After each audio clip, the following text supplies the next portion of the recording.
Chapter E. The Trouble Caused with Major Cleanup. Xiao Qiang, are you alright? Don't scare him. Wake up. Please wake up. A melodious familiar voice echoed in Xiao Qiang's ears. Gentle raising him from his stupor. As his eyes fluttered upon, the first thing to greet him was a beautiful, innocent face filled with concern. Her pearly black eyes shimmering with unshed tears. Her name was Xiao Qiang, fifth classman of class 2. Year 3 at Yomang County No. 1 High School. She was not only academically gifted but also extraordinarily striking. Widely regarded with the student body as the most beautiful girl in school.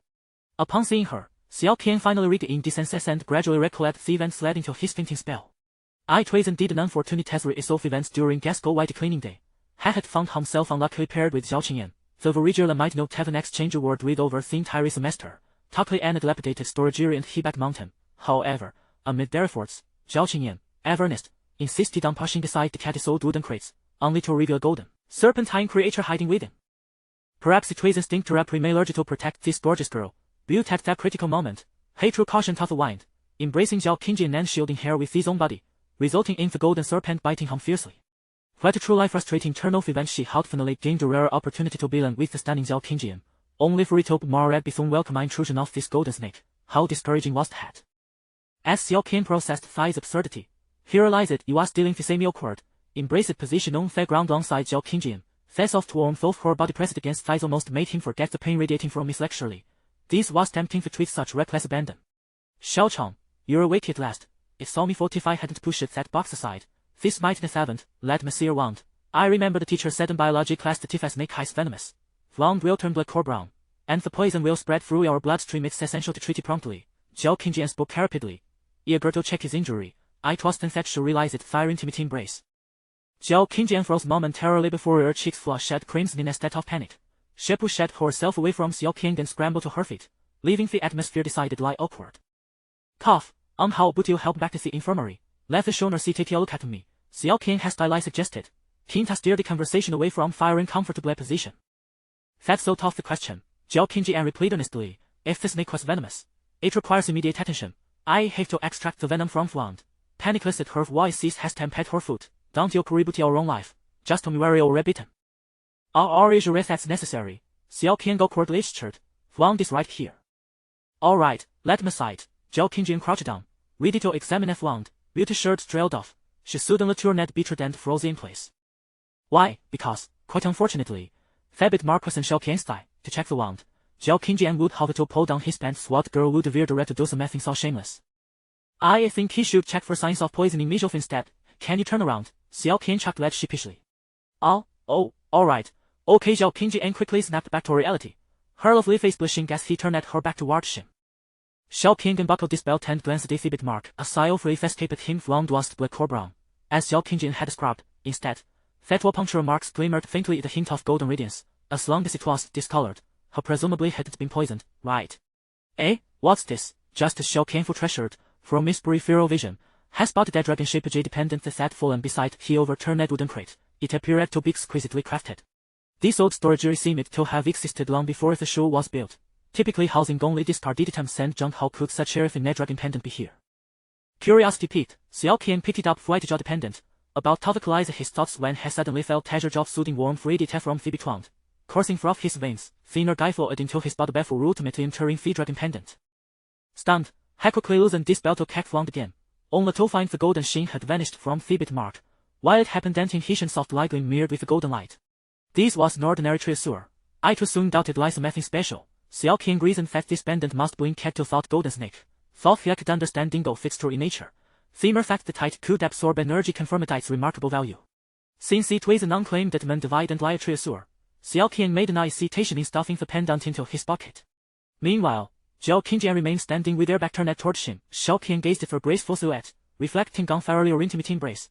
He couldn't help but marvel at how stunning her beauty and figure were truly captivating.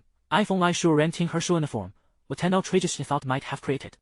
This lean off thought flitted through his mind, only to be abruptly interrupted as the pendant in his pocket grew warm as Murray. Without warning, golden energy surged from the pendant, re-entering his body. This time, thinner traveled along his bloodstream and flowed into his eyes. In an instant, Xiao Qiang felt a sharp pinch through his eyes. Before he could cry out, his vision returned to normal. When he opened his eyes, he was left utterly astonished to discover that Xiao Qiang's shoe uniform had vanished. Her long, slender legs, perfectly rounded figure, and smooth, Fair King Xiao Qiang stood before him, completely bare. Xiao Qiang gaped in disbelief, blood surging from his nose. Xiao Qiang, did you shake your wand, any agents of poisoning? The oblivious Xiao Qiang inquired, still with hair back to him. Her question startled Xiao Qiang, snapping him back from his stupor. Having had rapid life as seen before him return at time normalis Xiao Qiang Weisai gained his Xiao Qiang, her shoe uniform intact, with no sign of anything to miss. What just happened? Was it an illusion? Though perplexed, Xiao Qiang couldn't dwell on it long. Hurriedly replied, everything's fine, I can't, and first the discoloration at the bite it seems that's make quest venomous, you can turn around now. Really, that's wonderful. Upon hearing this, Xiao Qiang turned around with excitement, unlike to be taken aback. Xiao Qiang, your nose, why is it bleeding? Oh, it's nothing. Just maybe I've been taking too many supplements lately. Xiao Qiang fabricated the next guess, acutely aware of how captivating Xiao Qiang's figure was. Chapter 2 The Pain of Heartbreak. Haha. Xiao Qiang couldn't help but let out a delicate laugh, saying, I never expected someone as unassuming as you to have a sense of humor. At your young age, what supplements could you possibly need? It sounds preposterous, but truly, I am immensely grateful to you. Had it not been for you, that snake might have bitten me instead. Not at all, we are merely classmates, after all. Helping each other out is simply a small favor, Xiao Qiang replied, intending to refer to them as friends but, upon reflection, felt a twinge of disappointment and changed it to classmates. Becoming friends with the school belle, what a joke. Setting aside the rarity of such close contact, he felt utterly unqualified when it came to academic performance and family background. One was a lofty school beauty surrounded by countless admirers, while the other was an inconspicuous underachiever merely biding his time until graduation. If they could truly be friends, it would be nothing short of miraculous. Xiao Qiang had always believed that one should not be greedy. After all, he had just taken advantage of the school beauty in many ways and even stumbled upon what could be a precious jade pendant. The snake's bite seemed, in a way, justifiable. Xiao Qiang was unaware of Xiao Qiang's sudden dejection but still smiled and nodded, saying, regardless, I must thank you. However, Xiao Qiang, even if that snake were not venomous, you still need to visit the infirmary to have the school doctor clean your wound. You must be having difficulty walking, right? Come, let me assist you. That might not be appropriate. Xiao Qiang waved his hand dismissively. It's just a minor injury. What's the big deal? My name is Xiao Qiang, which sounds like strong, and I have a robust vitality.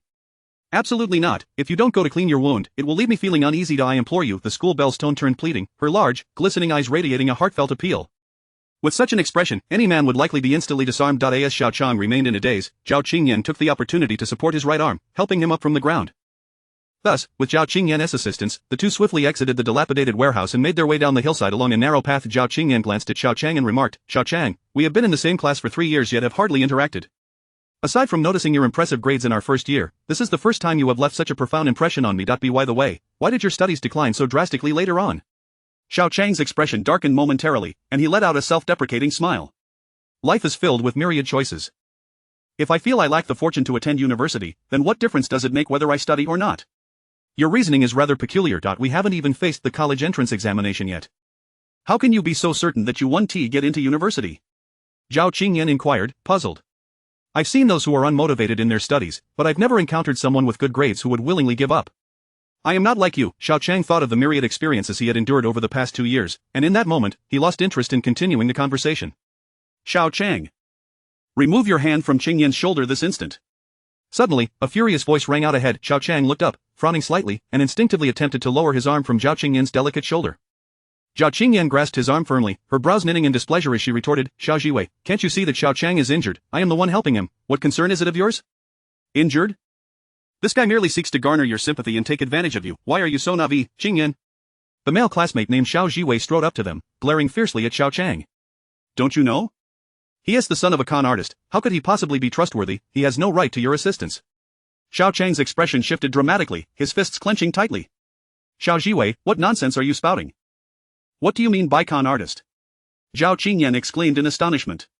If my memory serves me correctly, you and Xiao Qiang are actually cousins, aren't you? How can you speak of your own kin in such a manner? Cousins? Yes, I had almost forgotten that in name we are indeed cousins, but that was a long time ago. Now, he is unworthy. Xiao Jiwei scoffed coldly. His father is the disgrace of the Xiao family, bringing shame upon us. Humph, were it not for my father, he would likely not even be able to afford his education. It is said that like father, like son, his father is a notorious swindler, and I see he is no better. Xiao Qingyan, feeling a mix of disbelief and indignation, replied coolly, Xiao Jiwei, I do not believe I need your permission to associate with anyone. You keep claiming Xiao Qiang is a fraud. What is your evidence? Xiao Jiwei was momentarily taken aback, about to respond when the previously silent Xiao Qiang interjected, Xiao Jiwei, please stop talking. What? Now you're embarrassed. Where were you all this time? You should take a good look in the mirror and see who you are before you dare to get close to my beloved Qingyan. I truly don't know how you can still show your face. You consume my family's resources and dare to provoke me. Xiao Jiwei spat, turning to Zhao Qingyan and adding, Qingyan, I do not regard you as an outsider. Since this has happened, I fear no one. Let me tell you, his father is a con artist who embezzled over 1.8 million in public funds for gambling, and the result was, I told you to stop talking. My father is not a fraud. As Xiao Jiwei's words trailed off, Xiao Qiang suddenly lunged at him, his eyes blazing with fury as he landed a punch squarely on Xiao Jiwei's face. In doing so, he lost his balance and fell to the ground due to his leg injury as Zhao Qingyan gasped, covering her mouth to stifle a scream. Meanwhile, the fallen Xiao Jiwei finally reacted, clutching his cheek and crying out in pain, Xiao Qiang. How dare you hit me? If you dare to utter another word about my father, I swear I will kill you. Xiao Qiang struggled to rise from the ground, his eyes filled with murderous intent. The sheer ferocity of his rage left Xiao Jiwei trembling in fear. You have some nerve. How could my father raise such an ungrateful wretch like you? Just wait, I will ensure you regret this. As Xiao Qiang's fury loomed over him, Xiao Jiwei retreated, defiantly shouting, You just wait, son of a fraud. This is far from over. If you utter another word, I will smash you to pieces. Xiao Qiang seized a brick from the ground, ready to hurl it at Xiao Jiwei.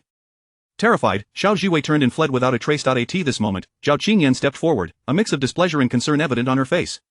Xiao Qiang, how could you resort to violence?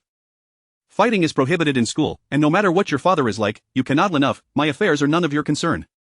Xiao Qiang turned and shot her a fierce glare, sneering, You privileged individuals, living carefree lives, how could you possibly comprehend the hardships I endure? You may insult me all you want, but no one shall dare to defame my father. Xiao Qiang, Zhao Qingyan watched as he limped away, feeling utterly at a loss. It wasn't until his figure faded from view at the corridor's edge that she murmured to herself, Why does he evoke such a painful feeling within me? What on earth has happened in his family? Chapter 3. The enchanted treasure. As Xiao Qiang walked along the path leading home, he gradually regained his composure following the school nurse's treatment of his wounds with thorough cleaning and a rudimentary bandaging. His leg was now largely free of impediments. With each step, Xiao Qiang found himself consumed by regret, unable to restrain himself from delivering a slap to his own face, murmuring, Xiao Qiang, oh Xiao Qiang, you really have outdone yourself. You could have simply severed ties with Xiao Jiwei, whom you despise, but Zhao Qingyan is innocent, she has not wronged you in any way, why did you lash out at her? Alas, perhaps it is for the best. After all, we are from different worlds, let her detest me, and perhaps it will spare me from future troubles. As he pondered this, Xiao Qiang suddenly seemed to recall something. He fished out the dragon-shaped jade pendant he had discovered in the abandoned warehouse, his expression lighting up with excitement.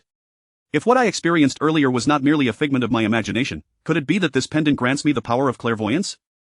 Back in the warehouse, Zhao Qingyan was clearly clad in her school uniform, yet why did I perceive her as? Upon reflecting on the incident, his mind was immediately filled with visions of Zhao Qingyan's enchanting figure, prompting him to shake his head in self-mockery. I must ask myself, can I not think of anything beyond Zhao Qingyan? She is in an entirely different league from a penniless wretch like me, I should abandon such thoughts. Casting a glance at the jade pendant in his hand, Xiao Qiang hesitated momentarily before deciding to test it, eager to ascertain whether this pendant could indeed bestow upon him the extraordinary ability of clairvoyance.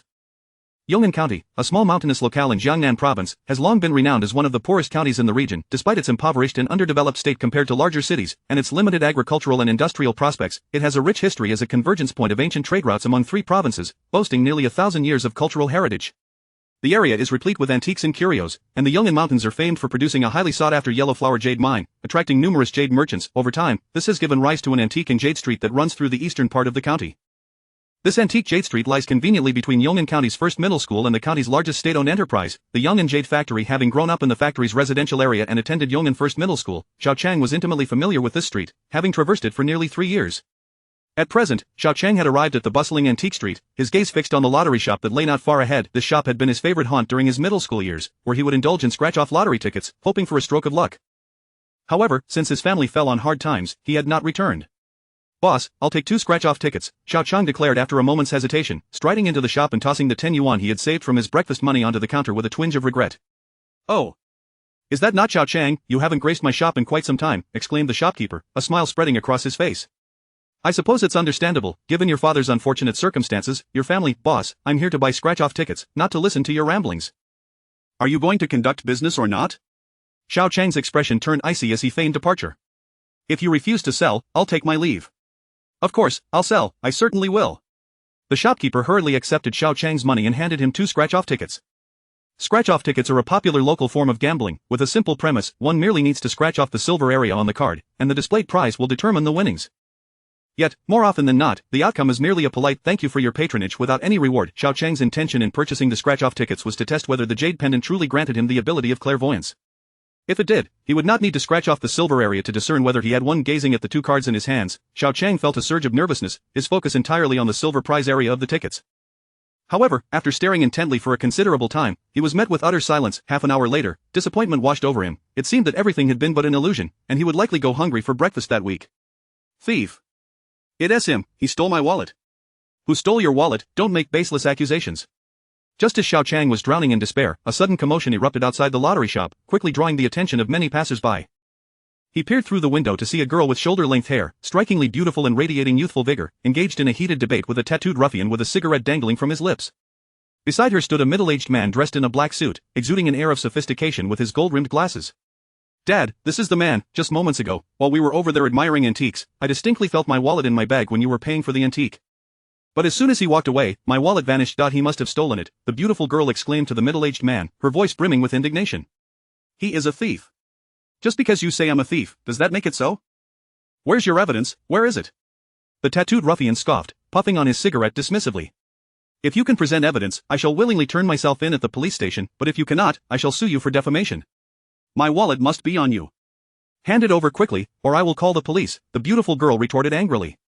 If you have the guts, let us search you. If we find nothing, I will admit to having accused the wrong person. Fine, but let me make one thing clear. You may search me, but if nothing is found, you will be liable for defaming my character and will owe me compensation for emotional and reputational damages. The ruffian chuckled with an air of confidence. Not too much, just 5,000 yuan will suffice. What?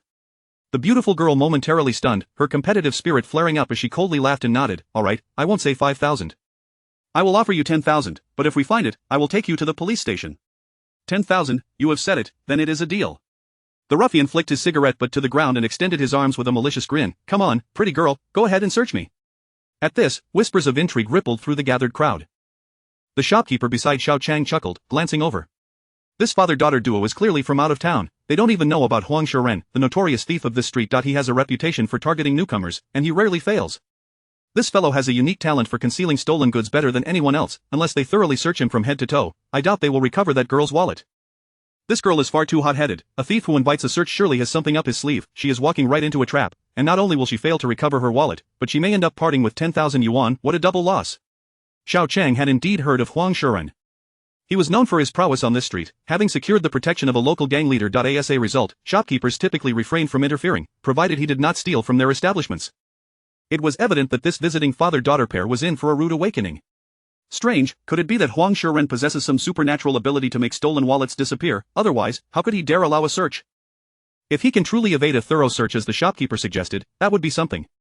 As this thought flickered through Xiao Qiang's mind, he suddenly felt a surge of golden energy emanating from the jade pendant in his pocket, coursing into his body and traveling through his meridians until it reached his eyes. A familiar sharp pain surged through him, and as he opened his mouth, he quickly returned to normal. He opened his eyes, and while the world around him appeared unchanged, through the window, he could see that Huang Shiren's clothes had completely vanished, leaving him utterly exposed as he raised his hands in surrender.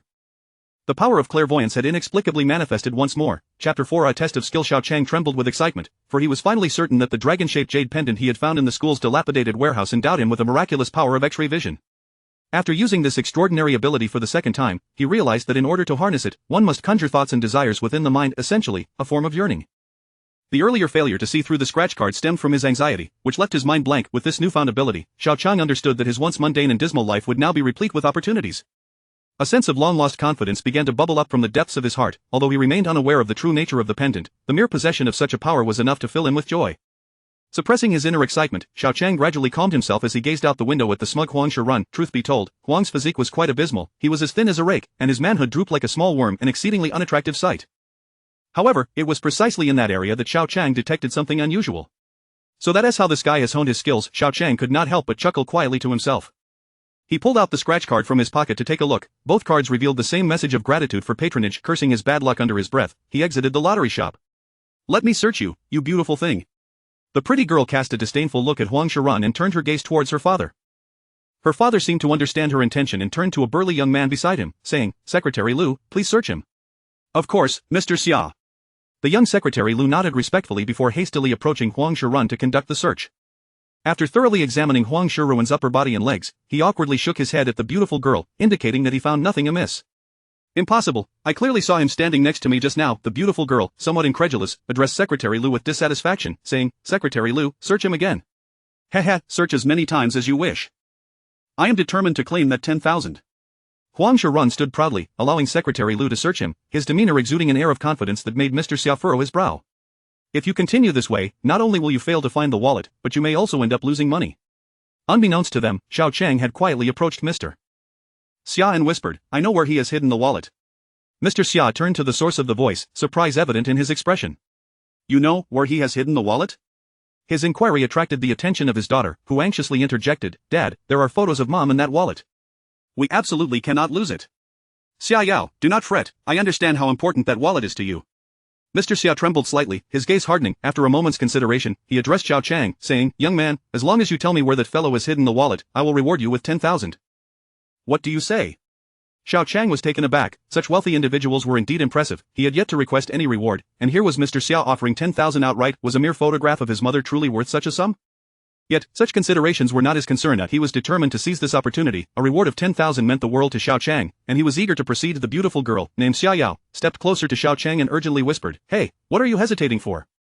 If it's not enough, I can give you 20,000, just tell me where my wallet is hidden. 20,000, Xiao Qiang's eyes lit up as he scrutinized the anxious expression on her charming face. They say that a woman is often best appreciated from afar, but Xiao Yao was even more enchanting up close. Clad in a white dress, she exuded youth and vitality, her fair skin and exquisitely sculpted features akin to a work of art, truly breathtaking. Inhaling the faint fragrance emanating from Xiao Yao, Xiao Qiang leaned in close and whispered a few words into her ear. Initially, she listened intently, but soon her face flushed crimson with embarrassment and anger as she shot him a glare. Don't glare at me. This is the truth, just search, and you'll see. Xiao Qiang shrugged helplessly, stating, I have no intention of jesting with you. After pondering for a moment, Xiao Yao, her cheeks still flushed, stamped her foot and turned to Secretary Lu, biting her lip as she said, Secretary Lu, searches his lower half, specifically the groin. My wallet is likely hidden there. What? Secretary Lu thought he had misheard her, but soon his gaze fell upon Huang Shiruan's nether region. Huang Shiruan's complexion changed dramatically as he tightly clamped his legs together and retreated nervously, exclaiming, What are you doing? What do you want? This is an invasion of privacy, do you understand? Weren't you the one who suggested we search you? You can't backtrack now, Secretary Lu, proceed with the search. Xiao Yao scolded, her voice laced with determination, I must retrieve my wallet. Understood, miss. Secretary Lu rolled up his sleeves, grabbing Huang Shirun by the shoulder and executing a shoulder throw that sent him crashing to the ground. Before Huang Shirun could even struggle, his pants were pulled down in front of the crowd. Xiao Yao, her face aflame with embarrassment, quickly turned away, but Xiao Qiang had a clear view. A pink high-end wallet had fallen from Huang Shiruan's groin. Wow! The sight of the wallet elicited gasps from the onlookers, many of whom finally understood why Huang Shirun, despite being a thief, had evaded detection. It was not due to any profound hiding skills, rather, most people rarely searched such private areas, and even more so when women were involved, leading to his frequent successes. Had it not been for Xiao Qiang's revelation today, it's unlikely anyone would have thought of this. With the wallet found and ample evidence in hand, Huang Shirun, now apprehended by Secretary Lu, had no escape. The arriving neighborhood police took him into custody, and as he was led away, Huang Shirun shot a venomous glance at Xiao Qiang, gritting his teeth, You little brat, I saw you whispering with that bitch. You must have ruined my plans, just wait. Xiao Qiang felt a sense of helplessness. If it were up to him, he would prefer not to antagonize a petty scoundrel like Huang Shirun. Still, he knew he had to proceed, as the 20,000 reward was simply too enticing to pass up. Young man, I truly thank you. If it weren't for you, not only would my daughter's wallet have been lost, but we might have faced a silent loss as well. After Huang Shirun was taken away, Mr. Xia approached Xiao Qiang with a grateful smile, saying, While the wallet itself isn't of great consequence, the photos of my wife within it hold immense significance. It's nothing, our relationship is merely transactional, and there is no need for thanks, Xiao Qiang replied curtly, extending his hand. Now, where is my reward? Oh, how could I almost forget?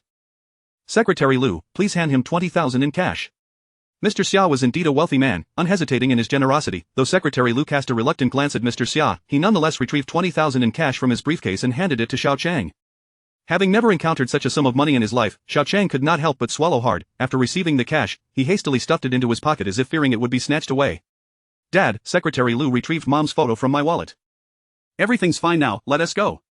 Xiao Yao, clutching a somewhat yellowed photograph, didn't even glance at Xiao Qiang as she waved her hand at her father, eager to leave. As Mr.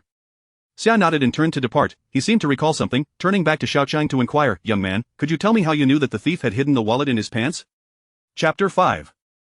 Unexpected turmoil. I have grown up in this vicinity and am quite familiar with the antique street. This Huang Shiren is a notorious thief in this area, preying on outsiders like yourselves. I once witnessed him concealing stolen goods within his waistband, which is why I am so certain, Xiao Qiang stated, careful not to reveal anything about the jade pendant or his unique abilities. Instead, he fabricated a plausible lie to deflect attention. I see, the gentleman, Mr. Xia, nodded in understanding before suddenly inquiring, Young man, since you are well acquainted with this place, I would like to ask you about someone. Dad, didn't we agree not to seek out that family? What are you doing? Xiao Yao abruptly interrupted her father's words, her displeasure evident. Are you even here to purchase antiques? If you insist on contacting that family, I refuse to allow you to return to Yong'an County. Alright, no need to get upset. I won't pursue it. Mr. Xia, looking somewhat helpless, apologized to his daughter before extending his hand to Xiao Qiang with a smile. I am Xiao Qiang, thank you for your help today, young man. Farewell. Goodbye. Xiao Qiang, somewhat baffled, shook his hand, only to see Xiao Qiang turn and enter a nearby antique shop. Meanwhile, Xia Yao approached him with a haughty demeanor, asserting, my father is not to ask you about anyone or anything related to this place. You can take your money and leave. What are you still doing here? Is this how the daughters of wealthy families behave, arrogant and unreasonable? Well, since I've already gained something, there is no need to quarrel with her. If I can't provoke her, I can certainly avoid her. Xiao Qiang nodded and decided to leave. With the freshly earned 20,000 yuan tucked away, Xiao Qiang felt as though he were in a dream. As he walked, he couldn't help but break into a silly grin after acquiring this magical jade pendant. Making money felt as effortless as child's play. Xiao Qiang. A melodious female voice suddenly called from behind, startling him. He turned to see a beautiful woman with her hair elegantly styled, striding toward him in a professional skirt suit, her high heels clicking on the pavement. This enchanting lady was none other than Wen Bairu, the only daughter of Master Wen, his neighbor.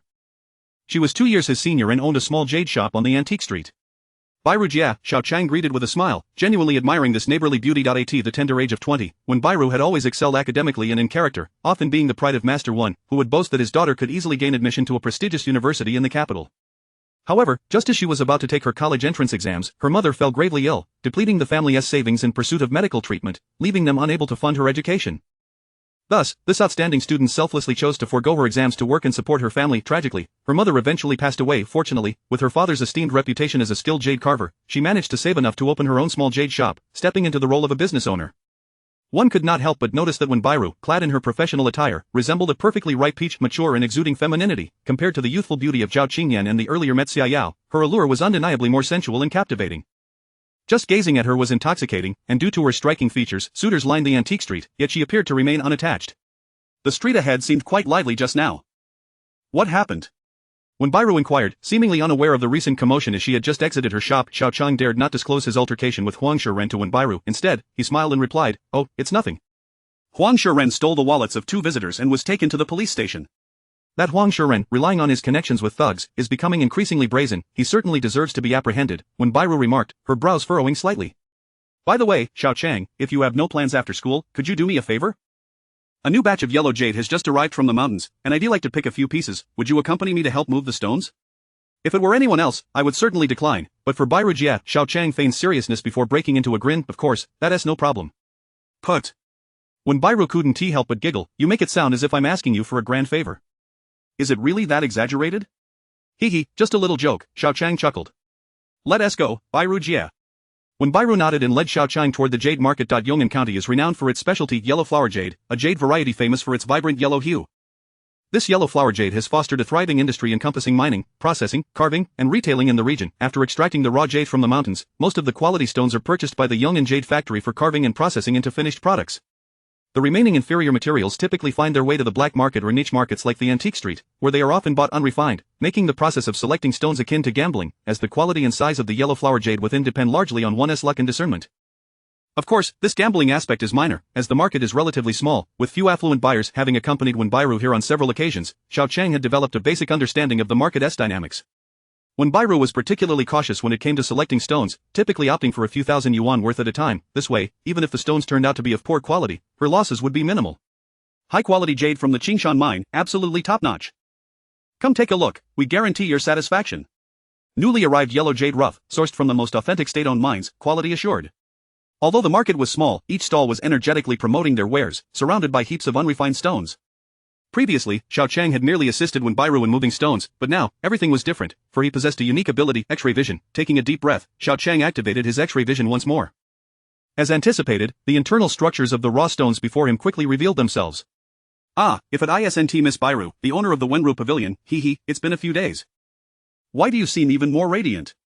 Just as Xiao Qiang was assisting Wen Bairu in selecting stones, a familiar voice, laced with mischief, echoed nearby. Wen Bairu appeared to recognize the voice, her delicate brows furrowing slightly.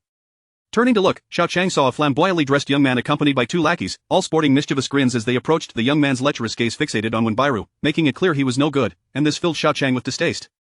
At that moment, Wen Bairu tightened her grip on Xiao Qiang's arm, feigning intimacy as she forced a smile toward the approaching figure. Oh, it's you, young Master Yang, what a coincidence. Seeing the closeness between Wen Bairu and Xiao Qiang, the smile on young Master Yang's face instantly froze. His gaze shifted to Xiao Qiang, his brow furrowing as he asked, Bairu, who is he? How could I forget to introduce him? This is my boyfriend, Xiao Qiang. Before Xiao Qiang could react, when Bairu, her cheeks slightly flushed, nestled against him with an air of affection. When Bairu's already alluring figure became even more enticing in this pose, her body pressed against Xiao Qiang's arm, and the fragrance emanating from her left him momentarily dazed. Boyfriend, what is going on here? Young Master Yang's expression darkened, his face contorting with rage.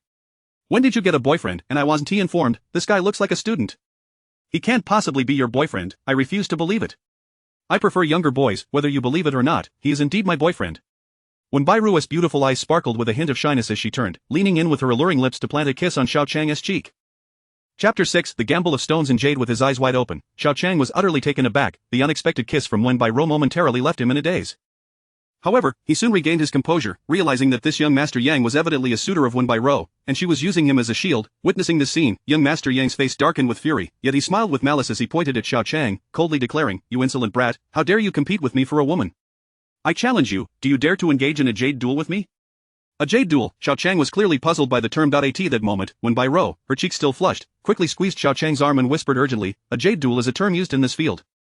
It means both parties select raw stones to compare. Whoever stone yields the highest value wins. Xiao Qiang, don't gamble with him. His name is Yang Yisheng. He's a wealthy and influential man, with shares in the jade market.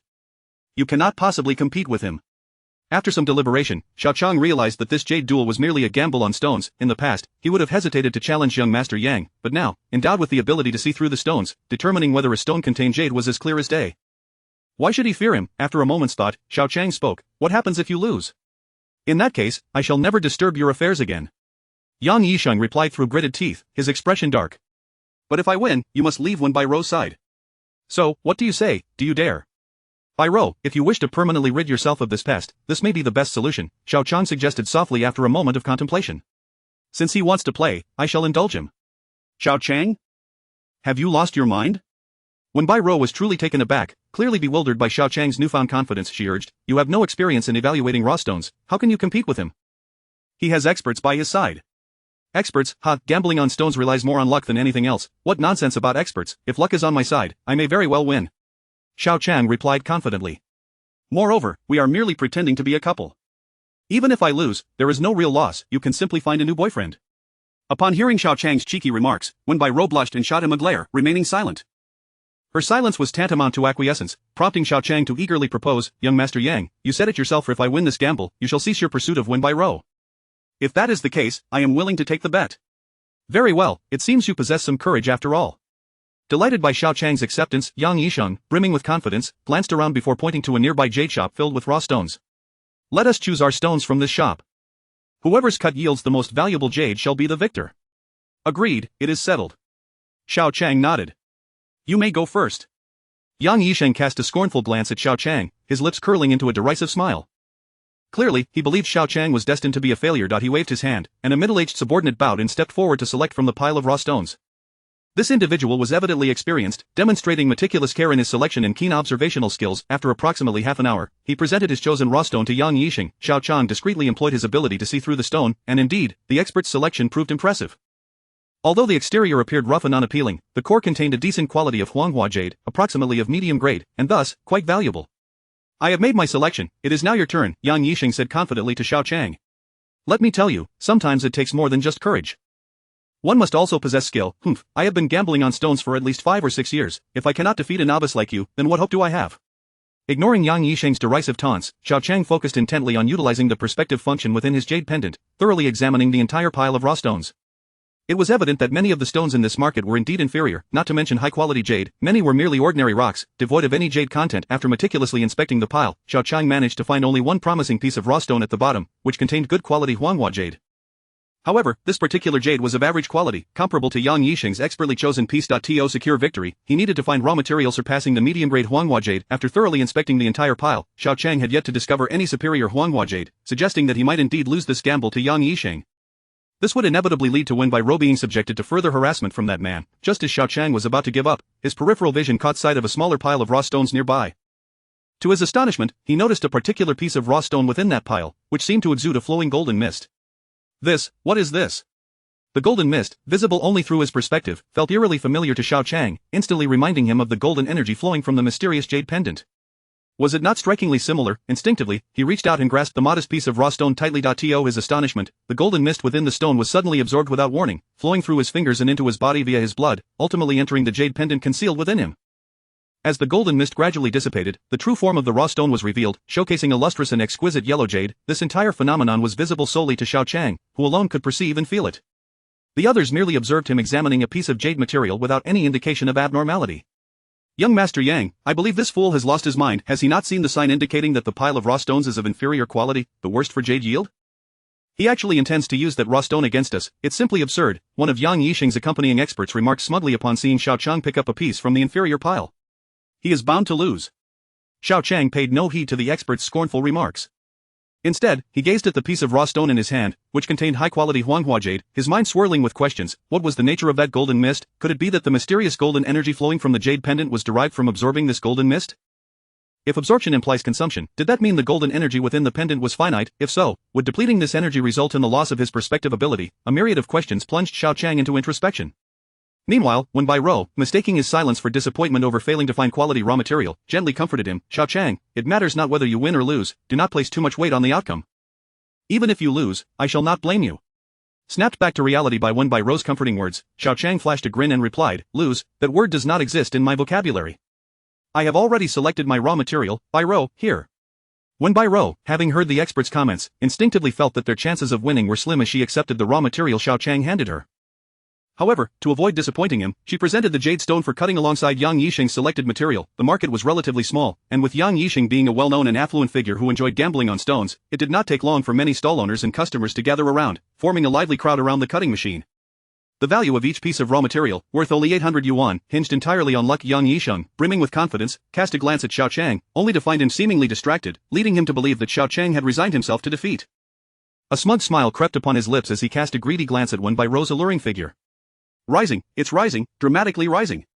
Not long after, the worker at the cutting machine suddenly shouted excitedly, causing the surrounding crowd to erupt in a flurry of excitement. Rising is a term in this trade, meaning that a good quality jade has been cut, while dramatically rising signifies the discovery of an exceptionally valuable piece. Chapter 7 Premium Yellow Flower Jade. Upon hearing the phrase significant rise, Yang Yixing could not contain his laughter and turned to Bai Rou with a smug expression, exclaiming, Bai Rou, did you hear that? I apologize, but it seems that not only will I win this bet, but I shall also make a considerable profit, all thanks to you. Bai Rou, incensed by Yang Yixing's demeanor, turned her lovely face aside, unwilling to engage with him. At that moment, Xiao Qiang, who had regained his composure, displayed no signs of concern. Instead, he chuckled, it appears that young Master Yang is quite determined to succeed, isn't he? Of course. You, young man, should stay away from Bai Rou from now on, understood? A wager must come with acceptance of defeat. Did you see that? Your fate is destined for failure. Just as Yang Yixing finished his haughty proclamation, the elderly man operating the stone-cutting machine excitedly approached, holding up the raw stone. Significant rise. A significant rise. This is the first time I have cut such exquisite jade from these inferior raw stones in the market. This jade, both in quality and size, is of premium grade. Such splendid yellow flower jade rivals even the finest minds, truly remarkable. As the old man spoke, he presented the already cut yellow-edged stone to Xiao Qiang, enviously stating, congratulations, young man. Your luck is truly extraordinary. Wow, at the utterance of these words, the entire venue erupted in astonishment. Many onlookers expressed their surprise and disbelief, clearly not anticipating that this premium yellow flower jade had been selected by Xiao Qiang. Not only the spectators, but even Yang Yixing was left utterly speechless. He seized the elderly cutter's arm, furiously demanding, old man, you must be mistaken, look closely, whose raw material did you cut to reveal this premium yellow flower jade? Say it again. Faced with Yang Yixing's inquiry, the stonecutter awkwardly replied in a hushed tone, young Master Yang, I saw it very clearly, it was indeed this young man's raw material that yielded the yellow flower jade. Many people at the stone-cutting machine witnessed it, I cannot lie about this.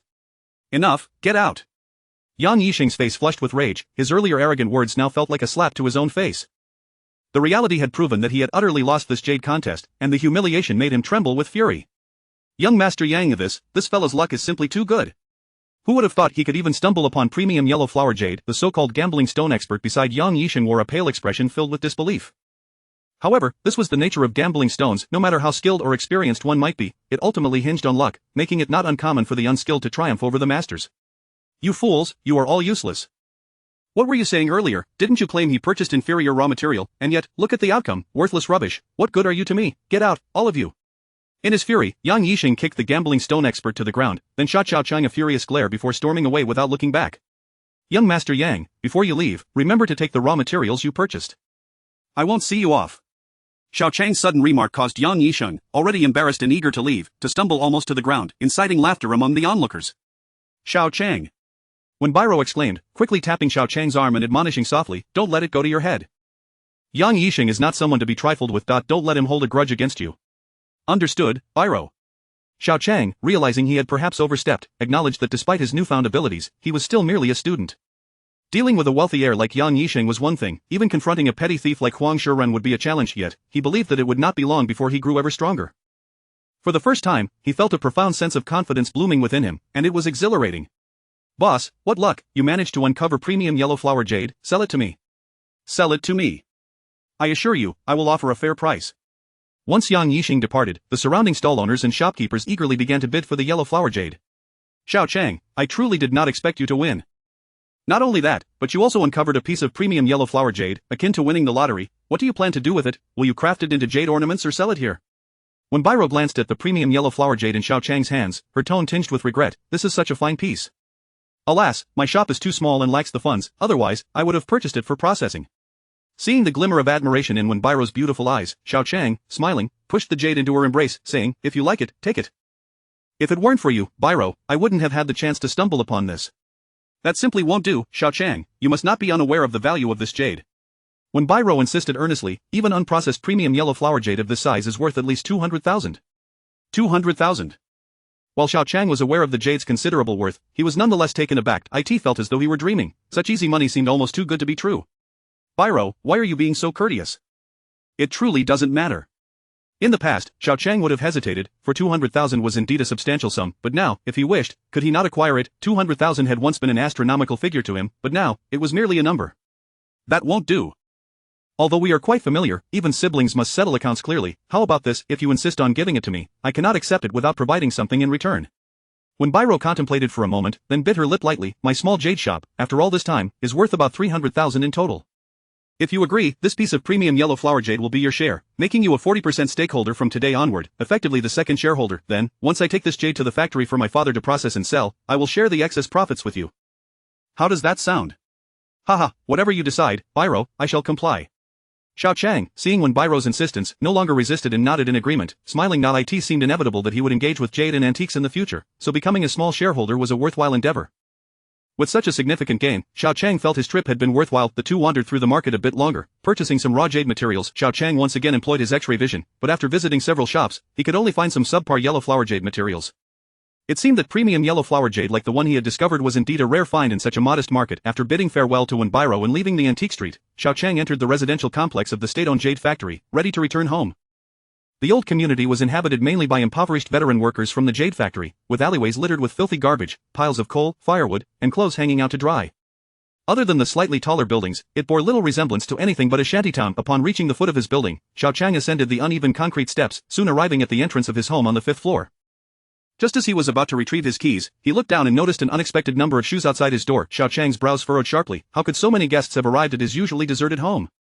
After a moment's contemplation, he raised his gaze and activated the mysterious golden heat energy from his jade pendant, allowing it to flow into his eyes. Instantly, the rusty old iron door appeared as transparent as glass, unveiling the scene within the cramped living room.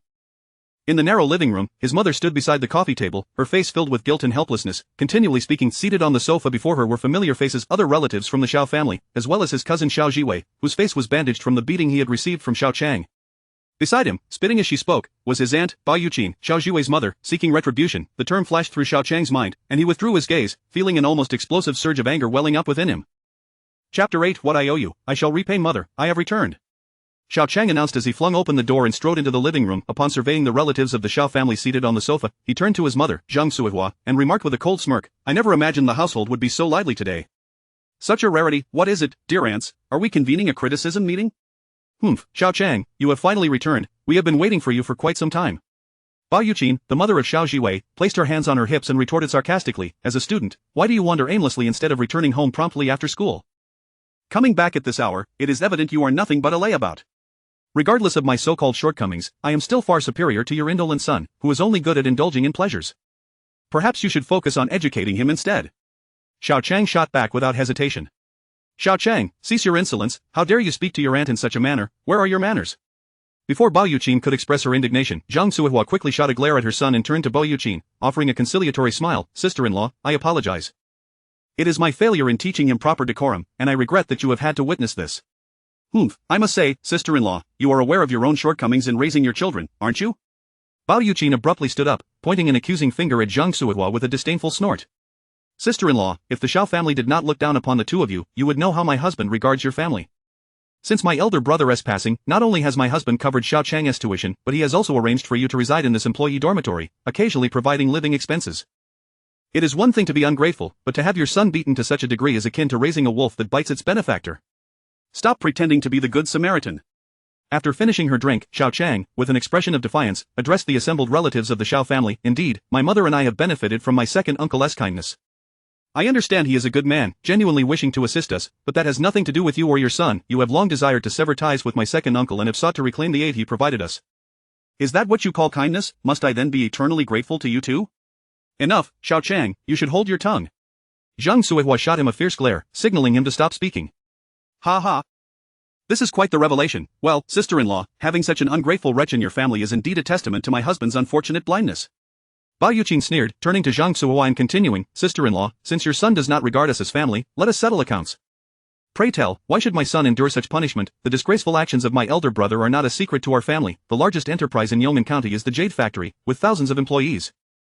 Who does not know that during my brother's tenure as manager, he embezzled 1.8 million yuan for purchasing goods, only to squander it all in gambling within a week, ultimately succumbing to the pressure and taking his own life?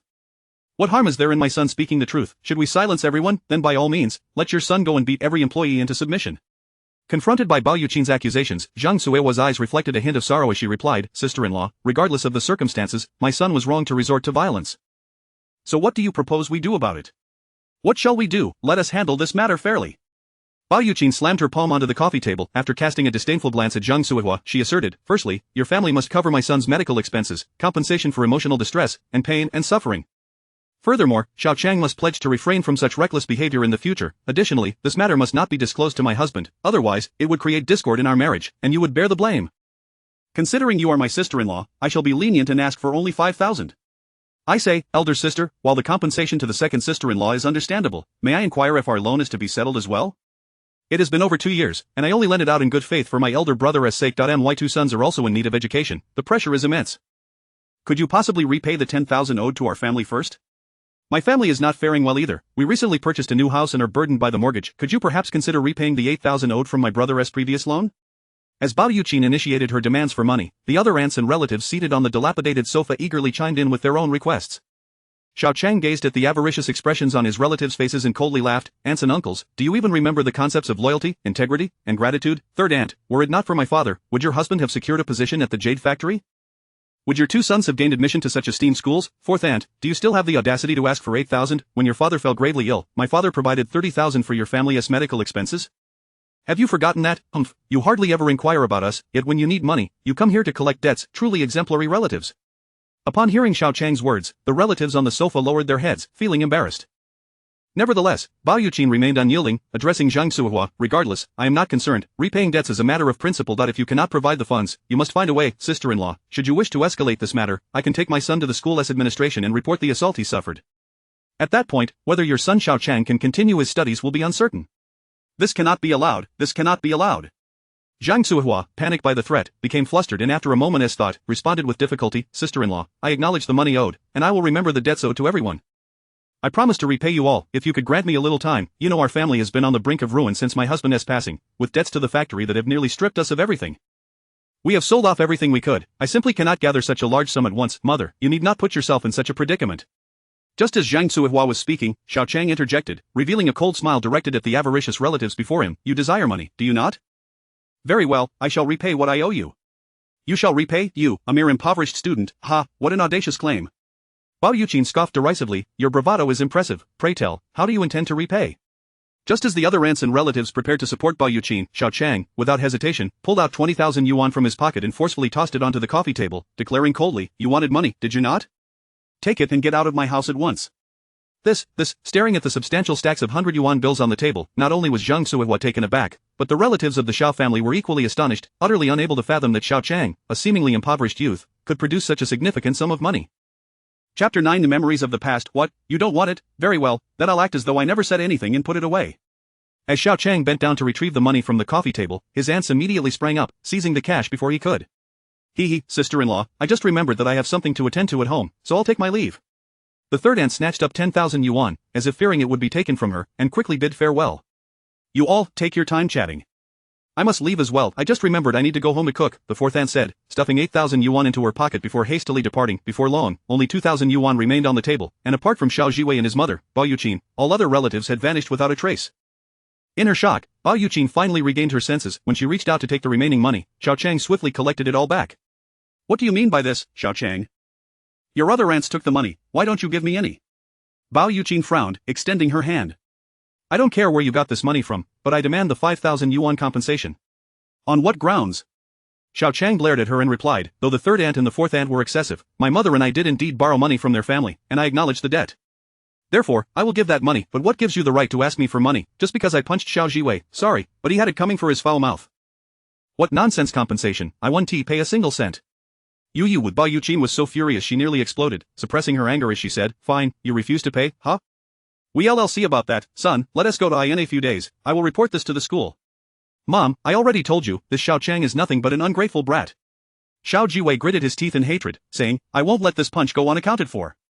Sister-in-law, please, let us discuss this calmly. Sister-in-law? Zhang Suihua, frightened, hurriedly attempted to intervene, but before she could finish her sentence, Bao Yuqin had already left with Xiao Jiwei, slamming the door shut behind them. Xiao Qiang. What can I say about you? Do you not realize that if your aunts truly report you to the school, you could very well be expelled? Looking at the firmly closed door, Zhang Suihua lamented helplessly, if you can't even attend university, how am I supposed to explain this to your deceased father? Don't worry, Mom, I merely punched Xiao Jiwei. I'll just receive a reprimand at most, I simply can't stand my aunt's behavior, blinded by money, what kind of people are they?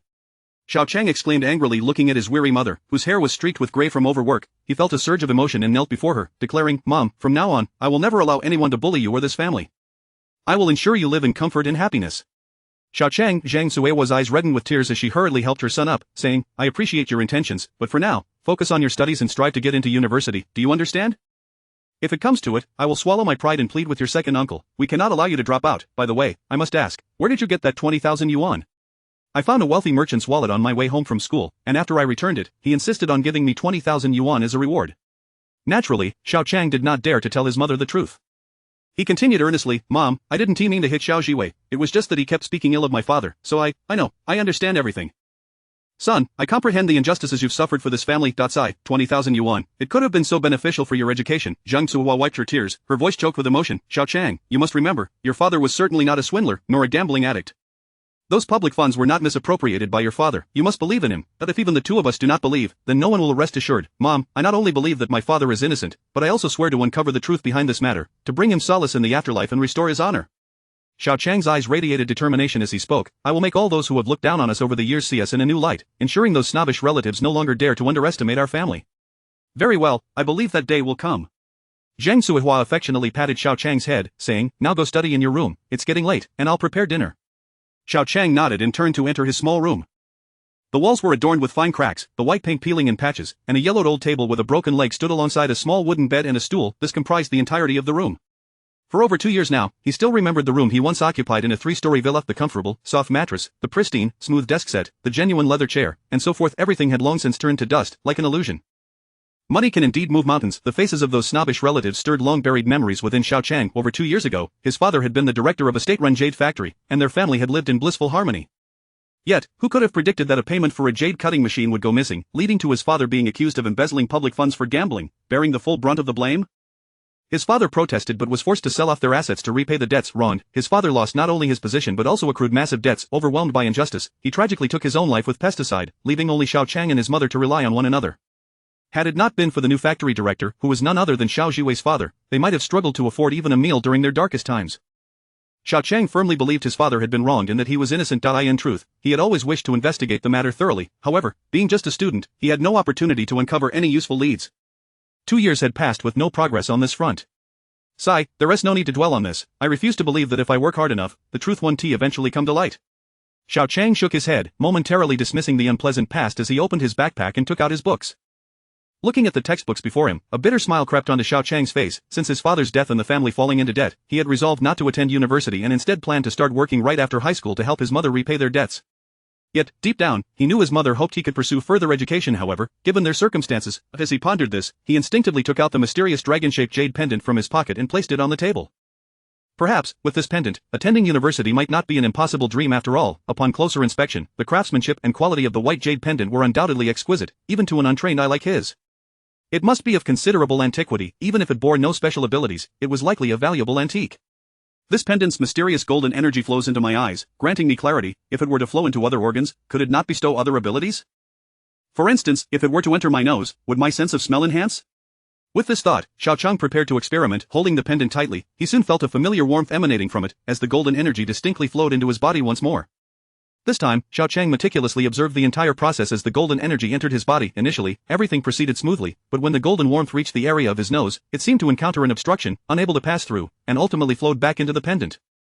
Failure did not dishearten Xiao Qiang, rather, it invigorated him, and he excitedly muttered to himself, "It seems the golden energy within the pendant isn't strong enough to penetrate my nose. This means that if I can enable the pendant to absorb more golden mist, like that of the top-grade Huanghua jade, it could strengthen the energy within, allowing it to break through the obstacles and grant me new abilities." Chapter 10.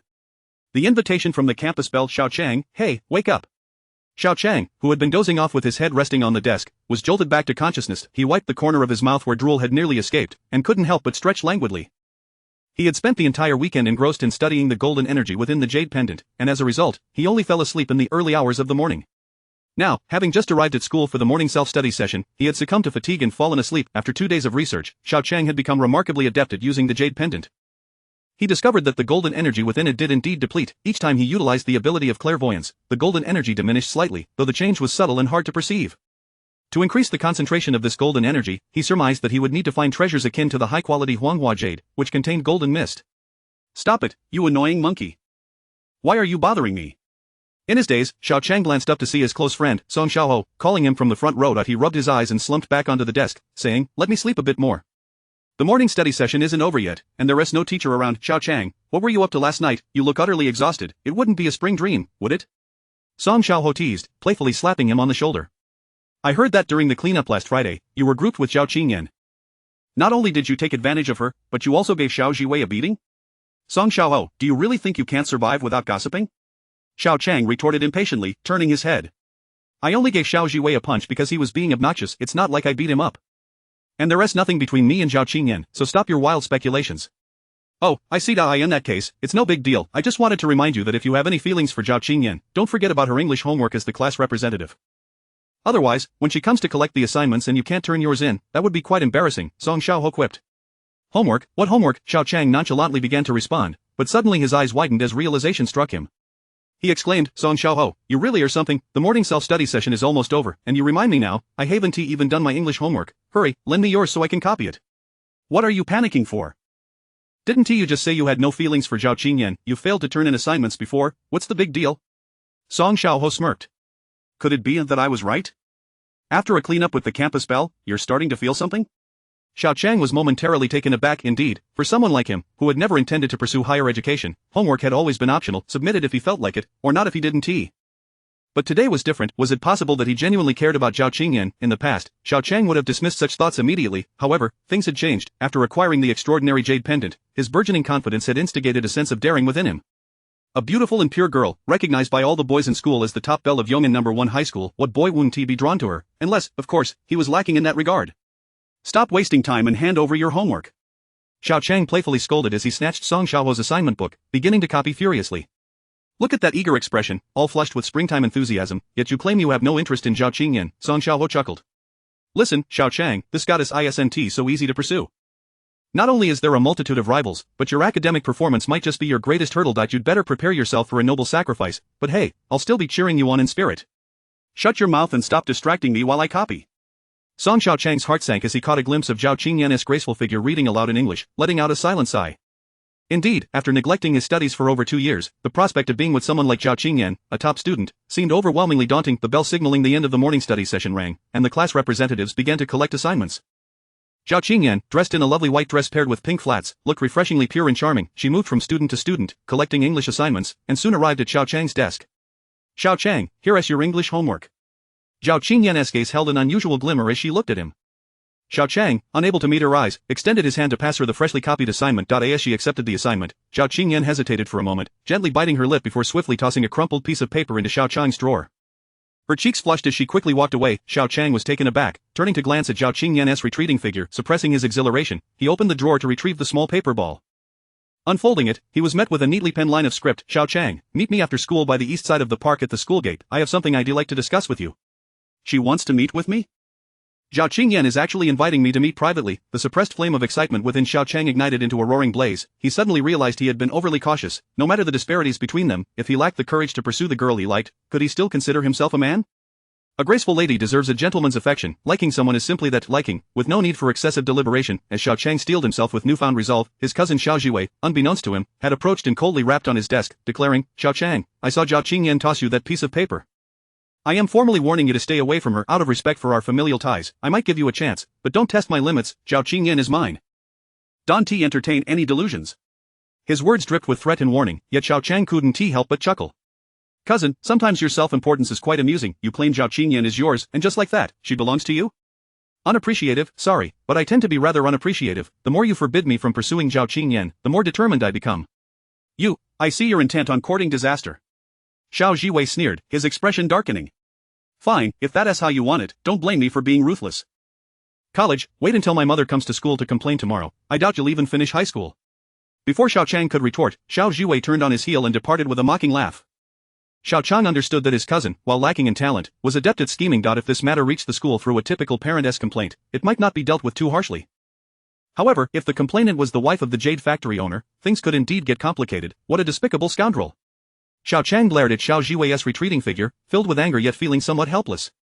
It seemed he could only take it one step at a time. Chapter 11, a meeting in the park after a day filled with tedious classes, the long-awaited dismissal bell finally rang, and Xiao Qiang eagerly left the classroom.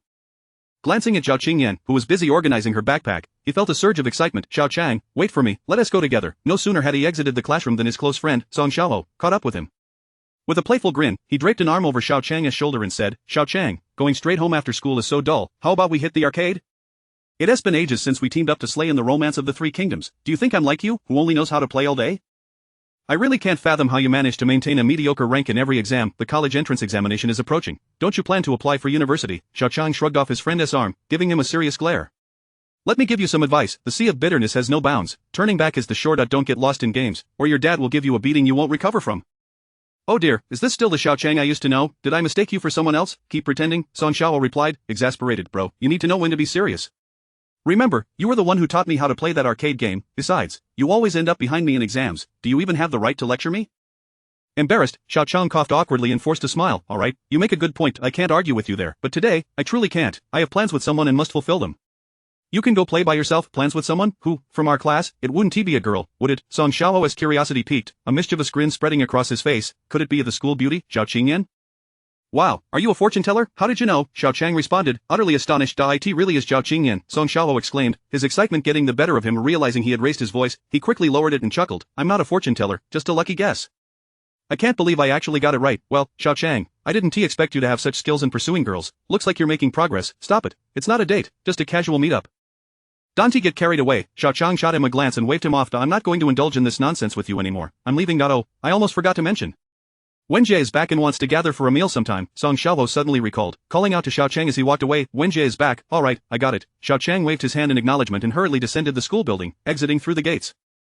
The park adjacent to Yong'an County's first high school is one of the larger parks in the city. It not only features dense trees that purify the urban air but also serves as a venue for the local elderly to practice in the mornings and dance in the square.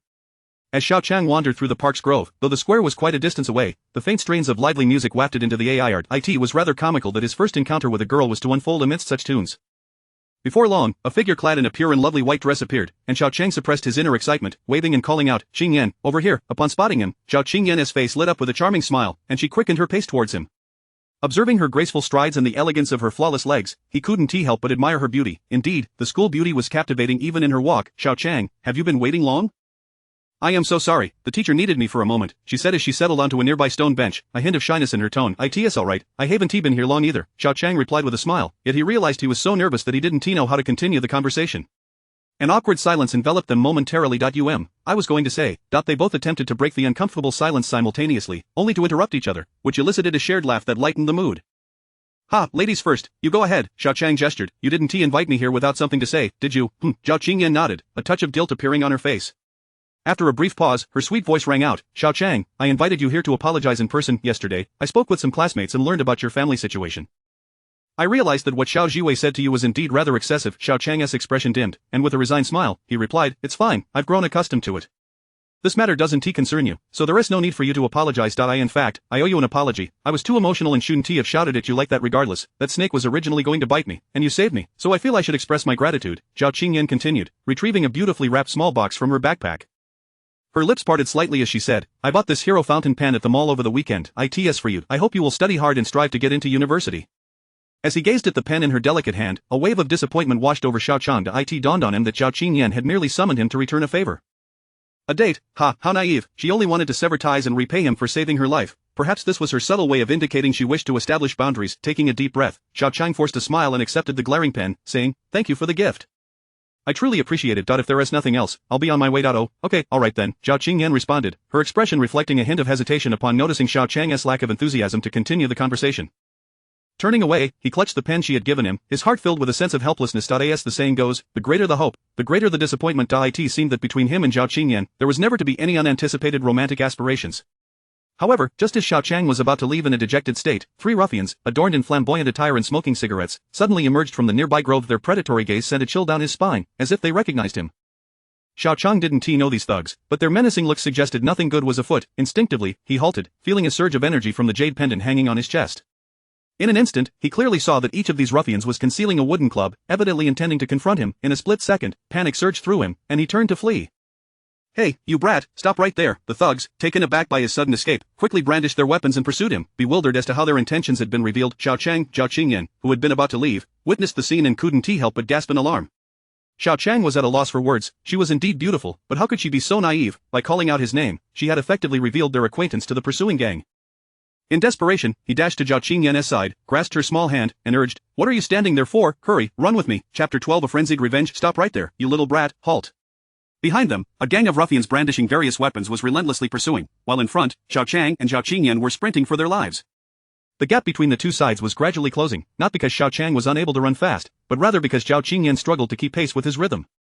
As they were about to be caught, they still had a considerable distance to traverse before escaping the park. Xiao Qiang's mind raced with decisions. If he abandoned Xiao Qingyan, he could certainly flee, but would he still consider himself a man if he did so? Without a moment's hesitation, he turned to the frightened Xiao Qingyan, whose face had paled, and whispered urgently, Qingyan, they are after me. This has nothing to do with you. I'll hold them off. You leave first. No way, Xiao Qiang, they are armed, you can't take them on. Xiao Qingyan quickly shook her head, insisting, if we are to escape, we must do so together. If we can just hold on a bit longer, we'll be out of the park, and once we hit the street, they won't dare chase us. My dear miss, the truth is, we can't get out of the park now, you must go. Xiao Qiang forcefully pulled Xiao Qingyan forward, thrusting her petite frame ahead of him, frowning as he urged, run. Once you're out of the park, remember to call the police for me. Xiao Qiang, go now. Xiao Qiang waved his hand vehemently toward Xiao Qingyan, desperate for her to leave immediately. Think you can get away? Ha, none of you are leaving. At that moment, 2 thugs wielding wooden sticks appeared ahead, directly blocking their escape route. This is it, Xiao Qiang hadn't anticipated that these ruffians would be so cunning as to cut off their retreat. Now, not only was he trapped, but Xiao Qingyan had no chance of escape either. Run, you little brat, damn, you really can run fast. If it weren't for my cunning, I might have actually let you slip away. The leader of the pursuing thugs, a bald man, gasped as he approached the cornered Xiao Qiang, spitting onto the ground with a sneer, kid, do you really think you can escape my grasp? Xiao Qiang shielded the trembling Xiao Qingyan behind him, frowning nervously at the bald man. Brothers, I have no enmity with you. I don't understand why you are looking for me. Don't know, once I tell you, you will. The bald man took a drag from his cigarette. I've been inquiring for a long time and found out that you are a student from Yizhong. We've been waiting by the school gate for you for quite a while, intending to catch you when you entered the antique street. Who knew you would come here to meet a beautiful girl? Perfect, this park is dense with trees and isolated, an ideal place for a surprise. Upon hearing the name Huang Shiren, Xiao Qiang realized that today might truly be his last. He never expected Huang Shiren's vengeance to come so swiftly. Kid, your girlfriend is quite the looker, isn't she? So beautiful, it must be delightful to play with her. If you don't want to suffer more, let your girlfriend spend some quality time with me. Who knows, I might just spare you if I'm in a good mood. The thug known as Dahai leered at Xiao Qingyan's delicate figure behind Xiao Qiang, smirking wickedly. I have a fondness for pretty girls. Despicable and shameless. Xiao Qingyan trembled with rage, her voice quivering as she retorted, you ruffians will definitely face justice once the police arrive. Police? I'm so scared, truly terrified.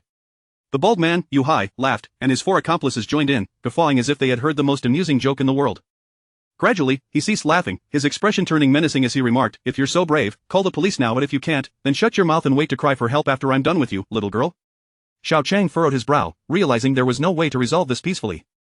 He grimaced darkly and said, "Da Hai, you're looking for me, not her, let her go, and I'll let you deal with me as you wish. Are you truly foolish or just pretending? Don T, you see the situation we're in, do you think you still have the right to negotiate with me?" Yu Hai glared at Xiao Qiang with a sinister grin, "Whether you agree or not, your beautiful girlfriend is mine." Listening to the bald man's arrogant words, Xiao Qiang's fists clenched tighter. He knew he could never take on 5 armed thugs alone, but to protect Xiao Qingyan behind him, he had no choice but to fight fiercely. After all, Xiao Qingyan was innocent. If he failed to protect her, he would be tormented by guilt for the rest of his life. "Qingyan, when I start fighting them, you must run into the woods. Do you understand?" Xiao Qiang whispered to Zhao Qingyan, "You must not get hurt, you cannot." Zhao Qingyan's face had already turned pale, her beautiful eyes brimming with tears, appearing utterly vulnerable. As the school belle, she had grown up sheltered, likely never encountering a situation as dire as this. Her delicate form cowered behind Xiao Qiang, trembling, seemingly devoid of the courage to take a step forward. What was meant to happen eventually came to pass. The bald man, Yu Hai, grinned wickedly and waved his hand, prompting his 4 thugs to charge at Xiao Qiang. "Now's my chance." Xiao Qiang gritted his teeth, seizing the moment to deliver a powerful kick to the first thug who lunged at him. The thug, taken aback by Xiao Qiang's audacity, was caught off guard and fell to the ground, creating a narrow escape route. "Qingyan, run now!" Xiao Qiang shouted to Zhao Qingyan behind him. At that moment, she trembled. Just as she took a step forward, her legs gave way, and she collapsed to the ground. It turned out that Zhao Qingyan, paralyzed by fear, had legs that were quaking. In her haste, she had not mustered the strength in her legs, resulting in her falling. Overwhelmed by terror, Zhao Qingyan could no longer contain her sorrow and began to weep, lost in a state of confusion. Xiao Qiang gazed at Zhao Qingyan sitting helplessly on the ground, feeling a mix of desperation and helplessness. Just as he turned his head, he suddenly heard a whooshing sound. Bang! A wooden stick struck Xiao Qiang's forehead with great force, and as it splintered, he collapsed to the ground from the impact. A splitting headache ensued, accompanied by a buzzing sound in his ears, akin to a swarm of bees. Xiao Qiang shook his dizzy head, helplessly watching as 2 thugs seized Zhao Qingyan's slender arms, lifting her delicate form off the ground. "Don't, no!" Xiao Qiang reached out, attempting to rise, but unexpectedly, a thug beside him delivered a brutal kick to his abdomen, sending him crashing back down. "Damn it, you dared to kick me? I'll kill you." The thug who had previously been kicked down retaliated, grabbing a wooden stick and mercilessly bringing it down upon Xiao Qiang's back. Bang! Another sharp crack echoed as the stick broke again, and the searing pain in Xiao Qiang's back nearly caused him to lose consciousness. "Let me go, let me go. Do you know who I am, you ruffians, bastards, help, help." Zhao Qingyan's cries echoed through the woods, yet the blaring music from the square drowned out her desperate pleas, rendering them unnoticed. "No, I can't give up like this. I must ensure Zhao Qingyan escapes. I must help her escape." Watching Zhao Qingyan struggle as she was dragged away, his eyes burned with fury and desperation. "Let her go. I demand you let her go." Xiao Qiang screamed in a frenzy, as the jade pendant on his chest suddenly radiated warmth. A surge of golden energy coursed through his veins, breaking through the barriers, ultimately converging into his tightly clenched right fist. Chapter 13. A new abilities. Crack. Xiao Qiang could distinctly perceive the sound of his bones grinding as he tightly clenched his right fist. For the first time, he felt an inexhaustible force surging within his fist. Gritting his teeth, he slowly rose from the ground once more. "You little brat, still not behaving? Fine, let Grandpa give you a good beating." Observing Xiao Qiang's fierce expression as he attempted to stand, the nearby ruffian sneered and mercilessly kicked toward his waist once again.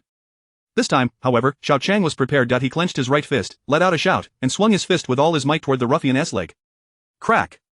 A resounding sound of bone breaking echoed in the ears of the onlookers, and a shocking scene unfolded. The ruffian's kick toward Xiao Qiang's leg met an impenetrable wall, and amidst his pig-like screams, his leg twisted grotesquely into an exaggerated L shape. That leg was effectively rendered useless. The bald-headed Yu Hai stood dumbfounded for a few seconds before regaining his composure, his face darkening with fury. "Dare to injure my brother, kill him." "Ah!" The ruffian beside him, enraged at the sight of his companion's leg being broken by Xiao Qiang's punch, swung a wooden stick and charged at him with a shout. At that moment, Xiao Qiang was still immersed in the power of his previous punch, and by the time he came to his senses, the stick was already crashing down toward his head. Instinctively, Xiao Qiang raised his right fist, attempting to block the blow with his strength. Soon, another astonishing event transpired. The wooden stick shattered upon striking his fist, yet he found that his fist remained unscathed, still brimming with boundless power. Finally, he realized that the mysterious jade pendant was at play. It was the enigmatic golden energy flowing into his right fist that had rendered it so formidable. As the wooden stick splintered, the ruffian was momentarily stunned. Seizing the opportunity and enduring the pain, Xiao Qiang leapt up from the ground and aimed a fierce punch at the ruffian's cheek. Bang! The punch landed squarely on the ruffian's right cheek, sending him flying and causing him to spit out 5 or 6 teeth. He crashed heavily against a nearby tree before collapsing to the ground. Unconscious, Xiao Qiang's counterattack was executed in the blink of an eye. One ruffian had a broken leg, while another lay severely injured and unconscious. Yu Hai and the remaining two ruffians stared in disbelief indeed, who would have imagined that an ordinary student could possess such explosive power.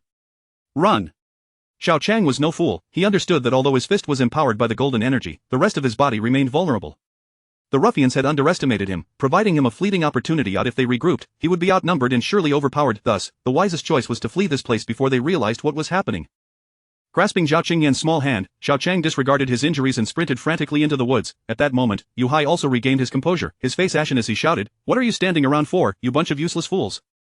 Chase them!" Xiao Qiang held tightly onto Xiao Qingyan's hand as they dashed through the forest. The path out of the park was blocked by Yu Hai and his underlings, leaving them with no choice but to venture deeper into the expansive woods. As the energy from the jade pendant began to fade, restoring his right fist to its normal state, the relentless pursuit from Yu Hai and his gang continued. If they were caught again, there would be no chance of escape. It was unclear how long they had been running when Xiao Qingyan stumbled and fell to the ground. Panting heavily, she shook her head and said, "Xiao Qiang, I can't run anymore." "Qingyan, even if you can't run, you must try. If those ruffians catch us, it will be disastrous." Xiao Qiang gasped for breath, feeling utterly exhausted and nursing his injuries, with a dull ache throbbing in his head. Seeing Xiao Qingyan collapsed on the ground, clearly drained of strength, he gritted his teeth and hoisted her onto his back, pressing forward with determination. Xiao Qiang, being carried by a boy, was likely a first for Xiao Qingyan, causing her cheeks to flush with embarrassment. Just then, Yu Hai's voice echoed from not far behind, causing her to tremble slightly in fear. Xiao Qiang's brow furrowed deeper. He knew that if this continued, they would inevitably be caught by Yu Hai. Escape seemed impossible now. Their only hope lay in finding a suitable hiding spot where they would not be discovered. He halted, surveying the surroundings of the forest, and soon spotted a narrow rock crevice down a small slope not far away. His eyes lit up with realization, and he swiftly made his way to the crevice. "Qingyan, quickly hide in this rock fissure." Xiao Qiang set her down and urged, "We can only evade those thugs by hiding." Xiao Qingyan nodded, understanding the urgency of the situation.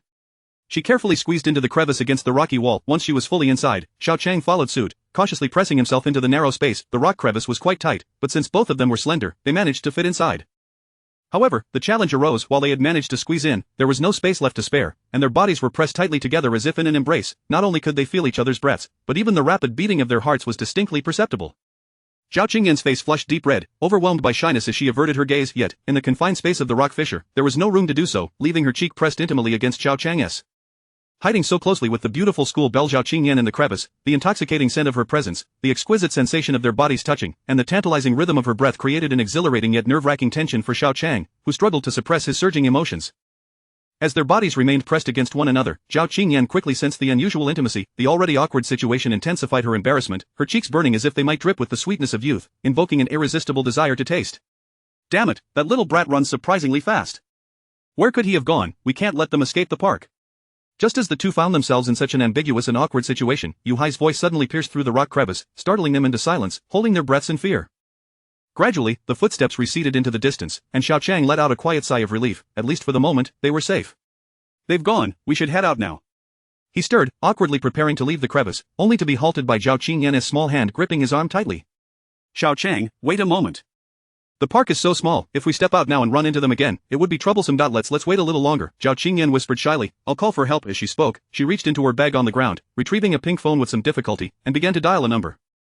Chapter 14 Making a Friend. "Hello, Uncle Wang, this is Qingyan." As soon as the call connected, Xiao Qingyan spoke in a hushed tone. "Is my dad in a meeting? Well, here's the thing. I need your help on my way home from school. I was harassed by a few ruffians, and I'm currently hiding in the park next to the school." "Yes, the eastern woods beside the first high school. Could you please send someone to pick me up? Please don't tell my dad about this. I'm afraid it would worry him. Thank you." After hanging up, Xiao Qingyan turned to the blushing Xiao Qiang, who was pressed closely against her, and said, "Xiao Qiang, someone will be here to pick us up soon. Once they arrive, we won't have to be afraid anymore. Just hold on a little longer." "Okay." Xiao Qiang nodded, trying to divert his inner turmoil, and said apologetically, "I'm sorry, Qingyan.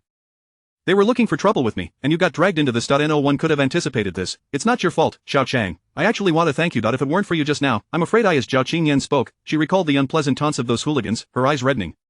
Seeing her about to cry, Xiao Qiang hurriedly said, "Don't be sad, Qingyan. We're safe for the moment, right? Rest assured, I will protect you with all my strength until your uncle finds you."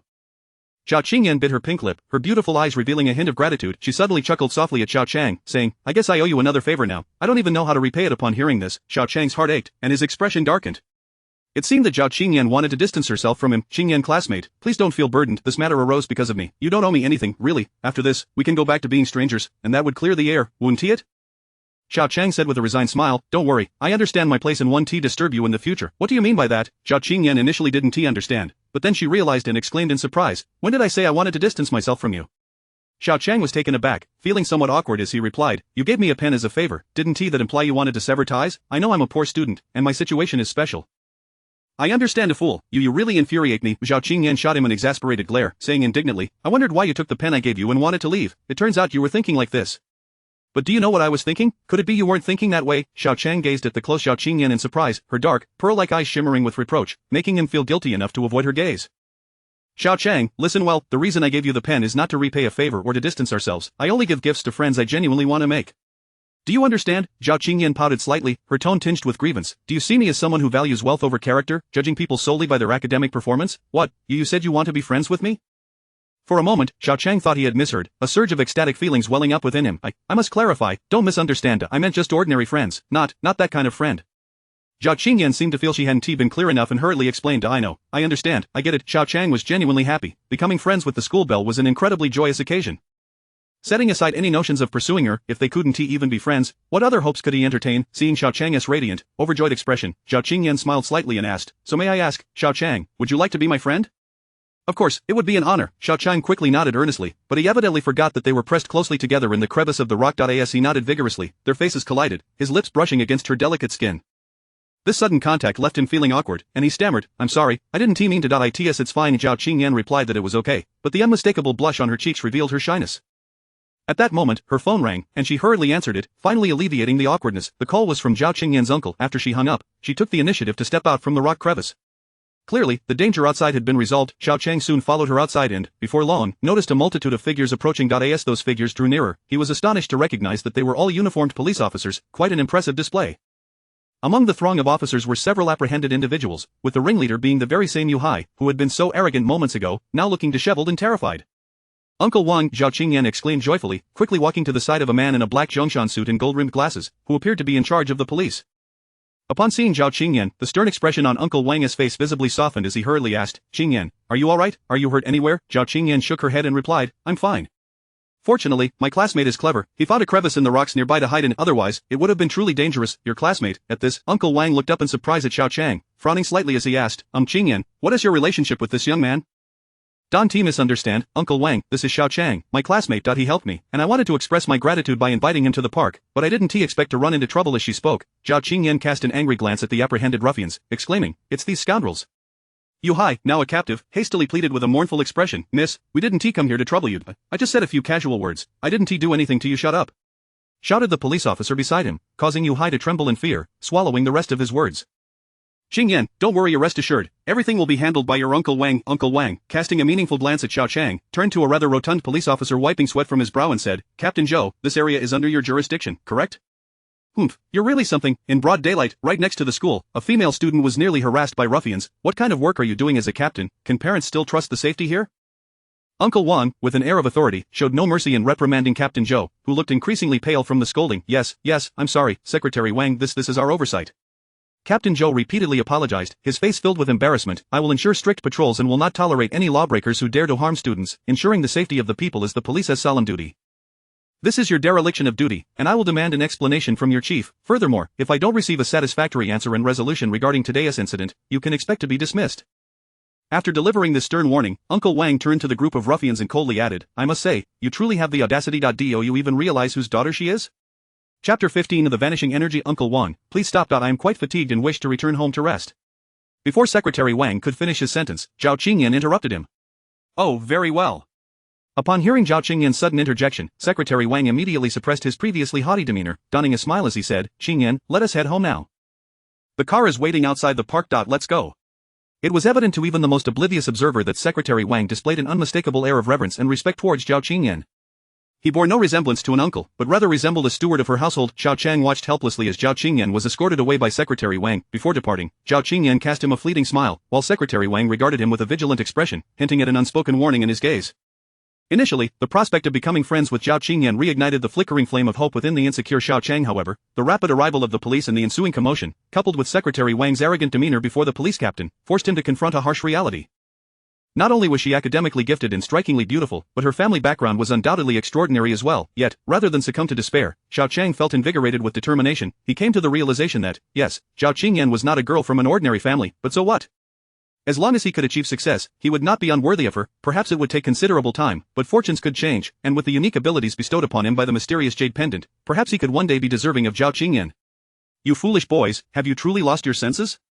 Captain Zhou finally erupted in anger once Secretary Wang had taken Xiao Qiang away, brandishing his baton and directing it towards Yu Hai and the others in a furious manner. Have you all gone mad?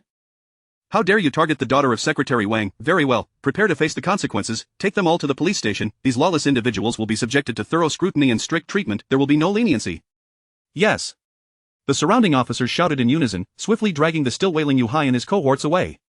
The sheer terror etched on Yu Hai's pale face revealed the depth of his regret at that moment. Xiao Qiang felt a surge of relief at having narrowly escaped a similar fate, while simultaneously feeling pity for Yu. It was clear that the police were seething with suppressed anger. Being taken to the station would certainly not bode well for them, as even a charge of indecency would suffice to land them in serious trouble. As the forest grew silent, leaving only Xiao Qiang standing alone, he recalled the unique ability he had acquired during the altercation with the thugs. He instinctively reached for the jade pendant hanging around his neck, eager to recapture that sensation of power coursing through his fist. However, to his astonishment, he soon discovered that the golden energy within the pendant had dwindled to a mere wisp. His heart sank as he realized that the forceful exertion of power had likely drained a significant portion of the pendant's energy. This was unacceptable. If the golden energy were to vanish entirely, it would mean the loss of his extraordinary abilities, but how could he replenish the energy that had dissipated? Ah, the jade stone! Xiao Qiang exclaimed in sudden realization. Yes, during his previous encounter with Yang Yixing over gambling stones, he had discovered that the high-quality Huanghua jade contained that very same golden mist. If he could locate a similar source of energy, it could potentially be absorbed by the pendant, restoring its power. With this thought in mind, Xiao Qiang disregarded his minor injuries and dashed towards the antique street. Upon exiting the park, he quickly made his way to a shop along that street known as Gentle Pavilion. This establishment belonged to his neighbor, Wenbairu, who specialized in jade. Though the shop was modest in size, its decor and vintage sign exuded a unique charm, showcasing a certain elegance. Upon entering, Xiao Qiang found Wenbairu diligently calculating at the counter. Today, she wore a water blue silk qipao, her graceful, slightly curvaceous figure perfectly accentuated, her hair was elegantly styled, and the determination reflected in her captivating visage conveyed the poise of a businesswoman. It is said that a woman who is earnest is at her most beautiful. Xiao Qiang found himself momentarily entranced, only regaining his composure after a moment to exclaim, Bairu Jia, I've arrived. Xiao Qiang? Please, find a seat while I finish up here, Wenbairu replied, glancing up with a smile before returning to her calculations. Don't mind me, I'm just browsing, Xiao Qiang responded, having not intended to visit Wenbairu specifically. The shop was filled with various jade artifacts and antiques, and he hoped to unearth a treasure that held that elusive golden energy. Soon, utilizing the remaining flicker of golden energy within the pendant, he began to peer into the antiques and jade pieces displayed in the Gentle Pavilion, revealing their internal structures one by one. However, disappointment soon washed over him, as he realized that most of the items on the shelves were either replicas or mundane artifacts, devoid of any trace of golden energy. With the energy within the pendant rapidly depleting, he felt an overwhelming sense of urgency. Could it be that he would lose the extraordinary abilities he had only recently acquired? Excuse me, do you buy antiques? Just as Xiao Qiang was grappling with despair, an elderly woman, dressed in tattered clothing and with unkempt white hair, timidly entered the shop. Typically, a shop owner faced with such a disheveled patron would dismiss them impatiently, fearing the potential mess they might bring. However, Wenbairu displayed no sign of impatience, instead smiling as she asked, Madam, do you have any treasures to show? If they are genuine and the price is reasonable, I would be willing to consider purchasing them. Ah, well, I have a pair of iron balls passed down from my ancestors. My late husband cherished them and only revealed their value before he passed, saying they were quite precious. Could you appraise them for me? I am in urgent need of funds due to a family matter. The elderly woman trembled as she spoke, retrieving two seemingly ordinary, rusted iron balls from her pocket. Xiao Qiang casually glanced at the unremarkable iron balls, and soon the power of his vision revealed their internal structures. Just as he was about to dismiss them as mere trinkets, an unseen golden light suddenly erupted from within the iron balls.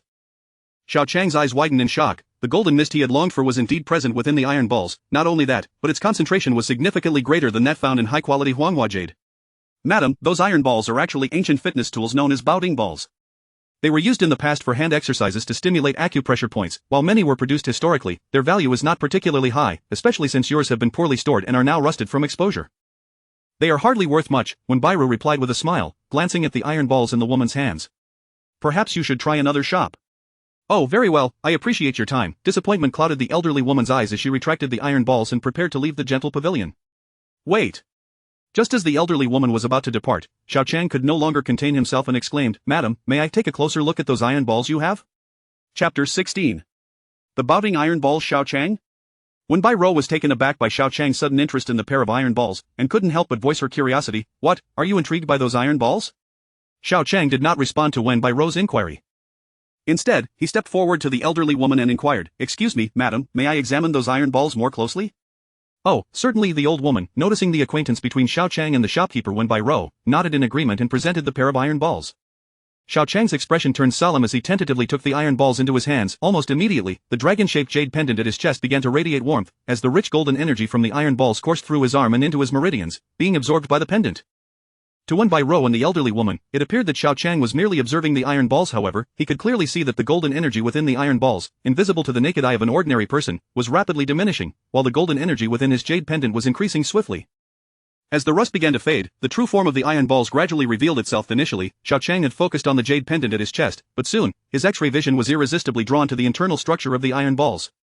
These seemingly unremarkable rusty iron balls were not entirely made of iron. Beneath the layer of iron casing lay a pair of spherical, transparent gemstones. Although he was unsure of the exact nature of these gems, their clarity and luster confirmed the elderly woman's assertion. They were indeed precious heirloom stones. Moreover, if they were not valuable, how could they possess such mysterious golden energy? Madam, my mother has been suffering from minor ailments. I have heard that playing with these bouting iron balls can massage acupoints and promote health. If possible, could I purchase this pair of iron balls? Xiao Qiang suppressed his excitement and maintained a composed smile, adding, I just wonder how much you would be willing to sell them for? You wish to buy my iron balls?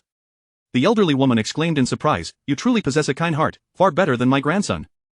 To be honest, my son and daughter-in-law passed away early, and I raised my grandson from a young age by collecting scraps, yet, he has grown up to be disobedient and has caused trouble everywhere. Just recently, he was beaten and hospitalized, leaving me with no choice but to sell the heirlooms to cover medical expenses. After gathering, I still need over 5,000.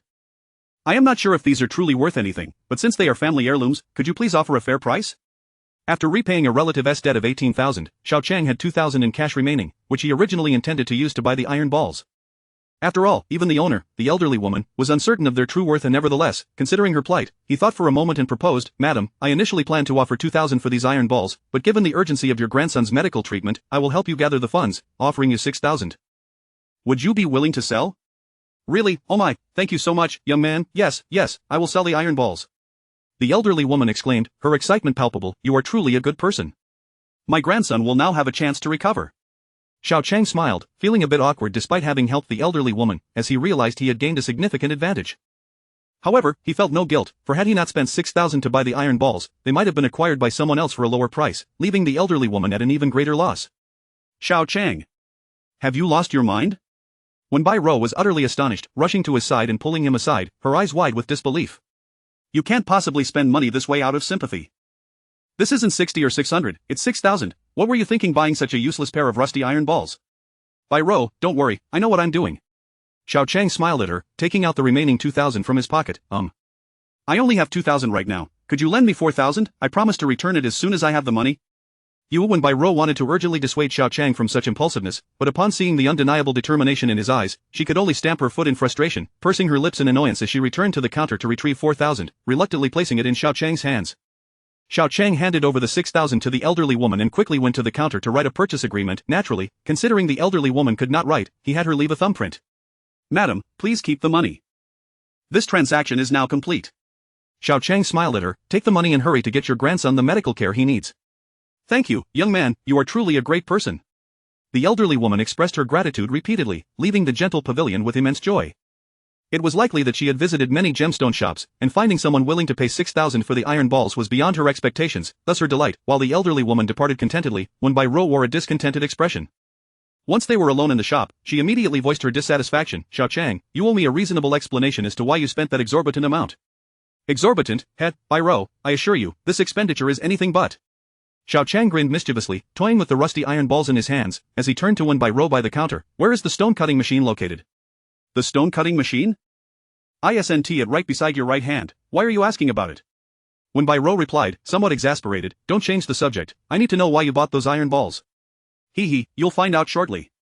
Xiao Qiang eagerly made his way to the stone cutting machine, plugged it in, and activated the sharp blade. Xiao Qiang. What are you planning to do? That's an iron ball, don't ruin the expensive cutting machine. Before Wen Rou could finish her warning, Xiao Qiang excitedly positioned the iron ball under the cutting blade. With a series of metallic scraping sounds, sparks flew as the cutting machine's blade swiftly penetrated the iron ball. He carefully rotated the iron ball along the edge of the blade, ensuring his hands remained steady.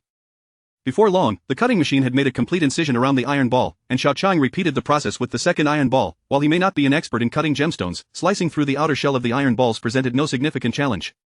Xiao Qiang, what on earth are you doing? When Bai Rou still failed to comprehend his actions, unable to suppress her curiosity, is there something special about these iron balls? Indeed, these iron balls are indeed remarkable. Once he had finished cutting, Xiao Qiang approached Wen Bai Rou with a smile. Bai Rou, take a look. Wen Bai Rou glanced down at Xiao Qiang's hands and saw him grinning as he pinched one of the iron spheres, then, with a gentle motion, peeled away the rusty iron casing as though it were a mere eggshell, revealing the transparent, clear gemstone within, basking in the light once more. The gentle pavilion was adorned with a crystal chandelier, casting a cold, white light that now illuminated the gemstone, causing it to emit a unique glow. Heavens, but what is this? Wen Bai Rou's eyes widened in astonishment, nearly gasping aloud. Chapter 17 in The Master of Bargains by Rua. You possess an exquisite understanding of jade of prey. Take a look at this gem encased in iron. What material do you surmise it to be? Xiao Qiang placed the pair of crystalline gems before Wen Bai Rua. In a flurry, Wen Bai Rua hastily retrieved a magnifying glass, scrutinizing the circular gems cleverly concealed within the iron shell. The astonishment on her delicate face gradually morphed into sheer ecstasy as she abruptly lifted her gaze towards Xiao Qiang, exclaiming, Xiao Qiang, behold. This gem is as refreshing as water, pure and translucent, exhibiting a remarkable clarity that reveals minimal impurities within, and emanates a luminous glow that if my eyes do not deceive me, I can confidently assert that this is indeed a highly valuable ice jade. Xiao Qiang, entirely unversed in the art of jade appraisal, could discern from Wen Bai Rua's fervent expression that the gems were undoubtedly of significant worth. At that moment, he could not help but marvel at the wisdom of those who came before him. It was evident that the ancestors of the elderly lady had feared that these ice jade gems might be coveted by others, and in a bid to preserve them for posterity, they had enveloped the gems in a thick layer of iron, misleading onlookers into believing they were merely ordinary iron balls for senior fitness. Such meticulous effort had been invested, even managing to deceive future generations, resulting in an unexpected boon for him. Regaining his composure, Xiao Qiang inquired curiously, what exactly is the value of such jade? Well, I cannot say for certain, but jade of this clarity and quality is likely worth at least several 100,000, if not more. Wen Bai Rua speculated, her expression shifting to one of envy as she continued, so, you were determined to purchase that iron ball because you had already discerned the secrets it held? Xiao Qiang, I am quite curious, do you possess a supernatural insight that allows you to see the gems hidden within the iron shell? Otherwise, how could you have discovered it when even the old lady remained oblivious? Several 100,000 is no trifling sum, and had he encountered such a figure in the past, he would have been taken aback. Fortunately, after acquiring the jade pendant, Xiao Qiang's mental fortitude had been tested multiple times, allowing him to quickly regain his composure after a brief moment of excitement. Naturally, he could not reveal that he had indeed developed a form of supernatural vision, so he smiled and fabricated a response. Bai Rua, I possess a rather strong sixth sense. I was intrigued by the old lady's iron ball, and upon closer inspection, I noticed that the rusty iron ball felt neither as light as a hollow object nor as heavy as solid iron. This led me to suspect that there was something amiss. Furthermore, I simply felt pity for the old lady, which prompted me to purchase the iron balls. To my surprise, I was correct. There was indeed something extraordinary within. Really? Wen Bai Rua appeared somewhat skeptical of Xiao Qiang's somewhat strained explanation, but as she could not conceive of any alternative, she attributed it to his luck, exclaiming, Xiao Qiang, you truly are a master of bargains. How fortunate you are, in the jade market, you have chosen exquisite yellow flower jade, and today you have acquired a pair of ice jade balls. It would be a pity if you did not pursue a career as a jade and gemstone appraiser. Haha, I quite like the title of Master of Bargains. Xiao Qiang chuckled proudly, adding, Bai Rua, I will sell you these jade balls. Just name your price. Do not, I cannot afford them. Moreover, I truly do not know the value of these ice jade balls. If you wish to sell them, you should first consult an appraiser to ascertain their worth. Do not let them go for a pittance, Wen Bai Rua thoughtfully replied. How about this? Let us place the gems in the safe here for now. I have heard that a large jewelry and gemstone auction exhibition will be held in the provincial city soon. We can seek out appraisers there and, if possible, find buyers through the exhibition. What do you think? Very well, I shall defer to your judgment, Bai Rua. Xiao Qiang nodded with a smile. It has been years since I last visited the provincial city. It will be a delightful opportunity to explore the big city. Do not get too carried away with thoughts of leisure. The provincial city is far more bustling than a small county like Yong'an, with its towering skyscrapers and urban vibrancy. When we go to the provincial city, we will be stepping into the unknown. We must prepare thoroughly and gather information about the exhibition, Wen Bai Rua advised, glancing at Xiao Qiang with a playful smile. There will surely be transactions involving jewels and gemstones at the exhibition, and you, as the master of bargains, may very well strike gold again. Xiao Qiang, I am truly impressed. If fortune continues to smile upon you, you may well become a small fortune in your own right. Xiao Qiang smiled at the enchanting Wen Bai Rua and replied, what is a small fortune? My ambition is to become a wealthy magnate. Be content. Do you truly believe that luck will persistently follow you? You take my compliments too seriously. Wen Bai Rua rolled her eyes in disbelief, casually retorting as she carefully placed the valuable ice jade sphere into the shop safe and locked it. She then took out her phone, intent on contacting some shop owners to inquire about the provincial city's antique exhibition, completely disregarding Xiao Qiang's presence. Sensing that Wen Bai Rua was preoccupied with her phone call, Xiao Qiang took the hint and bid her farewell, making his way home. As he stepped out of the warm breeze pavilion, he began to delve into the mysteries of the jade pendant that absorbed the golden energy from the ice jade. As he had surmised, the nearly depleted golden energy had been replenished, with the amount stored within the pendant even surpassing its previous state. This indicated that the golden energy, which granted him special abilities, could indeed be derived from high-quality jade stones. However, questions soon followed: what exactly is this golden energy, how does it form? Why does this energy exist within such exquisite jade stones as yellow flower jade and ice jade? Furthermore, could this golden energy also be present in priceless antiques? How long could he sustain himself with this golden energy? With a barrage of inquiries flooding his mind, Xiao Qiang found himself still in the dark regarding the dragon-shaped jade pendant, entirely unfamiliar with its origins or the nature of its treasures. Never mind. If I cannot comprehend it, I shall not dwell on it. Since I have acquired this pendant, I shall make good use of it. Worrying excessively serves no purpose. Xiao Qiang chuckled at himself, shaking his head as he strode into the jade factory dormitory complex. What an awful stench. Secretary Lu, are you certain that the family I asked you to locate resides in this decrepit building? Covering her delicate nose with her hand, Xiao's lovely face displayed a clear expression of disgust as she waved her hand in an attempt to disperse the foul odor emanating from the heap of debris at her feet, but to no avail. Yes, Mississippi. The family you inquired about indeed resides here, Secretary Lu replied in a hushed tone. I have heard that their circumstances are quite dire. Is that even necessary to state? How could anyone living in such a dilapidated building not be struggling? Xiao shot a bemused glance at Secretary Lu, frowning as she added, Secretary Lu, you did not inform my father about finding this family, did you? I did not disclose this to Mr. Xia, only you are aware of this matter, Miss. Secretary Lu bowed awkwardly. However, Mississippi. Even if I do not inform Mr. Xia, he will eventually find out. In a small county like this, locating someone is hardly difficult. That is of no concern, as long as I find them before my father does. Come, lead me to their residence. After all these years, it is time to resolve this matter. Just as Xiao could no longer tolerate the strange odor surrounding her and was about to enter the old residential building with Secretary Lu, her keen eyes caught sight of a young man approaching from a distance. To her surprise, the young man seemed quite familiar, as if she had seen him somewhere before. Chapter 18 The rich young lady Xiao Qiang gazed upon the enchanting young lady before him, clad in white beach shorts and a pink short-sleeved t-shirt, exuding an aura of youthful vitality. In a flash, he recalled why she seemed familiar. After all, beauty leaves an indelible mark on one's memory. She was none other than Miss Xiao, who had assisted him in recovering his lost wallet from Huang Shuren just 2 days prior. Miss Xia, what a delightful surprise to encounter you here. Are you searching for someone? Xiao Qiang greeted her with a warm smile, fully aware that Xiao belonged to a wealthy family. It was evident that her presence in this dilapidated jade factory neighborhood was not for lodging, but rather for seeking someone. Ah, you're the one who helped me retrieve my wallet from that antique street the other day. At that moment, Xiao seemed to finally recognize Xiao Qiang, her expression shifting to one of surprise. She pointed at him but then realized she didn't even know his name, leading her to awkwardly nod and add, yes, I'm here to find someone. Do you live here? What a coincidence. You're absolutely correct, I do reside here. Have you managed to locate the person you are seeking? If not, I would be more than willing to assist, as I am quite familiar with this area. After all, Xiao Qiang had effortlessly earned 20,000 yuan for helping her retrieve her wallet, and one could only imagine the potential reward for aiding her in finding someone.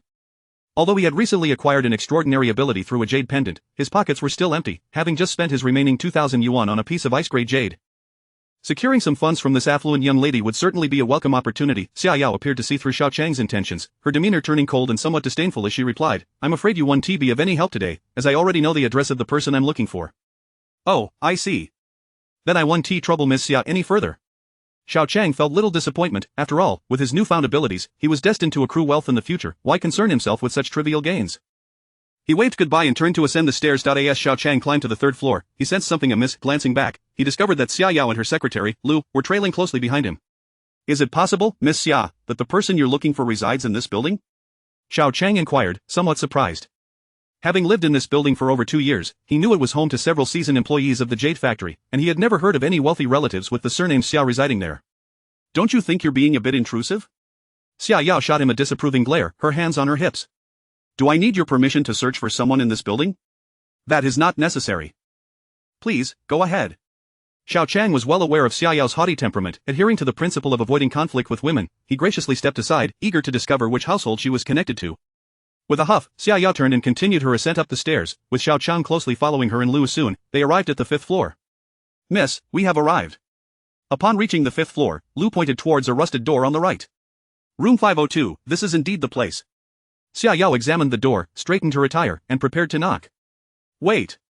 Just as Xiao was about to rap on the door, Xiao Qiang could no longer contain his astonishment and called out, stepping beside her. Miss Xia, are you certain your secretary hasn't made a mistake? Are you sure this is the family you wish to find? What do you mean? Xiao shot him a puzzled look, her brows furrowing. What family I'm searching for is none of your concern. Ahem. I apologize, but your choice of whom to seek has no bearing on me. Xiao Qiang sidestepped to the iron door, shrugging with a smile. However, you are about to knock on my family's door. You think that connects us? What? Xiao Yao's eyes widened in disbelief as she stared at Xiao Qiang for a long moment before exclaiming in astonishment, "You mean this is your home?" "Haha, Miss Xia, do you truly believe I would be unaware of my own residence?" Xiao Qiang replied, somewhat exasperated. "Perhaps you should inquire with your secretary about whether she has indeed come to the correct door. Our family has no relatives with the surname Xia." Feeling a bit embarrassed, Xiao Yao glanced at Lu, her inquiry unmistakable. Lu retrieved a note from his pocket, scrutinized it, and reluctantly confirmed, "Miss, it is indeed this family. I did not make a mistake." "Is it truly my home?" Xiao Qiang was taken aback. He had never heard his mother mention any acquaintances with a wealthy individual named Xia. Xiao Yao nodded, casting a few more complex glances at Xiao Qiang. "May I ask, is your surname Xiao?" Xiao Qiang was momentarily stunned, astonished at her knowledge of his surname. "How did you know my last name is Xiao?" "If your surname is Xiao, then I have indeed found the right place," Xiao Yao sighed lightly. "Please open the door. Is your mother at home? I have come to discuss an important matter with you."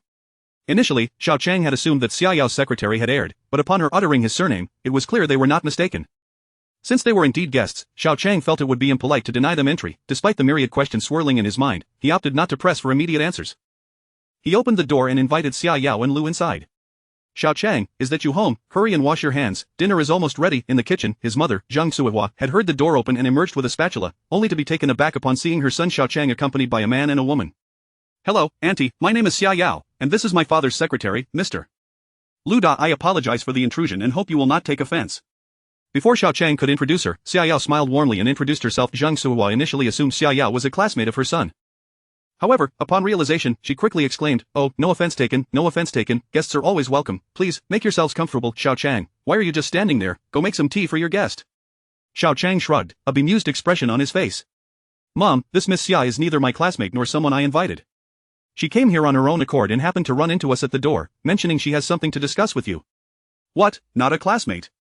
Zheng Suiwa's surprise led her to glance at Xiao Yao several times before asking, "My dear, I don't believe we've met before, have we?" "Auntie, you are correct. You do not know me. This is a long story, and I would appreciate it if we could sit down and discuss it once you are free." Xiao Yao, despite her haughty demeanor towards Xiao Qiang, was respectful and courteous towards his mother, her words dripping with sweetness. Realizing Xiao Yao genuinely had something to discuss, Zhang Suihua pondered for a moment before returning to the kitchen to tidy up. After removing her apron and wiping her hands, she came out and warmly invited, "Come, have a seat, Miss Xia."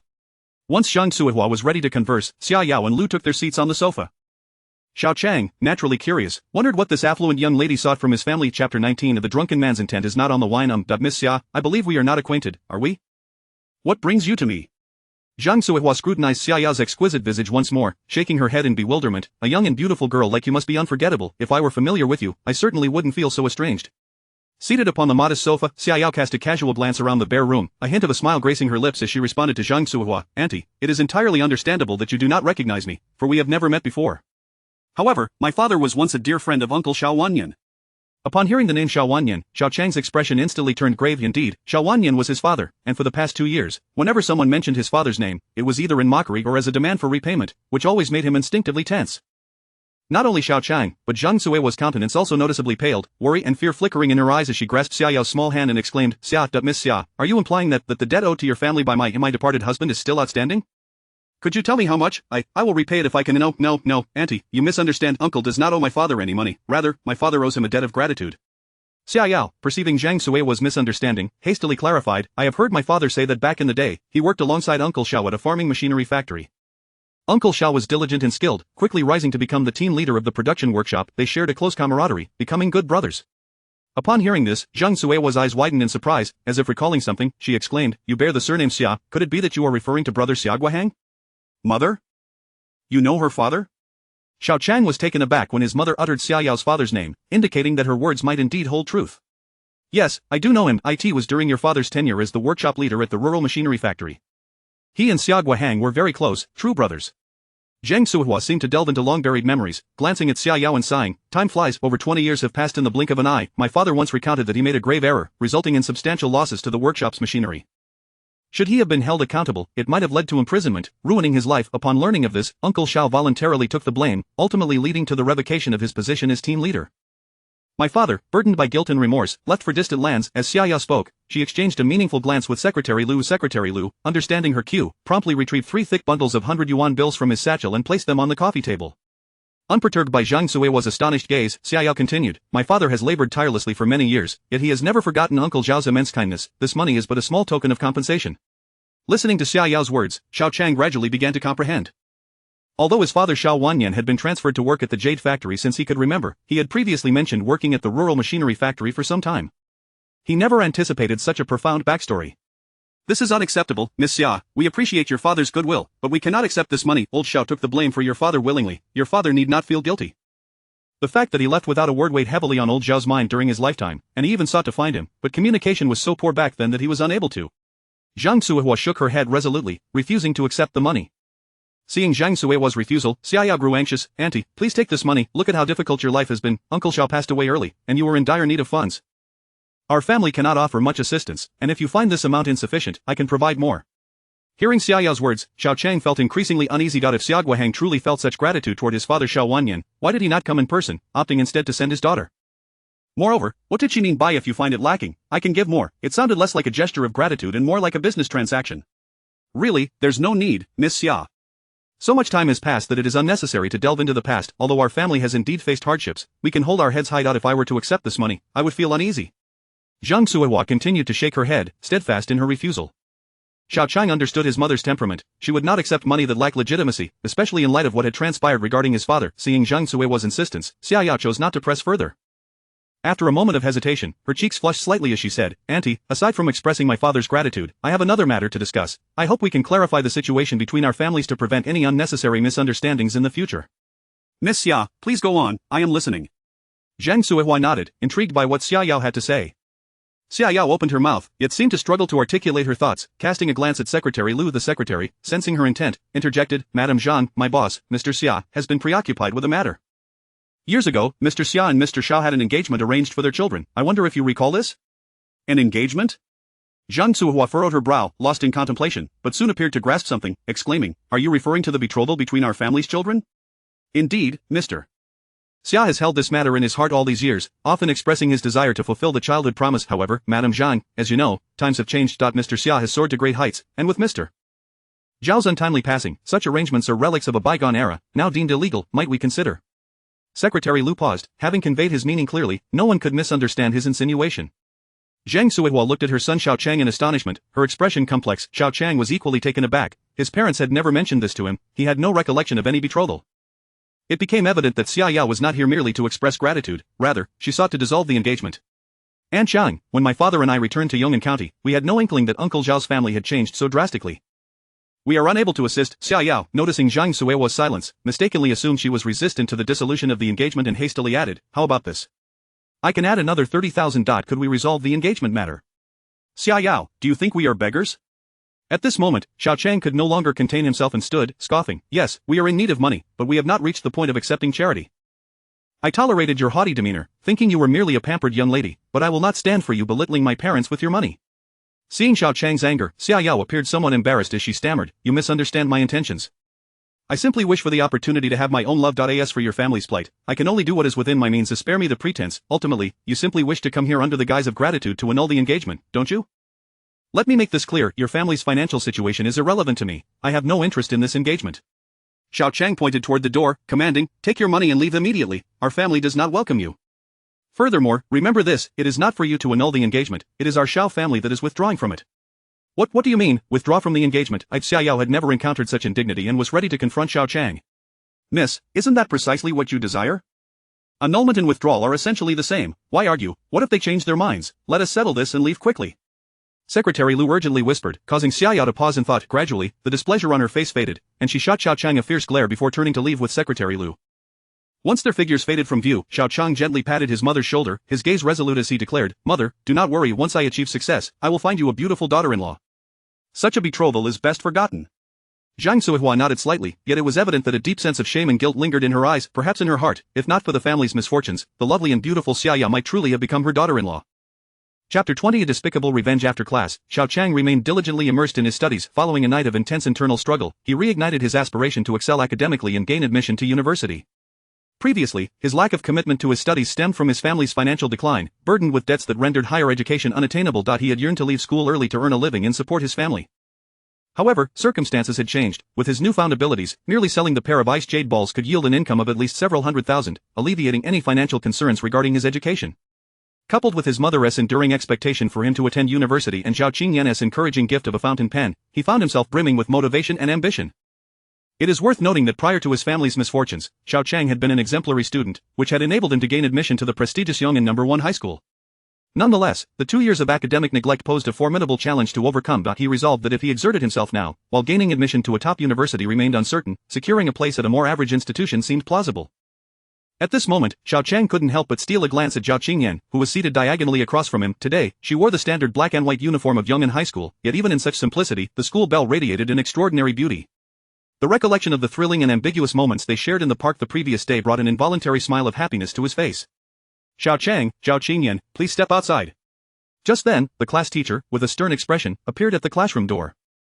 The ominous tone of his voice immediately aroused Xiao Qiang's apprehension about the unfolding situation. Xiao Qingyan turned to him, her eyes filled with surprise, but Xiao Qiang could only shrug, indicating his own confusion.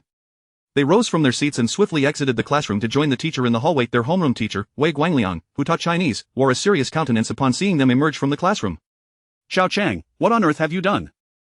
It is one thing if your grades are poor and you don't study, but now you've developed some skills and dare to injure a classmate. Are you aware that our school has a strict policy against fighting among students that could lead to expulsion?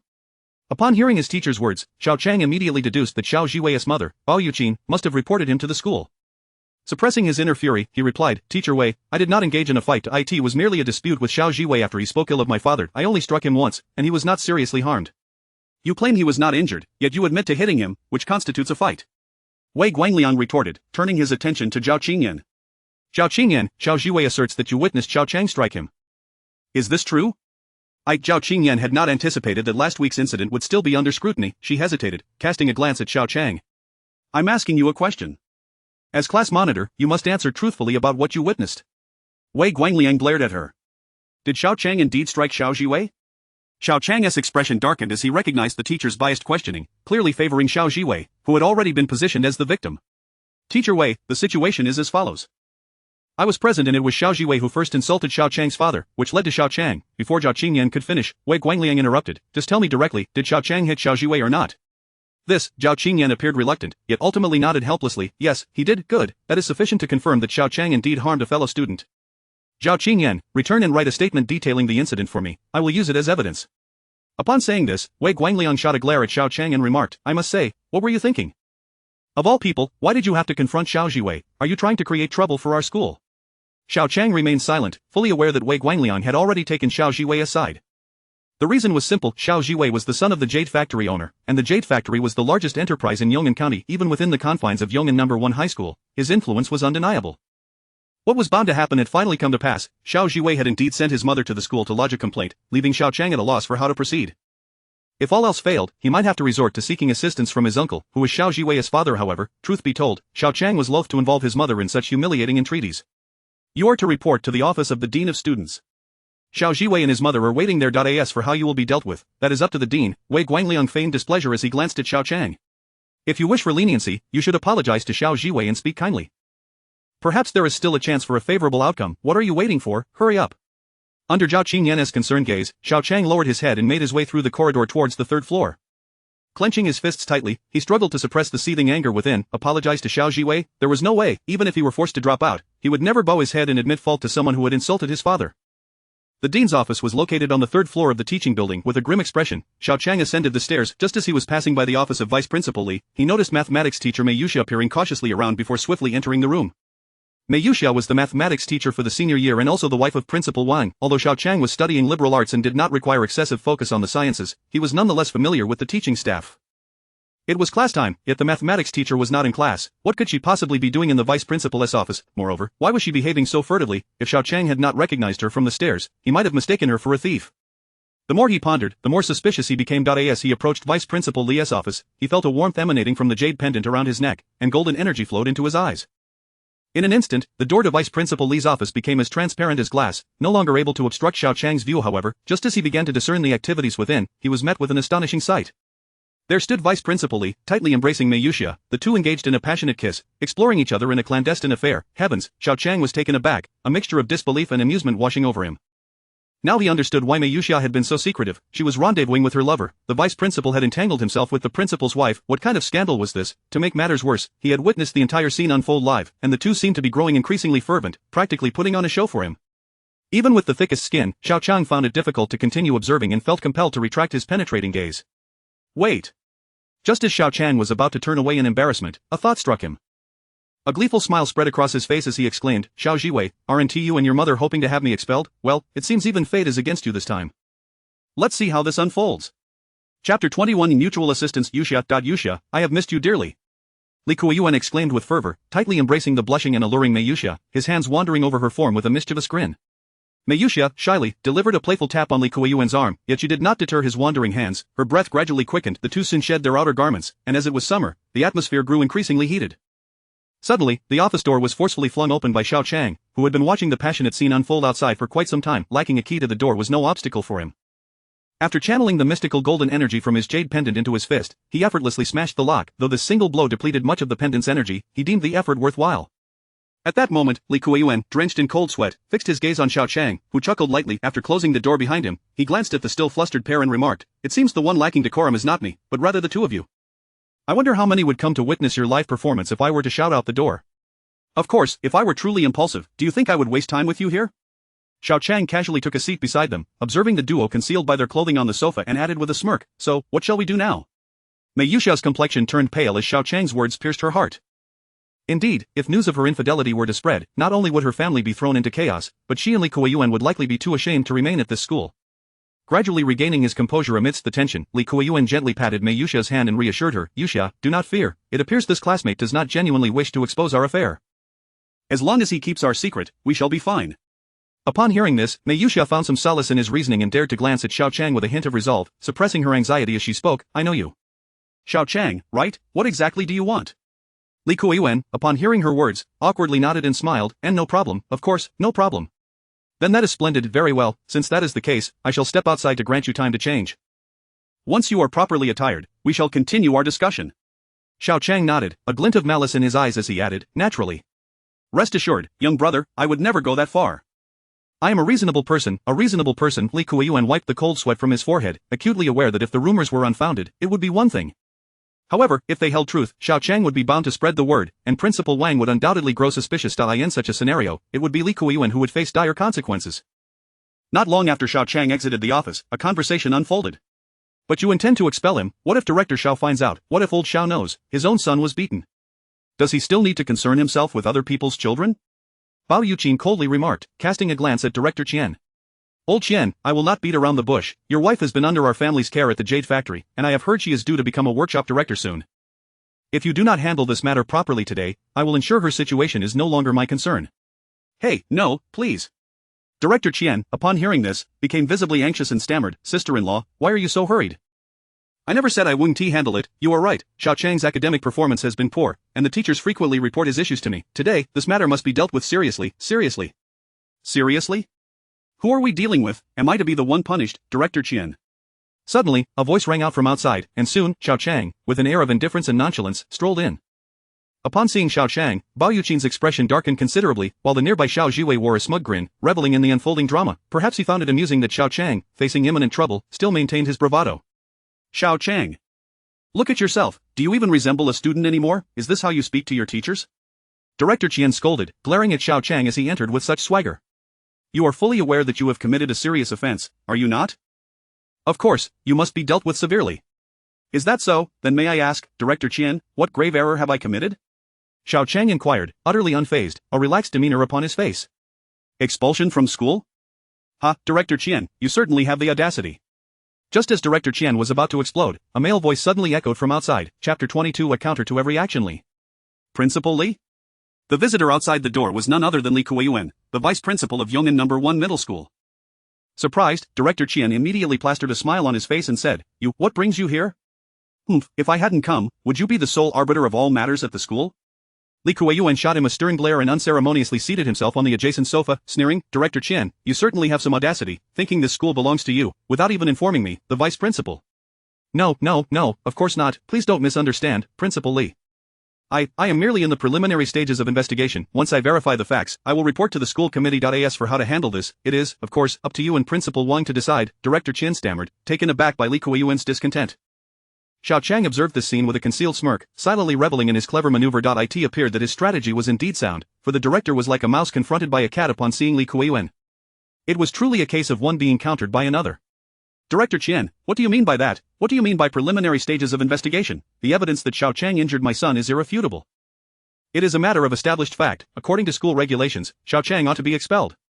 Bao Yuqin interjected with evident dissatisfaction. I demand a resolution from your school today. Director Qian was taken aback by Bao Yuqin's unabashed questioning. He was clearly caught between a rock and a hard place, unsure of how to proceed. Li Kuiyuan glanced at Bao Yuqin, appraising her before commenting with a smile. Madam, you insist that Xiao Qiang harmed your son, Xiao Jiwei, yet I see your son standing here perfectly fine, without a single injury. You claim he was hurt. Where is your evidence? Surely the hospital must have issued some form of proof. Indeed, there is. Son, bring the hospital's certificate to show your principal. Bao Yuqin seemed prepared, and upon receiving his mother's command, Xiao Jiwei hastily produced a hospital document and handed it to Li Kuiyuan. The facial muscle shows mild redness and swelling, with a possibility of internal inflammation. Li Kuiyuan read the conclusion on the document and couldn't help but chuckle. I must say, Madam Bao, your evidence is rather tenuous, is it not? Mild redness and swelling with a possibility of inflammation. What does this conclusion signify? It indicates that it does not even constitute a minor injury. You assert that Xiao Qiang injured your son, yet your son bears no mark of injury. Is this what you call harm? Bao Yuqin was momentarily taken aback. She had not anticipated that Li Kuiyuan would possess such knowledge of medical documentation. Her expression soured as she retorted, Principal Li, even if my son does not have a minor injury, he was undoubtedly struck by Xiao Qiang, or else the redness on his cheek would not have been documented. Haha, Madam Bao, I am unaware of what Director Qian has communicated to you, but I must inform you that our school indeed has regulations stating that any student involved in fighting or brawling shall be expelled. However, this clause comes with prerequisites. Li Kuiyuan's demeanor grew serious as he continued, fighting requires certain conditions to be met. The school rules clearly state that conflicts not resulting in minor injuries are not classified as fighting. In other words, the altercation between your son and Xiao Qiang does not constitute a brawl, it can merely be regarded as a disagreement between classmates. In such cases, our school recommends verbal admonishment. Verbal admonishment? Bao Yuqin's eyes widened in disbelief. After going to such lengths to confront the school and pressuring the director, how could this unexpectedly appear to devolve into mere verbal reprimand? Xiao Qiang could hardly suppress his laughter. Principal Li was indeed impressive, effortlessly diffusing the situation while delivering a resounding slap to Bao Yuqin's face. Were you not the wife of the jade factory owner? Did you not intend to stir up trouble at the school? Very well, let us see if you can turn the tide. Director Qian, is what Principal Li said true, just verbal admonishment? Bao Yuqin enunciated the last 4 words with a palpable sense of warning. Director Qian, acutely aware of the threat embedded in Bao Yuqin's tone, cast a pained glance at Li Kuiyuan before gritting his teeth and saying, Vice Principal Li, should we discuss this matter with Principal Wang? I understand.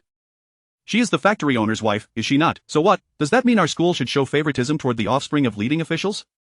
Li Kuiyuan's anger flared as he slammed his hand on the table and exclaimed, Director Qian, are you suggesting that the son of a leader merits leniency while the common folk face severe penalties? I see a significant flaw in your reasoning. At Yong'an No. 1 Middle School, we uphold strict discipline and equality. Do not think that just because he is the son of the jade factory owner or even the son of the county head, I will treat him any differently. Li Kuiyuan's righteous indignation left no room for retreat. Director Qian was acutely aware that the situation had reached an impasse. At that moment, Xiao Qiang suddenly interjected with an audacious sigh, Principal Li, I do not mind being wronged. If the school finds it difficult to handle, I would consider it an honor even if expelled. Put. Xiao Qiang's words nearly caused Director Qian and Bao Yuqin to spew blood in frustration. This individual was insufferably brazen. Was he not being excessively obnoxious? How could one possess such audacity? Xiao Qiang, rest assured that the school will not wrong any student. Li Kuiyuan suppressed his urge to retch and replied resolutely to Xiao Qiang, your grievance will be rectified.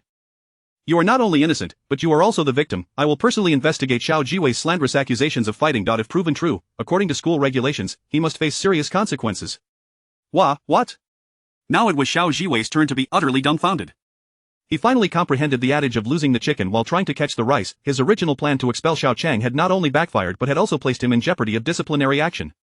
As a high school student, particularly one on the cusp of university entrance examinations, facing disciplinary action was no trivial matter. It would be recorded in his permanent record.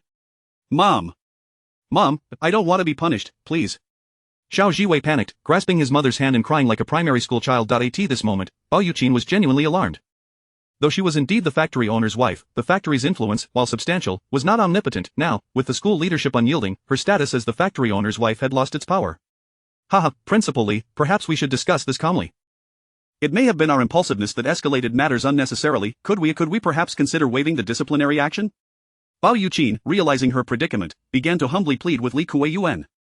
Li Kuiyuan, having risen to the position of vice principal, was certainly not a naive individual. After feigning contemplation, he replied, it is not impossible to waive the punishment, but there is a condition.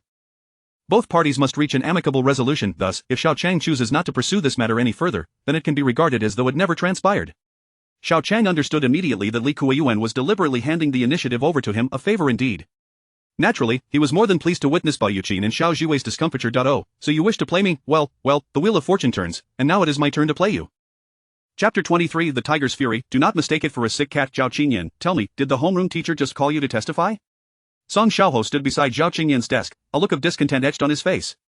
You wouldn't have sold Xiao Qiang out, would you? Zhao Qingyan lifted her gaze to meet Song Xiaohou's, her beautiful eyes dimmed with worry. What are you saying? You know exactly what I mean. Song Xiaohou retorted, urgency creeping into his tone. You are well aware of the reason behind the conflict between Xiao Qiang and Xiao Jiwei. What did you say when the homeroom teacher questioned you? Before heading to the disciplinary office, Xiao Jiwei smugly informed others that his mother had come to school to lodge a complaint, intending to ruin Xiao Qiang. Do you understand? The school might expel Xiao Qiang. Surely, it can't be that serious, can it? Zhao Qingyan replied, a hint of panic coloring her delicate features. I only stated the facts as I saw them. Oh dear, my school bell. Are you implying that you have testified to the teacher, claiming that Xiao Qiang struck Xiao Jiwei? Upon hearing Zhao Qingyan's tacit agreement, Song Xiaohou was rendered speechless with rage.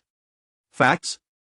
You don't even grasp what that means. Let me ask you, did Xiao Jiwei's conflict with Xiao Qiang stem from you? If it weren't for you, would he have entangled himself with Xiao Qiang? Ultimately, you are the root cause of all this. You have brought Xiao Qiang to the brink. He may truly be finished. Hey, Song Monkey, how dare you speak to Qingyan like that? Song Xiaohou's words were indeed excessive, and even Zhao Qingyan's deskmate, Wang Xiaoxiao, could no longer stand by. She rose to defend her friend, asserting, so according to you, everything is Qingyan's fault. Do you men lack any sense of responsibility? What do you mean by lacking responsibility? If Zhao Qingyan had not testified, would Xiao Qiang have found himself in this predicament? Song Xiaohou countered passionately. Sometimes one must learn to be flexible. You could simply claim you didn't see anything, no one would blame you. Listening to Song Xiaohou's words, a wave of guilt washed over Zhao Qingyan. Indeed, it was Xiao Qiang who had saved her that day, suffering a snakebite in the process, and it was her insistence on assisting him to the infirmary that led to Xiao Jiwei witnessing the event, thus sparking the misunderstanding and conflict.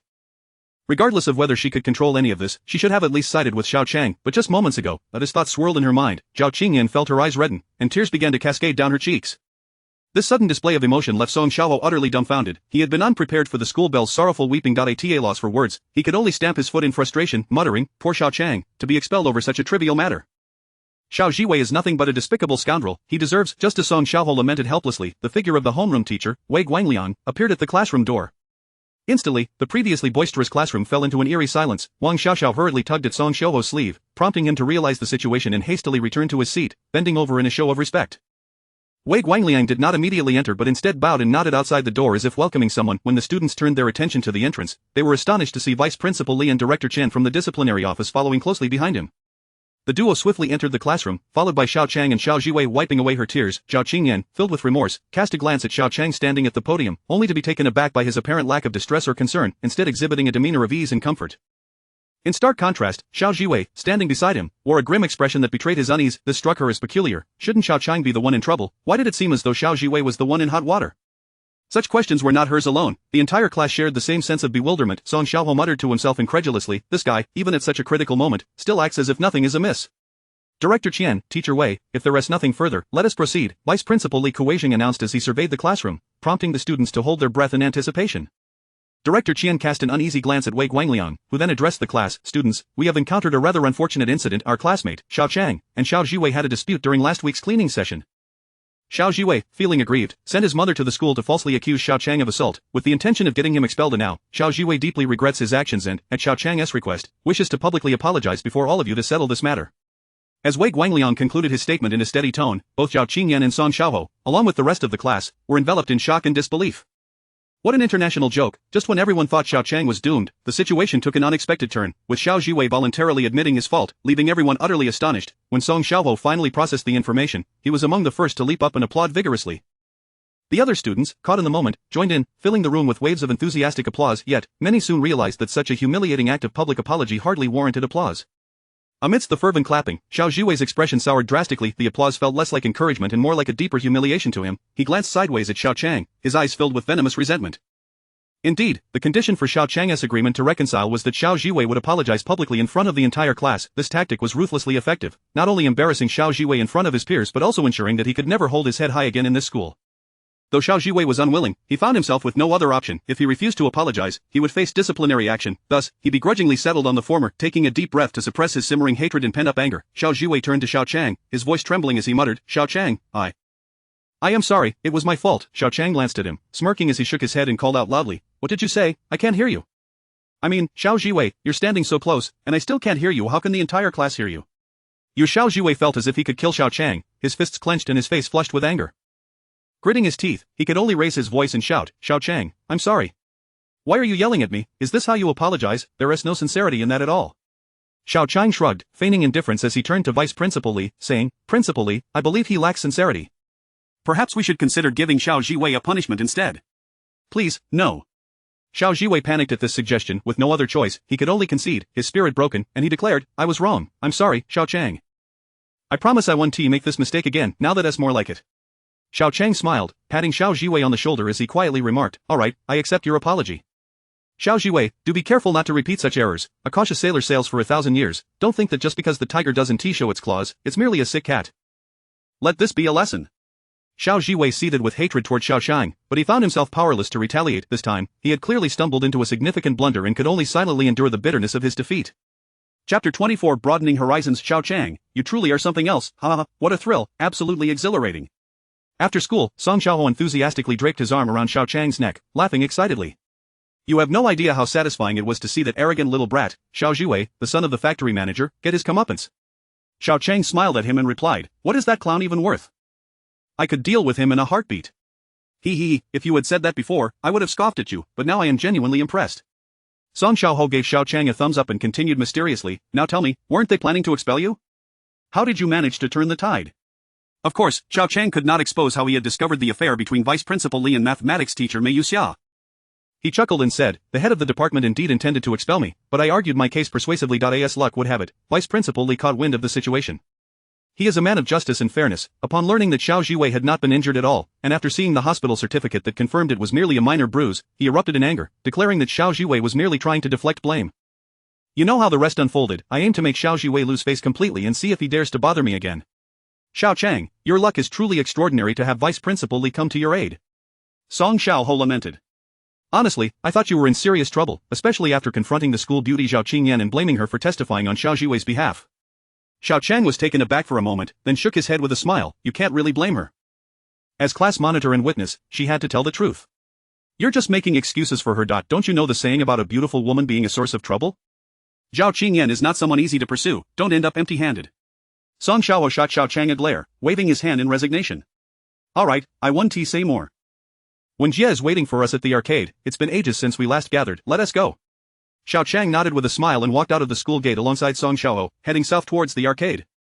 Xiao Wenjie and Song Xiaohou had been Xiao Qiang's close friends since elementary school, having shared countless memories together. They attended both elementary and middle school together, although Xiao Wenjie, due to his poor academic performance, ended up in a vocational high school and eventually dropped out to support himself due to financial difficulties. Nonetheless, this did not diminish their bond. Even after dropping out, Xiao Wenjie worked for a boss, traveling extensively and sometimes barely returning to Yongnan County for a month at a time. However, each time he returned, the three friends would reunite. Upon arriving outside their usual haunt, the arcade, they spotted Xiao Wenjie playing billiards nearby. After a month apart, Xiao Wenjie had undergone quite a transformation. His hair dyed and a cigarette dangling from his lips, clad in a flamboyant short-sleeved shirt, and a thin gold chain around his neck, he exuded the air of a nouveau riche. Wenjie. Xiao Qiang was momentarily taken aback, but Song Xiaohou had already called out in delight. Xiao Wenjie turned with a smile, waving at them and casually discarding his cigarette but onto the ground. Reaching the billiard table where Xiao Wenjie played, they caught him just as he sank the final ball, excitedly clapping his hands as he addressed his opponent. A bet is a bet. Pay up." His opponent reluctantly handed him 100 yuan, to which Xiao Wenjie grinned as he pocketed the money and put away his cue, turning to the duo. "Xiao Qiang, monkey, you arrived just in time. So, what do you say, wanna play a few rounds?" "Thanks, but we'll pass. By the way, Wenjie, you've really changed. After not seeing you for a month, I almost didn't recognize you." Song Xiaohou remarked with curiosity, "You used to play for just 5 yuan a game, and now it's 100. Are you suddenly wealthy?" "Please, this is nothing." Xiao Wenjie waved dismissively. "I have some good news for you. I recently made a decent sum for my boss, and today, I'm taking you guys to experience something truly exciting." "A place? What kind of place?" Xiao Qiang asked with a hint of concern. "Wenjie, what exactly are you doing for your boss? Is it legitimate work?" "What do you mean by legitimate? I work for my boss, and he pays me. It's perfectly normal." Xiao Wenjie laughed, slinging his arm around Xiao Qiang's shoulder. "Come on, let us go have some fun. I'll treat you to a feast." Song Xiaohou laughed and followed Xiao Wenjie out of the billiards room, with Xiao Qiang trailing behind them. The three quickly boarded a taxi, which sped along the outer streets, soon leaving the county town and arriving in the suburbs. As the taxi came to a halt, Xiao Qiang stepped out and realized they were in a rather remote area. Not far from the intersection stood what appeared to be an abandoned factory. Do you remember this place? Ha, it used to be a lumber processing factory where we played ball as kids. Xiao Wenjie clapped Xiao Qiang on the shoulder, reminiscing. But this factory closed down years ago, and now it's been bought by a private owner and turned into a gambling stone venue. A gambling stone venue? Xiao Qiang was taken aback, and given his limited knowledge of jade, he inquired, are you saying this is a place for betting on jade? Sort of, but not quite. You'll find out when we go in. Xiao Wenjie eagerly led them forward. This place is far more entertaining than a typical gambling venue. The last time I helped my boss recover a debt, he rewarded me with over 30,000. Today, I'm determined to test my luck. Upon hearing this, Xiao Qiang began to piece together what kind of place this was and frowned. Wenjie, your family situation isn't great. You should save that money for your parents instead of wasting it. This isn't wasting, Xiao Qiang, you know my family's situation. Seeing my old man lying in bed, half dead, breaks my heart. Xiao Wenjie took a deep drag on his cigarette, exhaling the smoke. He needs surgery and recuperation, which will require at least 100,000. I just want to take a gamble. If I make some money, I can take my father to the provincial capital for treatment. I refuse to believe his illness can't be cured.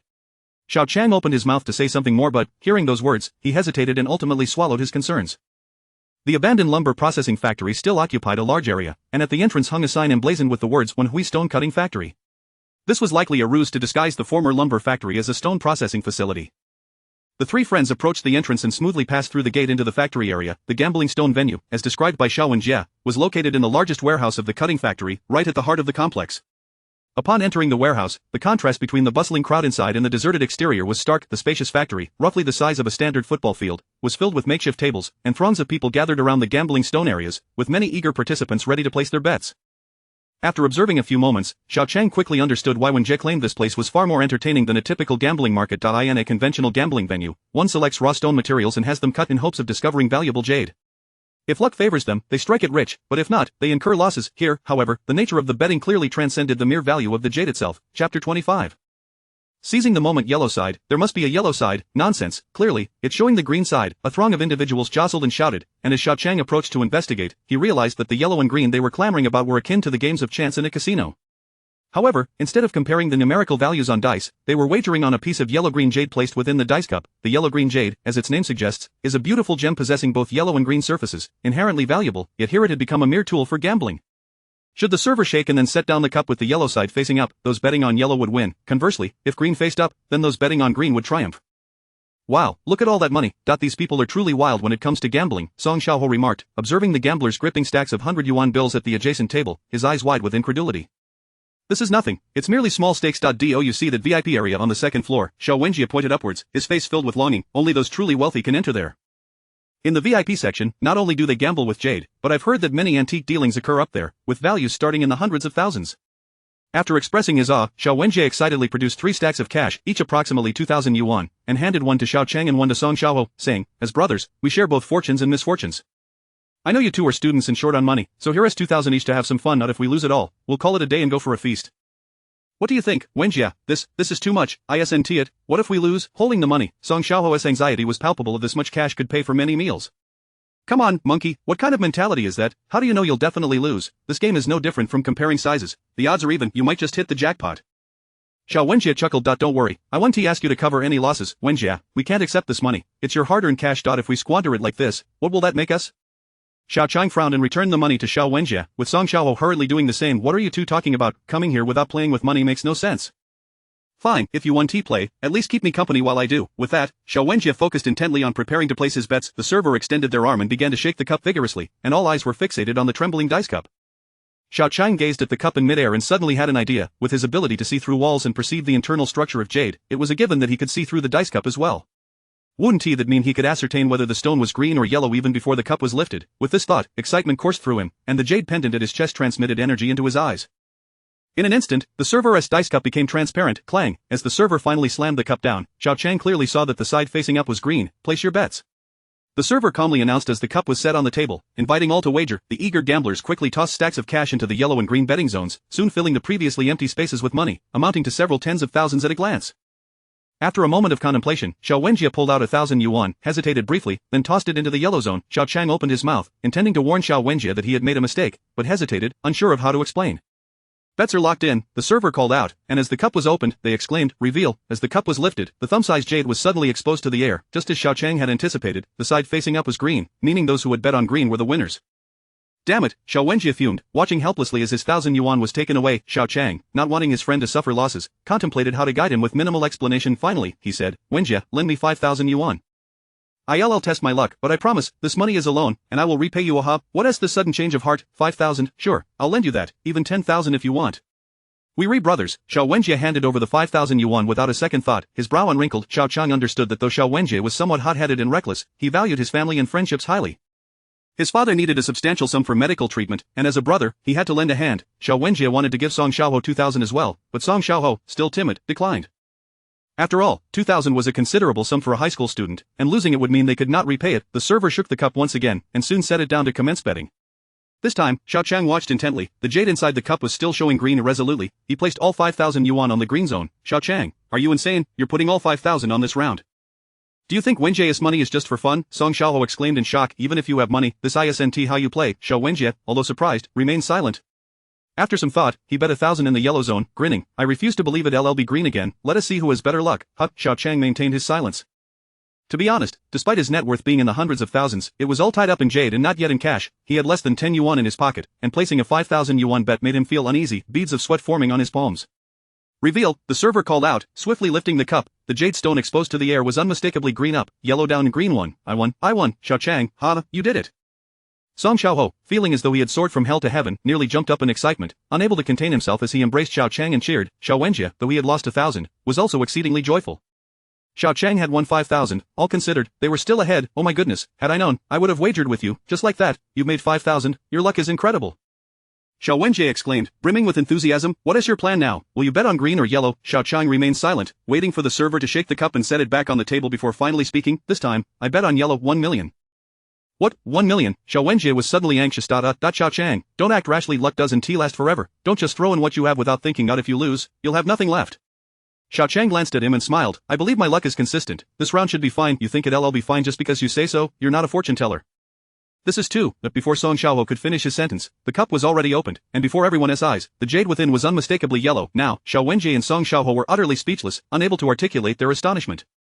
After a long pause, when Xiao Qiang finally held the 20,000 yuan, Xiao Wenjie murmured, Xiao Qiang, are you? Could you possibly be able to read fortunes? I am no fortune teller. Reading fortunes isn't my forte. It is merely good luck. Xiao Qiang replied with a mischievous wink and a grin. Therefore, I shall seize the moment. Chapter 26. The bird that sticks its head out gets shot. What?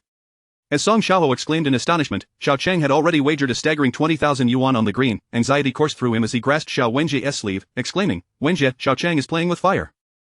At this rate, my heart may not withstand it. He has wagered everything again. Xiao Wenjie's expression mirrored his panic. A few thousand would have been manageable, but 20,000 was a colossal sum. What left him even more astonished was that before he could intervene, the server revealed the dice cup, and the jade stone inside unmistakably displayed green. Oh my heavens! Not only was Song Xiaoho taken aback, but even the usually composed Xiao Wenjie was rendered utterly speechless. They could scarcely fathom how sheer luck could allow for 3 consecutive successful bets, yet, the reality was undeniable. At that moment, as Xiao Qiang casually collected 4 stacks of crisp 100 yuan notes, many at the gambling table couldn't help but take notice. Now I have 40,000. If I bet again, it could double to 80,000. Xiao Wenjie still has over 20,000, and combined, that surpasses 100,000. His father's medical expenses would be covered, Xiao Qiang mused, unwavering as he prepared to place the 40,000 in the betting area once more. At that instant, Xiao Wenjie could no longer restrain himself and grasped his arm tightly, urging, not Xiao Qiang, it's best to stop while you're ahead. You've won 3 times in a row. Why not start with a few hundred or 1,000 just to test the waters? Indeed, this is 40,000. If you lose, it will all be gone. Song Xiaoho added, his urgency palpable. He suspected he had never seen so much money in his life, fearing it would all evaporate into thin air. Trust me, I feel exceptionally lucky today. Xiao Qiang asserted resolutely, pushing the 40,000 towards the yellow betting area. Bet locked in. The server announced, and as her words fell, she swiftly unveiled the dice cup. Song Xiaoho hesitated to look at the jade stone within, his heart racing with trepidation, dreading to see the green side that would signify a loss. At that moment, Xiao Wenjie seemed to share his apprehension. After all, this was not 4,000, but 40,000, yet, being seasoned in the ways of the world, he gritted his teeth and kept his eyes open. As Xiao Wenjie, with a heart full of anxiety, focused on the jade stone beneath the cup, he found himself frozen in disbelief. Yellow, yellow, yellow, it's yellow. Xiao Wenjie stammered, trembling with excitement as he embraced Xiao Qiang, exclaiming, Ha, Xiao Qiang, you're a genius. You guessed right again, 80,000, 80,000. Xiao Qiang merely smiled in silence. For him, such victories were trivial. With his ability to see through the game, he could easily win not just 80,000, but even 800,000 or 8 million if he chose. As the server pushed the stack of 80,000 yuan and 100 yuan notes towards Xiao Qiang, he noticed a flicker of caution in her gaze as she leaned down to speak into the walkie-talkie clipped to her collar. The trio of Xiao Qiang, Song Xiao, and Xiao Wenjie were too absorbed in their newfound wealth to pay it any mind. Xiao Wenjie, now fully convinced of Xiao Qiang's extraordinary luck, rubbed his hands together in excitement, asking, Xiao Qiang, are you going to bet it all again this time? Upon hearing Xiao Wenjie's question, Xiao Qiang began to calculate. Having won 80,000, Xiao Wenjie's father's medical expenses were covered, claiming continuous good fortune after 4 successful bets seemed increasingly implausible. Should he win again, it might raise suspicions. Thus, he shook his head. Luck cannot be relied upon indefinitely. We've played enough. It's best to safeguard our winnings and leave this place. Alright, I'll follow your lead. Xiao Wenjie readily agreed. The amount they had won was beyond his wildest expectations, and he understood the wisdom in leaving while they were ahead. Soon, the three of them excitedly stuffed their pockets with cash and turned to exit. However, they quickly discovered that 4 or 5 intimidatingly burly men were already waiting at the entrance, blocking their way. Xiao Qiang felt a jolt of unease upon seeing these unsavory figures, silently regretting his earlier actions. The gambling establishment certainly had its own rules. While it wasn't explicitly a gambling den, it bore a striking resemblance to one in his eagerness to help Xiao Wenjie secure funds for his father's treatment. He had forgotten that winning so much in such a conspicuous manner would inevitably attract trouble. In a place like this, if anyone could walk away after winning a fortune, it would have closed down long ago. What do you want? Xiao Wenjie frowned, stepping protectively in front of Xiao Qiang and Song Xiaoho. Having experience in the streets, he spoke up. Is this how you treat your customers at the gambling establishment? I'm the manager here, and you are not permitted to leave. A middle-aged man in a suit, his expression grim, interjected amidst the burly men. If you were genuine patrons, we would welcome you. However, you hardly seem like you're here to gamble. What do you mean by that? We have neither stolen nor cheated. How are we not genuine customers? Although Xiao Wenjie asserted his point with bravado, a hint of insecurity was evident. To operate such a large gambling establishment in Yong'an County, their power was unquestionable. How could a mere street-savvy youth and 2 ordinary students hope to contend with them? Enough with the nonsense. The server informed me that you have made 4 consecutive bets and won each time. We suspect you of cheating, so come with us. The manager scoffed. You young lads are clearly out of your depth. You asking for trouble. Xiao Qiang realized that the situation was dire. If the gambling establishment believed they were cheating, they would not allow an easy escape now. It was neither feasible to leave nor stay. The crisis was escalating. To accuse us of cheating, you must have some evidence, don't you? Xiao Wenjie, aware of the crowd around them, felt a flicker of hope. If they were truly taken away, it wouldn't matter whether they submitted or resisted. He gritted his teeth and argued, as long as you provide evidence, we will go with you. What a joke. Do you even know where you are? Do you know who runs this establishment? A bunch of kids daring to demand evidence from me? The manager waved his hand dismissively and scowled. Seize them. I dare you to try. Xiao Wenjie shouted defiantly, drawing the attention of the crowd. He raised his voice. Everyone, judge for yourselves. My brothers and I want some money and wish to leave, but the manager here accuses us of cheating without any evidence and wants to take us away. You all should be wary. Don't end up like us, unable to leave after winning money. Xiao Wenjie's words sparked murmurs among the onlookers, and the manager, caught off guard by his outburst, wore a dark expression. You think by having a crowd around you, you can save yourselves? Let me make it clear here, you have no right to challenge me. Take them all away. Yes. The manager's henchmen, already itching for a fight, quickly surrounded Xiao Qiang and his companions, preparing to apprehend them. Facing these thuggish men, Xiao Wenjie knew they stood no chance against such overwhelming force. Anxiety gripped him, rendering him unsure of what to do. At that moment, Song Xiao, trembling with fear, whispered, Wenjie, why don't we just return the money? If we truly get caught, it could spell disaster. Return the money. The mere thought angered Xiao Qiang. The money he had painstakingly earned with his unique abilities was meant for Xiao Wenjie's father's treatment. Why should they give it back? In a frantic search for an escape route, his eyes suddenly brightened as he spotted something near the entrance. Chapter 27 Unveiling. Mr. Xia, Boss Xia, I'm here. Just as the group of menacing thugs surrounding them were about to make their move, Xiao Qiang suddenly raised his hand and shouted towards the vicinity of the entrance. Indeed, just moments ago, he had spotted a father-daughter duo stepping through the warehouse door, none other than Xiao Qiang and Xiao Yao. The last time Xiao Yao visited Xiao Qiang's home to call off their engagement, the long-standing grievances between the Xia and Xiao families seemed to have reached a resolution. However, Xiao Qiang was acutely aware that Xiao Yao was a young lady of considerable stature, and her father wielded significant influence. The most effective means of rescuing the three of them now was to shamelessly seek assistance from Xiao Qiang. After all, his father, Xiao Wanyan, had once aided Xiao Qiang. Surely, it would not be too much to ask for him to lend a hand in their time of need? At that moment, Xiao Qiang was deep in conversation with his daughter, Xiao Yao. Upon hearing someone call his name in the gambling den, he instinctively looked up towards Xiao Qiang's direction. When he recognized Xiao Qiang, he paused momentarily, seemingly lost in thought before finally responding with a smile to his daughter. Isn't that the young man who helped you retrieve your wallet in the antique street? Ha, it seems he has gotten himself into some trouble. The young man who retrieved my wallet? Xiao Yao turned to glance in that direction, and upon seeing Xiao Qiang, her expression shifted dramatically. In a flustered tone, she urged her father, "Dad, let us just go about our business and ignore him, we hardly know him. One cannot say that that wallet contained precious photographs of your mother. His assistance in retrieving it is a debt we owe. Moreover, if he is calling out to me, it must mean he is in some sort of predicament. Out of both obligation and reason, we should at least check on him," Xiao Qiang replied, shaking his head. "If we can help, then we should lend a hand. Dad, why are you so meddlesome? Have you forgotten why we are here today? This place is nothing but a den of vice, a gathering of all sorts. If it weren't for your business dealings, I wouldn't want to set foot here." Xiao Yao anxiously clutched her father's arm and insisted, "That fellow lingering here can't be a good person. If he is in trouble, it serves him right, we should head upstairs." Xiao Qiang looked at his daughter with a puzzled expression and said, "My dear, it's quite strange. Normally, you'd rush to help any stray cat or dog you come across, but today, what gives?" "And nothing, Dad. I just find that young man rather unpleasant. Is that not enough reason?" Xiao Yao replied somewhat petulantly, casting furtive glances at Secretary Lu behind her. Secretary Lu, with a resigned smile, understood the implicit message from the young lady.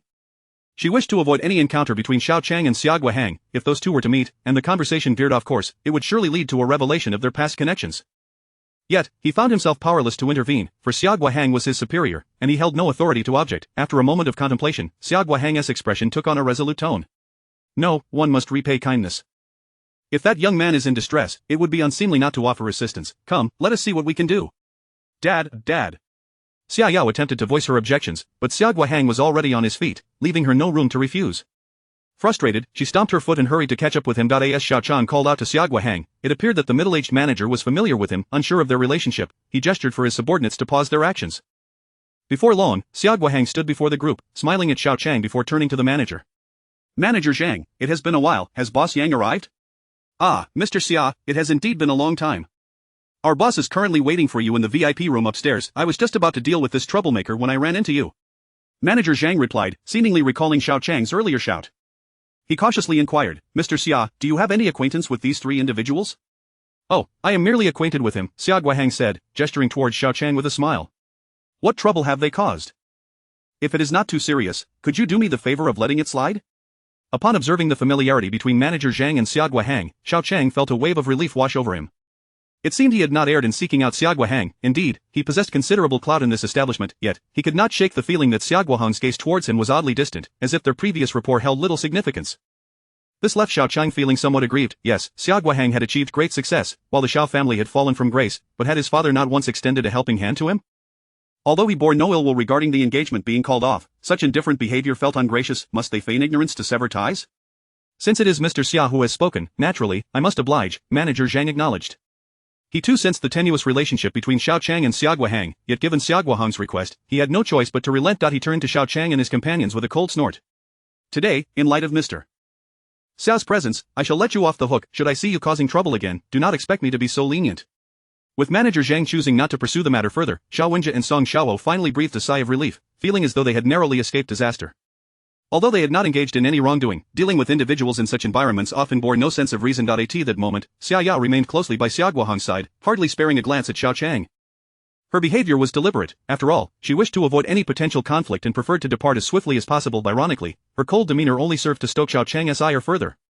So, they wished to distance themselves from him, then he would make it his mission to ensure they felt the embarrassment. With this thought in mind, he coldly remarked, "Mr. Xia, Miss Xia, you certainly are something else.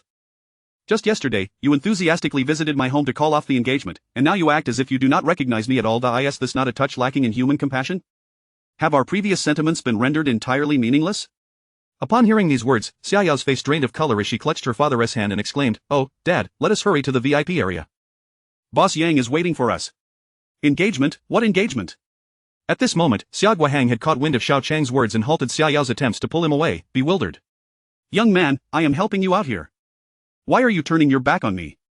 Xiao Qiang could not suppress a cold snort. The pretense was exhausting. How could he remain silent when Xiao Guahang continued to feign ignorance? If he wished to play this game, then Xiao Qiang would ensure he faced the consequences.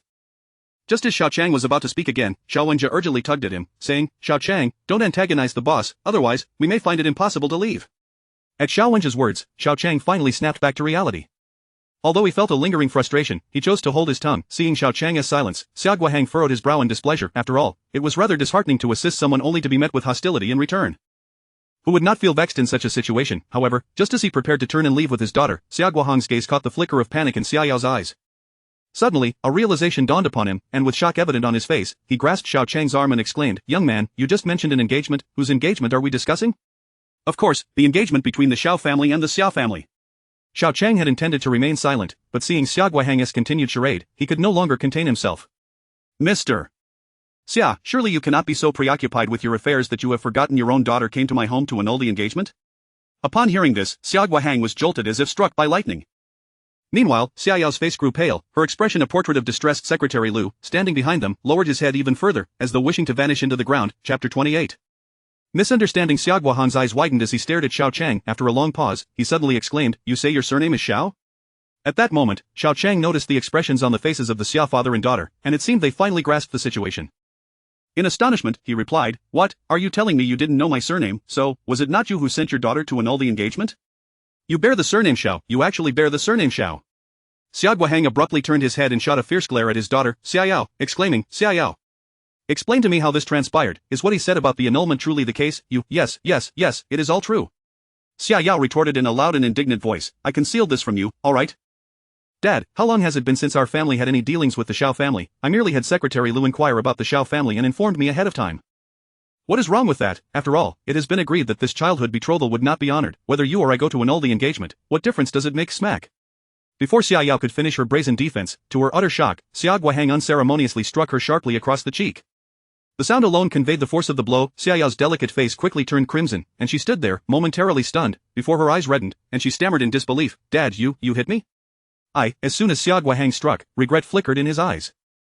It was evident that he had been genuinely enraged. He furiously exclaimed, "Xia Yao, I have tolerated your whimsical antics until now, but to hide the fact that you were annulling the engagement from me, and for me to remain oblivious until this moment, you have truly gone too far. Woo, bad dad, you are a bad dad." Xia Yao cried out in anguish and fled from the warehouse without looking back. Xia Guohang watched his daughter's retreating figure, momentarily at a loss for how to respond.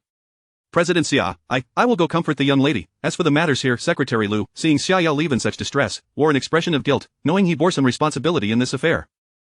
Sighing deeply, Xia Guohang lacked the heart to reproach Secretary Lu, simply waving his hand to indicate he should depart quickly. Once Secretary Lu left, he turned to the somewhat awkward steward, Zhang, and said with a faint smile, "Steward Zhang, my daughter has been disobedient and has embarrassed you. Could you please ask your boss to wait for just a moment? I have a few words to discuss with this young man. Could we arrange a private room?" "Of course, no problem. Right this way." Steward Zhang, having gleaned some understanding from their conversation, not only readily agreed but also regarded Xiao Qiang with newfound respect. "Xiao Qiang, you truly are a hidden gem. When did your family come to have such formidable relatives?" Song Xiaohua remarked enviously as they walked, that Steward Zhang was quite overbearing and fierce just now, yet upon meeting President Xia, he became so courteous. President Xia must be a remarkable figure. Isn't that obvious? Who among those in the VIP area of the gambling stone venue isn't a person of considerable wealth? Xiao Wenji added, brimming with envy, "Xiao Qiang, if you establish a good relationship with President Xia, you need not worry about your future." Xiao Qiang remained silent. He was acutely aware that the reason Steward Zhang respected him was solely due to Xia Guohang's standing. Although the feeling of being revered was pleasant, it was not something he had earned through his own merit. Gazing at the figure of Xia Guohang walking ahead, he clenched his fists and silently vowed that one day, he too would become a person of Xia Guohang's caliber. Steward Zhang led everyone to a suite, and it was evident that the gambling stone venue had invested significantly in refurbishing this warehouse to attract business. Since Xia Guohang was to discuss matters with Xiao Qiang, he could not allow Xiao Wenji and Song Xiaohua to overhear, thus arranging for them to enjoy tea in the living room while he and Xiao Qiang retreated to the bedroom. Once the door was closed, Xia Guohang eagerly exclaimed, "So you are the son of Xiao Wanyan? I apologize, I forgot to ask your name." "My name is Xiao Qiang, and I am the son of Xiao Wanyan." Seeing that Xia Guohang was genuinely unaware of the situation, Xiao Qiang's previous dissatisfaction and anger had dissipated. On the contrary, he found this father of his former friend to be far more agreeable than his daughter. "You are called Xiao Qiang, self-improvement, good. Your father once said that if he had a son, he must be self-reliant." Xia Guohang continued, seemingly recalling something, and added excitedly, "By the way, once I finish my business, I must go and see your father. It has been so many years since we last met, and it is truly my father has already passed away." A pang of sorrow struck Xiao Qiang's heart, yet he gritted his teeth and uttered the words. What? Xia Guohang trembled as if he could hardly bear such a blow. After a moment of stunned silence, he muttered, "How could this happen? Please tell me what transpired." After hesitating for a moment, Xiao Qiang recounted the events surrounding his father's wrongful demise, how he had been falsely accused and ultimately poisoned himself in despair, followed by the account of how Xia Yao had come to his home to annul the engagement. Finally, he concluded, "President Xia, I am self-aware, I have said all that needs to be said, thank you for your assistance today, I should take my leave." "Wait." Xiao Guohang grasped Xiao Qiang's shoulder, a look of guilt washing over him. Xiao Qiang, my wife passed away early, and I have been overprotective of my daughter, indulging her whims, which has inadvertently harmed you and your mother. I am truly sorry. You need not apologize, this matter has nothing to do with you.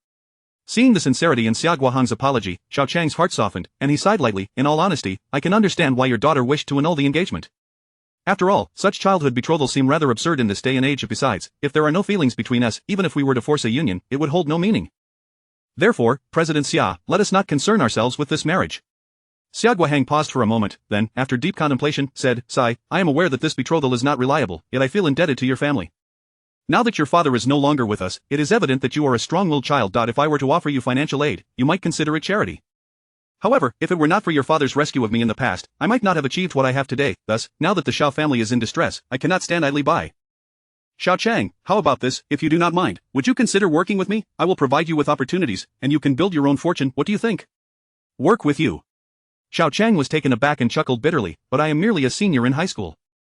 Although I am 18, I have no societal experience. What could I possibly contribute? Do not worry, I will teach you gradually. You can assist me at first, and once you become familiar with things, it will be easier for you to take over. Xiao Guohang smiled, rest assured, working for me will not hinder your studies. You will only be called upon when necessary. What job is so accommodating, and yet does not interfere with studying? Xiao Qiang was both curious and hesitant. Under normal circumstances, had he not found that miraculous jade pendant which granted him special abilities, Xiao Guohang's offer would have been quite enticing. However, given his current circumstances, even without working alongside Xiao Guohang, he could earn substantial profits merely through chance encounters. Why should he toil under such laborious conditions? Perhaps sensing the hesitation in Xiao Qiang's eyes, Xiao Guohang smiled and said, Perhaps I have been too hasty and overlooked your feelings. How about this? You can give it a try. If you find it uninteresting, you are free to decline. How does that sound? Seeing Xiao Guohang's enthusiastic demeanor, Xiao Qiang found it difficult to refuse. He smiled somewhat evasively and said, Well, President Xia, trying it out is fine. Could you let me know when? I need to arrange my schedule. No need to arrange a time, it is now. Xiao Guohang grinned, I came here to conduct business, after all. Naturally, today's transaction is merely one among many. You can accompany me and see how it goes. What, now? Xiao Qiang was taken aback, filled with surprise. At this moment, he was even more curious why Xiao Guohang had come to a gambling stone venue for business. What exactly did he mean by business? Chapter 29 A Narrow Path for Enemies. Mr. Xia, this way please. Manager Zhang smiled as he gestured for Xiao Guohang to exit the suite, leading the way. After instructing Xiao Wenjie and Song Xiao to remain in the suite, Xiao Qiang followed Xiao Guohang out of the room, making their way towards the VIP area on the second floor. Mr. Xia, the young lady has returned. Just as they were about to proceed, Secretary Lu approached with Xiao Yao. At that moment, Xiao Yao's eyes were still slightly red, suggesting she had been weeping, and her pouting lips indicated that she was still quite agitated. Xiao Guohang glanced at her and sighed. Alright, Xiao Yao, stop being upset. Xiao Qiang has already explained everything to me. Your actions were indeed a bit rash and excessive. Fortunately, Xiao Qiang is a good young man who holds no grudges, and he has also convinced me to reconsider the engagement. Upon hearing that Xiao Guohang agreed to annul the engagement, Xiao Yao's mood instantly brightened, and her gaze towards Xiao Qiang shifted, though she still pouted and playfully retorted, If it weren't for that absurd engagement, I wouldn't have recklessly disturbed him. Enough, let bygones be bygones. I have decided to have Xiao Qiang assist me in my work, so Xiao Yao, you must treat him with courtesy from now on, understand? After saying this, Xiao Guohang turned to Secretary Lu. Secretary Lu, as this is Xiao Qiang's first foray into our business, please assist him as much as you can. Of course, Mr. Xia, Secretary Lu readily agreed with a nod. What, Dad, you must be mistaken. Xiao Yao exclaimed, her beautiful eyes widening in disbelief. You actually want a student to help you with work? He knows nothing, his assistance would be more of a hindrance than anything else. What nonsense is that? So what if he doesn't know? He can learn. Is anyone born knowing everything? Xiao Guohang shot her a stern look. Have you finished your complaints? The boss is waiting. Xiao Yao pouted, clearly unwilling, and her gaze towards Xiao Qiang was rife with skepticism. Xiao Qiang was well aware of the deep misunderstanding that this young lady harbored against him. She likely suspected him of trying to swindle her father, yet he could not be bothered to explain himself. Truth be told, had it not been for his own curiosity about Xiao Guohang's dealings at this gambling stone venue, he would have left long ago without a second thought. Before long, the four of them arrived at the expansive VIP area on the second floor. This lavishly decorated space was markedly more upscale than the bustling ground floor. As Xiao Wenjie had mentioned, this was indeed a paradise for the affluent, not a place one could simply enter at will. Under Manager Zhang's guidance, Xiao Qiang followed Xiao Guohang into the second floor and soon passed through a corridor, entering a luxurious reception room. Mr. Xia, please wait here for a moment. I will go fetch our boss. The other friends of the boss have already arrived, and we can start shortly, Manager Zhang politely stated before exiting and closing the door behind him. Xiao Qiang, come and sit. Xiao Guohang casually took a seat on the sofa and beckoned Xiao Qiang over. Do not be overly formal. Today, consider yourself my assistant and pay close attention to how I conduct business. Understood, Mr. Xia. Xiao Qiang nodded, though he was quite curious about the nature of Xiaoguoheng's business. However, as the truth would soon be revealed, he was not inclined to waste time asking questions. Your father and I were once close friends, so we are like family. Calling me Mr. Xia feels too distant, just refer to me as Uncle Xia, Xiaoguoheng said, his eyes filled with affection for Xiao Qiang, a sentiment stemming from the brotherly bond he once shared with Xiao Qiang's father, Xiao Wanyan. Humph. Seeing her father so fond of Xiao Qiang, Xiao couldn't help but let out a soft snort, turning her face away in discontent. Just as Xiao Qiang was about to speak, the door swung open once more, and several elegantly dressed men and women entered. However, when he recognized the smiling man leading the group, his expression changed, and he inwardly cursed his luck. What a narrow path for enemies, he never expected to encounter him here. The person approaching Xiaoguoheng with enthusiasm was none other than the wealthy young master Yang Yisheng, who had recently lost a bet over Wenbairu at the Jade Market. Ah, Mr. Xia, I have been eagerly awaiting your arrival. Welcome, welcome. Yang Yisheng exclaimed as he approached Xiaoguoheng, seemingly oblivious to Xiao Qiang seated nearby. Xiaoguoheng smiled as he grasped Yang Yisheng's hand. My apologies, young master Yang. We encountered a minor delay, thank you for your patience. Oh, it's nothing, waiting for Mr. Xia is only natural, Yang Yisheng replied with a smile, but then his gaze landed on Xiao Qiang beside Xiaoguoheng, and he froze momentarily, his smile stiffening. Greetings, young master Yang, Xiao Qiang forced a greeting, feeling the awkwardness in the air. Oh, Yang Yisheng had clearly not anticipated running into the young man who had embarrassed him last time. Just the thought of their previous dealings filled him with ire, but out of respect for Xiaoguoheng, he could not express it, instead managing a forced smile. Mr. Xia, this is my dear nephew, the son of an old acquaintance. He is here to assist me, Xiaoguoheng succinctly introduced, then added, young master Yang, it's getting late, shall we begin? Very well, let us commence. Yang Yisheng did not deign to offer Xiao Qiang any courtesy, yet he suppressed his dissatisfaction for the sake of business and motioned for his entourage to take their seats in the reception room. Everyone here is somewhat familiar with Mr. Xia, so I shall not indulge in lengthy introductions, Yang Yisheng declared as he lit a cigarette, smiling at Xiaoguoheng. Mr. Xia, the goods I received today are quite impressive, the other gentlemen have praised them highly and will certainly not disappoint you. Ah, in that case, I am all the more eager to see, Xiaoguoheng responded with a smile, please bring out the goods for me to evaluate. As soon as Xiaoguoheng's words left his lips, Yang Yisheng exchanged a glance with his subordinates, and soon the reception room's safe was opened, revealing a variety of items. Porcelain vases, jade stones, pendants, lining stones, paintings, snuff bottles, bonsai. What is this? Xiao Qiang gazed at the array of exquisite objects before him and suddenly understood the nature of Xiaoguoheng's business. Initially, upon seeing Xiaoguoheng at a gambling stone venue and hearing he was there for business, Xiao Qiang had surmised that he was likely involved in the jade trade. However, it seemed he had underestimated Xiaoguoheng, he was actually in the antique business. Moreover, judging by the situation, it appeared that he was not merely selling antiques but rather collecting them. My father is a renowned antique dealer in the Jiangnan region, and he is also one of the few certified appraisers there, holding a national secondary qualification. Do you have any idea how rare it is to find a secondary certified appraiser? There are only a few hundred in the entire country, and most are already well into their old age. Before Xiao Qiang could fully process the stunning array of treasures, Xiao chimed in smugly, becoming an appraiser requires immense dedication. The concepts surrounding antique and jade evaluation are vast and intricate, and one cannot master them in a day. To even assist my father, one would need at least 5 to 10 years of study. I suggest you abandon this idea. A national secondary certified appraiser, a renowned antique dealer, Xiao Qiang had always believed Xiaoguoheng to be wealthy, but he had no idea he was so formidable in the realm of antiques. Now he understood Xiaoguoheng's intentions, he wished to gradually cultivate him into an appraiser. Facing Xiao's scornful remarks, Xiao Qiang had grown somewhat immune. He turned to her and asked, if your father is an appraiser, why do they still address him as Mr. Xia? I already explained, my father is an antique dealer, running a highly regarded antique trading company in the province, thus he is naturally referred to as Mr. Xia. Xiao shot Xiao Qiang a disdainful look. You, who know nothing, should realize that while my father has faith in you, I certainly do not. It would be best for you to recognize your limitations and withdraw gracefully for everyone's sake, do you understand? Even the most amiable person would feel angered by such humiliation from Xiao. Xiao Qiang coldly smirked, his stubbornness ignited. So, Xiao, you look down on me, do you? Well, fine, I initially planned to take a look and leave, but the more you want me to go, the less inclined I am to do so. Not only will I stay, but I will also show you what it truly means to be outclassed. Chapter 30 of the glimpse. When it comes to other skills, Xiao Qiang might need to ponder a bit, yet when it pertains to his ability to appraise antique jade and stones, he possesses a modicum of confidence. Why is that? Because he possesses a mysterious jade pendant that others lack. Since the energy contained within the pendant enables him to see through jade, it stands to reason that he can also study these antiques. In no time, the jade pendant around his neck radiated a familiar warmth, and under Xiao Qiang's mental command, golden energy coursed through his meridians, directly merging with his eyes. The familiar sting returned as he opened his eyes. The world appeared unchanged, yet when confronted with the array of exquisite jade artifacts on the table, everything transformed drastically. His gaze, now endowed with the power of X-ray vision, swiftly revealed new discoveries about these antiques. The items on the table were instantaneously laid bare before his eyes, their internal structures becoming utterly transparent. Xiao Qiang quickly discerned that, within these antiques, most were painfully ordinary, devoid of any remarkable qualities. However, one particular artifact emanated a faint, familiar golden mist. Drawing from his experience with jade, Xiao Qiang excitedly realized that antiques, much like jade, retain golden energy if they are of exceptional quality, which can be absorbed by his mysterious pendant. This meant that Xiao Qiang could entirely absorb this golden energy into the pendant, replenishing its special powers. Having held this dragon-shaped pendant for quite some time, Xiao Qiang had grown increasingly adept at its use, understanding some of its operational principles and secrets. He discovered that when utilizing the X-ray function, the consumption of golden energy was comparatively low, allowing for frequent use. However, channeling that golden energy into his fist resulted in substantial energy depletion. To expose the vice principal Li Kuiyuan and the mathematics teacher Mei Yusha's clandestine dealings today, Xiao Qiang had no choice but to infuse energy into his right hand, forcefully breaking open the office door lock with his fist.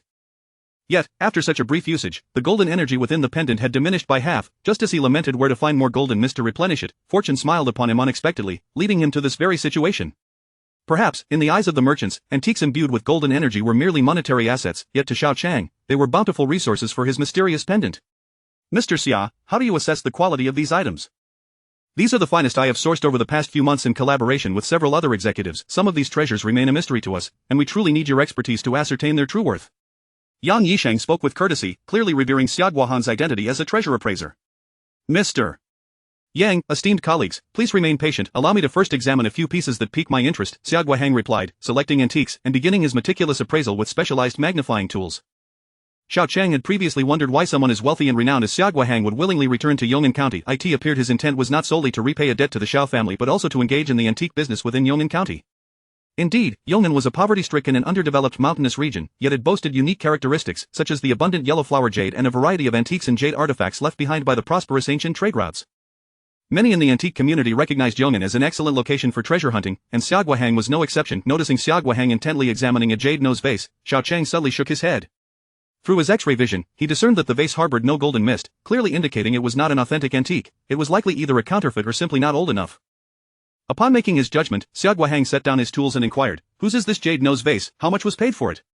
"It's mine. A friend transferred it to me." This jade nose vase, known as the purple sand jade nose vase, is said to be a tribute from the ancient palace, lost to the common folk due to smuggling. A portly merchant beside Yang Yisheng nervously chuckled. He, Mr. Xia, I spent over 80,000 on it. I wonder what it's truly worth. I kindly ask for your appraisal. Xia Guohang sighed. I regret to inform you that this jade nose vase is not of an ancient era, nor is it crafted from pure jade. The purple sand jade nose vase is indeed a premium among jade nose vases, both in color and quality. However, this one is thin, poorly translucent, and its material diverges significantly from pure jade. The craftsmanship is commendable, but I suspect it is merely a modern piece. The term new piece refers to modern forgeries, and having frequented the antique market, Xiao Qiang had garnered some understanding of the lingo. A new piece, the portly merchant stammered in shock. Then what could it possibly be worth? Approximately around $1,000, Xia Guohang casually replied. What? The merchant trembled with indignation, his face reflecting profound disappointment. After all, having spent over 80,000 on the jade nose vase, only to discover it was worth a mere 1,000, who could find comfort in such a revelation? Yet, such is the nature of antique trading. Transactions are voluntary, and one cannot blame others for their own lack of discernment. Mr. Huang, it seems you've suffered a tremendous loss this time. Last time you laughed at me, now you're in an even worse predicament. A middle-aged man with gold-rimmed glasses jeered at the portly merchant, who had likely been derided for his own misjudgment previously. Mr. Huang snorted in irritation, hastily reclaiming his jade nose vase, reluctant to retort, as he mustered the courage to face the embarrassment. At that moment, Yang Yisheng's eyes lit up, and he gleefully presented a porcelain vase from the table, saying, Mr. Xia, could you take a look at this porcelain vase? Upon receiving the porcelain vase from Yang Yisheng, Xia Guohang examined it closely, his expression transforming to one of astonishment. This blue and white porcelain, could it be? Before he could finish, he quickly grabbed his magnifying glass to scrutinize it further. After a prolonged examination of the vase's smooth surface, Xia Guohang finally remarked, if I am not mistaken, this blue and white vase depicting the auspicious motif of purple chi from the east is indeed a modern replica, yet it bears several centuries of history as an old imitation. Xia Guohan's assertion elicited a chorus of gasps from the gathered merchants. Collectors are well aware that new pieces and old imitations differ fundamentally, and new pieces represent contemporary forgeries, and once identified, their value plummets dramatically. In contrast, old imitations symbolize ancient replicas, and some may even surpass the value of genuine artifacts. Mr. Xia, such a replica must be quite valuable, wouldn't you agree? Are you interested? Yang Yisheng inquired tentatively. I am merely a collector who trades in antiques. Name your price, and if it suits me, I shall part with it. The depiction of the Han dynasty passing through the Hango Pass signifies the arrival of auspicious energy and the emergence of good fortune. It presents well, indeed, a fine vase. Xiao Qiang exclaimed, yet he quickly tempered his excitement, pondering before responding, Mr. Yang, we've collaborated on numerous occasions, you know I am an antique dealer and appraiser, essentially an intermediary who acquires items from enthusiasts and places them in auction houses or consignment, profiting from the price differences. I assure you, I shall not let the buyer suffer losses, nor the seller therefore, provide me with your psychological price, and if it aligns with my assessment, I will acquire it. Upon hearing this, Yang Yisheng's eyes gleamed with a hint of satisfaction, yet to Xiao Qiang, there was something decidedly amiss. It was not that he harbored prejudice against Yang Yisheng, rather, through his X-ray vision, he had uncovered issues with the so-called purple chi from the East blue and white porcelain vase, the misjudgment had fallen upon the experienced dealer, and Yang Yisheng was indeed no simple character. Chapter 31 An unintentional mishap. The antiquities industry is inherently shrouded in a veil of both authenticity and deception, which is precisely why the profession of an appraiser exists. Their role is to discern the genuine artifacts from the counterfeit, amidst a myriad of fakes that may hold varying degrees of value. However, appraisers are but mere mortals, it is unrealistic to expect them to possess an encyclopedic knowledge and an extraordinary eye capable of identifying every nuance in all antiquities without error. Xiao Qiang was unaware of the depth of Shuiguahang's expertise regarding porcelain vases, he only knew that the forger of this blue and white porcelain vase was exceptionally skilled, having successfully deceived this appraiser. Of course, this did not imply that Xiao Qiang possessed a superior understanding of porcelain compared to Shuiguahang, his discovery of the vase's issues was merely a stroke of luck. Xiao Qiang possessed a unique ability to see through objects, and upon examining the vase, he noted the absence of any golden haze. If that had been the extent of his findings, he would have been content, for he could not be certain that the vase was indeed flawed. Yet, by sheer coincidence, his ability revealed that the inner wall of the blue and white vase bore the marks of a modern seal, with characters distinctly contemporary in style. Would ancient artisans have employed modern script for their seals? Was this not absurd? Thus, Xiao Qiang was convinced that this vase was not a valuable relic from centuries past, but rather a mere modern counterfeit. However, the dilemma facing Xiao Qiang was how to convey this revelation to Shuiguahang. Not only would he struggle to explain how he had perceived the seal within the vase, but denying the judgment of a professional appraiser would be tantamount to suggesting that Shuiguahang was inferior to his own student. Such an assertion would surely be a blow to his dignity. After much contemplation, Xiao Qiang could not devise a means to expose Yang Yisheng's deception while preserving Shuiguahang's reputation. At that moment, Yang Yisheng, after a moment of reflection, spoke up, Mr. Shui, we have conducted business together on numerous occasions. Since you have been forthright, I shall also speak plainly.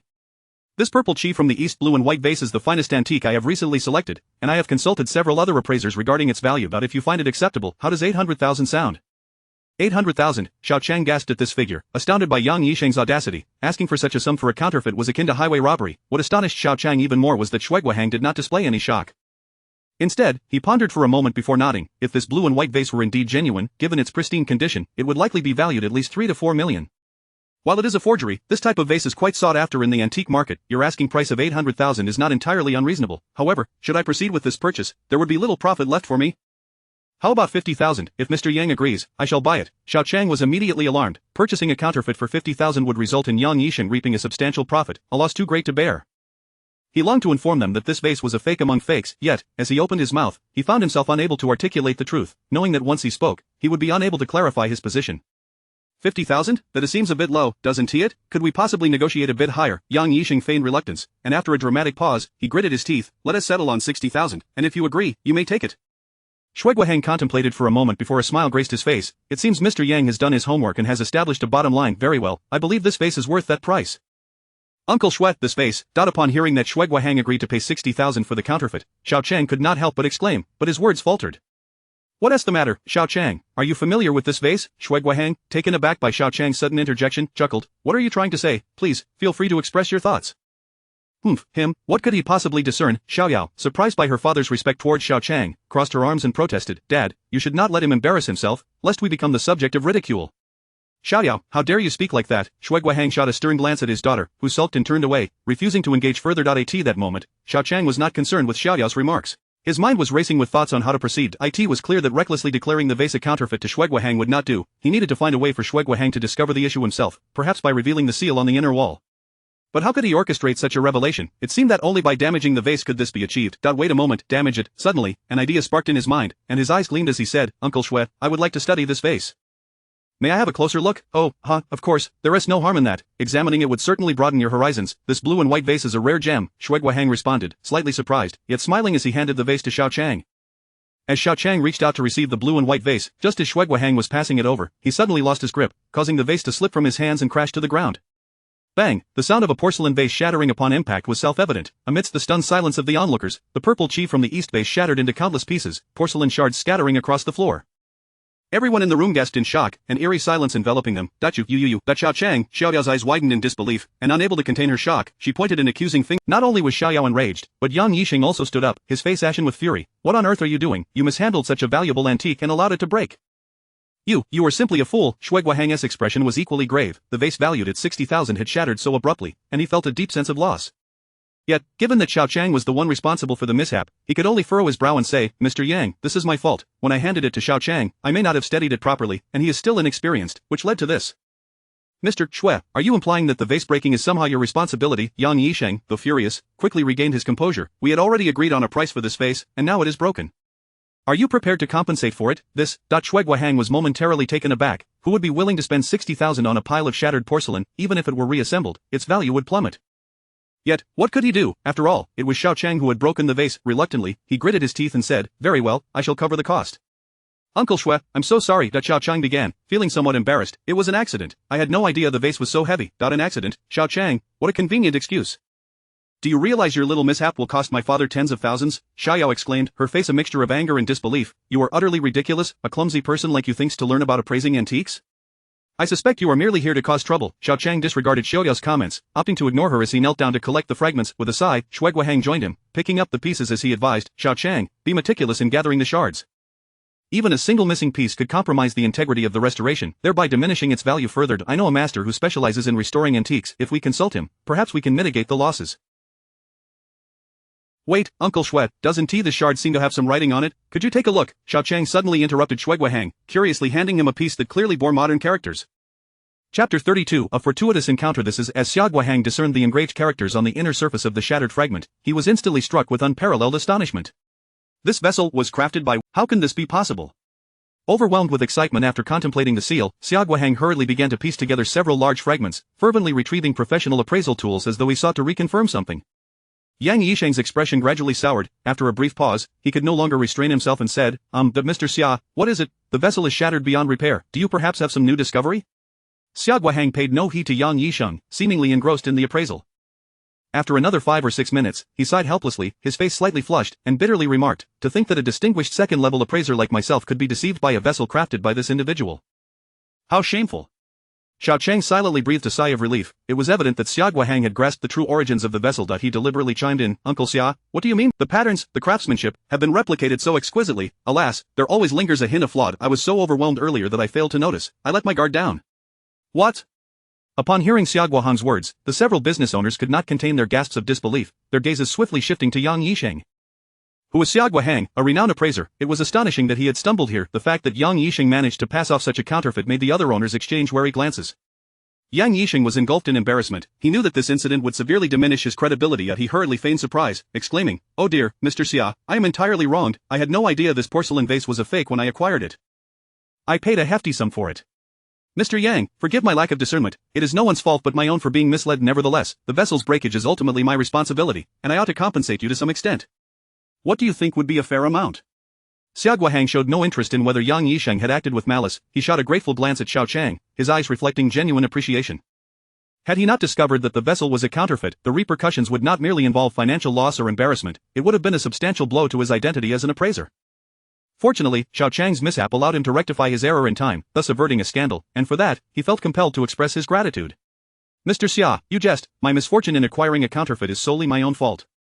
Since the vessel is broken, let us consider it a lesson learned. Yang Yixing graciously declined any compensation from Xiao Guohang. Since the vessel had been identified as a fake, any potential compensation would be negligible. It was wiser to maintain goodwill and dissolve the awkwardness of the situation. However, while he spoke amiably, Yang Yixing could not help but covertly glare at the seemingly innocuous Xiao Qiang, his eyes filled with resentment and animosity. After all, the money that was almost within his grasp had vanished due to the interference of this Navi youth. Anyone would feel a sense of bitterness. Xiao Qiang was acutely aware of Yang Yixing's hostile gaze. Given their prior grievances, the animosity between them had only deepened. Xiao Guohang resumed his appraisal of the antiques as though the earlier incident with the counterfeit had never occurred. The other business owners also fell silent, as if they had reached a tacit agreement to avoid letting today's appraisals end on a sour note. The table held a dozen or so antiques, and after selecting a few, Xiao Guohang found nothing of particular interest. He leaned back in his chair, taking a moment to rest his eyes. Xiao Yao, recovering from her incredulity, glanced at Xiao Qiang with a hint of pink creeping onto her cheeks, likely recalling her earlier harsh words blaming him for breaking the vessel. Xiao Qiang, unfazed by her expression, redirected his attention to the antiques on the table. Through his earlier scrutiny, he discerned that among the array of treasures, only one piece emanated a unique golden mist from within. An inconspicuous ancient painting resting on the left side of the table. Naturally, Xiao Qiang had set his sights on acquiring this painting. After a moment of contemplation, he spoke up, "Uncle Xia, I would like to purchase an antique to test my luck." "Oh? You wish to buy an antique?" Xia Guahang opened his eyes, somewhat surprised as he regarded Xiao Qiang. "Xiao Qiang, do you have knowledge of appraisal?" "I often frequent the antique street. I have a little understanding of antiques," Xiao Qiang replied with a smile. "If it's possible, I would like to try my luck." "Humph, you may buy an antique, but let us hope you do not break it again." Yang Yixing scoffed, casting an unfriendly glance at Xiao Qiang. Xiao Qiang ignored him. After a moment's hesitation, Xia Guahang smiled and said, "I did not expect you to have an understanding of appraisal. Very well, purchasing antiques can broaden one's knowledge and experience. If you feel confident, then give it a try." With Xia Guahang's consent, Xiao Qiang nodded and deliberately approached the array of antiques on the table. After carefully examining several pieces, he selected the most unremarkable ancient painting.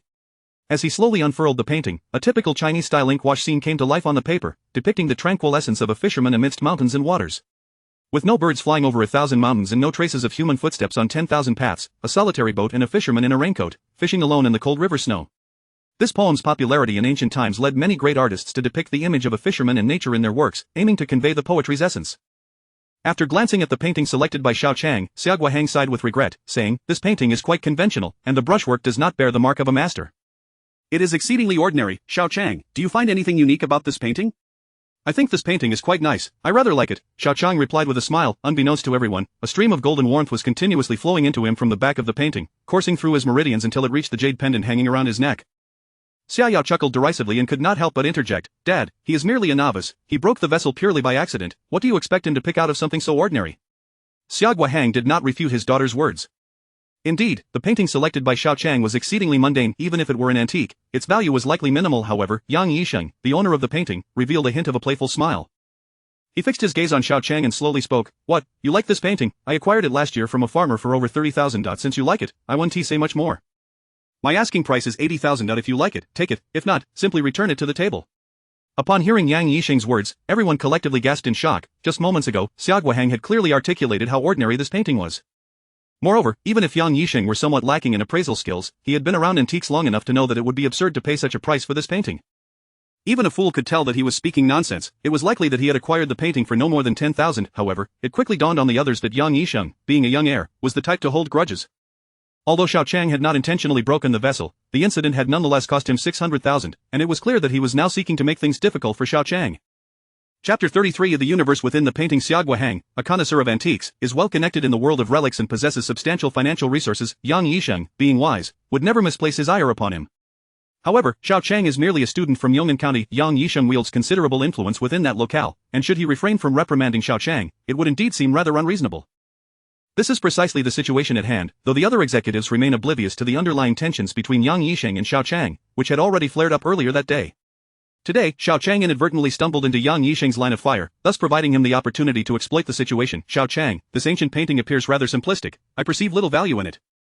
Perhaps you should consider exploring other antiques." Xia Guahang furrowed his brow. He was fully aware that Yang Yixing was deliberately creating difficulties for Xiao Qiang, yet it was not the appropriate moment for intervention.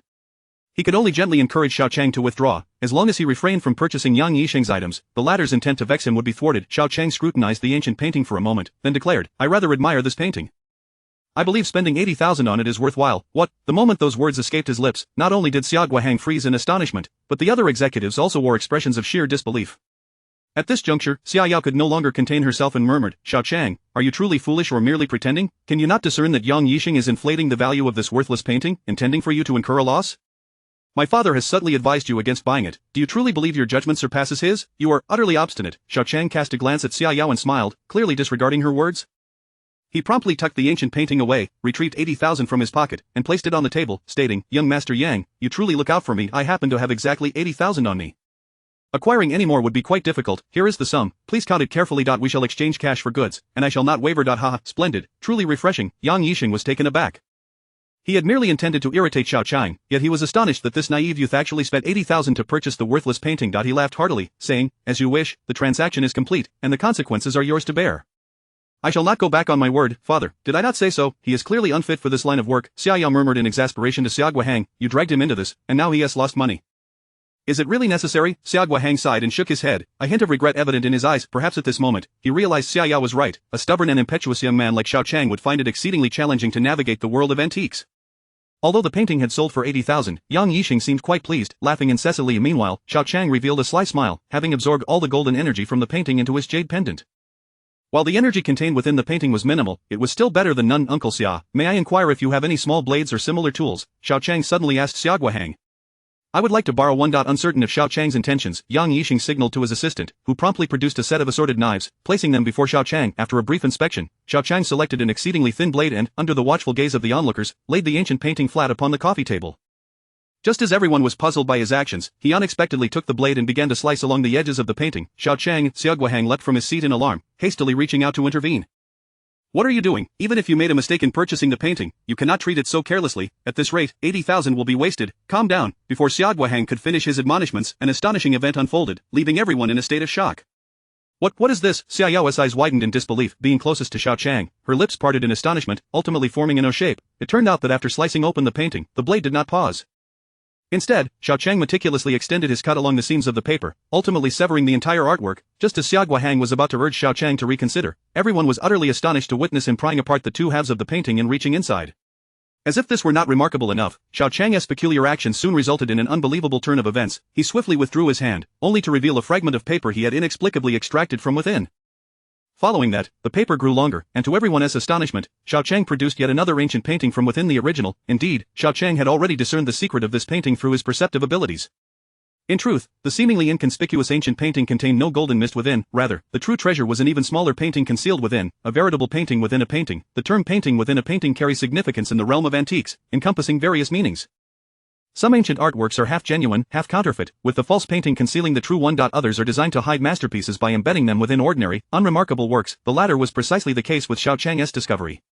This is simply a wondrous revelation. My heavens, this ancient painting harbors hidden treasures, the small painting concealed within the ancient artwork. As Xiao Qiang extracted the diminutive painting from the ordinary one, the onlookers gradually began to comprehend the situation, murmuring among themselves.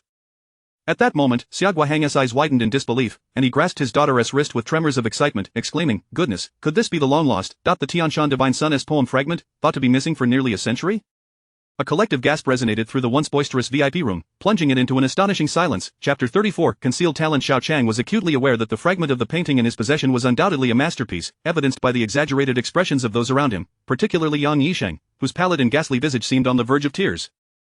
However, being completely ignorant in this domain, he awkwardly pursed his lips and inquired, "Uncle Xia, could you perhaps enlighten me on what the Tianshan Divine Sun's poem painting is?"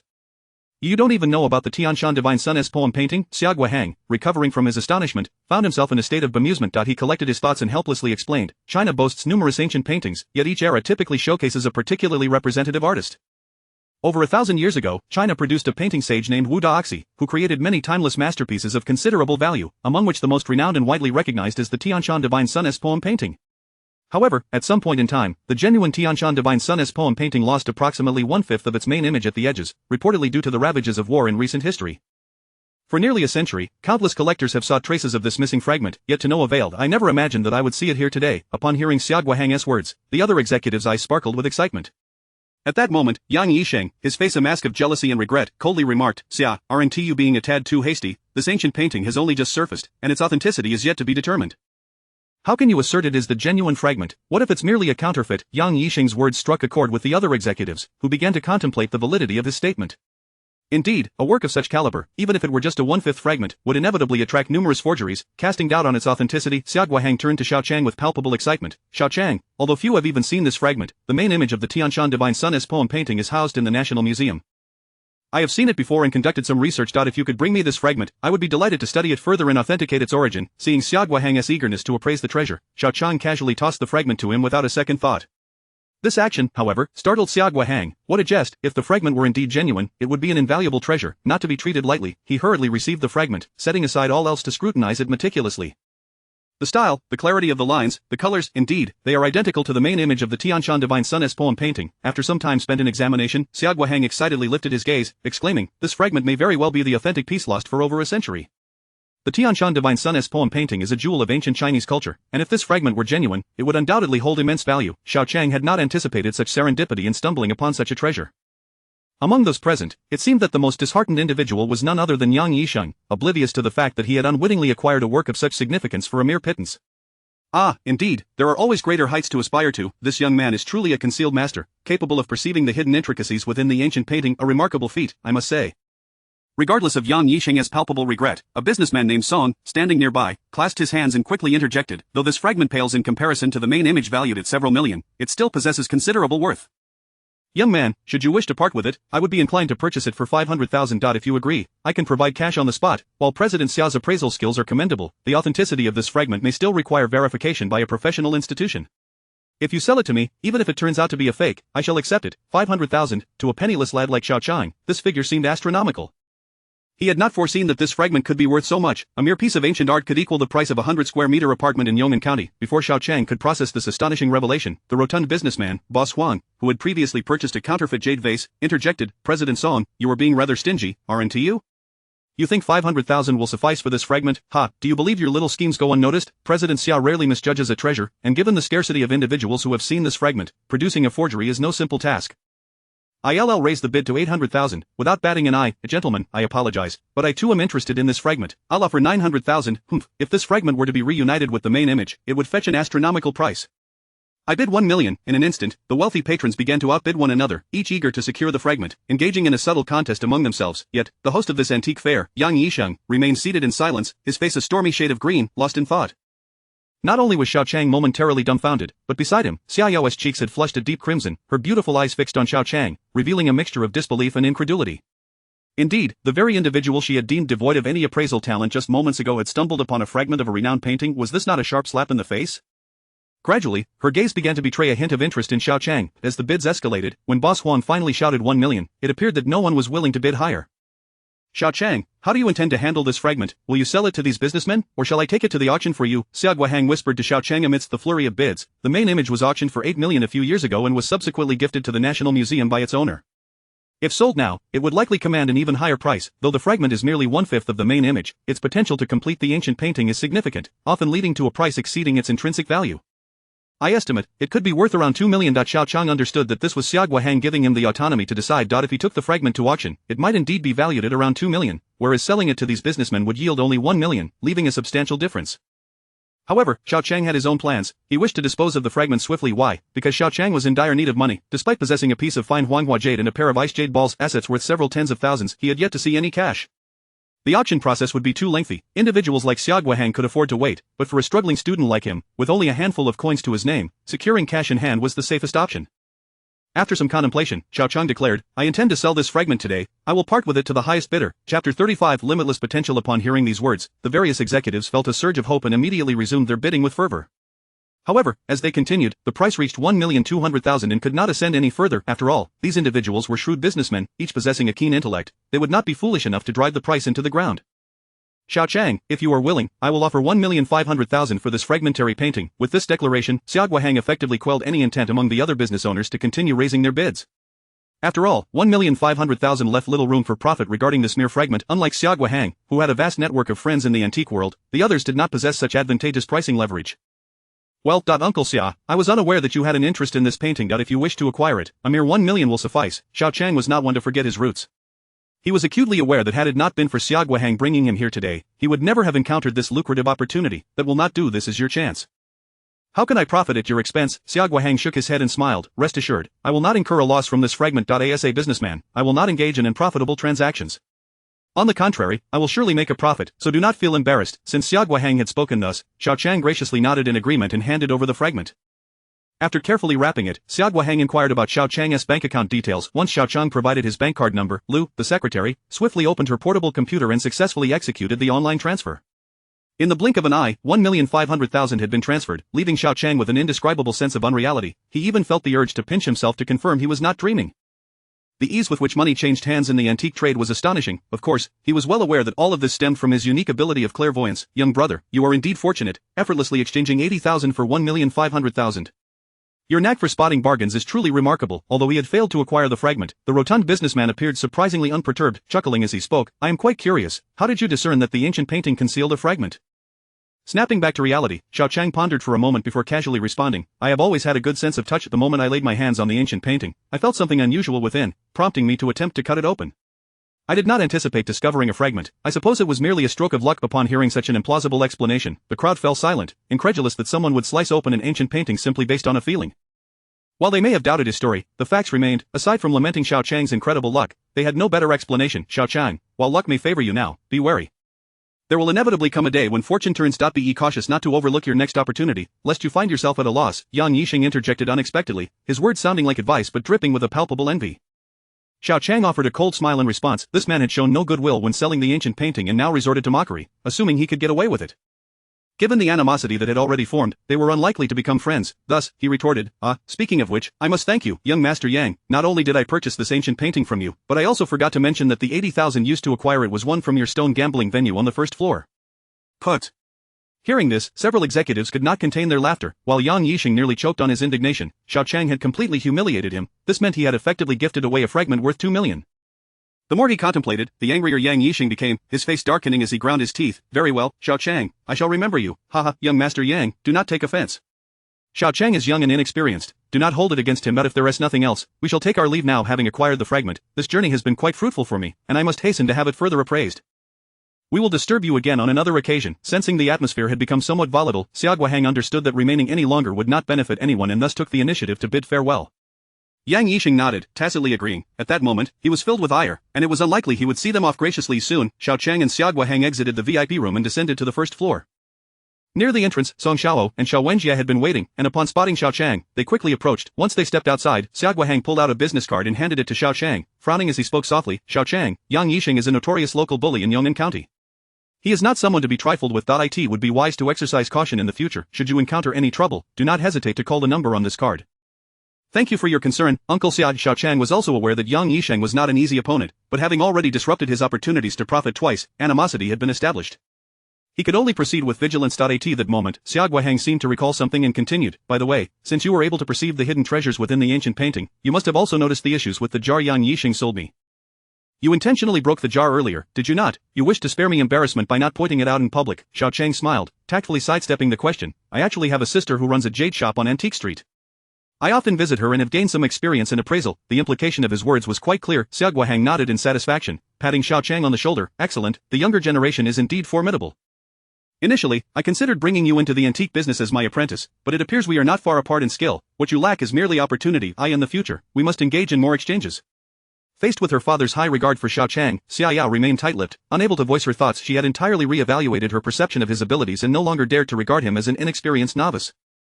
Everything spoke for itself. Xiao Yao recognized that she had indeed misjudged him this time. After conversing with Xiao Qiang for a few more moments, Xiao Qiang and his companions turned to leave. Watching Xiao Qiang's retreating figure, Xiao Yao could not help but voice her concerns. Father, do you really hold him in such high esteem? He could very well just be lucky. It is hard to believe that such a mere student possesses such remarkable appraisal skills. Xiao Yao, you must accept the truth. Judging by today's events, Xiao Qiang has undoubtedly achieved a considerable level of expertise in antiques. Xiao Qiang replied with a smile, it is possible that before long, even I will seek his counsel. Is it really that exaggerated? Xiao Yao pouted, somewhat unconvinced. Father, are you perhaps favoring him simply because he is the son of an old acquaintance? This is purely emotional reasoning. A poor student from a small county has merely made a bit of money. Do you truly believe he can achieve something earth-shattering? My precious daughter, do not underestimate the potential of youth. Xiao Qiang sighed. His father, Xiao Wanyan, was once a remarkable figure among men. I have a strong feeling that this young man's future is boundless. Hearing her father's earnest words of praise, a glimmer of intrigue flickered in Xiao Yao's beautiful eyes, barely perceptible. Chapter 36, Wenjie's father's illness. Xiao Qiang, let me make this clear beforehand. It's perfectly fine to come to my house for dinner, but my parents weren't prepared for a sudden visit, so please don't hold it against them if they aren't able to entertain you properly. Xiao Wenjie glanced at Xiao Qiang, who was walking beside him, took a puff of his cigarette, and continued, you're such an enigma. I invite you out for a grand feast and you refuse, yet you insist on dining in my humble abode. I truly can't fathom what is going through your mind. At that moment, Song Xiao's eyes lit up mischievously as he interjected, Xiao Qiang, could it be that your supposed interest in having dinner with Wenjie is merely a facade, while your true intention is to see Wenjie's younger sister? Shut your mouth, you rascal. Xiao Qiang retorted, his face flushing crimson as he shot a glare at Song Xiao. I simply haven't seen uncle and auntie in a long while. Is it wrong to pay them a visit? Of course not. My sister has often remarked on how you've scarcely visited us these past couple of years. This is perfect. She would be absolutely delighted to see you, Xiao Wenjie said, playfully draping his arm over Xiao Qiang's shoulder. Come on, let's south head to my place. Xiao Qiang found himself at a loss for words, opting instead to remain silent. Xiao Wenjie's sister, Xiao Yuting, was 2 years their junior and had always been the quintessential shadow, following them in their reckless escapades. Over time, she and Xiao Qiang had become the subject of light-hearted jokes, often referred to as childhood sweethearts. It wasn't that Xiao Yuting lacked beauty. In fact, she was strikingly beautiful. However, as she matured and became aware of the differences between the sexes, Xiao Qiang had distanced himself from her, mindful of her innocence and purity. After leaving the gambling stone market, Xiao Qiang refrained from disclosing to his two close friends that he had acquired a fortune of over $1 million. It wasn't out of a desire for secrecy, but rather because he felt that such an amount was substantial for the impoverished, yet merely a drop in the ocean for the genuinely wealthy, nothing worth boasting about. His intention in visiting Xiao Wenjie's home was to provide his father with the funds needed for his medical treatment. Navigating through familiar streets, the trio soon arrived at the employee housing complex near the Jade Factory. Xiao Wenjie's parents were also employees of the Jade Factory, albeit temporary workers, and thus lacked access to welfare housing. Consequently, they were relegated to living in a dilapidated old house.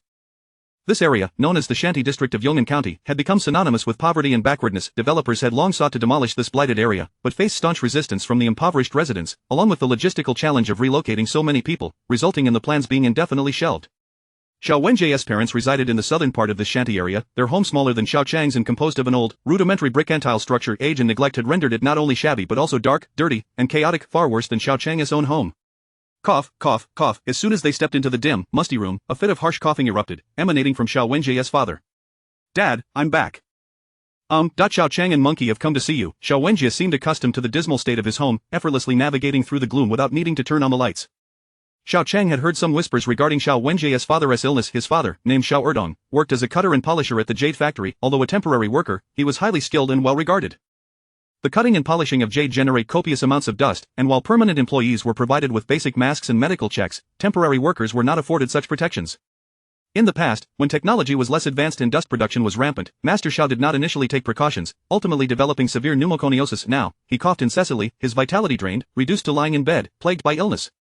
Xiao Qiang has come. Good, cough, cough, cough. As a longtime employee at the Jade Factory, Xiao Erdong had previously worked under Xiao Qiang's father. Regardless of whether Xiao Wanian had made mistakes, he had once been Xiao Erdong's superior, which prompted a courteous demeanor towards Xiao Qiang. He made a slight effort to rise from his bed, saying, "Sit, please. Don't be so polite, Uncle Xiao. We're perfectly capable of helping ourselves," Xiao Qiang replied as he took a seat, his gaze falling upon the once robust Xiao Erdong, now gaunt and haggard, a stark reminder of the ravages of illness. "Wenjie, your mother and Yuting are in the kitchen preparing dinner. Please go and whip up a couple of good dishes to properly entertain your friends." Each word from Xiao Erdong was accompanied by a violent bout of coughing, the sound piercing and heart-wrenching, clearly indicative of the pain he was enduring. Wenjie nodded silently, suppressing the sorrow within him, and turned to head towards the rudimentary kitchen outside. Xiao Qiang then addressed Xiao Erdong, "Uncle Xiao, how is your health now? Are you feeling very uncomfortable?" "The same as always. It is not getting any better." Xiao Erdong waved his hand dismissively, pounding his chest in agony as he lamented, "My pneumoconiosis is quite severe, mere medication 1 tea sufficed. I don't have much time left. Sigh, I just regret not being able to witness my children settle down and start families." Listening to these profoundly sorrowful words, Xiao Qiang was inexplicably reminded of the day his own father took his life, and tears welled up in his eyes unbidden. Xiao Wenjie was his childhood friend. He absolutely could not allow his friend to face the same fate of losing a father. Just as Xiao Qiang was about to retrieve the money from his bag, he suddenly heard Xiao Erdong emit a pained groan. At that moment, Xiao Yuting, who had been bringing in dishes, hastily set down her bowls and rushed into the room, exclaiming, "Xiao Qiang, quickly, help me turn my dad over. His airway is blocked by phlegm." In that instant, Xiao Qiang caught a close-up view of Xiao Yuting's delicate face through the dim light. After more than 2 years apart, this once youthful visage had blossomed into an even more enchanting beauty. At 16, she was in the prime of her youth, with bright eyes and pearly teeth, her skin like porcelain tinged with a hint of pink, resembling a rosebud on the verge of blooming, radiant yet still imbued with a youthful innocence. However, Xiao Qiang quickly shook off his momentary distraction. The urgency of saving a life took precedence. Without hesitation, he leaped onto the bed and, alongside Xiao Yuting, carefully turned the pale-faced Xiao Erdong onto his side. Xiao Yuting inhaled deeply and, with her delicate hands, struck her father's back with determination. Yet, her father remained unresponsive, his mouth tightly shut, clearly in distress. "Xiao Qiang, I don't have enough strength. Please, hit his back with more force. We must get the phlegm out."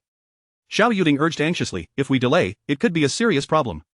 Xiao Qiang nodded resolutely, and to be cautious, he suddenly summoned the energy from the jade pendant, channeling it into his right hand, though he refrained from exerting too much force, fully aware of the power his energy-infused fist could unleash. Taking a deep breath, he gently pressed his fist against Xiao Erdong's back. Wow! At last, Xiao Erdong managed to cough up a thick lump of phlegm, gasping for breath as his complexion slowly returned to normal. Xiao Yuting finally breathed a sigh of relief and expressed her gratitude. "Thank you, Xiao Qiang. My dad's condition has been worsening. Occasionally, his airway gets blocked by phlegm, and my mother and I have grown accustomed to it."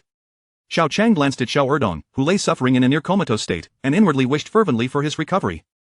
Just as he was lost in thought, he felt the pendant around his neck grow warm again, an uncontrollable surge of golden energy coursing down his arm, unexpectedly flowing into Xiao Erdong's body through the fist pressed against his back. What is happening? Xiao Qiang was utterly bewildered. Could it be that this golden energy could be bestowed upon others as well? Chapter 37 The marvelous art of massage. Before Xiao Qiang could fully comprehend his astonishment, the golden warmth that flowed into Xiao Erdong's back rapidly conveyed sensations, traversing his meridians and eventually permeating his lungs. Could it be that this golden energy, sparked by my earlier lament, seeks to heal Uncle Xiao's affliction? My goodness, is it possible that this substance possesses healing capabilities? With this thought in mind, Xiao Qiang hastily summoned a surge of energy into his eyes, allowing him to perform an instantaneous, CT-like examination of the chest of Xiao Wenjie's father. Indeed, upon penetrating sight, he clearly observed the golden energy emanating from within, coalescing in Xiao Erdong's lungs. Not only that, but in the areas that had already darkened and hardened, with numerous pulmonary lesions, the golden energy began to gently envelop, pressing against the substances within, which gradually seemed unable to withstand the energy's embrace, forcing them slowly towards the trachea. Xiao Qiang? Could you please turn my father over? At that moment, Xiao Yuding, noticing Xiao Qiang's prolonged stillness, curiously inquired. Xiao Qiang, engrossed in exploring his newfound abilities, was reluctant to abandon his endeavor midway. He replied to Xiao Yuding, Yuding, I have learned a therapeutic massage technique from an elderly traditional Chinese medicine practitioner, which is beneficial for bodily functions. I am currently engaged in this massage. Please bear with me for a moment longer before I assist in turning your father. Massage technique? A flicker of gratitude graced Xiao Yuding's face as she responded, Thank you so much, Xiao Qiang. Please take your time with my father, I will go serve the dishes, dinner will be ready shortly. Alright, and you there, monkey, don't just sit idly, go assist Yuding in serving the dishes.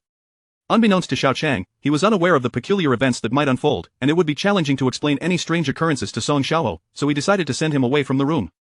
Once the two had departed, Xiao Qiang immediately immersed himself wholeheartedly in this bizarre and unexpected situation. In truth, he felt a surge of excitement. If this golden energy could indeed heal ailments, he would undoubtedly possess yet another remarkably practical ability. The golden energy swiftly expanded within Xiao Erdong's lungs, rapidly enveloping a significant portion of them. Under the pressure of the golden energy, thin strands of what appeared to be toxic substances began to seep into the trachea, and their pace quickened. However, at that moment, a sudden dizziness overcame Xiao Qiang, and an excruciating headache nearly caused him to faint. His hands instinctively recoiled as if jolted by electricity, interrupting the flow of golden energy. This transpired in the blink of an eye. As Xiao Qiang gradually regained his composure, he discovered that the golden energy within the jade pendant had dwindled perilously low. Only a trace remained. Damn it, I became so exhilarated upon discovering this new ability that I completely forgot such exertion would deplete the jade pendant's golden energy. Xiao Qiang silently chastised himself for his carelessness, yet he was aware of how to replenish the golden energy, so he was not overly concerned. Poof, just as Xiao Qiang was lost in self-reproach, Xiao Erdong, lying on the bed, suddenly expelled a mouthful of black blood onto the floor, the foul-smelling liquid saturating the ground. Uncle Xiao? Are you all right? Xiao Qiang was taken aback. The golden energy had only partially treated him before it was interrupted due to a lack of energy. Seeing Xiao Erdong spitting blood, he feared he had harmed his lungs and quickly supported his body, trembling with anxiety. This is disastrous. If I inadvertently caused Xiao Wenjie's father to perish, the consequences would be dire. Cough cough cough. After a few violent coughs, Xiao Erdong seemed to regain consciousness, waving his hand dismissively. I'm fine. After expelling this blood, I feel a refreshing chill in my lungs. It's so comfortable, simply marvelous. I haven't felt this good in ages. Upon hearing this, Xiao Qiang was filled with astonished relief.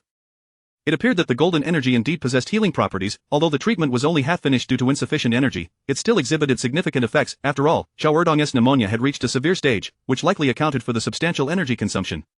If applied to lesser ailments, could it not genuinely effectuate a cure? The mysterious dragon-shaped jade pendant and the astonishing golden energy only deepened Xiao Qiang's astonishment and curiosity. The energy could penetrate sight, enhance strength when channeled through his fists, and heal others when infused into their bodies. Moreover, he had yet to explore the myriad other abilities yet to be unveiled. If the golden energy amassed to a certain extent, would he not become a polymath endowed with various superpowers? The mere thought sent a thrill through Xiao Qiang. It seemed his life was destined to transform into something extraordinarily remarkable because of this dragon-shaped jade pendant. Xiao Qiang, dinner is ready. Have you finished the massage? If not, we can eat first. Xiao Wenjie's voice echoed from outside. However, as he entered the room, he froze in disbelief, unable to utter another word. Mom, little sister, come quickly. My goodness, my father, his face has regained a healthy color. Xiao Wenjie's eyes widened in disbelief as he gazed at his father leaning against the wall. His hands trembled, and tears welled in his eyes. Though Xiao Qiang was not a member of the Xiao family and was unfamiliar with Xiao Erdong, the family had long been imprinted with the image of his gaunt, colorless face, a visage that had haunted their hearts and souls for years. Now, witnessing such a vibrant hue upon his father's face was nothing short of astonishing and exhilarating. As Xiao Wenjie's mother and Xiao Yuding rushed into the room, they too were struck dumb by the sight of Xiao Erdong's gradually revitalizing complexion, momentarily rendered speechless. Xiao Qiang, I heard my sister mention you learned massage techniques from a doctor. Is this the result of your massage? This technique is truly astonishing. Xiao Wenjie wiped his tears and excitedly addressed Xiao Qiang, brother, I implore you, can you come daily to assist my father with massages? Our family hasn't seen him so lively in years. Xiao Qiang's expression faltered, a wry smile gracing his lips as he replied, well, Wenjie, I'm truly sorry, but this massage technique can only alleviate symptoms, not cure the root cause. I've done all I can, but it seems your father's condition has shown some improvement. If he receives timely treatment at a hospital, there is a greater chance he could recover. Upon hearing Xiao Qiang's words, the Xiao family's expressions instantly dimmed. Xiao Yuting wore a distressed look as she said, Xiao Qiang, we understand that hospital treatment would be far more effective, but our family is too impoverished, we struggle to afford even the medication for my father, let alone hospital expenses, you need not worry about finances. Xiao Qiang smiled as he descended from the bed, promptly stacking 80,000 yuan in cash on the bedside table. This money, along with the salary you received from your boss, should be sufficient to treat your father's illness. If it's not enough, just let me know, I can provide more. No, this simply cannot be. Xiao Wenjie, realizing the 80,000 yuan was what Xiao Qiang had won from the gambling stone market, quickly shook his head in refusal. This money is yours. I cannot accept it. We are brothers, why must we draw distinctions between yours and mine? I earned this money specifically to cover your medical expenses. Do you think I would willingly engage in such activities otherwise? Xiao Qiang shot him a stern look. Take it. Don't you wish to see your father healed? This, Xiao Wenjie hesitated, for this was not a trivial sum, but a staggering 80,000. Wenjie, we are brothers, do not be so courteous. In the end, you can repay Xiao Qiang once you earn money in the future. Song Xiaoho chimed in, supporting him. What is most important is treating Uncle's illness. Chapter 38. Our dreams. Gazing at the towering stacks of $100 bills before them, the Xiao family seemed utterly astonished. It was likely they had never encountered such a sum before, their eyes sparkling with wonder, and not only they, but even Song Xiaoho and Xiao Qiang had never seen anything like it. After all, they were merely impoverished students. In the past, 80,000 would have seemed an astronomical figure to them. Xiao Wenjie displayed a look of deep emotion, his voice slightly choked as he said, brother, there is no need for many words. If you ever need my help, just speak up, I would brave any peril for you. Come now, Wenjie, that's a bit excessive, Xiao Qiang chuckled, patting his stomach. I'm quite famished. Isn't it time for a meal? Let us go eat. Absolutely, let us eat. After handing the money to his somewhat dazed mother, Xiao Wenjie turned to his sister, Xiao Yuting, saying, Yuting, go get a few bottles of beer from Erlangzi. I want to enjoy a few drinks with my brother. Please, no alcohol. I still have to return home, if mom finds out, it would be disastrous, Xiao Qiang quickly interjected, waving his hands. Just dinner, let us stick to that. Seeing Xiao Qiang's refusal, Xiao Wenjie did not press the matter further. The group soon settled at the makeshift dining table outside. The dishes were quite ordinary, 3 vegetarian and 1 meat dish, the latter merely consisting of plain slices of meat, revealing the family's struggles. Xiao Yuting approached, her cheeks slightly flushed as she carried a bottle of soda, nervously saying, Brother Xiao Qiang, since you won tea drink, would you mind having some soda instead? I wanted to express my gratitude for your immense help to our family. Xiao Qiang was taken aback for a moment, then smiled and nodded, sure, please have a seat, Yuting. Okay, alright. Xiao Yuting seemed a bit flustered and promptly sat beside Xiao Qiang. Although the table was modest with 4 seats, their seating arrangement created an awkward gap. At this moment, Song Xiaoho and Xiao Wenjie exchanged mischievous glances, which caused Xiao Yuting's face to flush crimson, prompting her to stand and explain, don't misunderstand. I thought mom was also coming to eat, so I wanted to leave her a spot. Oh, Yuting, you needn't explain, the more you explain, the more it looks like you're trying to hide something, Song Xiaoho teased. Remember when we were kids, you and Wenjie loved to play house together? Ha, I really think you two would make a lovely couple. Song Xiaoho's words made even Xiao Qiang feel a bit embarrassed, as he quickly shot him a glare. What nonsense are you spouting, you monkey? Can't you keep your mouth shut while we eat? Alright, I'll focus on my food, hee hee. Song Xiaoho pretended to munch on his vegetables, but his grin only deepened Xiao Yuting's embarrassment, leaving her at a loss for what to do.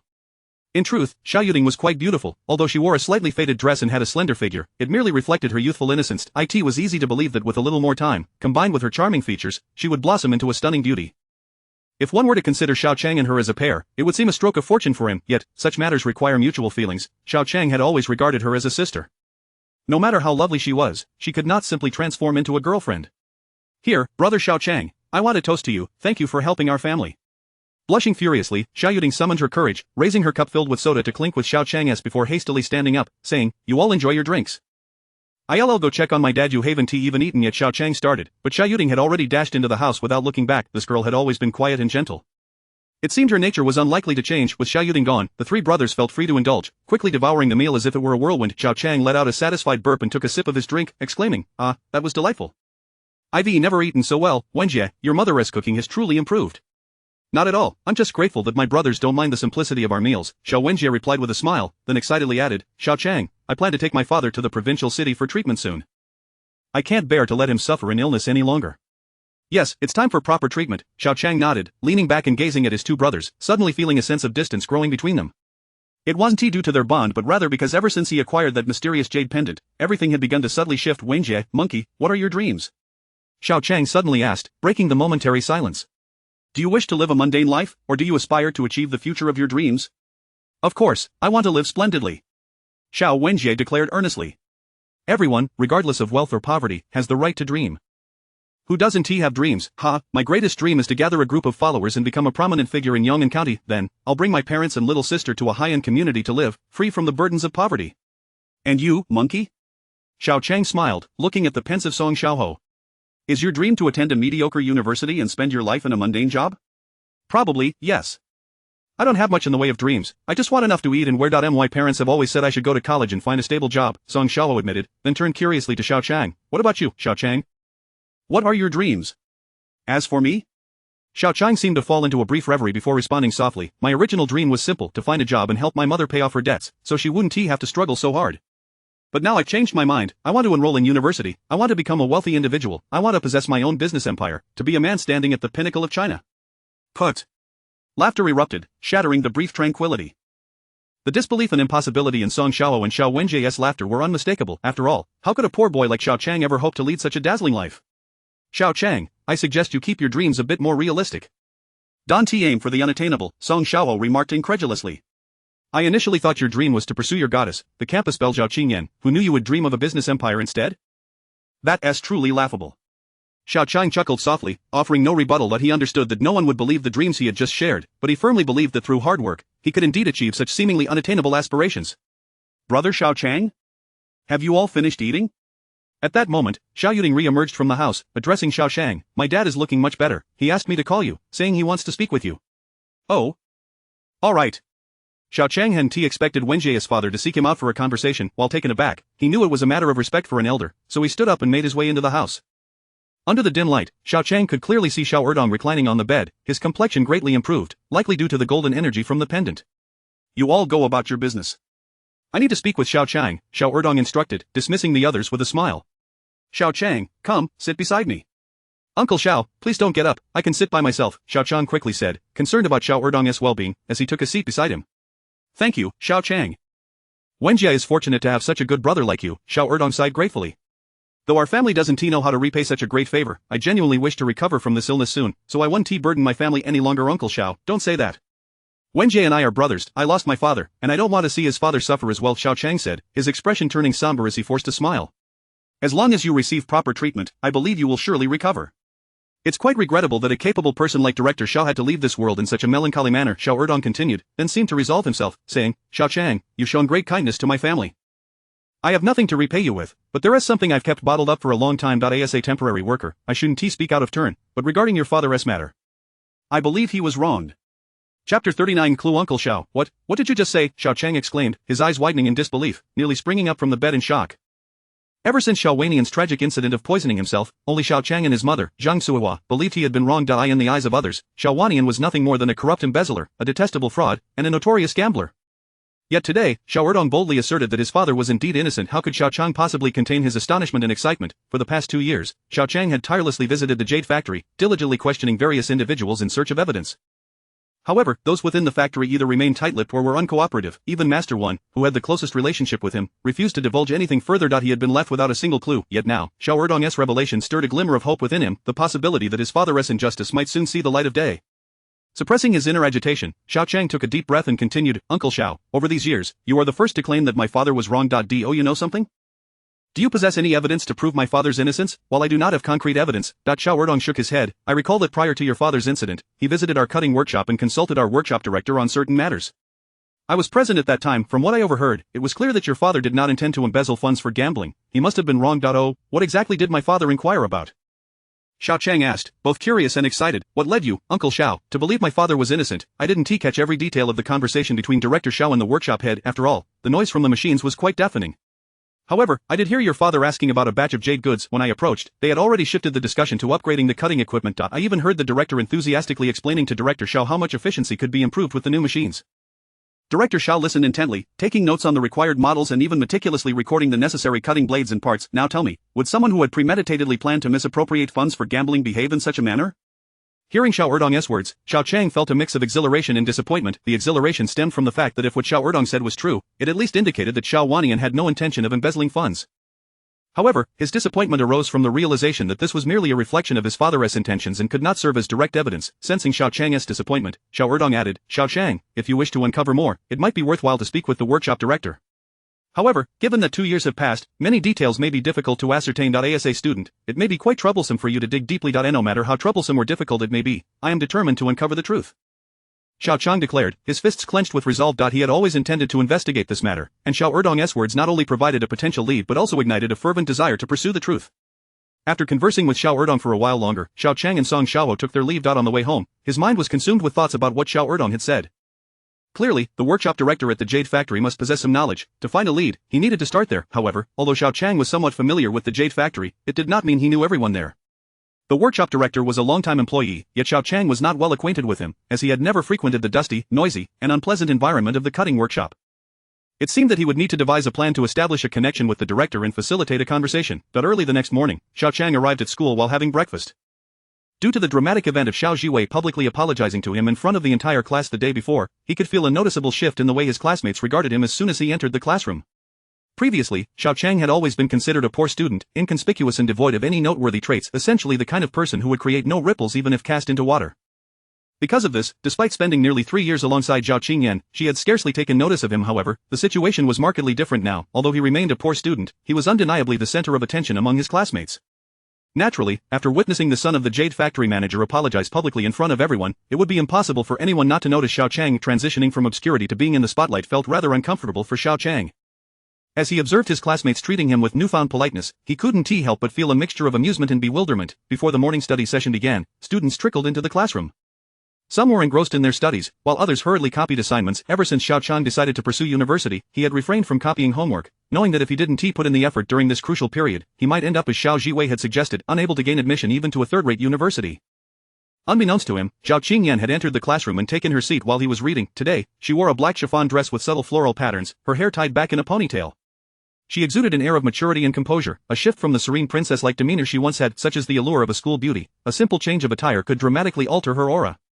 Regardless of her changing demeanor, she remained the dazzling and enchanting girl everyone admired. As if sensing Xiao Qiang's gaze, Zhao Qingyan turned at that moment, their eyes meeting in the air. Xiao Qiang felt a surge of embarrassment and instinctively averted his gaze, pretending not to notice. However, Zhao Qingyan then bit her lip and shyly said, Xiao Qiang, if you have completed your English assignment, you may come over and submit it to me.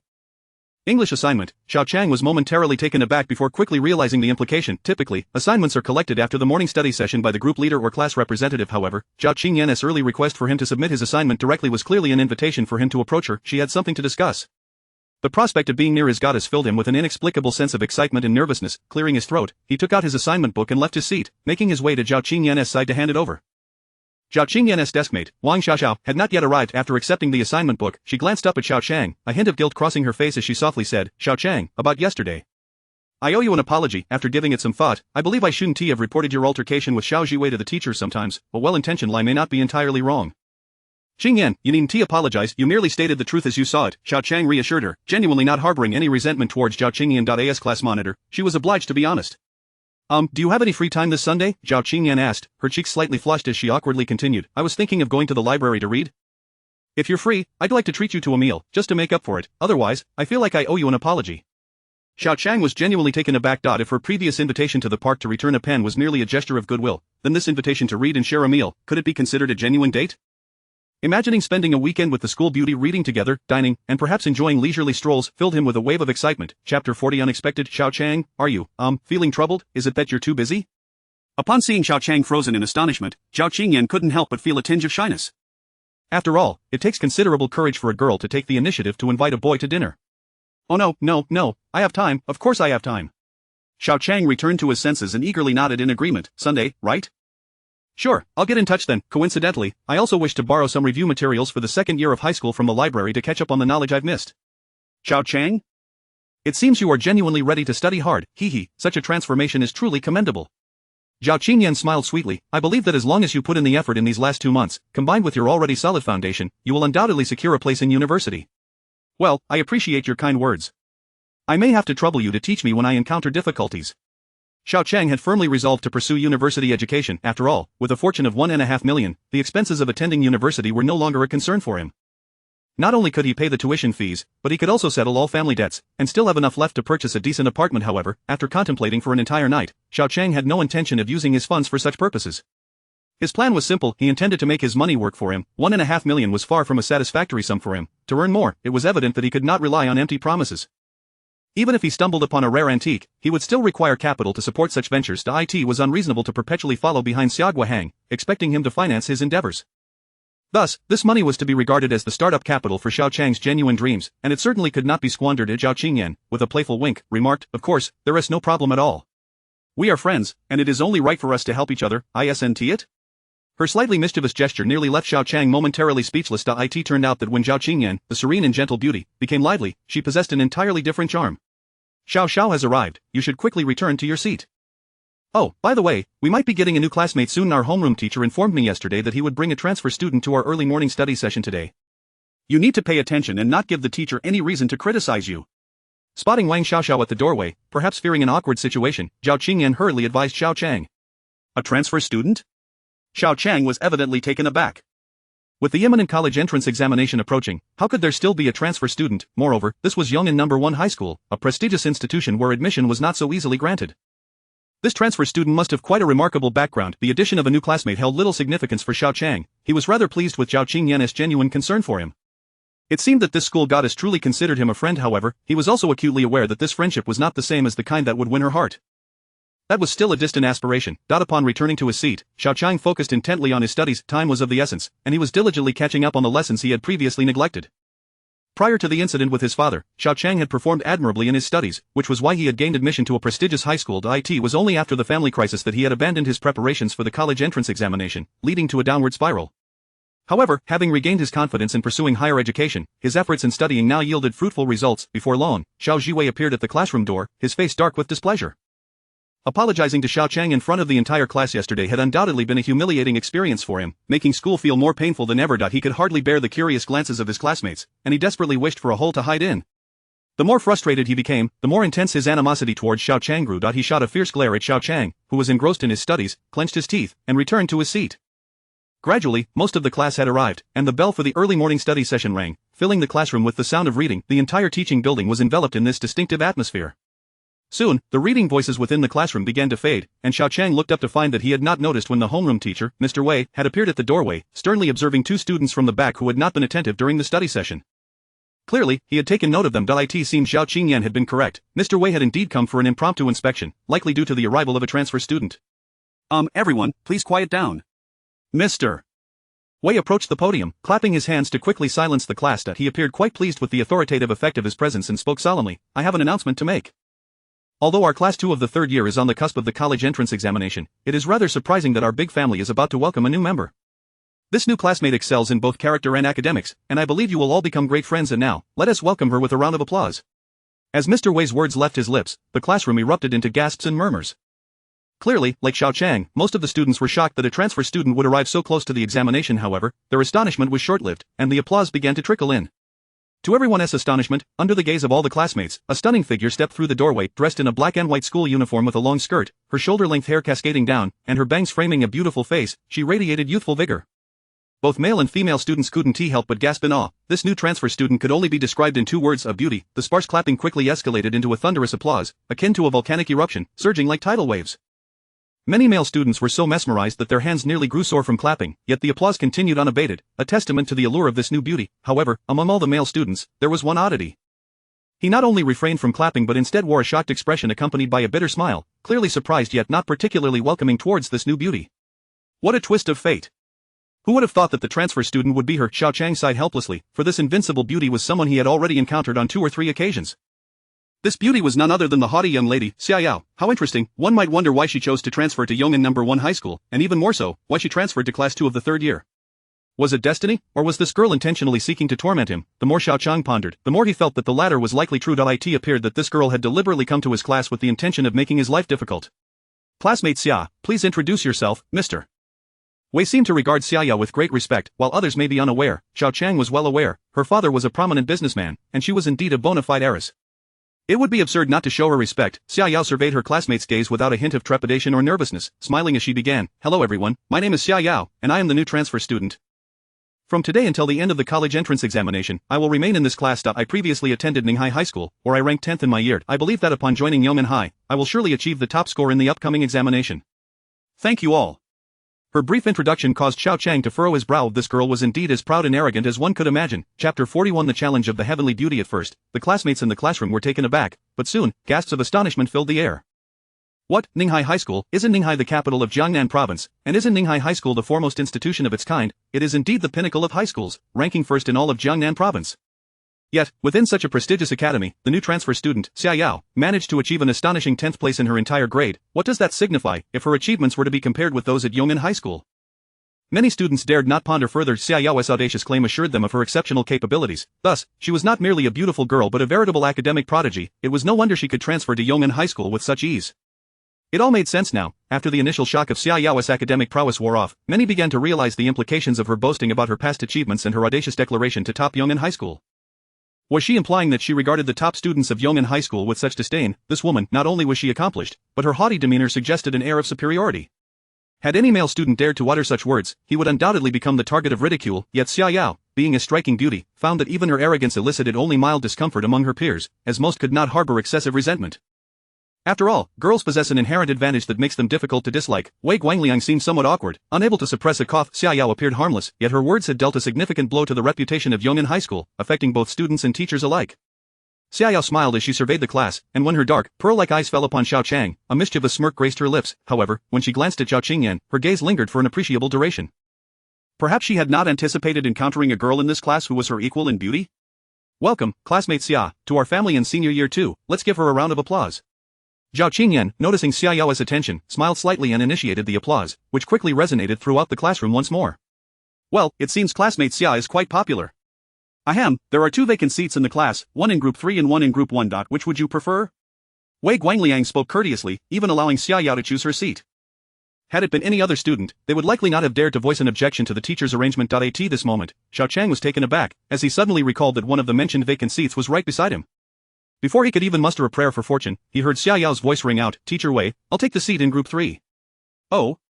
Wei Guangliang's gaze swiftly fell upon the empty seat next to Xiao Qiang, and just as he opened his mouth to say something, Xiao had already walked over, pulled out the chair, and seated herself.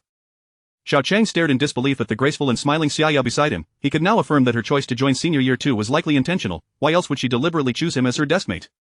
But had this young lady not always sought to distance herself from him? What had changed today? Why would she choose to sit next to him, making it impossible to avoid each other? Something was amiss. Xiao Qiang felt an unsettling suspicion. Was this girl seeking revenge by becoming his deskmate? It seemed he had done nothing to provoke her. As Xiao Qiang's mind raced with thoughts, Xiao began to unpack her textbooks and materials onto the desk. At this point, Wei Guangliang spoke a few more words before leaving the classroom, and the self-study session commenced again. The addition of a new student was uneventful, but the presence of such a strikingly beautiful newcomer inevitably drew the attention of many male classmates, diminishing Xiao Qingyan's previously exclusive status as the school belle. I must ask, Miss Xia, why did you choose our class? Why sit next to me? Xiao Qiang could not resist a dry cough as he murmured, I believe we've dissolved our engagement.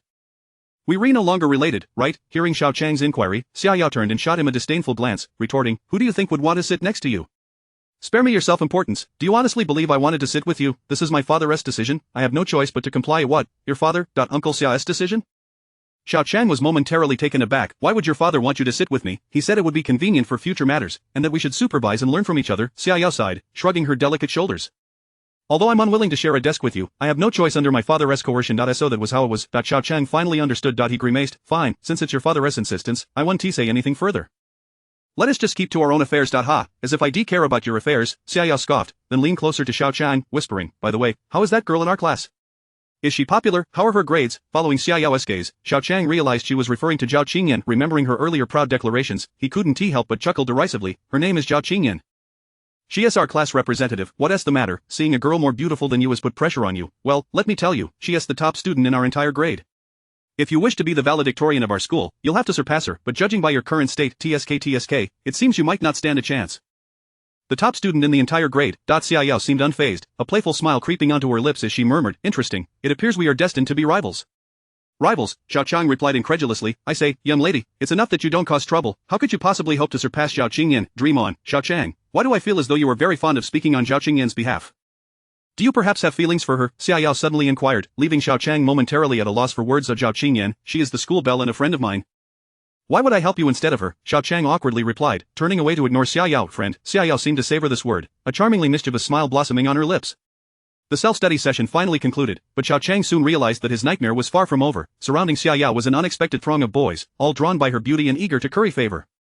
The cacophony of voices nearly overwhelmed him. Naturally, the proud Xiao paid no heed to the boys' attempts at flirting. Instead, she stood up and approached Xiao Qingyan, extending her hand with a smile. Hello, class representative Xiao. Hello, classmate Xiao. Xiao Qingyan looked surprised as Xiao approached her desk to greet her, but she managed to respond after regaining her composure. However, before she could finish her sentence, something astonishing occurred. Class representative Xiao, I've heard you are the top student in the entire grade, so I would like to issue you a challenge, Xiao declared, her voice steady and clear. In the next mock examination, I will defeat you and become the new first in this school. In an instant, not only Xiao Qingyan but the entire class was rendered utterly speechless. Chapter 42 Opportunity days swiftly passed, and before he knew it, Saturday had arrived. Xiao Qiang sat in the gentle pavilion of the jade shop, gazing foolishly at a vase, his mind already wandering to the warm scenes he envisioned for the following day, when he would study and dine with the school beauty, Xiao Qingyan, and the blossoming feelings that would emerge as time went on. Hey, Xiao Qiang. What are you daydreaming about? I see you're about to drool all over the place, why don't you wipe your mouth? When Bairu chuckled at his infatuated expression, is this vase really that captivating? Just lost in thought for a moment, Xiao Qiang replied awkwardly, placing the vase back on its stand. In truth, for the past few days, aside from his studies, he had been wandering the antique street in search of relics and jade artifacts to restore some of the golden energy within his jade pendant. However, after searching for a long while, he found nothing of value. Genuine antiques were scarce, and the prevalence of fakes made it exceedingly difficult to locate treasures imbued with golden energy.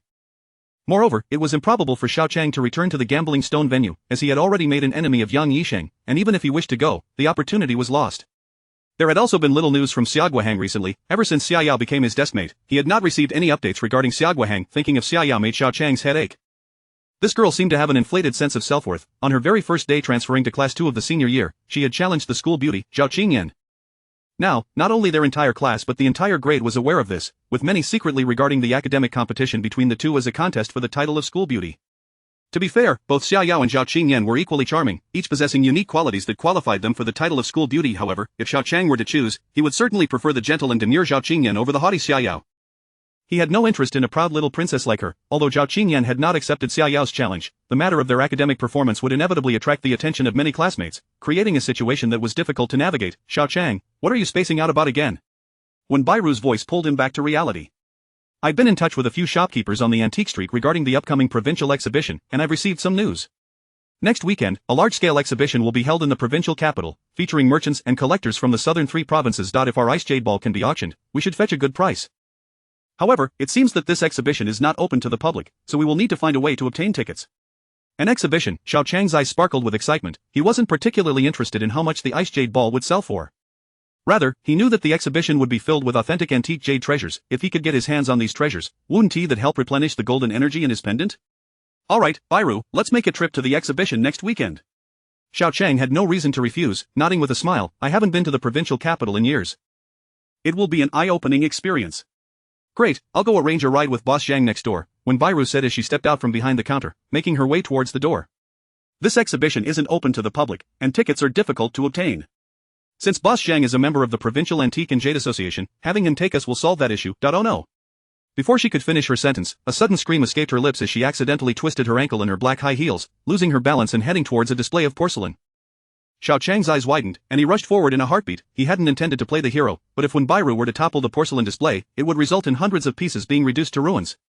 In that critical moment, he was fortunate enough to be close to Bairu, and in a few swift steps, he grasped her delicate hand tightly and pulled her towards him with great force. Bairu, who was originally falling towards the porcelain, was suddenly yanked back into his embrace, and in that instant, they found themselves locked in a tight hug. Though Bairu was dressed in professional attire, the sensation of her warm and fragrant form against him sent a jolt of excitement through Xiao Qiang, nearly overwhelming him with emotion. The faint scent of her body and the soft pressure against his chest made it exceedingly difficult for him to maintain his composure. He felt as if he might bleed from his nose. After the moment of alarm had passed, Bairu remained startled, seemingly lost in thought when she finally realized she was still in Xiao Qiang's arms. They had been embracing for what felt like an eternity. Her cheeks flushed crimson as she quickly pushed him away, extricating herself from his grasp. Embarrassed, Bairu felt an overwhelming awkwardness. It was a situation where she could neither scold nor blame him, and she even felt the need to express her gratitude. After all, if it hadn't been for Xiao Qiang, she would not only have toppled the porcelain display but likely would have injured herself as well. Clearly, he had done her a great service. Bairu, are you alright? Xiao Qiang asked, his face betraying a hint of boldness as he cautiously inquired. While his intentions to save her were genuine, the impulse to hold on to her lingered, resulting in their prolonged embrace. He felt quite embarrassed. If when Bairu were to become angry, it could lead to a significant misunderstanding. I'll go arrange things with Boss Xiang. When Bairu's gaze flickered, and as she turned to leave, she suddenly seemed to recall something and spun around. Oh right, Xiao Qiang, my dad mentioned that the high-quality Huanghua jade he took last time has been carved into a piece. If you have nothing else on, you can go to the jade factory and pick it up for the shop. Since you were the one who cut it, it's only fitting that you retrieve it. The jade factory? Xiao Qiang was somewhat taken aback, but then a thought struck him. Wasn't he seeking an opportunity to connect with the director of the cutting workshop at the jade factory to inquire about his father? This could serve as an excellent chance to probe further. With this in mind, Xiao Qiang readily agreed, departing from the gentle pavilion of the jade shop and heading towards the jade factory. The jade factory was a state-owned enterprise, and naturally, outsiders were not permitted entry. However, if there was a legitimate reason, one could simply register and be escorted inside by an employee. Of course, the employees were ranked, and temporary workers like Xiao Erdong would not suffice. But for Master Wen from the carving workshop, it was a trivial matter. Xiao Qiang was well acquainted with the security guard, and after greeting him, it wasn't long before he spotted Master Wen approaching. Wen Guanxing, Wen Bairu's father, was a skilled craftsman in the jade factory's carving workshop, known for his honest and straightforward nature. Since becoming neighbors with the Wen family over the past 2 years, he had frequently looked after Xiao Qiang and his mother, and Xiao Qiang kept these kindnesses close to his heart. Xiao Qiang. Master Wen greeted him warmly upon seeing him at the entrance. The security guard recognized him and promptly opened the gate, allowing Xiao Qiang to enter the factory grounds. Good day, Master Wen. Xiao Qiang replied with a polite smile. He certainly wouldn't disclose what Bairu had instructed him to do, as discussing private work at the factory was a violation of regulations. However, with the factory's recent downturn, many craftsmen had taken on private jobs, which had become somewhat tacitly accepted. Come, follow me to the carving workshop, Master Wen said, giving Xiao Qiang a pat on the shoulder. As they walked deeper into the factory, once they were a short distance from the security guard, he added, Xiao Qiang, when we enter the workshop, don't speak out of turn. I'll hand you the carved jade, and then you can leave. There's been some trouble at the factory lately, and I've heard that not only the factory leadership but also county officials are coming today. We mustn't let anyone find out, otherwise, I could be in hot water. Oh, there has been trouble at the factory? Xiao Qiang was surprised. Aside from the incident involving his father, Xiao Wanyan, it seemed like there hadn't been any issues for quite some time, and he couldn't help but ask, Master Wen, what exactly has happened? Chapter 43. Troubles at the jade factory. When Guanxing cast a glance at Xiao Qiang, pondered for a moment, and said, it wouldn't hurt to share this with you, but you mustn't let it leak, as it could tarnish the reputation of the jade factory. This matter is somewhat related to your father's case. Wasn't it your father who misappropriated public funds back in the day? Those funds were actually meant for the procurement of jade cutting machines. After the change in factory leadership, it took 2 years for the process to resume. Just 2 months ago, a delegation journeyed to country to acquire a batch of the most advanced cutting machines. However, barely half a month after their arrival, the most expensive one, a fully digital controlled cutting machine, malfunctioned. That machine is valued at $1 million. Although the cutting machines are under warranty, the representatives from the Gongben Company and country after a cursory inspection, insisted that it was damaged due to improper handling on our part and refused to take responsibility for repairs, which has put the factory in quite a predicament. It broke down in less than half a month? What kind of machine is this? Its quality is rather subpar, isn't it? Xiao Qiang responded, somewhat at a loss for words. Who was responsible for the procurement? Didn't they check or test the machines beforehand? Master Wen glanced at Xiao Qiang and chuckled, the responsibility for this procurement primarily rests with your uncle, factory director Xiao Wanzhong. He is under immense pressure right now, as the representatives from country refuse to take any responsibility. Consequently, he can only rely on the cutting workshop to troubleshoot and devise a repair strategy. For several days, he and the other leaders have been working overtime in the workshop, yet it seems there has been little progress, which has drawn the attention of the county authorities. Just now, I received word that the county leaders will soon come to inspect the factory. Upon hearing his uncle's name, Xiao Qiang felt a wave of concern wash over him. Unlike his disdain for Xiao Jiwei and his mother, Bao Yuqin, he held genuine admiration and gratitude for his uncle, who had taken over as factory director after his father. Had it not been for his uncle's full support of his tuition and living expenses, he might have had to drop out during the most challenging times, struggling alongside his mother to put food on the table. Thus, he was unwilling to see anything happen to Xiao Wanzhong. However, confronted with the issues plaguing the jade factory, Xiao Qiang understood that he was powerless to assist. As a mere student with no expertise in cutting machines, even though he was deeply worried, he knew he could not contribute to solving such a dilemma. Accompanying Wen Guanxing along the main avenue of the factory, they eventually arrived at the carving workshop located on the eastern side of the jade factory. The jade factory comprised 5 major workshops: the storage warehouse, washing workshop, cutting workshop, carving workshop, and packaging workshop. Among these, the cutting and carving workshops were undoubtedly the most crucial, as the transformation of raw jade into exquisite artworks necessitated both cutting and carving processes. The carving workshop was adjacent to the cutting workshop, so as Xiao Qiang entered, he could see the bustling scene within the cutting workshop from afar. Upon entering the carving workshop, Wen Guanxing, somewhat on edge, retreated to his office. He retrieved a black cloth bag from his drawer and handed it to Xiao Qiang, saying, "I heard from Bairu that you selected this fine Huanghua jade from the gambling stones? Well, your luck is truly remarkable. The quality of this jade is excellent. I merely made a simple carving, and it has already become a finished product. I believe it can fetch a good price. Take it to Bairu. Be cautious if you encounter any leaders on your way out. Ensure that you do not reveal the jade within the bag, understood?" "Yes, Master Wen, I understand," Xiao Qiang nodded. Just as he was about to take his leave, a knock sounded at the office door. When Guangxing jumped in surprise and hurriedly walked over to open the door. To his astonishment, it was none other than factory director Xiao Wanzhong and the head of the carving workshop. "Director, Chief. What brings you here?" Upon seeing his superior, when Guangxing forced a smile, a hint of apprehension evident in his demeanor. "Please, come in and have a seat." "No need for that, Director Wang." "Please, share the details, Master Wen. Xiao Qiang, what are you doing here?" Xiao Wanzhong waved his hand, intending to say something, but he was taken aback to find Xiao Qiang standing in the office. "Uncle, Master Wen is my neighbor. His daughter mentioned that he has been working overtime lately and was worried he might forget to eat. Since today is Saturday, I came to bring him some food." Xiao Qiang quickly fabricated an excuse to deflect. When Guangxing, feeling anxious, quickly nodded in agreement. Yes, Xiao Qiang is here to bring me food. My daughter is concerned that I might not eat on time." It was not unusual for family members to bring meals to factory workers, and Xiao Wanzhong merely nodded in acknowledgement. At that moment, however, Director Wang interjected. "Old Xiao, you are the factory's esteemed carving master. The recent batch of products has all been handled by you. I need you to select a few exquisite jade pieces immediately and head to the packaging workshop to find someone to package them. The factory is preparing gifts for the county leaders and the representatives from country who are coming for inspection."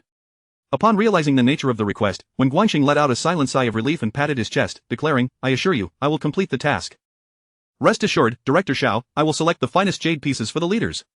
"Good, that's what I like to hear," Xiao Wanzhong replied with satisfaction before turning his gaze to Xiao Qiang. "Xiao Qiang, come with me. I have a few matters to discuss with you." Uncertain of what his uncle wanted to discuss, Xiao Qiang nodded and followed him out of the office. As they left the carving workshop and made their way toward the cutting workshop, Xiao Wanzhong broached the subject. "Xiao Qiang, I hear you recently had a confrontation with Ji Wei?" The moment those words escaped his lips, Xiao Qiang knew that Bao Yuqin must have vented her frustrations to Xiao Wanzhong at school. There was no point in concealing the truth, so he recounted the entire incident to his uncle candidly. "Well, if that's the case, my son was indeed in the wrong," Xiao Wanzhong acknowledged without showing favoritism toward his son, nodding in agreement.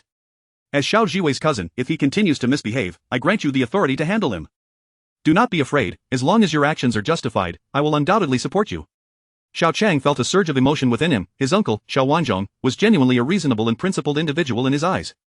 "All right, I understand. You may go back now, I have matters to attend to." Unbeknownst to them, their conversation had brought them to the entrance of the cutting workshop, where the sounds of bustling activity echoed within. Xiao Wanzhong waved his hand, signaling Xiao Qiang to leave, and turned to enter the workshop. Uncle, may I also enter the cutting workshop to take a look?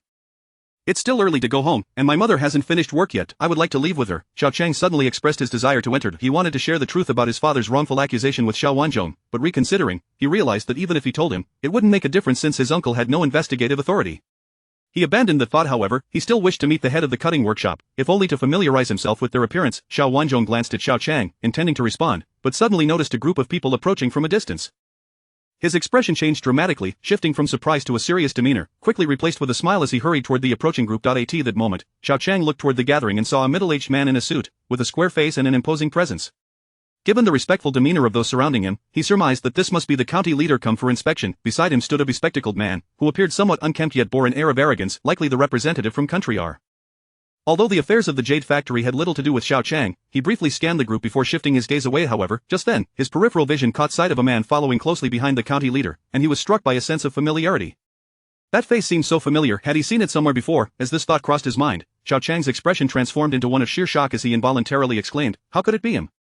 Chapter 44. The arrogant consultant indeed. Xiao Qiang discovered amidst the nearby crowd that the man following the county leader was not only familiar but also sparked the realization of his identity. This man, was he not the Secretary Wang who had come to their rescue, accompanied by the police, when he and Zhao Qingyan were encircled by the ruffian Yu Hai and his subordinates in the park just last week? In no time, Xiao Qiang found himself coming to a sudden realization. No wonder Zhao Qingyan's uncle Wang dared to reprimand the police so brazenly. It appeared that Secretary Wang was indeed the secretary of the county leader. A secretary to the county leader, no less a figure who undoubtedly wielded significant influence in Yong'an County. If that were the case, then Zhao Qingyan's uncle held a prominent position within the county, which surely implied that her father must also be some remarkable figure. Xiao Qiang felt a sense of helplessness wash over him. It seemed that pursuing Zhao Qingyan would prove to be a formidable challenge indeed. "Director, are these individuals the county leaders here for an inspection?" Xiao Qiang quietly inquired of the director of the carving workshop beside him. Is it true that the cutting machine, being non-functional, will be repaired now that the county leaders have arrived? The director cast a glance at Xiao Qiang and furrowed his brows, replying, "It is indeed frustrating. Our factory's technical shortcomings leave us vulnerable to external bullying. Do you see that short man wearing glasses striding ahead? His name is Miyamoto T, and as a representative of Miyamoto Corporation, he has visited our factory several times. Yet, he insists that the malfunction of the cutting machine is due to human error, denying any warranty and demanding that we cover the repair costs. Our factory lacks the technical expertise, but we cannot allow ourselves to be led around by the nose, can we?" Despite numerous attempts at communication yielding no results, now that the county leaders are aware of the situation, we have no choice but to ask him to mediate. The factory is anxious. Having the machine out of order is untenable, or else 100,000 will go down the drain. Your uncle is under considerable pressure. Who would want to endure the arrogant demeanor of that rascal otherwise? Hearing the carving workshop director's words, Xiao Qiang felt a wave of discontent. It was evident that the consultant from our country was somewhat disdainful and was taking advantage of the situation. "County Director Zhao, on behalf of all the employees at the Jade Factory, I extend a warm welcome to you." At that moment, Xiao Wanzhong had approached the foremost County Director Zhao, respectfully shaking hands and smiling as he said, "Secretary Su is away on a business trip, and I have already informed the other officials in the factory. Director Xiao, please refrain from disrupting the work of your colleagues. Let them continue with their tasks. I am not here to offer guidance but rather to address the issues at your Jade Factory." Before Xiao Wanzhong could finish his sentence, the leading County Director Zhao waved his hand, interrupting him with an expression of displeasure. Such a significant incident occurred without being reported. If it weren't for Mr. Miyamoto coming to inform me about the Jade Factory's situation, I, the deputy county head in charge of industry, would still be in the dark. This, Xiao Wanzhong's face turned awkward as he glanced at the smug Miyamoto T, forcing a smile as he said, "Mr. Miyamoto, I was just about to seek you out. I had no idea you were so well acquainted with our county. Director Xiao, the ST 1990 type jade cutting machine produced by our country employs the most advanced international technology and is of the highest quality. However, due to the outdated skill level of your workers and their inability to operate it correctly, it has malfunctioned within just a month. I am deeply pained. To repair this machine, we must send professionals from our country to conduct the repairs, including the cost of replacing parts, which you insist must be borne by us.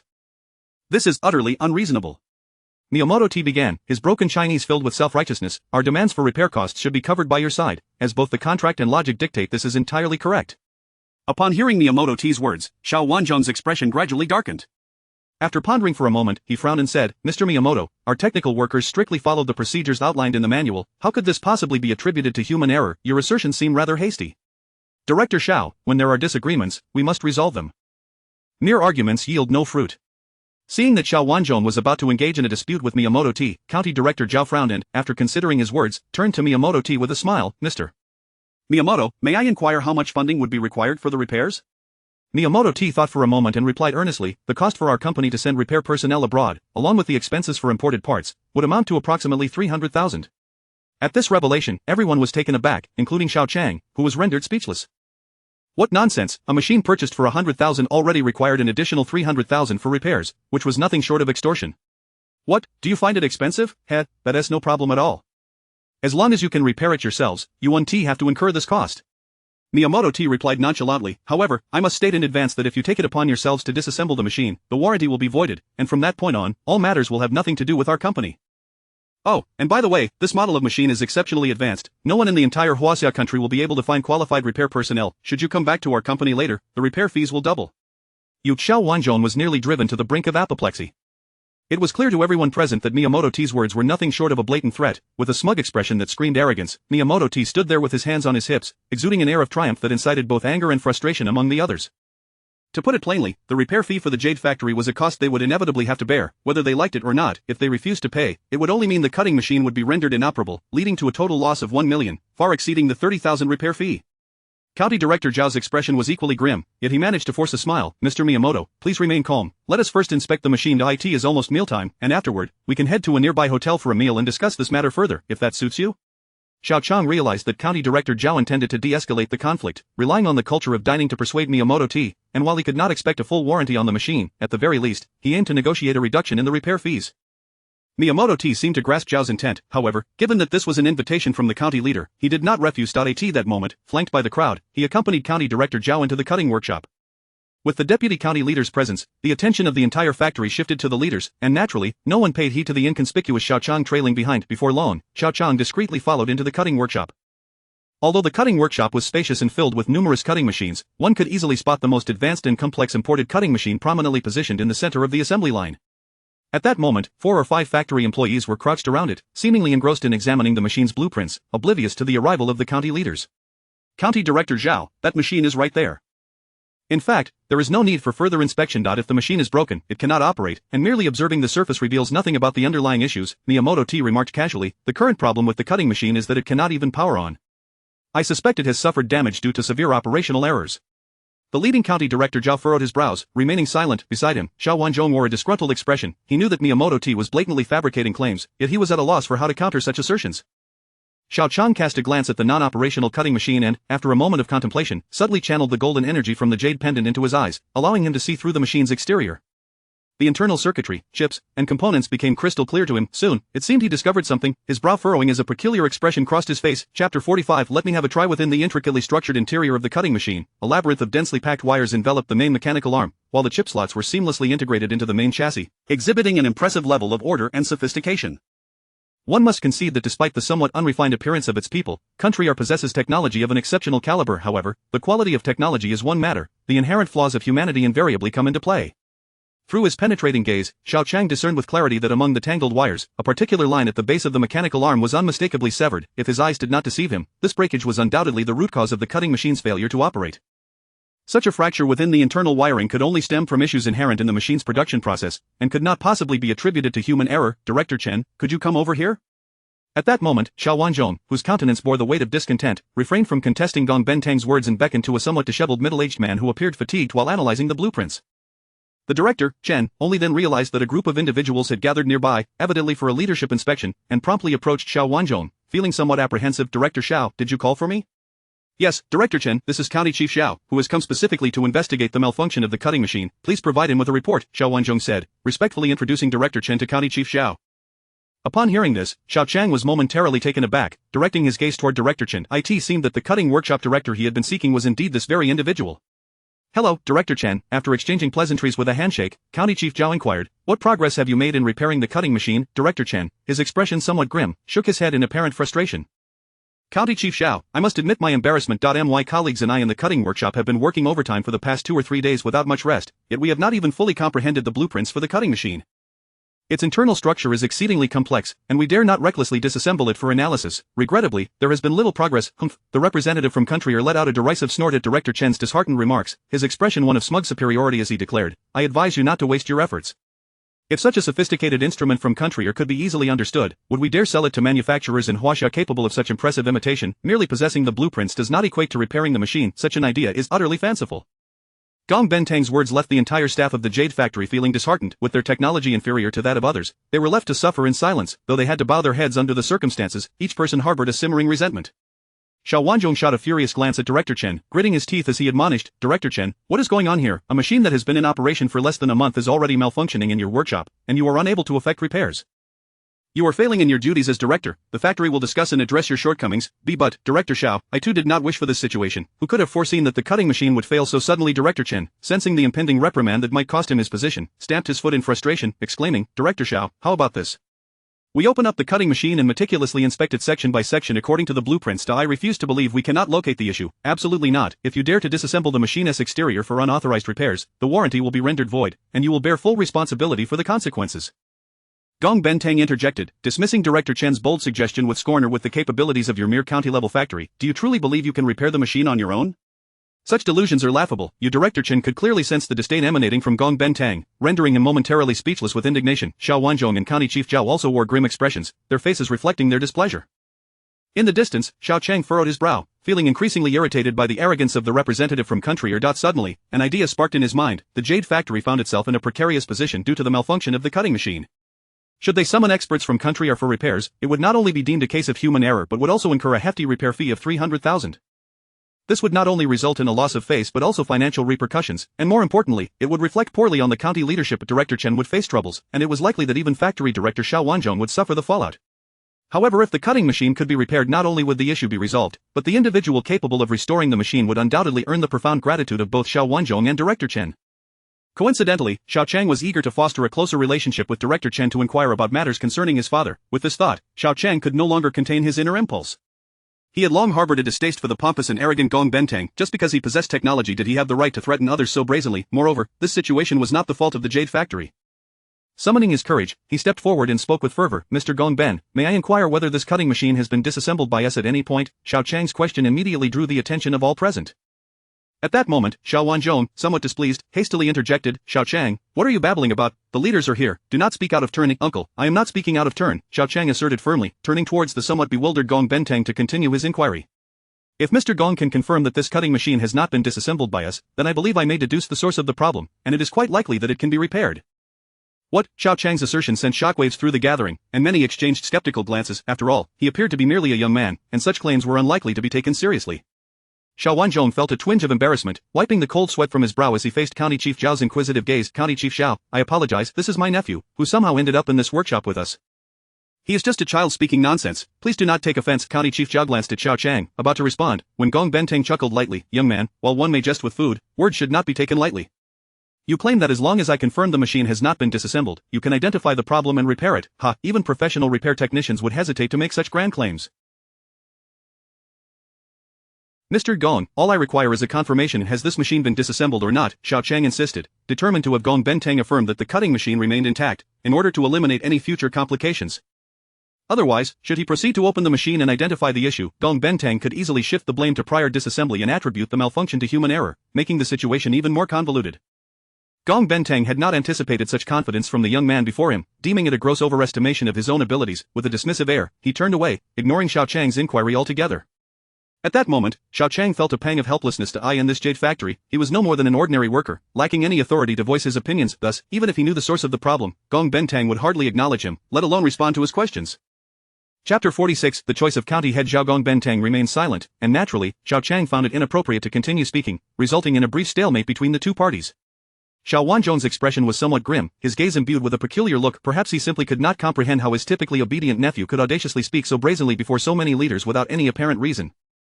Originally, Xiao Qiang was merely an inconspicuous passerby among the crowd, however, his words shocked the entire assembly, and he had undoubtedly become the focal point of everyone's attention in the workshop. It was precisely for this reason that Wang, the secretary standing beside County Head Zhao, noticed Xiao Qiang as well. After a moment of contemplation, he seemed to have made a realization, displaying a hint of surprise as he hurriedly leaned in to whisper something into County Head Zhao's ear. County Head Zhao momentarily appeared taken aback, and his gaze towards Xiao Qiang gradually transformed, reflecting a growing sense of curiosity. After pondering for a moment, he spoke, young man, come here. I would like to ask you, are you certain you can repair this machine before us? Are you not merely boasting? Xiao Qiang, who was at a loss for how to proceed, felt a mix of surprise and hope at County Head Zhao's unexpected inquiry, recognizing it as a rare opportunity. After a brief hesitation, he boldly declared, County Head Zhao, as long as Mr. Gongben can confirm that the machine has not been disassembled and remains intact, I will attempt the repair. Oh? County Head Zhao replied with a hint of intrigue, I find it puzzling why you insist on having Mr. Gongben acknowledged that this cutting machine has not been tampered with. Casting a glance at the arrogant Gong Benteng nearby, Xiao Qiang pursed his lips and replied, County Head Zhao, I fear that certain individuals may later shift the blame, claiming that the machine had previously been disassembled by the Jade Factory, thus transferring responsibility onto them. I do not trust certain individuals. What do you mean by that, Baka? Do you think we, the people of our country, are such despicable scoundrels? Gong Benteng, fully aware of whom Xiao Qiang referred to, felt his anger ignite instantly. Pointing at Xiao Qiang in exasperation, he retorted, this machine was damaged by your Jade Factory. Do you really believe it is a problem with the machine itself? Our country boasts the finest precision machinery in the world, and it is utterly impossible for any issues to arise during manufacturing. Mr. Gongben, I do not deny that our country's machinery manufacturing technology is indeed world-class, and there is a gap in this regard compared to Huaxia, Xiao Qiang replied with a cold smile. However, to assert that no problems could ever occur borders on arrogance. Since you claim that issues are impossible, allow me to ask you why has your country's automotive industry, which is the largest segment of the machinery manufacturing sector, had to recall hundreds of thousands of vehicles due to manufacturing defects? Are you suggesting these vehicles were not produced by your country? This Gong Benteng was caught off guard by Xiao Qiang's reference to the automotive recall, his complexion shifting between shades of blue and white as he struggled to formulate a rebuttal. After gritting his teeth, he finally said, what do you, a mere child, understand? You have no place speaking here. Is the Jade Factory sending you to negotiate with me? How absurd. Gong Benteng's words left Xiao Qiang at a loss as well. He had no connection to the Jade Factory, and given his youthful appearance, it was nearly impossible for Xiao Wanzhong and the others to trust him. After all, the cutting machine was a luxury product valued at $1 million. It was not something a mere boy could dismantle at will. However, to everyone's astonishment, County Head Zhao, after a moment of contemplation, suddenly spoke up, Mr. Gongben, this young man indeed lacks the qualifications to negotiate with you, but as the deputy county head overseeing state-owned enterprises, I should certainly possess that authority. Therefore, allow me to inquire under the current circumstances, has the cutting machine not been disassembled? County Head Xiao's words left many flabbergasted. It was evident to all that his question to Gong Benteng clearly indicated a preference to believe Xiao Qiang's words. It was utterly unprecedented for a deputy county head to choose to trust a student, and no one could have anticipated such a development. Gong Benteng's expression soured considerably. He must have thought that County Head Xiao had lost his mind, yet the one asking the question was not Xiao Qiang. After all, County Head Xiao was a high-ranking official overseeing state-owned enterprises, and Gong Benteng dared not act dismissively. He approached the cutting machine, carefully inspecting the mechanical arm for a moment before pointing to several sealed screws, reluctantly stating, "County Head Xiao, based on my observations, all the sealing points of this cutting machine show no signs of having been disassembled, and the screws remain protected by an intact film. Therefore, I can confidently assure you that this machine has not been tampered with." Mr. Gong Ben, does that mean if, in our presence, the Jade Factory disassembles this cutting machine for repairs and discovers the true cause of its failure to operate, then the internal issues would not fall under the category of man-made damage, correct? County Head Xiao continued to inquire, clearly attempting to extract a concession from Gong Benteng. Xiao Qiang's eyes brightened upon hearing this. He realized that County Head Xiao understood his intentions. The goal was to compel Gong Benteng to acknowledge these facts, thereby securing a more advantageous position. It was evident that this county head was a perceptive individual. Of course, all of this hinged on Xiao Qiang's ability to repair the machine. If the machine were disassembled and he failed to fix it, the effort would be in vain. County Head Xiao, I must reiterate. If the Jade Factory unilaterally disassembles this machine, it will no longer be covered under my company's warranty. At that point, the repair costs will exceed 300,000. Gong Benteng seemed to have regained some of his composure and sneered, "Of course, if you genuinely discover a product defect after disassembly, my company will not resort to any tricks and will directly compensate you 300,000. I'm just afraid that, with your Jade Factory's technical prowess, you won't even be able to ascertain the root cause. The deal where you lose both the wife and the soldiers is something only you Huaxiao people would engage in." "What do you mean by that? Do you look down on us Huaxiao people? This is too much bullying. Damn it, is having technology so impressive?" In an instant, the factory workers could no longer contain their outrage, erupting in curses at Gong Benteng's arrogant demeanor. Had it not been for Xiao Wanzhong's stern glare, the workers' dissatisfaction might have escalated further. County Head Xiao furrowed his brow, clearly displeased by Gong Benteng's remarks. He turned to Xiao Qiang and, in a serious tone, quietly asked, "Young man, are you truly confident that you can identify the problem once the machine is disassembled?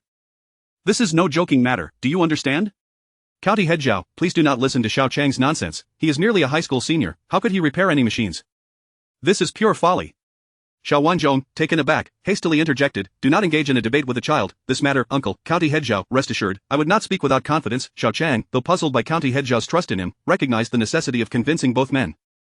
He boldly proclaimed, "I have always had a keen interest in machinery. Before my father's incident, he procured a collection of books specifically about cutting machines for research. During my free time, I read several of them, including one that introduced high-end cutting machines from our country, and I have a solid understanding of the principles involved. As for the hands-on aspect, Director Chen and his team should also be capable, so there is a substantial chance of success." Upon hearing this, County Head Xiao appeared intrigued and asked, "Director Xiao, does your nephew's father also work in the jade cutting industry?" This, Xiao Wanzhong's expression turned awkward, and after a moment of hesitation, he helplessly replied, "County Head Xiao, to be candid, my nephew's father is none other than the former factory head, Xiao Wanyan, who was embroiled in the Jade Factory procurement scandal over 2 years ago." A look of surprise and astonishment crossed County Head Xiao's face, and after his expression shifted, he cast a deep glance at Xiao Qiang without uttering a word. Xiao Qiang's demeanor grew somber, a pang of pain stirring within him. He understood all too well why County Head Xiao had fallen silent. His father bore an immense burden of shame. Observing their reluctant expressions, his resolve only grew stronger. He must seek justice for his father. He must unveil the truth. It was precisely for this reason that he was determined to help the Jade Factory navigate this crisis, thereby earning the trust of the factory workers. Chapter 47: A high-stakes gamble. Director Xiao, County Head Xiao, since he is the son of the former director Xiao Wanyan, it's quite possible that he genuinely understands the cutting machine. Just as the atmosphere became slightly awkward and heavy, Director Chen from the cutting workshop suddenly spoke in a hushed tone. "Over 2 years ago, I had mentioned to Xiao Wanyan my interest in procuring such large cutting machines. If he had purchased specialized literature for research, then what this young man claims should indeed hold some truth." Director Chen's words acted as a potent tonic for County Head Xiao, who found renewed confidence.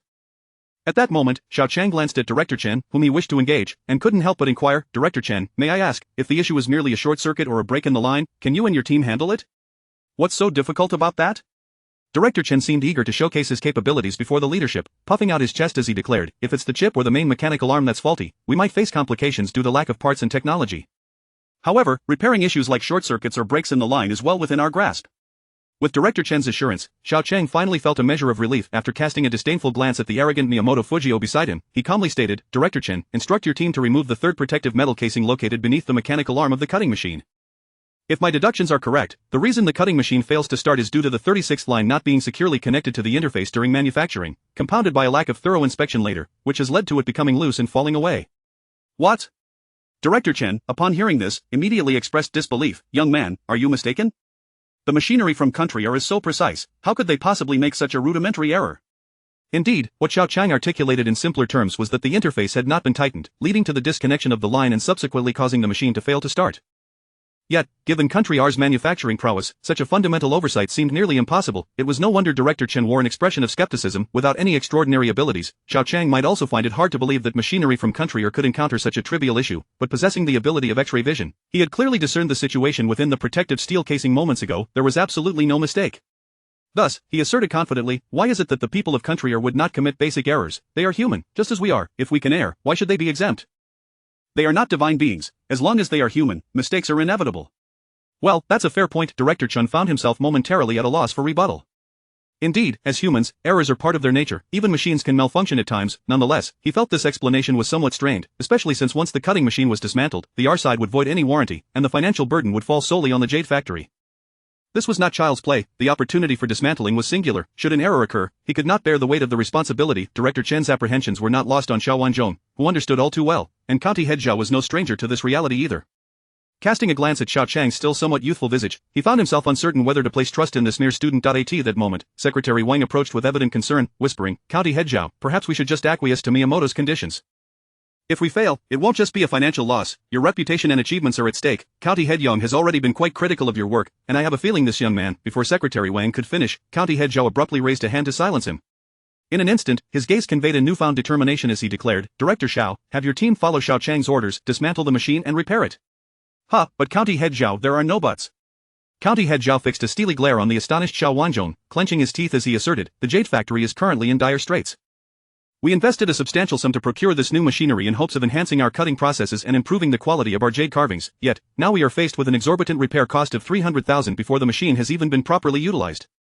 This amount is no trifling matter, and given the financial chaos at the Jade Factory, wasting money now would make us look like fools. We must at least give it a try. I refuse to believe that we can be thwarted by mere human error. Xiao Wanzhong opened his mouth as if to protest further, but with County Head Xiao's unwavering stance, he found himself at a loss for words. Reluctantly, he bit his lip and turned to Director Chen, saying, Director Chen, follow County Head Xiao's orders, repair it. Very well. Director Chen wiped the cold sweat from his brow. He was indeed far too anxious. Under the immense pressure from Country R, this repair felt akin to a gamble. If successful, they could profit 300,000, if not, the losses would exceed that amount. This back and forth could mean $1 million in funding, an overwhelming figure for someone like him, who earned only 4,000 to 5,000 a month. Was this not akin to a war? On the surface, Xiao Qiang appeared composed and unfazed, yet internally, he did not possess absolute confidence. After all, a high-end cutting machine constituted a complex system, with at least thousands of components. He could not guarantee that other issues would not arise, for now, he could only pray for the meticulousness and high quality of Country R's machinery, hoping that this minor oversight was indeed the root cause of the cutting machine's failure to start. Brothers, dismantle the machine. Director Chen approached the massive cutting machine, pointing to the lower section of the mechanical arm, instructing the other workers, remove this third protective metal casing first. The workers seemed invigorated. They had long been incensed by Miyamoto Fujio's brazen demeanor. Given the historical animosity stemming from decades of warfare between China and Country R, Miyamoto Fujio's presence felt like a fresh provocation of old grievances. With a mere wave of Director Chen's hand, the workers seized their tools and approached the cutting machine, swiftly beginning to unscrew the bolts of the third metal casing. Excellent, you all exhibit great courage. Miyamoto Fujio's face turned ashen as he forced a smile through his fury. County Head Xiao, Director Xiao, you are unilaterally dismantling my company's cutting machine. From this moment forth, we shall no longer provide warranty service for this machine, and the repair costs will be doubled. You may proceed at your leisure. The more you repair, the worse it will become, and the higher our repair fees will soar. Miyamoto Fujio's threats made County Head Xiao raise an eyebrow in exasperation. It was not just him but everyone at the Jade Factory who was under immense pressure. For the Jade Factory, an amount exceeding 1 million was no small sum. If they failed this time, it would undoubtedly exacerbate their troubles. Not only would the factory's leaders be held accountable, but County Head Xiao's reputation would also suffer, leading to doubts about his capabilities. This gamble was one that none of them could afford to lose. Almost everyone instinctively held their breath, under the watchful gaze of all. As the final screw was loosened, the expansive metal casing of the cutting machine was slowly lifted by several workers, revealing the intricate web of wires and the hefty main mechanical arm within. As they beheld the profusion of electronic chips, the workers' anger was abruptly extinguished, leaving them dumbfounded. Reality was harsh. Despite their dissatisfaction, the Jade Factory workers could not alter the fact that they lacked the necessary expertise. Faced with such a complex and precise machine, they found themselves at a complete loss. Director Chen furrowed his brow, his expression grave as he stepped forward to inspect the interior of the open metal casing, carefully pushing aside the dozens of intricate wires hanging from the sides, beginning his search for the line that Xiao Qiang had mentioned was loose. Everyone's hearts raced, tension permeating the entire workshop. Some timid workers even turned away, unable to bear witnessing the unfolding events. The stifling heat combined with the oppressive atmosphere caused Director Chen to break into a sweat, his back soaked without him realizing it, yet he remained resolute in his search for the line that Xiao Qiang had indicated had fallen loose. Line 28. Line 34. Director Chen meticulously examined each wire, his gaze fixed on the minuscule numbered labels, and when he finally laid his hands upon the 36th line, his entire being involuntarily shuddered. Chapter 48. The Cost of a Failed Scheme. Thud. Director Chen swallowed hard, his hand trembling slightly as he gripped the wiring. If there were indeed an issue with the circuit, it would be manageable. However, if everything was in order, it would mean that Xiao Qiang's judgment was flawed, leading to disastrous losses for the entire jade factory. The more he pondered, the more anxious he became, yet he instinctively proceeded with utmost caution along the line. Suspecting a circuit issue? At that moment, Miyamoto Fujin, standing nearby, scoffed derisively, utterly foolish. Our machinery in our country operates on a fully automated assembly line. There is simply no possibility of any problems arising with the wiring. You are all indulging in fanciful thinking. Before Miyamoto could finish his self-satisfied tirade, Director Chen's anxious expression suddenly transformed into one of unrestrained joy as he exclaimed, "I found it. The problem has been identified." His jubilant declaration immediately drew gasps of astonishment from the onlookers. Chen then turned to the excited crowd, saying, "County Chief Xiao, Factory Director Xiao, the tail end of Circuit 36 is indeed severed, and there are no signs of a break at the end. It appears to be merely a loose connection." "Wonderful, wonderful," as Director Chen quickly reconnect the circuit and test whether the cutting machine can be activated, sighed Xiao Wanzhong in relief, his voice brimming with delight. "Remember, be extremely careful not to touch any other wires." "Yes." Director Chen nodded and began the delicate process of repair. "No. This is impossible, it simply cannot be." Miyamoto's previously arrogant demeanor faded, replaced by panic and disbelief as he stammered, "How could this happen? How could it?" Xiao Qiang observed the flustered Miyamoto with a tinge of amusement. This man was far too proud. Did he not understand that even the wisest among us can err? Even the most skilled workers are bound to make mistakes from time to time.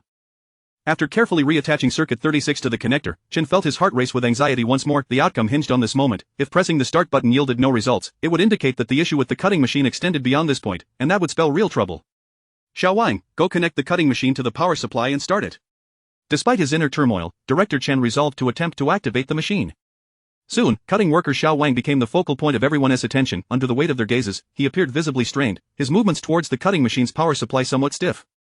Yet, as he was not engaged in technical work, he reached the machine's rear, unfastened the power socket, took a deep breath, and pressed the start button.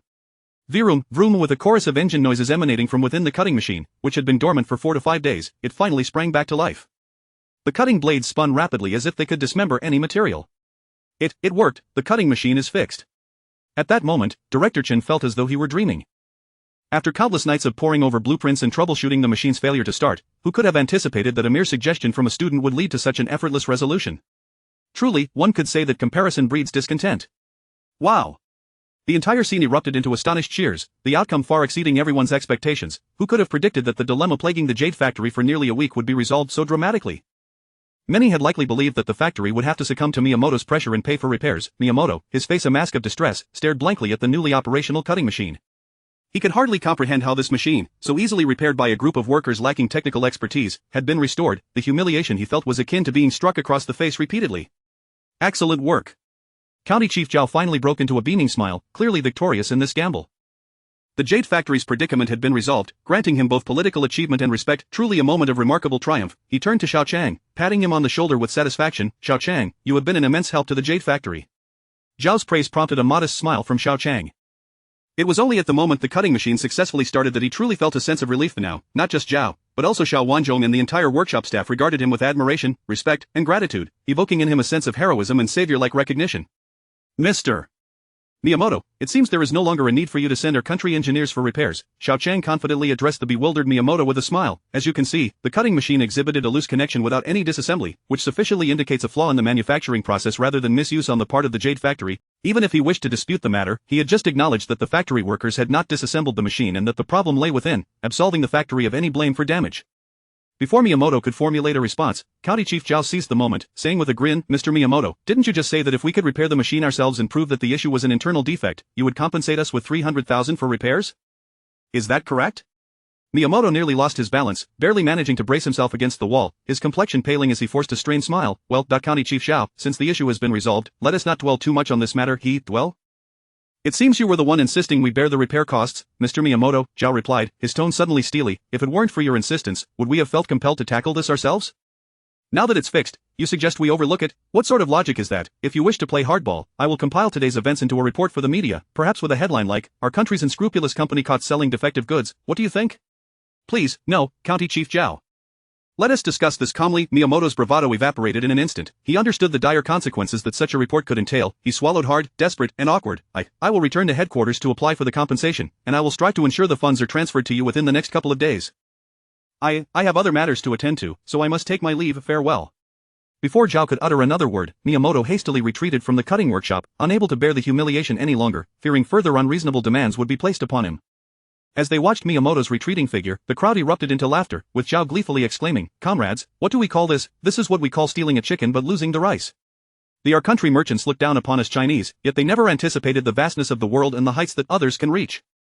Just like our Xiao Qiang, who, though silent until now, has made a remarkable impression, the resolution of the Jade Factory's dilemma rests entirely on his brilliant insight. We have every reason to applaud him and honor his contributions.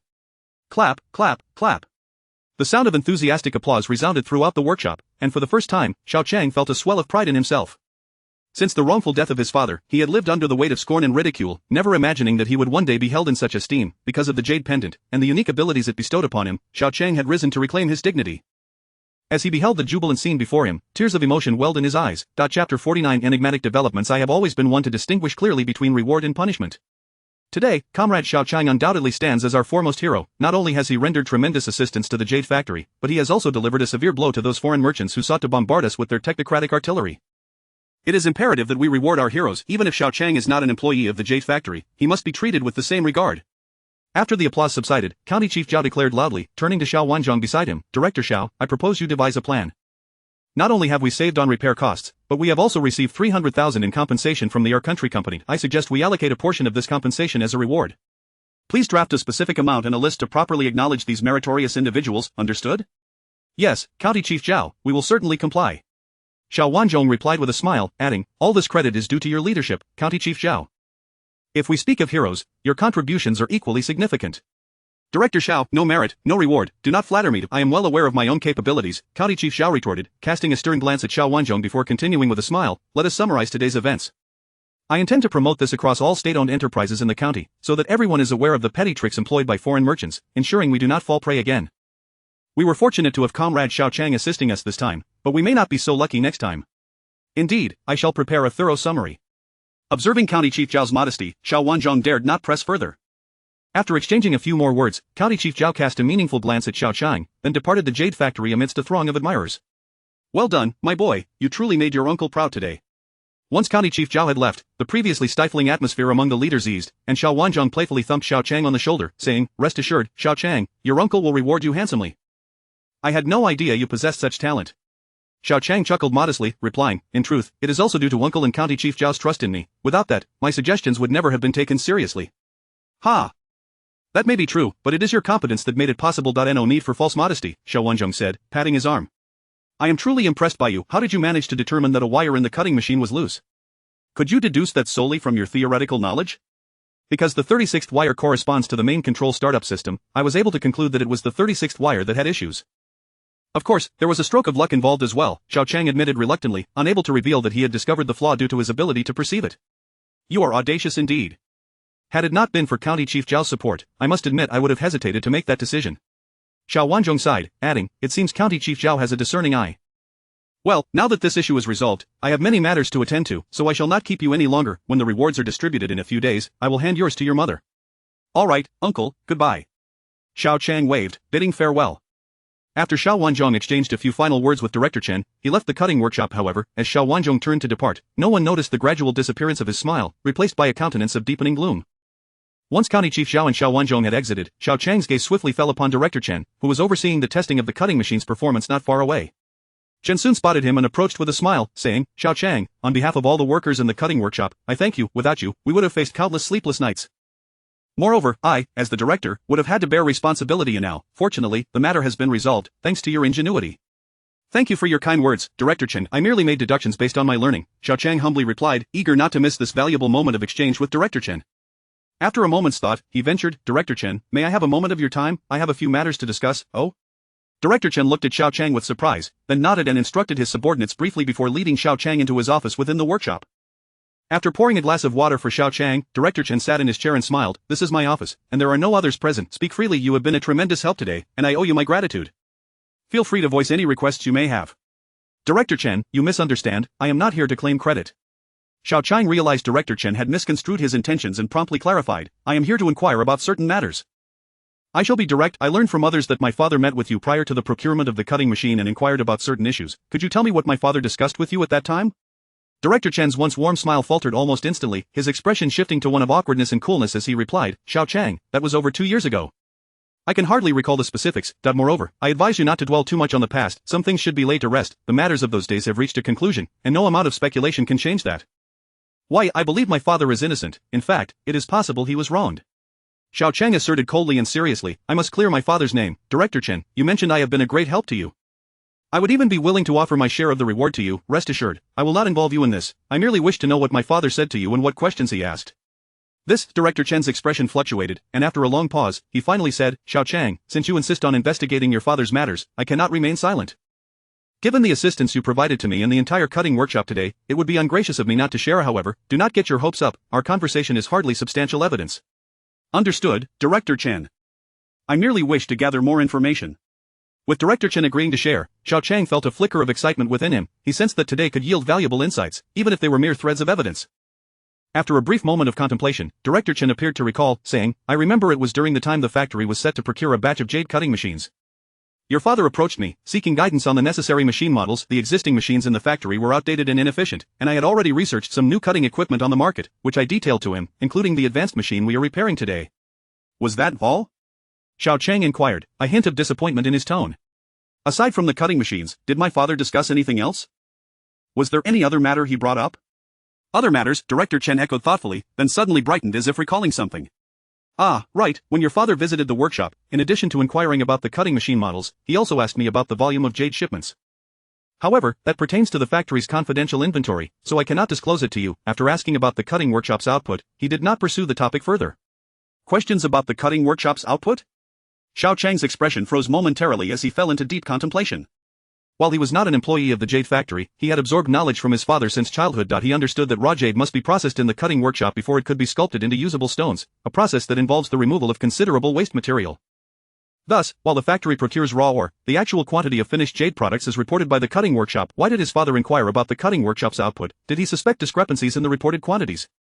Or could this be related to the injustices he faced? Xiao Qiang's face grew increasingly serious. This matter seemed to be becoming ever more enigmatic. Chapter 50. My date with the school bell. Early Sunday morning, Xiao Qiang arrived at the library as agreed, where he and the campus beauty, Xiao Qingyan, sought out their desired study materials.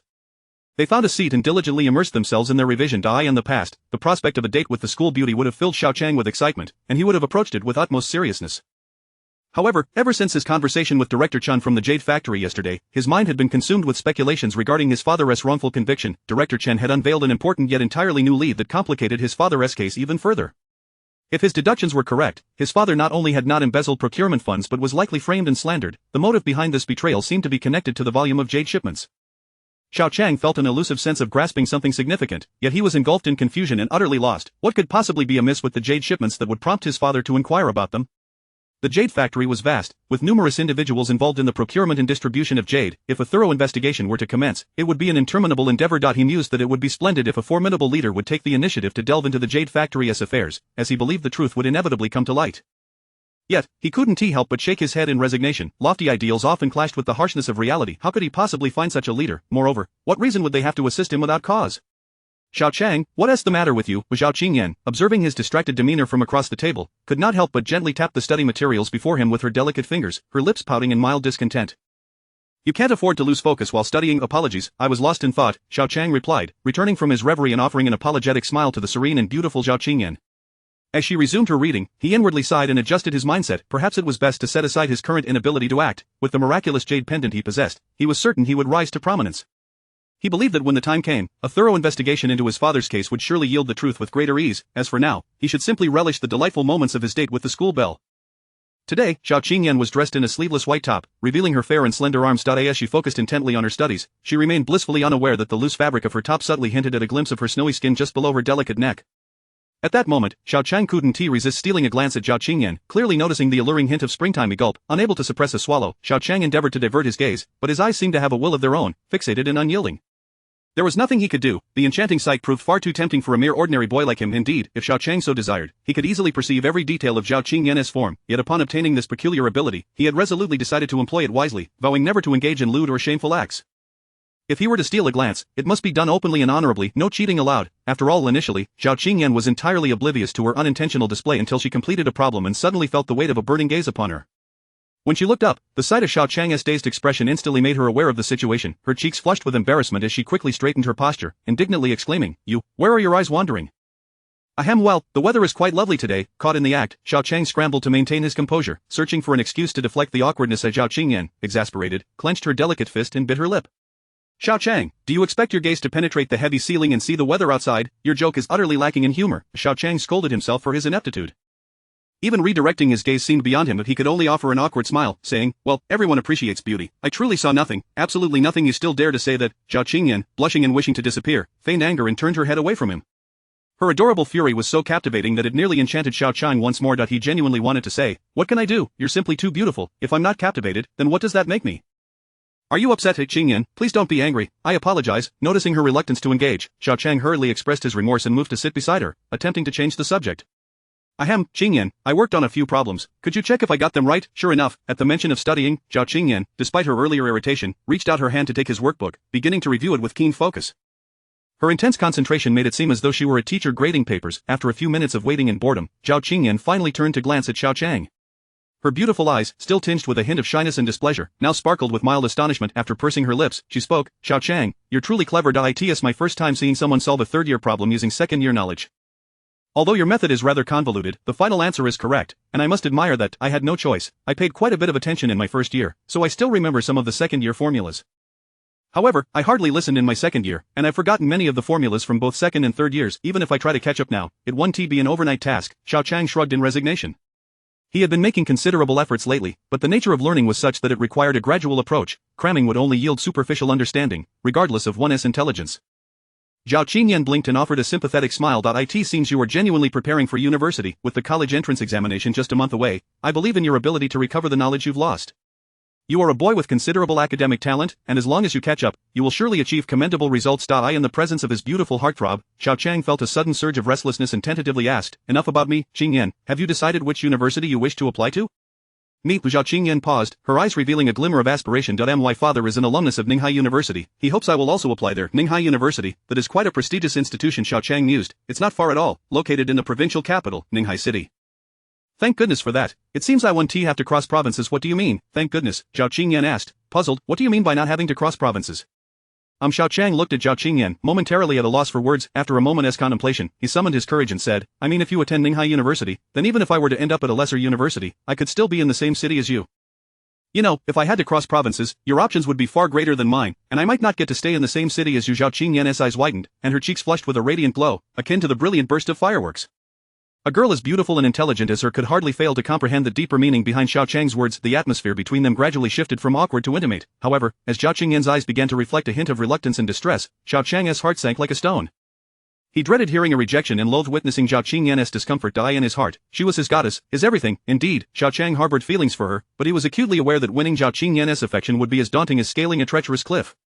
He feared no failure, yet he was terrified of extinguishing the flame that had begun to occupy an increasingly significant place in his heart. This cherished girl, thus, he chose to retreat. If this was destined to be a dream without resolution, Xiao Qiang would rather remain in that dream forever than face the harshness of reality that would shatter it. Chapter 51. The gift. Well, please don't misunderstand, we are merely friends, companions in this city for university, able to look out for each other, wouldn't you agree?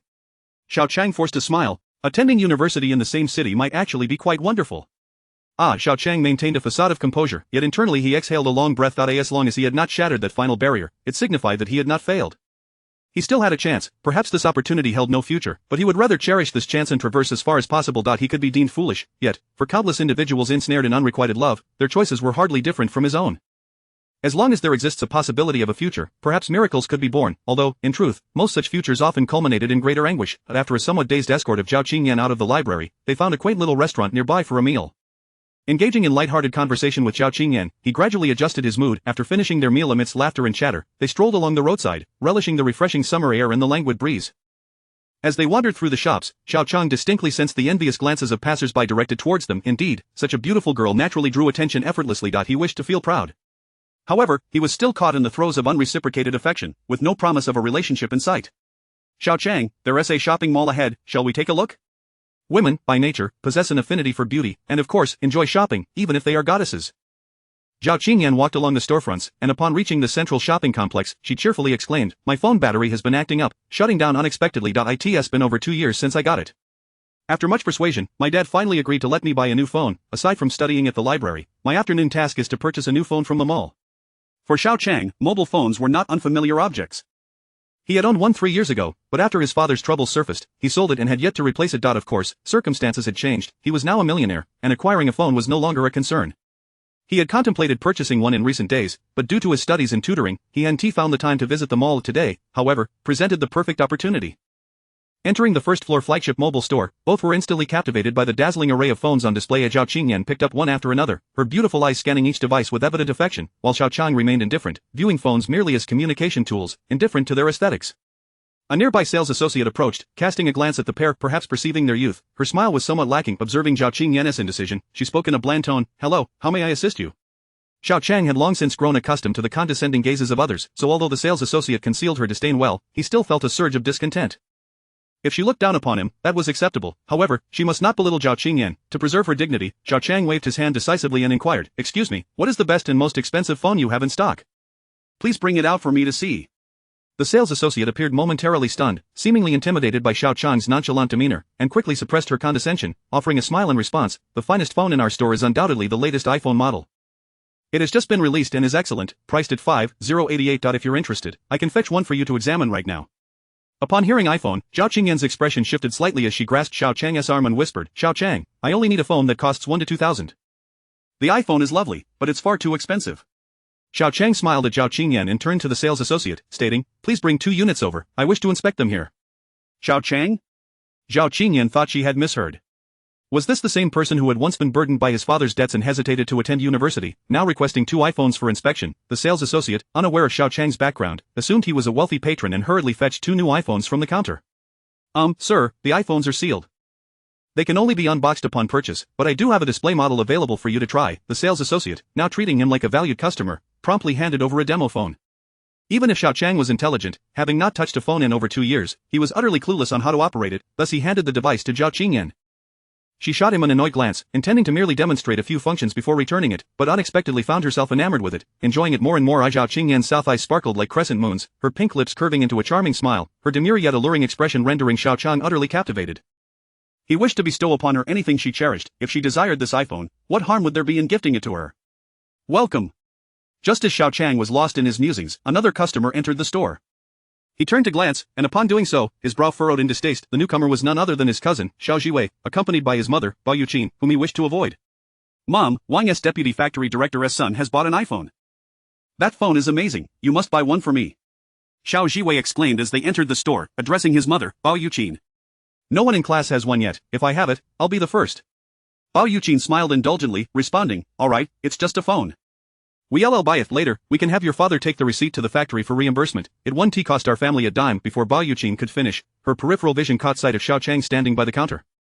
She jumped in shock as if she had seen a ghost, her expression darkening with displeasure. "Humph, what bad luck, even buying a phone means encountering someone I wish to avoid." Initially puzzled by his mother's sudden mood swing, Xiao Jiwei's surprise turned to anger as he spotted Xiao Qiang. Just as he was about to express his astonishment, his gaze fell upon Xiao Qiang, who was still engrossed with the phone, igniting a fierce jealousy within him. "Qiang, what are you doing with Xiao Qiang?" Only then did Xiao Qiang look up to see Xiao Jiwei, offering a slight smile. "Oh, it's you, Xiao Jiwei. I just came to buy a phone and happened to bump into Xiao Qiang at the library, so we decided to take a stroll here. Are you here to buy a phone too?" Upon hearing this, Xiao Jiwei's expression softened slightly. However, the jealousy remained thick in his tone as he coldly remarked, "Oh, I see. I was wondering how a poor kid like him could possibly afford a phone. Turns out he's just tagging along with you. Qiang, don't you have my number? If you want to buy a phone, you can ask me. I know a lot about phones and can surely help you find one you like." What could he possibly know? He can't even afford a phone, how dare he enter here? Chapter 52. Wrap it up. Xiao Jiwei's words immediately caused Xiao Qiang to furrow her brows, clearly disapproving of his arrogance. At that moment, beside them, Bao Yuqin mockingly laughed. "My son, your words are misplaced. After all, he is your cousin. It is rather impolite to express it so bluntly, but speaking of which, Xiao Qiang, your family is in such dire straits, drowning in debt, and your mother is struggling to make ends meet, relying on my husband as support.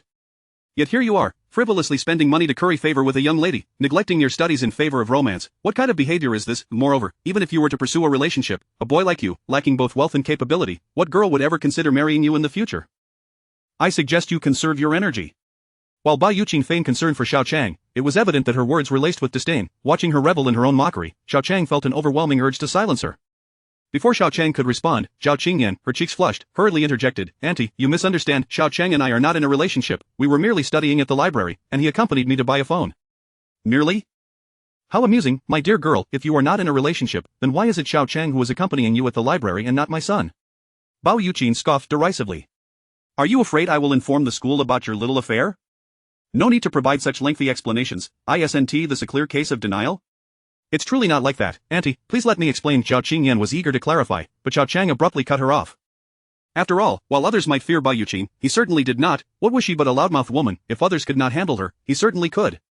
Second aunt, you wish to report us to the school? Go ahead, feel free to do so. I am quite curious to see whether the school will believe your baseless claims or my account.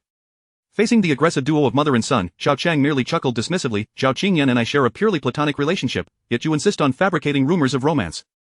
Should you dare to report us, I will counter with a complaint of defamation against you. I wonder who the school will side with. Oh, second aunt, do you truly wish to jeopardize your son's academic future? You, Bao Yuqing was nearly apoplectic with rage. Faced with such brazen words, she attempted to retort, only to realize she lacked the capacity to do so. The last time she had reported Xiao Qiang for assaulting her son Xiao Jiwei, it had resulted in a public apology from Xiao Jiwei.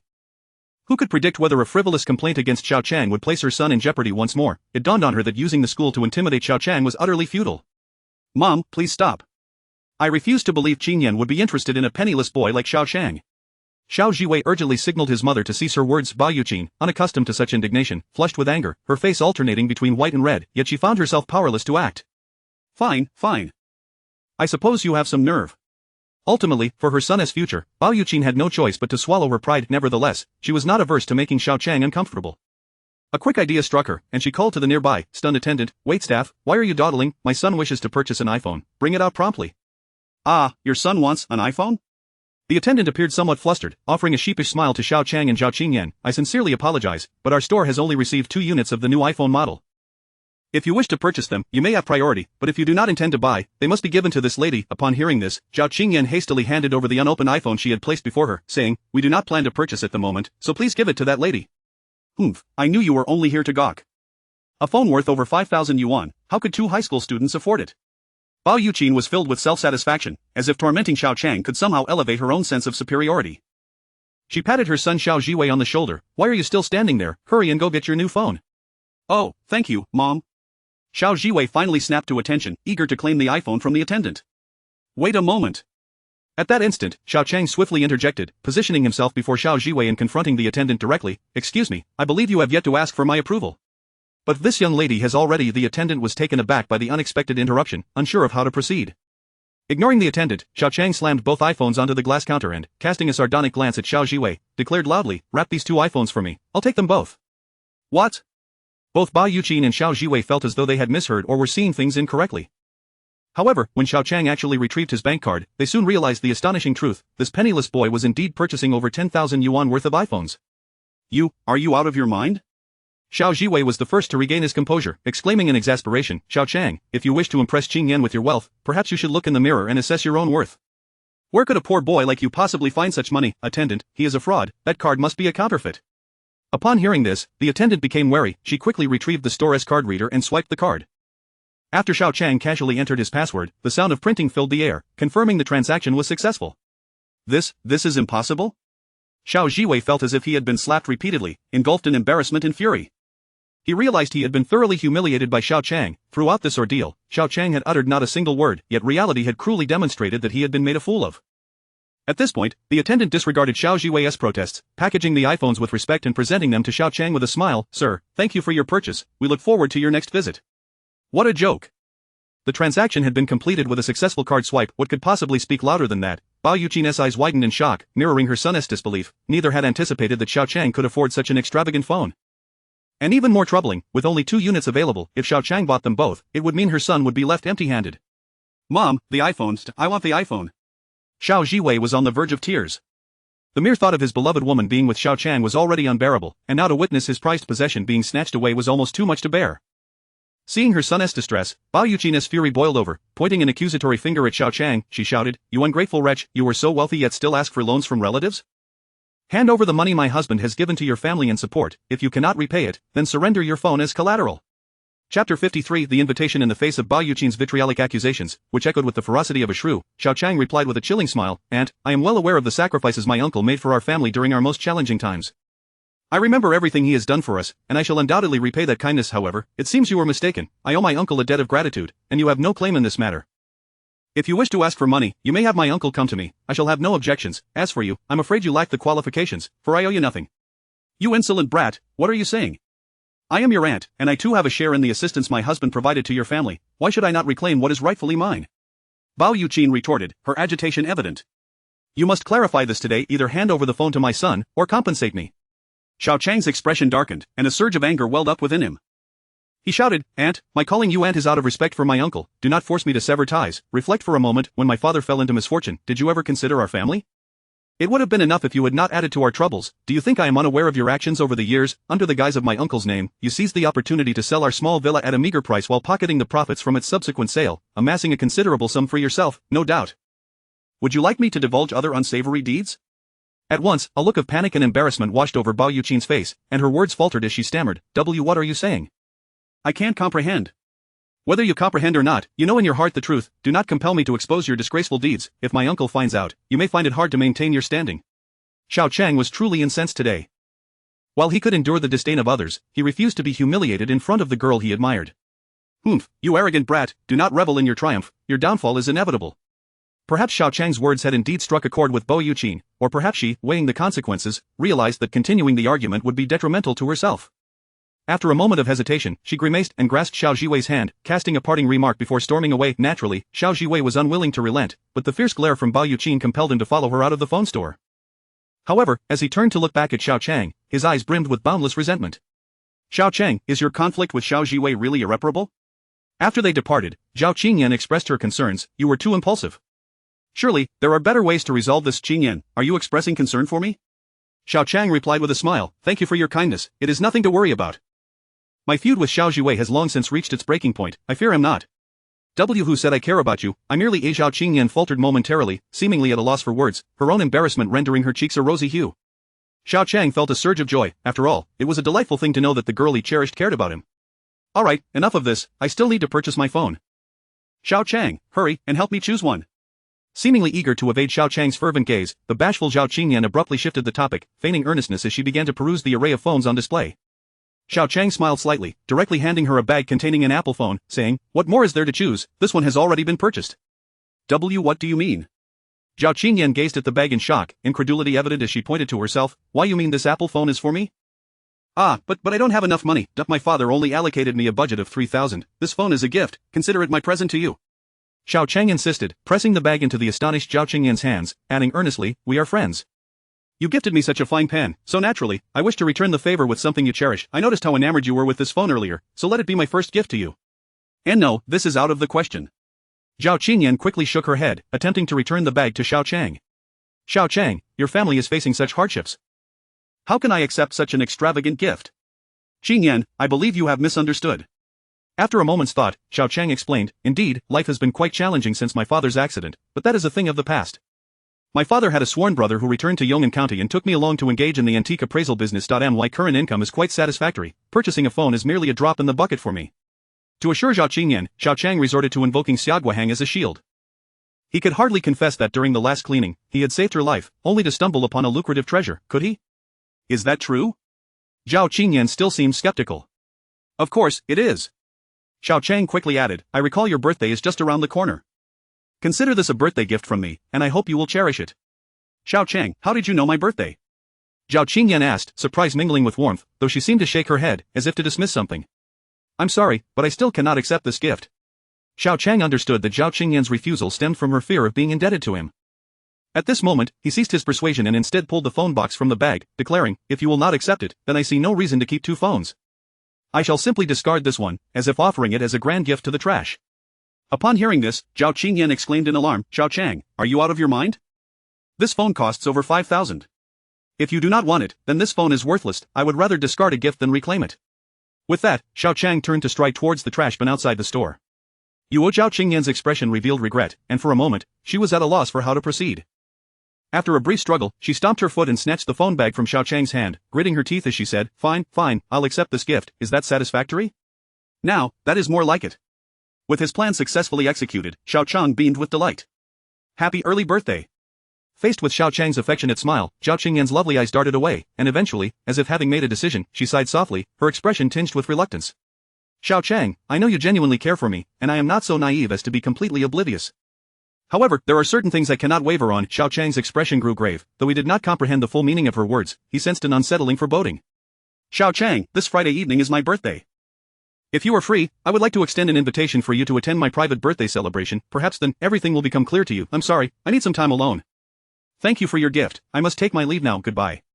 With that, Xiao Qingyan fell silent, clutching the phone bag, and departed the store without a backward glance. Watching Xiao Qingyan's graceful figure recede, Xiao Qiang felt an inkling that he might not fully comprehend this goddess of Yong'an Hai. Perhaps she harbored many secrets he was yet to discover. A birthday celebration this Friday? Xiao Qiang clenched his fists, determination gleaming in his eyes as he murmured to himself, "I shall be there." Chapter 54.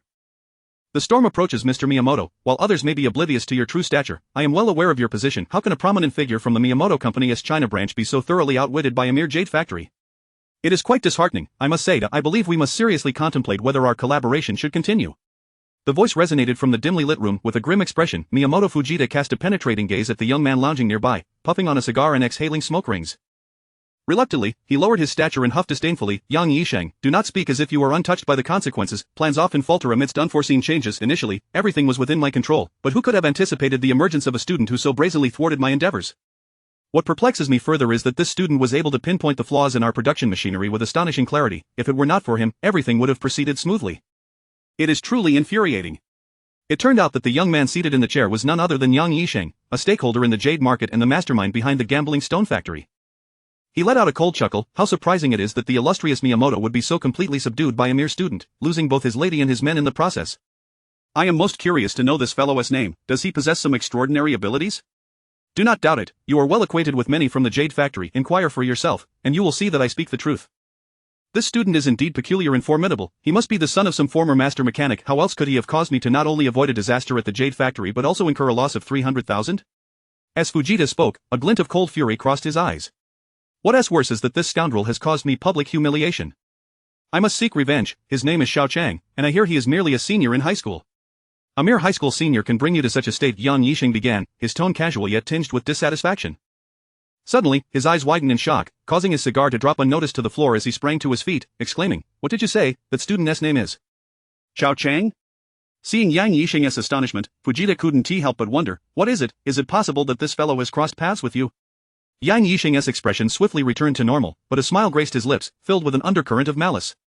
"Haha, how interesting. It seems our paths are fated to cross. The Xiao Qiang is like a fly, always appearing wherever I go." He scoffed. "This fellow indeed has a deep-seated grudge against me. I have already dispatched people to gather information on him, preparing to deal with him. I never expected him to ruin my plans again. This is utterly intolerable." While Fujita was unaware of the depths of animosity between Xiao Qiang and Yang Yisheng, he sensed that Yang Yisheng had suffered setbacks at the hands of this young man.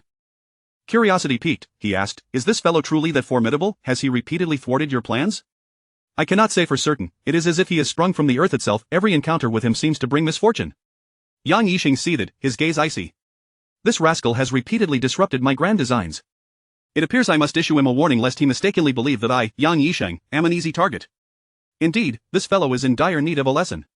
Fujita readily concurred, though he found himself oddly amused. "That said, Yang Yisheng, I am still perplexed as to why you wish to collaborate with me under the pretext of the Jade Factory's machinery malfunction. I am somewhat aware of your covert ties to the Jade Factory, and I am certain that Director Zhao is not to Mr. Miyamoto. Some matters pertain to other interests. The less you know, the better," Yang Yisheng replied, his gaze turning cold. "The Jade Factory is currently facing financial difficulties, and my father has set his sights on leveraging foreign investment for a shareholding reform, hoping to gain from it. If you wish to partake in this venture, all you need to do is closely align with me. The Miyamoto Company possesses considerable strength, and with my father's backing, acquiring shares in the Jade Factory will be effortless. However, before that, I must first eliminate the troublesome Director Zhao." Unfortunately, this was an opportune moment, but alas. After contemplating for a moment, Fujita rose and clasped his hands in a gesture of respect, smiling. "With Yang Yisheng's influence in Yong'an County, dealing with anyone should be a trivial matter.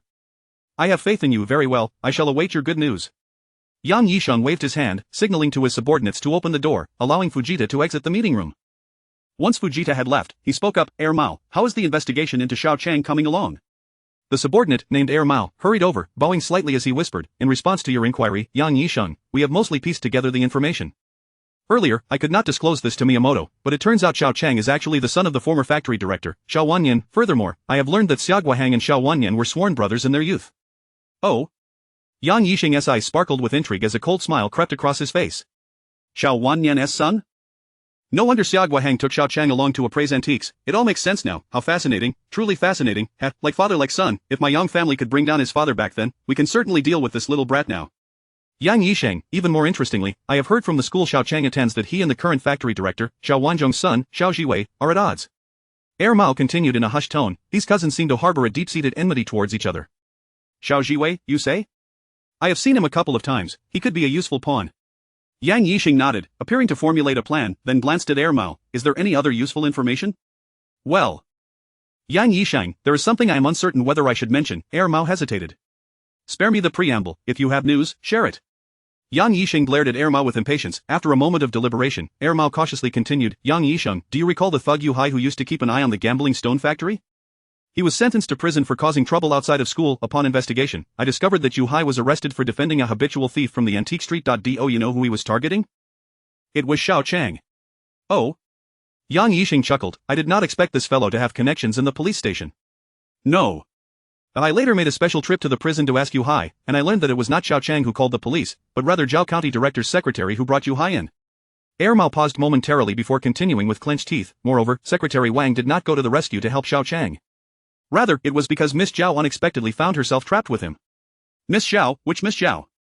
Yang Yisheng was taken aback for a moment, but soon his expression darkened, astonishment etched on his face. "You mean Zhao Qingyan?" "Indeed, Yang Yisheng. It turns out that Miss Zhao Qingyan and Xiao Qiang are classmates, and they appear to have quite a good relationship," Air Mao concluded, his expression grave as he regarded Yang Yisheng. "Ha ha ha ha!" After a moment of silence, Yang Yisheng erupted in a chilling laugh that sent shivers down one's spine. Suddenly, his eyes glinted with malice, and he spoke through gritted teeth. "Air Mao, go, find a way to get Yu Hai out for me, he could be of use." "Yes, Yang Yisheng, I will immediately go to the police station to facilitate connections." Air Mao understood that the more Yang Yisheng displayed such demeanor, the more fearsome he became. He quickly bowed and then vanished from the room. Chapter 55 A Helping Hand. "Wow, Qingyan, is that the new Apple phone? Your parents are truly generous to gift you such a splendid device. Let me have a look. I've seen so many intriguing features in the advertisements." During the break, Wang Xiaoxiao exclaimed enviously, eagerly seizing the Apple phone that Zhao Qingyan had just used to make a call, her face illuminated with excitement as she toyed with it. Wang Xiaoxiao's enthusiastic voice quickly drew the attention of several classmates nearby, and soon a few female students gathered around her. At that moment, Xiao Qiang discreetly glanced at the somewhat embarrassed Zhao Qingyan, a hint of pride blooming on his face. After all, it was he who had personally gifted her the phone. 3 days had swiftly passed since their date on Sunday, and during this time, Zhao Qingyan seemed to have treated Xiao Qiang as if he were invisible, not engaging in any proactive communication and appearing to intentionally avoid him. This left Xiao Qiang increasingly aware of a looming sense of loss. Despite his various attempts to capture the attention of his heart's desire, he found himself gradually succumbing to despondency. It was akin to the cruel chill of cold air arriving just as spring began. Xiao Qiang realized that his anxiousness was futile, leaving him to seek solace within himself. Perhaps Zhao Qingyan's deliberate distancing stemmed from a desire to conceal the slightly unconventional nature of their relationship from their classmates, or perhaps it was simply a fear of engaging in premature romantic entanglements.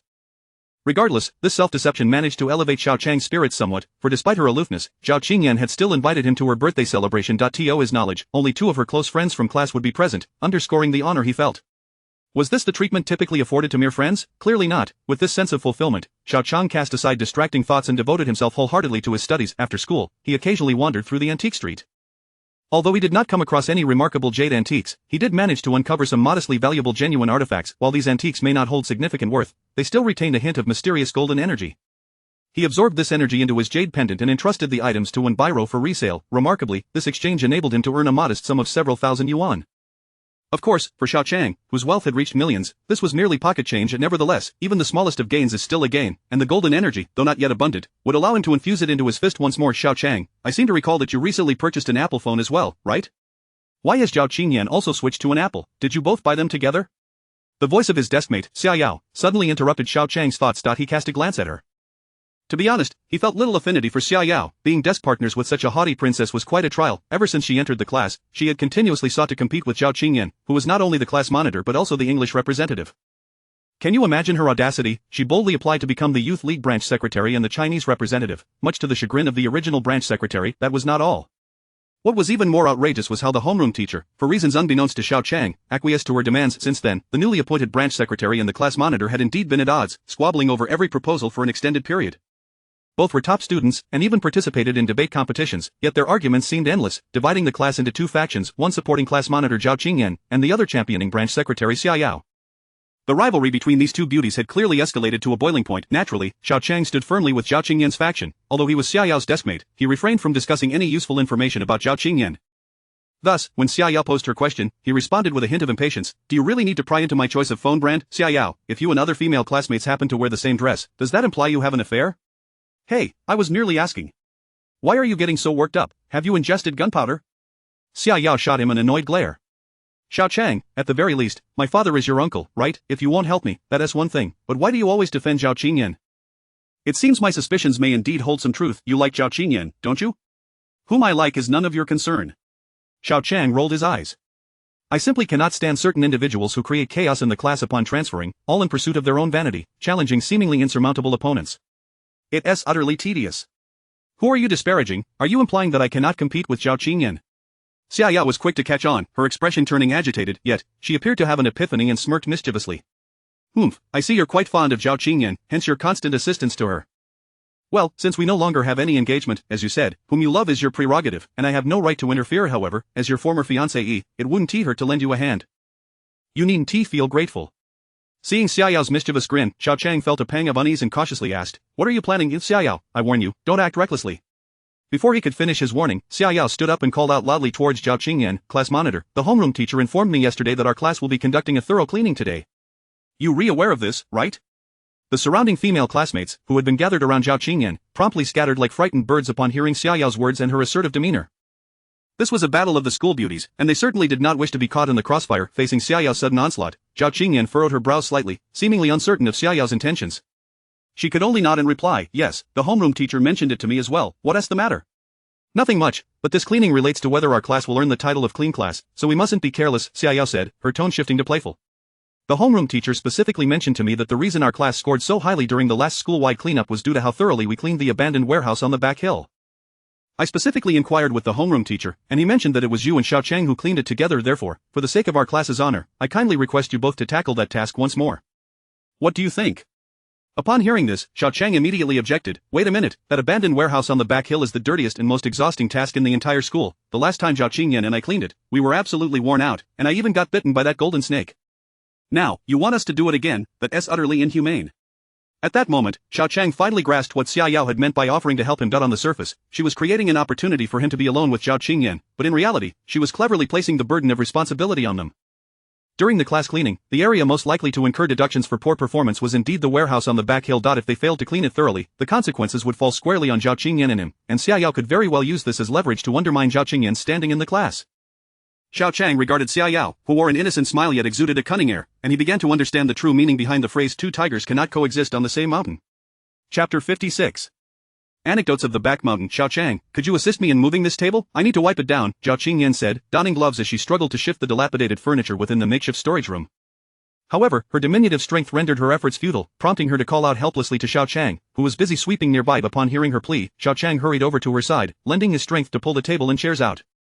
Noticing the beads of perspiration forming on her forehead, he spoke with a hint of concern. Qingyan, I told you I would handle the heavy and dirty work. Why do you insist on disregarding my words? This storage room hasn't been cleaned in over half a month, and the dust has accumulated considerably. It's not something that can be tidied up in no time. And you, why did you agree to what Xiao said earlier? It was evident she was provoking you. Xiao Qingyan glanced at him, her cheeks slightly flushed from the heat as she replied, Xiao has made her stance quite clear. What choice did I have? Regardless, it's just a thorough cleaning. We're all in this together. Qingyan, this mindset of yours is concerning. It will lead to you being taken advantage of, Xiao Qiang replied, somewhat exasperated. Xiao Qingyan possessed many admirable qualities, yet her gentle and tender nature often left her at a disadvantage in confrontations with Xiao. Even he felt compelled to voice his discontent, lamenting, I don't understand Xiao's behavior. It seems she harbors a deep-seated grudge against you, always opposing you at every turn. You were classmates. Is there really a need for such animosity? Although this opportunity for close interaction with Xiao Qingyan was provided by Xiao, Xiao Qiang found himself increasingly irritated by Xiao's domineering demeanor. Xiao Qingyan chuckled softly, choosing not to respond as she continued to wipe the table. After Xiao Qiang sighed in resignation, she unexpectedly spoke up, "Actually, I've known Xiao for a long time." Xiao Qiang was taken aback, lifting his gaze to meet Xiao Qingyan's downcast eyes, utterly astonished as he exclaimed, "What did you say? You and Xiao have known each other for quite some time?" "Yes." Xiao Qingyan brushed her bangs aside and offered a faint, somewhat reluctant smile. "We were classmates in kindergarten, elementary school, and middle school." "What?" Her revelation hit Xiao Qiang like a thunderclap, leaving him momentarily dazed as he struggled to comprehend. "So, you two have been acquainted since childhood?" "Xiao and I have been friends since we were young, but due to certain circumstances, she has come to see me as a rival," Xiao Qingyan said, her expression dimming. "I never expected to reunite with her in our senior year, let alone become classmates again. Fate truly is a peculiar force. I can understand her resentment since she hasn't truly moved on." Heavens, Xiao Qiang could not suppress his exclamation, finally grasping why Xiao had returned to Yong'an County, why she had chosen to attend Yong'an High School, and why she had opted for his class. It turned out that Xiao's presence in Class 2 of their senior year was not merely a decision made by her father, but rather a choice she had actively made. Why, it was because her childhood rival, and in a sense, her friend, Xiao Qingyan, was here. This revelation indeed clarified everything. Given Xia Guohang's indulgence towards Xiao, if she had been unwilling to join Xiao Qiang's class, how could her father have possibly coerced her? Thus, everything Xiao had previously told Xiao Qiang had been mere fabrications. The young lady's true intention was to approach Xiao Qingyan and rekindle their rivalry. Now it makes sense. No wonder she has been so antagonistic towards you. Xiao Qiang felt a wave of incredulity wash over him. Had Xiao Qingyan not divulged this information, he could have remained blissfully ignorant for an indefinite time. The mere thought of Xiao made Xiao Qiang grit his teeth in frustration. This little sorceress had ensnared him in a web of deception. Confounded, he inquired, "Qingyan, what deep-seated animosity exists between you and Xiao that drives her to oppose you so relentlessly?" Xiao Qingyan shook her head, seemingly reluctant to disclose further details to Xiao Qiang. He realized that this was a secret confined to their relationship, and he had no standing to pry into it. Even if he understood, he likely lacked the ability to mediate their grievances. With the topic exhausted, both of them gradually turned inward, focusing on the arduous task of cleaning the long-neglected storage room. In truth, this storage area had proven to be a fortuitous place for Xiao Qiang. After being bitten by the golden serpent and receiving the extraordinary jade pendant, he had acquired remarkable abilities. Otherwise, he would still be an inconsequential and impoverished individual. Although Xiao Qiang had not been particularly thorough during his previous visit, this time he was genuinely invested in the task at hand. Not only was he keen to uncover the origins of the jade pendant around his neck, but he also hoped to stumble upon some treasure that could change his fortunes. Regrettably, after an exhaustive search, aside from discovering a few meditation cushions and ordinary implements used by Taoist priests hidden in some dilapidated boxes, he found nothing of particular interest. "When I was in my second year, I heard some seniors mention that Yong'an High School was originally a wasteland. There used to be a Taoist temple on the back mountain, but it was abandoned due to the passage of time," Xiao Qingyan remarked, observing Xiao Qiang's examination of the Taoist items. "This storage room is likely a renovation of the original temple. Finding Taoist artifacts here is quite normal and should not be surprising." "Ah, that explains it. I was wondering how there could be Taoist items here," Xiao Qiang chuckled, though inwardly he speculated whether the jade pendant around his neck and the golden serpent were remnants of that very temple. This query remained unanswered, prompting him to resignedly place the Taoist items back into the old boxes. He clapped his hands and declared, "The storage room is finally cleaned. Let us head to the observation pavilion at the mountaintop to tidy up for the day. If you're tired, Qingyan, you can rest here while I go alone." "That won't do, we should clean it together," Xiao Qingyan insisted. Despite her apparent fatigue, Xiao Qiang found it difficult to refuse her, especially since he relished the prospect of spending more time with her. Beyond the repurposed storage area, the only notable structure on the back mountain was the small pavilion at the summit. Although Yong'an High School's back mountain wasn't particularly high, its steepness and several cliffs lent it an imposing presence and offered a broad vista. Perhaps this was why the pavilion had been constructed at such an elevation. The pavilion was modest, standing just over 2 meters tall and occupying a small footprint. Consequently, Xiao Qiang and Xiao Qingyan each took a broom and began sweeping along the railings, a task that would likely take no more than a few minutes.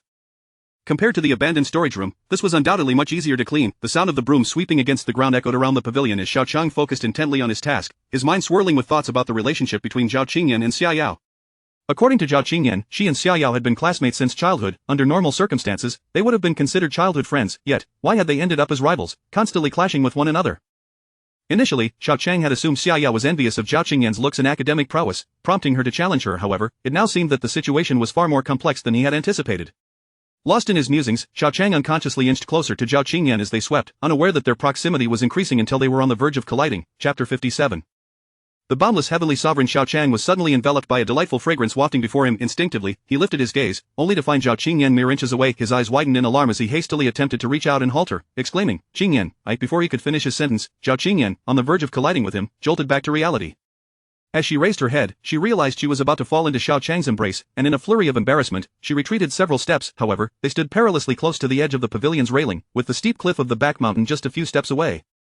To make matters worse, the direction in which Xiao Qiang had retreated had a railing that was already dilapidated from years of neglect. Ah! By the time Xiao Qiang realized the danger, her small foot, clad in pink sneakers, had stepped into empty air. With a panicked shriek, she lost her balance and was about to tumble down the precipice. Qiang! Xiao Qiang instinctively shouted, lunging toward her with urgency. This all transpired in the blink of an eye, leaving no room for hesitation. Due to Xiao Qiang's hasty retreat, a gap had formed between them. Regrettably, despite his desperate leap, he could not reach her in time to prevent her fall from the cliff. With despair in his heart, Xiao Qiang watched helplessly as the frantic Xiao Qiang plummeted down the cliff, his eyes filled with a crimson hue of anguish. Without a moment's hesitation, he pushed off with his right foot, propelling himself into the air, following her descent from the mountaintop. Smack! Just as half of his body descended past the cliff, he managed to grasp Xiao Qiang's delicate hand. Yet, at that moment, he himself was in peril, and their bodies continued to fall due to inertia toward the cliff's edge. If they were to continue their descent from the cliff, although the back mountain was not particularly high, it could still prove fatal for both. Driven by the instinct for survival, Xiao Qiang frantically waved his other hand toward the mountaintop, seeking something to cling to that might save them. Simultaneously, the jade pendant around his neck infused his right hand with golden energy, endowing it with immense strength. Crack! At a critical moment, Xiao Qiang's outstretched hand firmly grasped a rusted iron rod protruding from the railing, abruptly halting their descent and leaving them suspended above the cliff. From the moment Xiao Qiang began her slide down the cliff to when Xiao Qiang seized the iron rod, nearly a span of 10 seconds had elapsed. Yet, within that fleeting interval, both felt a profound sense of being snatched from the jaws of death. Gasping for breath, Xiao Qiang reassured Xiao Qiang, "Qiang, don't worry, I've got hold of the iron rod. I'll pull us up with all my might. Just don't let go, okay?" Xiao Qiang's face was pale with fear, her beautiful eyes tightly shut as she dared not glance below. She nodded vigorously, her voice choked. "I understand. Xiao Qiang, be careful. It's all right, I can hold on." Xiao Qiang was indeed not exaggerating. In his previous state, pulling both himself and Xiao Qiang up with one hand would have seemed an impossible task. However, now, with the golden energy from the jade pendant coursing through him, the strength of his grip had increased tenfold. Despite the awkward position, he managed to inch closer to the mountaintop. Crack, crack, crack. Just as Xiao Qiang believed he could ascend the mountaintop and escape danger, the iron rod in his right hand emitted a sound of impending fracture. The entire rod, which had been precariously exposed, finally succumbed to the weight. Damn it! Xiao Qiang's eyes widened in horror as he watched the rusted iron rod snap in his grip, causing him to lose balance once more and tumble toward the cliff below. It dawned on him that this pavilion had been built who knows how many years ago, and with no one visiting, the railing had fallen into disrepair, with the rusted iron rod unable to bear the weight of two individuals. But it was far too late for regrets. With nothing left to grasp, he felt the rushing wind whistle past him as he plummeted downward. Was he truly to die like this? As he gazed at the receding mountaintop, a strange calm descended upon him amidst the life and death turmoil. The fear, confusion, and anxiety that had once consumed him dissipated, leaving behind only an overwhelming sense of unwillingness. He was unwilling to perish, just as he was on the brink of transforming his life from a debt-ridden pauper into something extraordinary with the help of the miraculous jade pendant. He was unwilling to bid farewell to life when his youthful dreams lay before him, waiting to be realized. Yet, what could his unwillingness achieve? The unexpected had already occurred, and Xiao Qiang held no regrets for saving Xiao Qiang, for deep within his heart, he had already recognized her as his woman. In that moment, Xiao Qiang pulled Xiao Qiang closer, embracing her tightly, and with no reservations, he declared loudly, "Xiao Qiang, I like you. Even in death, I would choose to die alongside you." The wind howled around Xiao Qiang, but the clarity of his declaration resonated in her ears. Her delicate body trembled slightly, and from her tightly shut eyes, a single crystalline tear slipped free. The boundless heavenly sovereign. A long, resonant call suddenly echoed in the air. Xiao Qiang felt a flash before his eyes, as an immense force abruptly lifted his plummeting body, defying the laws of physics and gently propelling him upward toward the mountaintop. My heavens! Xiao Qiang's eyes widened in astonishment, utterly dumbfounded by this surreal spectacle. However, he soon realized that the reason he and Xiao Qiang were soaring back to the mountaintop was due to several strands of white thread entwined around their legs, pulling them upward. Before long, as Xiao Qiang cradled Xiao Qiang and they returned to the mountaintop, landing on the ground beside the pavilion, he discovered an elderly Taoist priest clad in a robe, holding a dust whisk and a bagua plate, smiling at them. At that moment, Xiao Qiang comprehended that the white threads that had pulled them back to safety were, in fact, the whisk's bristles held by the old Taoist. This meant that their lives had been saved by none other than the old priest before them. Having returned from the brink of death, Xiao Qiang felt a profound sense of gratitude for this miraculous reprieve. This unexpected turn of events had spared him from an untimely demise. After assisting Xiao Qiang to her feet, he disregarded the trembling in his legs and promptly bowed to the old Taoist, saying, "Thank you, master, for saving my life and that of my classmate."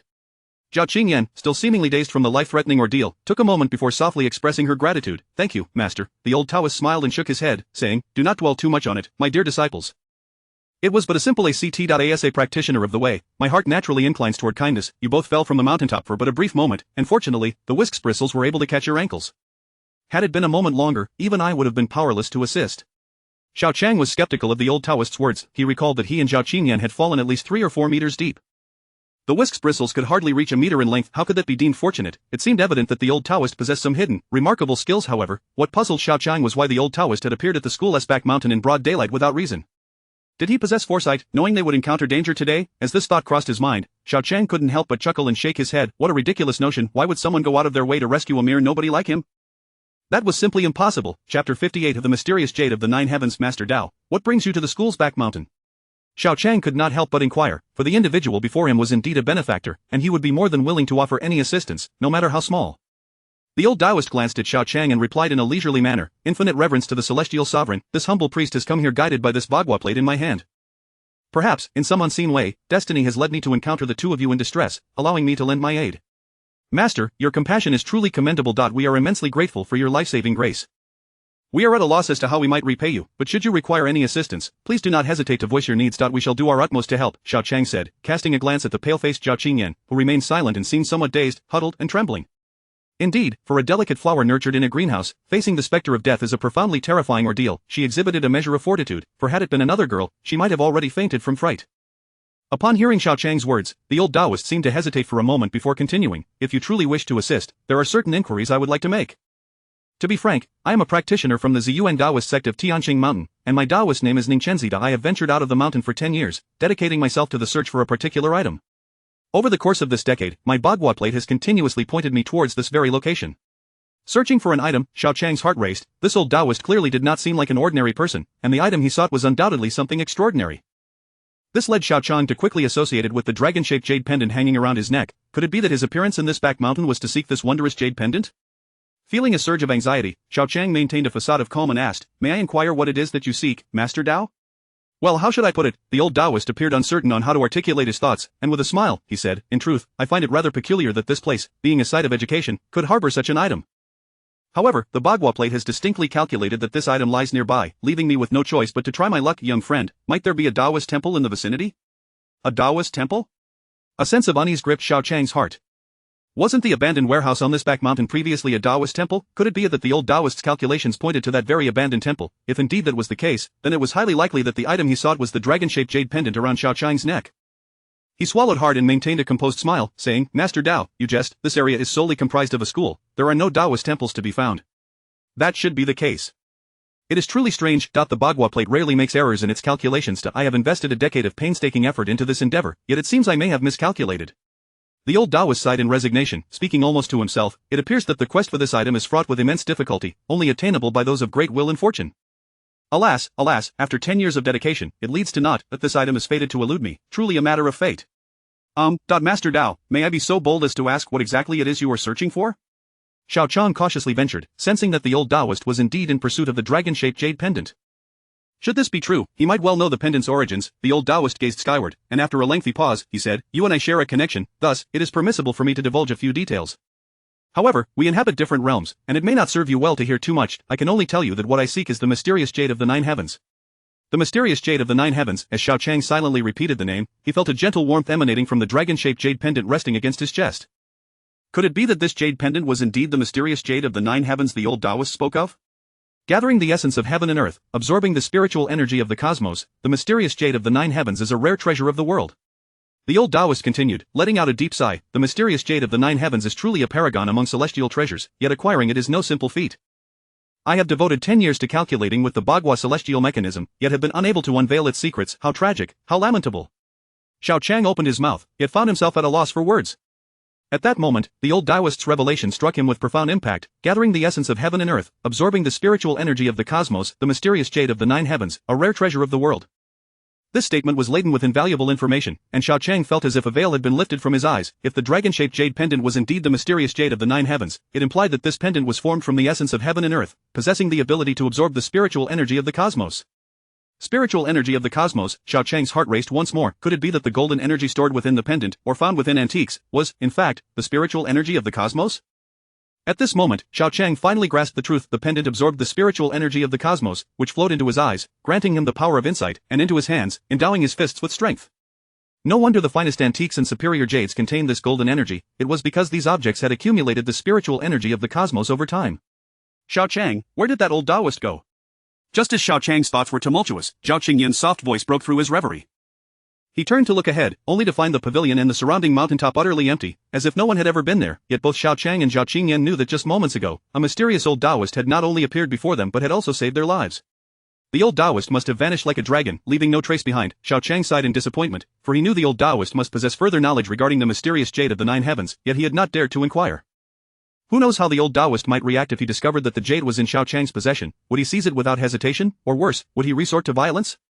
This secret must remain undisclosed to anyone. Xiao Qiang nodded, her complexion now finally calm, revealing that she had shaken off the fear and anxiety from earlier. However, when she exchanged glances with Xiao Qiang, her fair face flushed with an involuntary redness.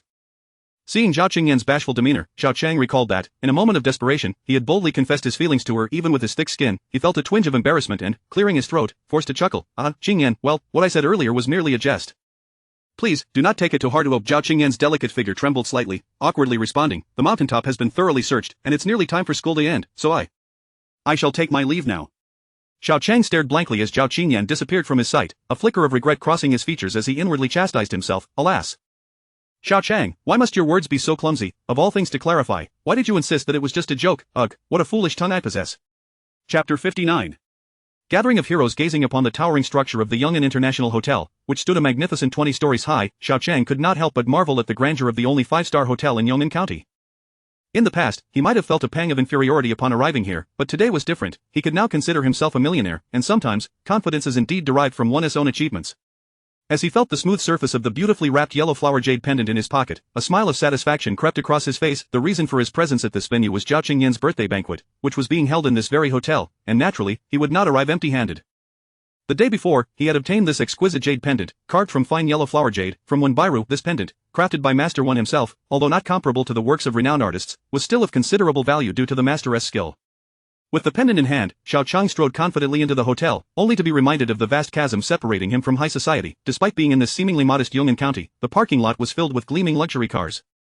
Although he was not particularly knowledgeable about automobiles, it was evident that these vehicles were expensive, and the aura of a mere millionaire that he had just felt quickly diminished.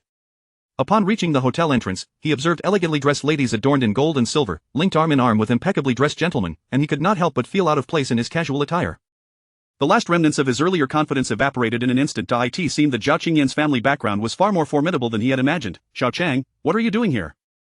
Just as Xiao Qiang hesitated at the entrance, a voice filled with surprise and displeasure called from behind it. He turned to find that it was Wang Xiaoxiao, Xiao Qingyan's classmate. It was clear that she had made a special effort to dress up today. Her formerly unremarkable appearance had been enhanced with subtle makeup, and she wore a charming little dress, giving her a newfound allure. Surprised to see me, Xiao Qiang, who was lamenting the absence of a companion to enter with him, responded. Xiao Qingyan invited both of us. Wang Xiaoxiao, seemingly unaware of the nature of the relationship between Xiao Qingyan and Xiao Qiang, scrutinized him for a moment, clearly puzzled as to why he had been invited to the birthday banquet. However, she sensed that Xiao Qiang was not lying. Just as she was about to speak, her expression shifted to one of disbelief as she noticed a group approaching from a distance. Following her gaze, Xiao Qiang recognized the familiar figures of Xiaoguahang and Xiaoyao, a father and daughter duo. Previously, he would have shared Wang Xiaoxiao's astonishment at Xiaoyao's presence, but ever since Xiao Qingyan had revealed the truth about their relationship, it no longer seemed surprising. Today, Xiaoyao was striking, her hair elegantly styled and her face adorned with a hint of makeup, exuding a mature charm that overshadowed her youthful beauty. She wore a sleeveless pink evening gown that accentuated her graceful figure, making her appear irresistibly alluring, akin to a modern-day siren. As their eyes met, Xiaoyao recognized Xiao Qiang, her beautiful eyes flashing with a hint of surprise before breaking into a mischievous smile. Upon spotting Xiao Qiang, Xiaoguahang approached him warmly, exclaiming, look who it is. Xiao Qiang, it seems you've come to celebrate Miss Xiao's birthday as well, Uncle Xia. It's been a while. Yes, I was invited to this banquet, Xiao Qiang replied politely, smiling. Do you know Xiao Qingyan? I'm not very familiar with Miss Xiao, but I used to have a good relationship with her father in Ninghai City, Xiaoguahang casually mentioned, then seemed to recall something. I almost forgot, Xiao Qiang, there will be a large antique fair in the provincial capital tomorrow, but if you have time, you should check it out. It would be quite enlightening. Xiao Qiang recognized that Xiaoguahang was referring to the fair Wenbairu wished to attend. Nodding, he replied, it is indeed a grand event in the antique world, and I certainly wish to witness it. However, I believe the tickets are rather difficult to obtain. I was hoping to attend with a friend, but I'm uncertain if we'll gain entry. Xiaoguahang smiled knowingly and produced 2 tickets from his pocket, presenting them to Xiao Qiang. What a coincidence, the Antique and Jade Association just sent these tickets to me today. Since you wish to go, I'll gladly give you 2. Xiao Qiang was aware that Wenbairu had asked a certain Mr. Zhang from the Antique Street to help procure tickets, but it remained uncertain whether he would succeed. Having 2 tickets as a precaution could never hurt. Gratefully accepting the tickets, he said, I won't refuse, thank you, Uncle Xia. What is there to thank between us? Xiaoguahang waved his hand with a smile. Come on, the banquet is about to start, let us not give the impression that we're too aloof. With Xiaoguahang leading the way, Xiao Qiang had no choice but to follow him and Xiaoyao into the hotel, while Wang Xiaoxiao seemed to harbor some disdain for Xiaoyao and opted not to join them. Xiao Qiang understood the reason and did not press the matter. The 5-star hotel was, of course, luxuriously adorned and vast. Just stepping into the lobby was enough to leave one in awe of its opulence. Xiao Qingyan's birthday banquet was held in the banquet hall on the 10th floor, and they quickly ascended in the elevator to the main venue. By this time, many guests had already arrived, and Xiao Qiang noticed that numerous familiar faces were present, many of whom frequently appeared on the county television station, truly a gathering of notable figures. As Xiao Qiang marveled at the scale of the banquet, his peripheral vision caught sight of a group engaged in conversation to his right. To his surprise, he recognized several acquaintances. First, he spotted his second uncle, Xiao Wanzhong, holding a glass of champagne, exuding a calm smile. Beside him stood his son, Xiao Jiwei, and his wife, Bao Yuqin. Upon noticing Xiao Qiang, Xiao Jiwei's expression shifted momentarily, revealing a flash of resentment and jealousy. Xiao Qiang understood that Xiao Jiwei was likely envious of his ability to attend the birthday banquet independently, while he had to rely on their father's connections. Choosing to ignore his troublemaking cousin, Xiao Qiang's gaze wandered through the crowd and soon fell upon the county leader he had encountered at the Jade Factory, Deputy County Head Xiao. At that moment, he was engaged in conversation with a beautiful woman, and standing beside him was Xiao Qingyan's uncle, Secretary Wang. Continuing his survey of the crowd, Xiao Qiang did not spot any other familiar faces. He found it curious that while it was normal for guests to arrive later at a birthday banquet, Xiao Qingyan's parents, as hosts, should have been present to welcome the guests. Yet, after scanning the room, he could not find them. Old Xia. Just as Xiao Qiang pondered this, he suddenly heard the Deputy County Head Xiao call out excitedly from a distance, striding toward them. The term Old Xiao made it clear he was addressing Xia Guohang. It was impressive that Xia Guohang was well acquainted with the Deputy County Head of Yong'an County. Old Xiao, no, I should say County Head Xiao. It has been quite a while. Xia Guohang beamed, moving to greet the approaching County Head Xiao, who grasped his hand firmly, and both shared hearty laughter. Why, Old Xia, why so formal? It has been over 3 years since we last met. I still remember the taste of the Dahong Pa you brewed. It was simply exquisite. County Head Xiao chuckled, reminiscing, then added, you're a big player in the antique and jade business now. Upon returning to Yong'an County, you must continue to support my work. After all, Yong'an is your hometown, and you should contribute to it. Of course, as long as County Head Xiao is willing to assist, I naturally wish to return to my roots, Xia Guohang replied with a smile. I am just an ordinary businessman. I wouldn't dare say I'm here to support you. It's you who should help me. You haven't changed, always so humble. County Head Xiao teased before his gaze shifted to Xia Yao, and he smiled. This must be your daughter, Ya Yao? My, it's been nearly 3 years, and you blossomed into a beautiful young lady. Hello, Uncle Zhao, Xia Yao replied politely. Your daughter is lovely as well. I'm now in the same class as her. Xiao Qiang was momentarily taken aback, his expression revealing his surprise. What was this? Could it be that the Deputy County Head Xiao's daughter was also in Class 3, Grade 2, Chapter 60? The astonishing banquet. Oh, is that so? Well, it's wonderful to have a class together. From now on, you can assist each other, just as your father and I have always supported one another. True friendship lasts forever. County Chief Zhao remarked with an air of surprise, a smile gracing his face. My daughter hasn't mentioned this to me. She tends to keep her matters to herself. Xia Yao smiled quietly without responding. At this moment, Xia Guohang interjected, County Chief Xiao, today is your daughter's birthday banquet. You must drink a few more glasses later, otherwise, I won't let you off easily. Boom! Xiao Qiang felt as though a bomb had detonated in his mind, leaving him momentarily blank. He had just clearly heard Xia Guohang state that today was County Chief Zhao's daughter's birthday banquet. Xiao Qingyan bears the Zhao surname, just as County Chief Zhao does, and Xia Yao mentioned that she and Xiao Qingyan are classmates. In an instant, Xiao Qiang couldn't help but display a bewildered expression, silently cursing himself for being so foolish. It turned out that County Chief Zhao was indeed Xiao Qingyan's father. Upon reflection, Xiao Qiang promptly understood everything. No wonder, when the thugs from Yuhai pursued them that day, Xiao Qingyan had called her uncle Wang for assistance. It became evident that Secretary Wang was not her actual uncle, but rather a subordinate of her father. It was no wonder he had the audacity to reprimand the police, as his superior was none other than Xiao Qingyan's father. The realization that he had previously wondered why Xiao Qingyan's parents had not come out to greet the guests made his face flush with embarrassment. No problem. Later, I'll have a good spar with old Xia. It's been ages since we've celebrated together. After County Chief Zhao spoke, his gaze turned to Xiao Qiang, and he extended his hand with a smile, saying, You must be Comrade Xiao Qiang, right? Welcome to my daughter's birthday banquet. Oh, County Chief Zhao, you know Xiao Qiang? Xia Guohang appeared somewhat astonished, as he had not anticipated that the esteemed Deputy County Chief would be acquainted with a senior high school student. Acquainted? That's an understatement. There was a minor predicament at the Jade Factory, and if it weren't for Comrade Xiao Qiang's assistance, we would have faced considerable trouble. County Chief Zhao chuckled as he continued, Moreover, he and my daughter are friends. She invited him to the banquet. Xiao Qiang felt a sudden jolt of alarm, becoming distinctly apprehensive. After all, he was in the presence of Xiao Qingyan's father, a figure of considerable authority. He now understood why County Chief Zhao had suddenly accepted his suggestion regarding the Jade Factory. It appeared that Secretary Wang must have informed him of the predicament involving him and Xiao Qingyan. County Chief Xiao, thank you for the invitation from you and your daughter. I am truly sorry for intruding. Xiao Qiang stumbled over his words, unable to fathom that Xiao Qingyan's status was so exalted, far beyond his imagination. The daughter of a deputy county chief was so low-key. No one at school knew her family background, which caught Xiao Qiang completely off guard. Since Qingyan invited you, she naturally considers you a friend. It is no intrusion. Your presence is an honor for the Zhao family. County Chief Zhao patted Xiao Qiang on the shoulder with a smile, then turned to Xia Guohang, saying, Old Xia, accompany me to greet the other guests. I would like you to meet some individuals related to the antique and jade industry in Yong'an County. Watching County Chief Xiao and Xiao Qiang depart, Xiao Qiang remained dazed and momentarily lost in thought. Just then, a small hand waved in front of him, and Xiao leaned in with a playful smile, whispering, "So, what do you think?" surprised to learn about Xiao Qingyan's parents' identities. "Oh dear, why does your face look so pale? I remember you seemed quite fond of Xiao Qingyan. Are you having second thoughts?" Xiao Qiang turned to look at Xiao, somewhat displeased. "You knew about Xiao Qingyan's parents all along, didn't you? And if I did? You never bothered to ask me." Xiao seemed particularly delighted to see Xiao Qiang flustered, her pretty face blooming with a smile.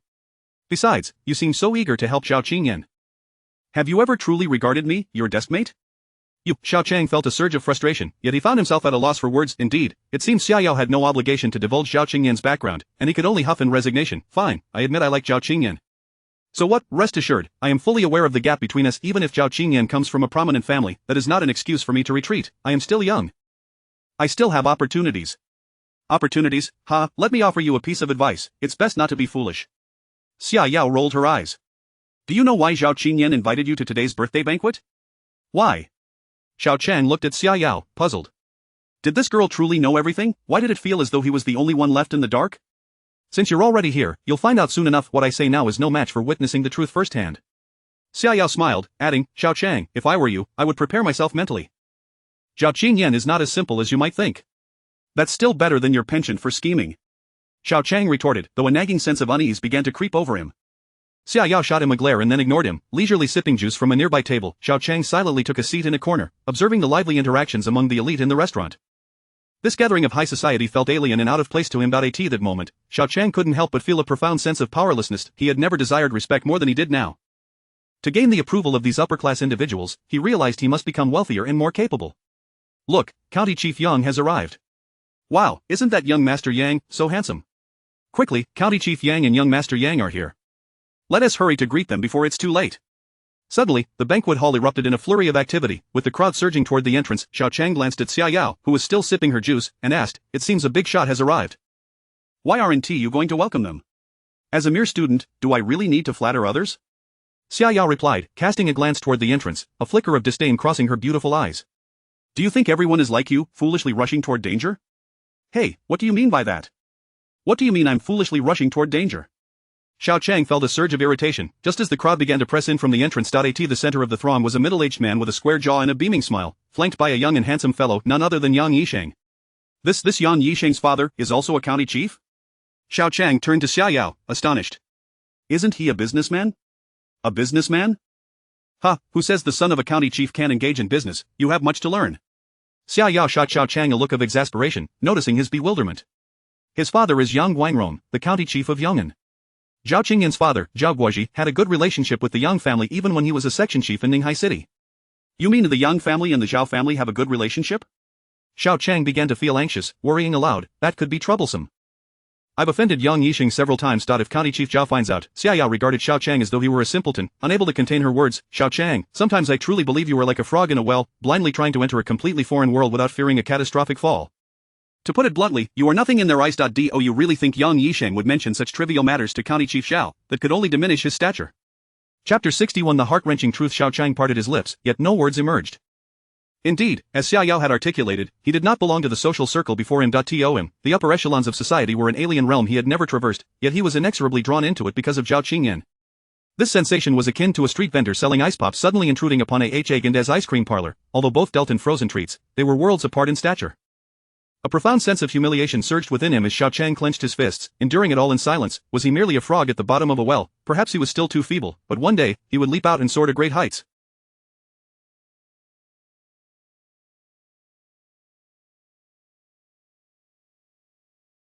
The young father and son soon became the focal point of the banquet hall. Not only the couple Zhao Guoji but all the guests encircled them, akin to stars orbiting the moon, evoking envy in others. At that moment, Yang Yisheng's peripheral vision caught sight of Xiao Qiang in the corner, and a fleeting, playful cold smile flickered in his gaze. "Wow!" Suddenly, amidst the gasps and praises of the crowd, a stunning girl descended from the second floor, clad in a white strapless chiffon evening gown, her long black hair cascading freely, adorned with a princess-like crystal tiara, and stepping gracefully in white stilettos. She instantly became the center of attention. She was the birthday girl of the evening, the beautiful, gentle, and pure Xiao Qingyan. Upon seeing Xiao Qingyan, Xiao Qiang felt as though his breath had momentarily ceased. Tonight, she resembled a fairy tale princess, enchanting and beyond compare. No words could adequately express admiration for such beauty. She was akin to a flawless work of art, exalted and untouchable. Xiao glanced at the mesmerized Xiao Qiang, a flicker of discontent crossing her beautiful eyes, and she let out a soft sigh. At that moment, her gaze toward Xiao Qingyan sharpened with intensity.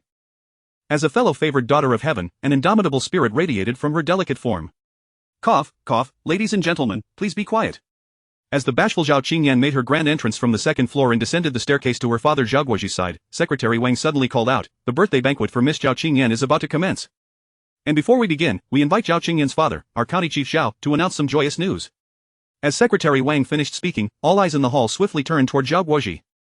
Whispers of anticipation filled the air, brimming with curiosity about the significant announcement he would reveal at his daughter's birthday celebration. In Zhao Guozhi, beaming with joy, grasped his daughter Zhao Qingyan's small hand, and with a warm smile, gestured to the crowd, "Yisheng, come here. Old Yang, you too, today, you play an essential role, you cannot escape." Yang Guangrong, standing amidst the crowd, let out a hearty laugh, patting young Yisheng's shoulder in satisfaction before saying, "Old Zhao, look at you.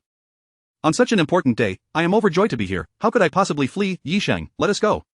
"Yes, father." Yang Yisheng respectfully nodded, assisting Yang Guangrong through the throng until they reached Zhao Guozhi's family. At that moment, Yang Yisheng cast a glance at Zhao Qingyan, his lips curling into a confident smile. Suddenly, Xiao Qiang felt a pang of unease as he noticed the glint in Yang Yisheng's eyes. He could not quite fathom why his heart raced inexplicably. That gaze, though skillfully concealed, unmistakably revealed a hint of sinister intent. What was worse, he had witnessed such a look in Yang Yisheng's eyes when he confronted Wen Bairu at the Jade Market.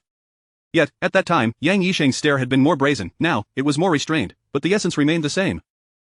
First and foremost, I would like to express my heartfelt gratitude to all friends from various sectors of Yong'an County for attending my daughter's birthday banquet. Zhao is truly deeply appreciative. During my nearly 3 years of service in Yong'an County, I have been fortunate to receive everyone's kindness, and I wish to extend my thanks.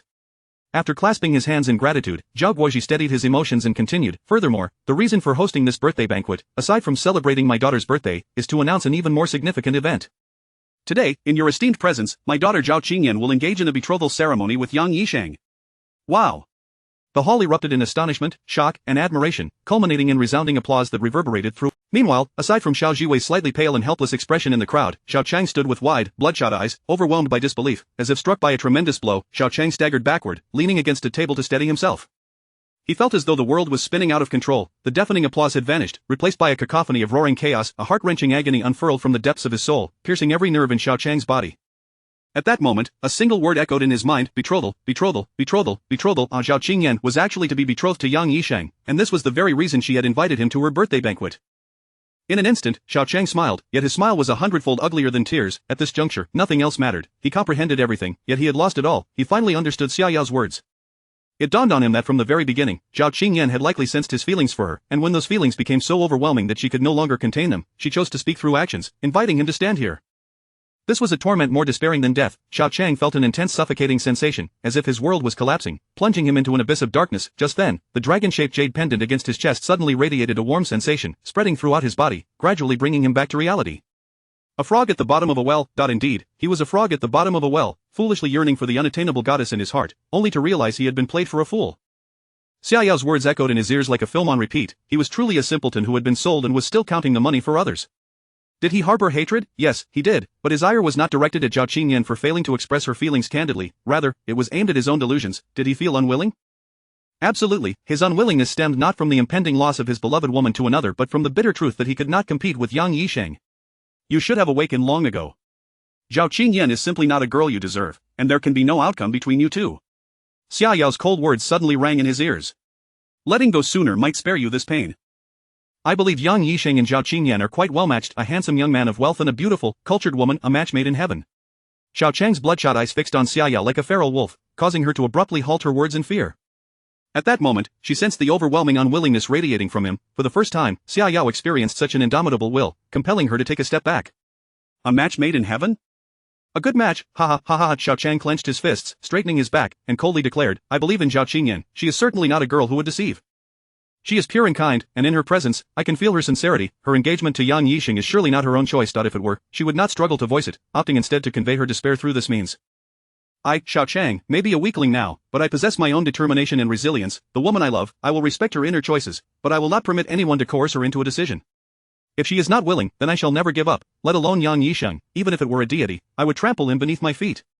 Chapter 62. You are unworthy. Summer Yao wished to express that he was overestimating himself, yet upon witnessing Xiao Qiang's unwaveringly resolute gaze, her heart fluttered with an involuntary tremor. What remarkable confidence this was, what steadfast willpower. In that moment, Summer Yao suddenly recalled her father's recent remark about the boy standing before her. Do not underestimate the youth in poverty. At that instant, a flicker of unprecedented complexity danced in her beautiful eyes, as if her understanding of this boy was on the brink of a complete upheaval. While it was clear to anyone that Xiao Qiang could not be compared to Yang Yixing in any way, at that moment, she sensed the unique aura of a man, a captivating charm that was utterly enchanting.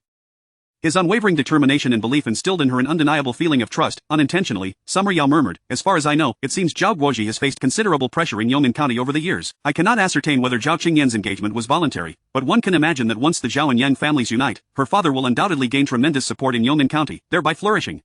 He looked at Summer Yao with a mix of gratitude and surprise, sincerely stating, I understand, thank you. What are you thanking me for? Don't think I am helping you. I don't need your thanks. Summer Yao's words escaped her lips in a moment of confusion, and she immediately regretted her lack of restraint. She did not even understand why she had divulged such matters, and her heart raced with anxiety as she turned on her heel and walked away from Xiao Qiang. As she gazed at Xiao Qingyan, who was being showered with applause and blessings while accepting flowers and a diamond ring from Yang Yixing, Xiao Qiang clenched his fists, gritting his teeth as he whispered, Qingyan, I will not give up. As long as there is a glimmer of hope, I cannot bear to watch you become someone else's woman. The atmosphere of the engagement party undoubtedly reached its zenith at this moment, as Zhao Qingyan's beautiful eyes glanced at the diamond ring adorning her finger, reflecting a hint of reluctant brilliance. She lifted her gaze, seemingly striving to find something amidst the crowd, and when her eyes finally settled upon Xiao Qiang, whose steadfast and unyielding gaze radiated from the corner, her delicate frame trembled slightly. Just a single glance, and Zhao Qingyan's heart was thrown into disarray. She had never anticipated that Xiao Qiang would witness this engagement scene and yet maintain an unwavering resolve not to give up. At that moment, her emotions were a tumultuous mix, and for the first time, she felt an inexplicable heartache. Qingyan, what is the matter? Yang Yixing, standing beside her, evidently sensed the peculiarity in the beauty beside him. As he followed her gaze toward Xiao Qiang, a heavy gloom descended upon him, and an ominous aura involuntarily emanated from his eyes, piercing directly toward Xiao Qiang. However, he quickly suppressed that resentment deep within, his lips curling into a slight smile, revealing a cold smirk, as if in that moment, Xiao Qiang was merely a harmless toy in his eyes, nothing more. Zhao Qingyan shook her head, her delicate face pale as she weakly uttered, I am tired, I wish to return to my room to rest. Yang, please take care of the guests. Alright, no problem. Please take care of yourself. Yang Yixing displayed a tender expression of concern towards the enchanting Zhao Qingyan, and after personally escorting her upstairs into her room, he returned to the banquet hall. By this time, the birthday banquet had commenced, and the guests had taken their seats, engaging in feasting and toasting. Xiao Qiang watched as Zhao Qingyan returned to her room, yearning to rush over and clarify things with her, yet he forcibly suppressed that impulse and found an empty spot at a banquet table to sit down. In light of these circumstances, Xiao Qiang was left with no appetite. Filled with frustration, he poured himself a glass of red wine for the first time and stepped out onto the balcony to seek solace in the fresh air and calm his tumultuous thoughts. His mind was consumed with thoughts of how he could possibly extricate Zhao Qingyan from Yang Yixing's grasp, yet, formulating a viable strategy to confront Yang Yixing felt akin to a fantastical daydream. Nevertheless, he remained filled with confidence, and apart from his own conviction, his greatest reliance lay in the dragon-shaped jade pendant he possessed, often referred to as the Nine Heavens' mysterious jade. Earlier, when Xiao Qiang had felt overwhelmed by despair, the Nine Heavens' mysterious jade had suddenly infused him with golden energy, the essence of heaven and earth, awakening him just in time. This unexpected turn of events had also led to a noticeable transformation within his body. Several barriers that had previously obstructed his spiritual energy now felt remarkably open, seemingly broken through in the depths of his profound sorrow. Though he was still unaware of the extraordinary effects these acupoints would yield after being cleared by the essence of heaven and earth, Xiao Qiang knew it would undoubtedly bring immense benefits to him. Xiao Qiang, a student of Class 2, Senior Year, Yong'an County High School, son of Xiao Wanyan, the director of the original Jade Factory, residing in the Jade Factory workers' community, neighbor to Wenbiro, the owner of Gentle Pavilion, who helped resolve the Jade Factory's cutting machine issues, and classmate of Zhao Qingyan, daughter of Zhao Guoji. Just as Xiao Qiang contemplated the nature of the changes within him, a chilling voice suddenly echoed from behind. He turned abruptly, only to find Yang Yixing, who had appeared behind him at some point, gazing at him with an expression of fierce malice. This handsome man before him could be regarded as the first true rival in Xiao Qiang's life. Moreover, this opponent was immensely more powerful than him, akin to an insurmountable mountain. Do you know why I am aware of so much about you? Without waiting for Xiao Qiang to respond, Yang Yixing coldly laughed as he approached, gazing into the dark starry sky, his expression gradually darkening, and continued, because you have intruded into my world, repeatedly disrupting my plans, which disgusts me. Thus, I decided to learn about you, only to be sorely disappointed. It turns out you are merely a penniless boy with no skills, background, or support. And what of being a penniless boy? Xiao Qiang clenched his fists, coldly retorting, I know you have developed animosity towards me, and I, too, regard you as a rival. Feel free to unleash your tricks, I am unafraid and will not be defeated. Rival, in Yong'an County, I have countless rivals, all of whom have been defeated beneath my feet, never given a chance to rise. They are all prominent figures in Yong'an County, only those of merit can be considered my opponents, but what are you, merely a clown? Do you aspire to be my rival? Yang Yixing turned to face Xiao Qiang, a dismissive sneer escaping his lips as he coldly declared, you are unworthy. Xiao Qiang fixed his gaze on Yang Yisheng, finding his words to be a profound humiliation. Suddenly, he laughed, a casual yet defiant laugh, and calmly stated, "Whether or not you consider me a rival is not for you to decide. I will make you realize who is truly unworthy." "Is that so?" Do you know, a grasshopper is just a grasshopper. No matter how hard you try to leap, you are but a mere footnote waiting to be crushed." Yang Yisheng mocked, laughing derisively. "What kind of beauties do I, Yang Yisheng, not desire?" In my eyes, women fall into two categories, those with benefits and those without. When Biro is beautiful, yet she lacks background and strength, to me, she is dispensable, merely an object of physical admiration. Thus, losing at gambling means nothing to me. It is not fear of you, but rather indifference. Yet Xiao Qiang is different. She holds utilitarian value for me, and I am determined to have her. Whoever dares to covet her, I assure you, I will make them regret ever entering this world." Listening to Yang Yisheng's brazenly shameless words, Xiao Qiang's cold gaze bore into him, igniting a fierce flame of righteous indignation within his heart. Through gritted teeth, he spat, "So, in your eyes, Xiao Qiang is merely a tool for your benefit, is that correct? This is a world where the weak are devoured by the strong. Women are like garments, only those who possess greater benefits and strength are of utmost importance." Yang Yisheng scoffed, "I say so much merely to make you retreat in defeat. A bothersome fly like you can easily be swatted away with a single slap." Chapter 63.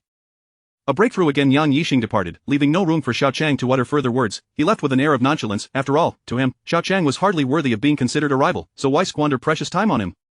Downing the red wine in his glass, Xiao Qiang felt the warm, languorous embrace of alcohol enveloping his body. He gazed at the vast starry sky from the balcony, his expression gradually solidifying with determination as he murmured, "To Yang Yisheng, Xiao Qiang is merely a tool for manipulation. However, to me, she is the woman I cherish, my Achilles heel. Yang Yisheng, from this day forth, you shall be my enemy, my adversary. No matter how formidable your presence or how robust your strength, I will surely defeat you." With his resolve firmly established, Xiao Qiang turned and re-entered the banquet hall. The birthday celebration was nearing its conclusion. Many guests were flushed with wine, while Zhao Guoji and Yang Guangrong were toasting with great frequency, reveling in the festivities. Numerous attendees had already departed, including the family of Xiao Wanzhong, who were nowhere to be seen. Upon returning to his seat, Xiao Qiang cast a glance at the tightly shut door on the second floor, realizing that it was unlikely he would have the opportunity to see Xiao Qingyan tonight. Yet, he still had her birthday gift to present. No matter what, it was a token of his heartfelt sentiments, so he planned to wait until Zhao Guoji had entertained his guests before seeking an opportunity to have him convey it. As more guests filtered out, Yang Yisheng and his father, Yang Guangrong, also rose to take their leave. When Xiao Qiang lifted his head after taking a few bites of his meal, he was taken aback to find that Zhao Guoyu, who had just been conversing with guests, had vanished from the banquet hall, along with Xia Guohang. "Where has your father gone?" he inquired, approaching Xia Yao, who seemed lost in thought. Xia Yao appeared startled by Xiao Qiang's question, her gaze evasive as she replied, "My father went with County Chief Xiao to a nearby private room for tea and conversation. I guess there's something you need from him?" "Nothing important, I understand." Xiao Qiang waved his hand dismissively and turned to exit the banquet hall. He had no desire to disclose to Xia Yao that he was on his way to deliver Xiao Qingyan's birthday gift, lest she scold him again. Although he knew Xia Yao was not a bad person, her haughty demeanor often got the better of her. It was better to avoid unnecessary complications. Initially, Xiao Qiang thought that locating a nearby private room would lead him to Zhao Guoji and Xia Guohang, but he was unprepared for the sheer number of private rooms outside the banquet hall, over a dozen, and with their secluded nature, not a single attendant was in sight. He certainly could not knock on each door one by one. Of course, this predicament posed no challenge for Xiao Qiang. Taking a deep breath, he summoned the celestial energy stored within the nine heavens mystic jade, allowing it to flow through his meridians and into his eyes unobstructed. Soon, the doors of the private rooms appeared transparent, revealing their interiors with utmost clarity. Xiao Qiang searched through 4 or 5 rooms, only to find them empty. Upon reaching the 6th room, he was astonished to discover a couple engaged in an intimate encounter. Judging by their attire, they seemed to be guests at the banquet. The woman, stunningly beautiful, wore a gown that was precariously close to slipping off her body, prompting Xiao Qiang to hurriedly avert his gaze, both amused and embarrassed. Upon reaching the 10th private room, tucked away in a secluded corridor, Xiao Qiang finally spotted Zhao Guoji and Xia Guohang, both seated and smoking. What surprised him was the serious expression on Zhao Guoji's face, suggesting they were engaged in a discussion of utmost importance. Retracting his ability to see through walls, Xiao Qiang hesitated, hand poised to knock, unsure if interrupting their conversation was wise. At that moment, he found himself lamenting, "If only I could discern what they were discussing." Just as that thought crossed his mind, he felt a warm sensation emanate from the nine heavens mystic jade again. This time, the jade seemed to release a significant portion of the celestial energy it had stored, which flowed through his meridians, heading toward his ears. Xiao Qiang's eyes lit up. He had previously attempted to utilize celestial energy to enhance other senses, such as his nose or ears, but had always encountered obstacles in the meridians and ultimately failed. Yet this time, the energy flowed seamlessly into his ears without obstruction. Boom! Xiao Qiang felt a deafening roar in his ears, and suddenly, the once quiet surroundings erupted into a cacophony of noise. He could even hear the heavy breathing and soft moans from the couple in the 6th room with startling clarity. The medley of sounds melded into a high-decibel noise, compelling Xiao Qiang to instinctively cover his ears in shock. However, the overwhelming cacophony did not relent. He gritted his teeth against the pain in his ears and took a deep breath, focusing all his attention on the conversation in the 10th private room. In an instant, the world around him fell silent, and the only sounds resonating in his ears were the voices of Zhao Guoji and Xiao Qiang. Xiao Qiang felt an exhilarating surge within, for he realized he had acquired a new ability akin to the legendary keen hearing from ancient mythologies. Previously, in a moment of desperation and fury when Xiao Qiang was captured by thugs, he had unlocked a new power by channeling celestial energy into his right fist, boosting his strength. This time, however, it was brought forth by the emotional turmoil surrounding Xiao Qingyan's engagement, leading him to another breakthrough and successfully opening the meridians connected to his ears, granting him the ability of keen hearing. This revelation left him astounded. Could it be that the celestial energy within the nine heavens mystic jade only combined with his senses under intense stimuli in a state of self-overcoming? Question swirled in his mind, but Xiao Qiang had no time to ponder further. He swiftly focused on eavesdropping on the conversation behind the wall of the 10th private room inside. Zhao Guoji and Xiao Qiang were oblivious to the fact that their dialogue had reached Xiao Qiang's ears.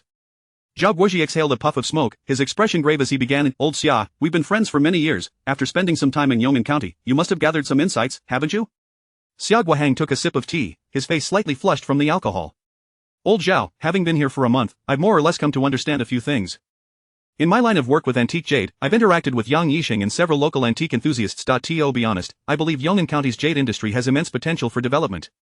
As the deputy county chief in charge of economic and industrial matters, you still have plenty of room to maneuver. However, I am curious as to why, with such a promising jade industry, you still extended an invitation for me to come aboard? I've also heard that your governance in Yong'an County seems to have encountered some difficulties?" Zhao Guoji sighed heavily, hesitating before he responded, "You are not mistaken, I have indeed faced numerous challenges during my years in Yong'an. Having known each other for so long, I feel I can confide in you. The greatest hurdles I've encountered have not stemmed from economic development but rather from issues related to Zhao Guangrong." Xiao Qiang was taken aback, never expecting that the source of Zhao Guoji's troubles in Yong'an County would be none other than Yang Guangrong, who was destined to become a relative of the Zhao family. Chapter 64 of The Opportunity of Zhao Guoji. What, Yang Guangrong, are you referring to your future in-law who just got engaged tonight? Not only did Xiao Qiang outside the door express immense shock, but Xiao Qiang, seated before Zhao Guoji, also exclaimed, how could this be possible? Nothing is impossible." Zhao Guoji's expression gradually turned cold, and with a hint of resignation, he remarked, "Back when I was working at the Ninghai Municipal Bureau, I was persuaded by my old comrade Yang Guangrong to pursue the opportunity to be transferred to Yong'an County as deputy county chief. I initially thought that with Yang Guangrong, a seasoned county chief, at the helm, I could spread my wings, accumulate achievements from the grassroots level, and rise through the ranks due to my age advantage. However, upon arriving in Yong'an County, I soon realized that it was far from the reality I had envisioned." At this point, Zhao Guoji slowly exhaled a sigh of frustration, as if to vent his feelings, and continued, "In this world, there truly are no eternal friends, only everlasting interests. Perhaps Yang Guangrong never regarded me as a friend but merely as a pawn in his grand scheme. After my arrival in Yong'an County, I gradually discovered that I not only held no power but was also constrained by his restrictions, making it exceedingly difficult to carry out my work. I don't mind sharing the fruits of our labor, but I cannot tolerate being reduced to a puppet under his absolute authority." Upon hearing this, Xiao Qiang, with his seasoned insight, understood much, and furrowed his brow. "I never expected it to be like this. Back then, Yang Guangrong had such a good relationship with you. It truly is a case of knowing someone superficially but not knowing their heart. But why would you allow your daughter to get engaged to his son? Over the years, I have kept a low profile, and the Yang family has not troubled me excessively. My daughter, Xiao Qingyan, and his son, Yang Yixing, have grown close due to their proximity and have gradually become friends. However, what surprised me was that just recently, Yang Guangrong took the initiative to express goodwill, suggesting a marriage arrangement for his son with my daughter. I was genuinely taken aback." Zhao Guoji paused, then added, "But when I asked my daughter at home, she didn't seem to oppose it, which led me to believe that perhaps there was already an emotional foundation between them, and I thought to myself, why not accept it?" Xiao Qiang frowned and said, "I know Qingyan well. She is gentle and innocent, unlikely to be drawn to a man like Yang Yixing who was out there making waves. Moreover, I have many acquaintances in the antique industry, and it seems Yang Yixing's reputation is not particularly commendable. Is there some misunderstanding here? Is your daughter aware of your situation? I understand what you're implying. In fact, I too have my doubts about whether my daughter agreed to the engagement because of me." Zhao Guoji replied with a hint of helplessness. "However, my youngest daughter, despite her delicate appearance, is quite stubborn. Once she sets her mind on something, not even 8 oxen can pull her back. I truly do not know whether she agreed to this engagement because of me or if she genuinely has feelings for Yang Yixing. But to be honest, this marriage could indeed resolve all my problems. So that is how it is." Xiao Qiang, standing outside the door, absorbed every word, and his eyes reflected not only surprise but also a resolute determination. Zhao Qingyan would undoubtedly not have agreed to the engagement out of genuine love for Yang Yixing. It must be because she was aware of her father's oppression by the Yang family and felt compelled to agree for Zhao Guoji's sake. It seems that due to the engagement, Yang Guangrong has come to trust you more, allowing you greater freedom to act, sighed Xiao Qiang from within the private room. This Yang Guangrong, who was once so courteous to you, now appears so self-serving. Truly I cannot place all the blame on Yang Guangrong. He is ambitious and desires absolute control over Yong'an County, which I can understand. I have endured for so many years, maintaining a low profile and following his lead, merely waiting for an opportunity to prove my capabilities." Zhao Guoji's eyes sparkled with determination as he continued, "And now, that opportunity has arrived." "Oh? The opportunity has arrived?" Xiao Qiang exclaimed in surprise. What opportunity has you so optimistic? Actually, this plan has been brewing in my mind for quite some time. The reason I invited you back to Yong'an County to develop is that I want you to be involved. Zhao Guoji expressed with enthusiasm, Old Xia, you are my most trusted friend at present, and the only businessman I deem suitable for this collaboration is you. Trust me, this opportunity will also bring you considerable benefits. Old Zhao, your words have stirred my interest. Please, tell me more. Xiao Qiang chuckled as he took a sip of his tea, but I am merely an ordinary businessman. If the plan is not sound, I cannot afford to take risks. Oh, you have? Fine, I can give you a preview. Zhao Guoji pondered for a moment before speaking. You should know that the sales of the Jade Factory in Yong'an County are declining. This is due to both equipment and technological issues, but the biggest problem lies within the state-owned enterprise system. However, as you've mentioned, the jade industry in Yong'an County still holds potential. Thus, a few months ago, I privately proposed a state-owned enterprise reform plan to the city leaders, which aligns with the current national trend of favoring such reforms. In simple terms, it involves introducing private capital and implementing a shareholding system, where the government would contribute buildings, land, and equipment while private entities would invest in funds, models, and technology. You are the candidate I favor most. How about it? Are you willing to lend me a helping hand? What? Xiao Qiang exclaimed in astonishment. Are you saying the Jade Factory in Yong'an County is going to undergo a shareholding reform? Indeed, and the city has already approved it. They plan for me to lead a reform group. This reform will be bold and sweeping, so you need not worry about excessive government interference. This shareholding reform will be entirely spearheaded by private capital, holding the majority share. Zhao Guoji stated with a smile, this means that as long as your investment is substantial enough, you will hold the majority of shares. From then on, the Jade Factory will be entirely under your management, and the government will not interfere but merely take dividends. Upon hearing this, Xiao Qiang could not help but feel a surge of excitement. Many state-owned enterprise reforms often promised much but delivered little. However, if it were indeed as Xiao Qiang envisioned, such a profound reform allowing full private management of the Jade Factory, this would be tantamount to securing a valuable asset.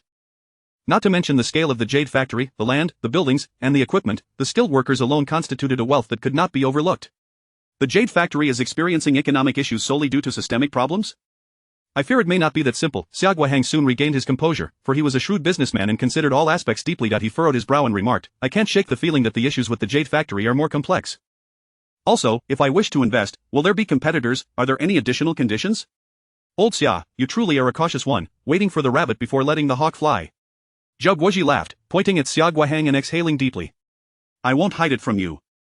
The primary obstacle was indeed in Yang Guangrong's hands. If he does not relinquish control, I lack the authority to proceed with the reform. Even if the city were to forcefully approve it, he would create obstacles, bringing in familiar businessmen to invest. However, as you can see, our families are about to become in-laws, thus, Yang Guangrong would surely give me this face. As long as this reform succeeds, I will gain capital, and I will have the option to choose whether to stay or leave, revitalizing the entire game. Chapter 65. Secrets of the past. If that is indeed the case, it should certainly be so, Xiao Qiang remarked thoughtfully, nodding his head.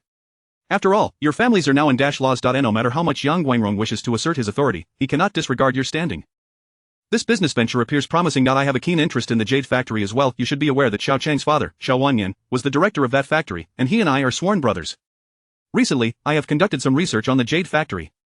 That is excellent news. Rest assured, the Yang family's influence in Yong'an County is deeply entrenched. Even Secretary Liu of the county committee regards him with a measure of trepidation. He is on the verge of becoming the local sovereign of Yong'an. As long as he gives his approval, the authority over this matter will undoubtedly rest in my hands. Zhao Guoji declared with unwavering confidence. You need not worry. Once you assume control of the Jade Factory, any issues that arise can be dealt with directly, without any reservations. Xiao Qiang nodded once more, but a thought seemed to cross his mind, prompting him to furrow his brow. Speaking of which, old Zhao, may I inquire if you have any knowledge regarding the incident involving Xiao Wanyan? His son, Xiao Qiang, has mentioned some details, suggesting he was wronged. Outside the door, Xiao Qiang felt a sharp pang in his heart upon hearing this. He had not anticipated that Xiao Qiang would bring up his father's wrongful case, causing him to listen even more intently. Zhao Guoji appeared momentarily taken aback, his expression somewhat peculiar. Old Xia, what has done is done, why dwell on past grievances? Xiao Wanyan once extended kindness to me. If he truly took his own life while wronged, I must uncover the truth and restore his honor. Xiao Qiang asserted solemnly. To be frank, I find it hard to believe that Xiao Wanyan would be the sort to embezzle public funds. There must be more to this story. Cough, Zhao Guoji hesitated, unsure whether it was due to smoke or discomfort, before finally responding, I have heard of Xiao Wanyan's case, but I was merely the deputy county head responsible for education and health at that time, and did not partake in the proceedings. However, I too find that case rather mysterious. Who among us would willingly forsake their life? It seems likely that only someone who has been wronged would resort to such despair. Are you completely unaware of the details?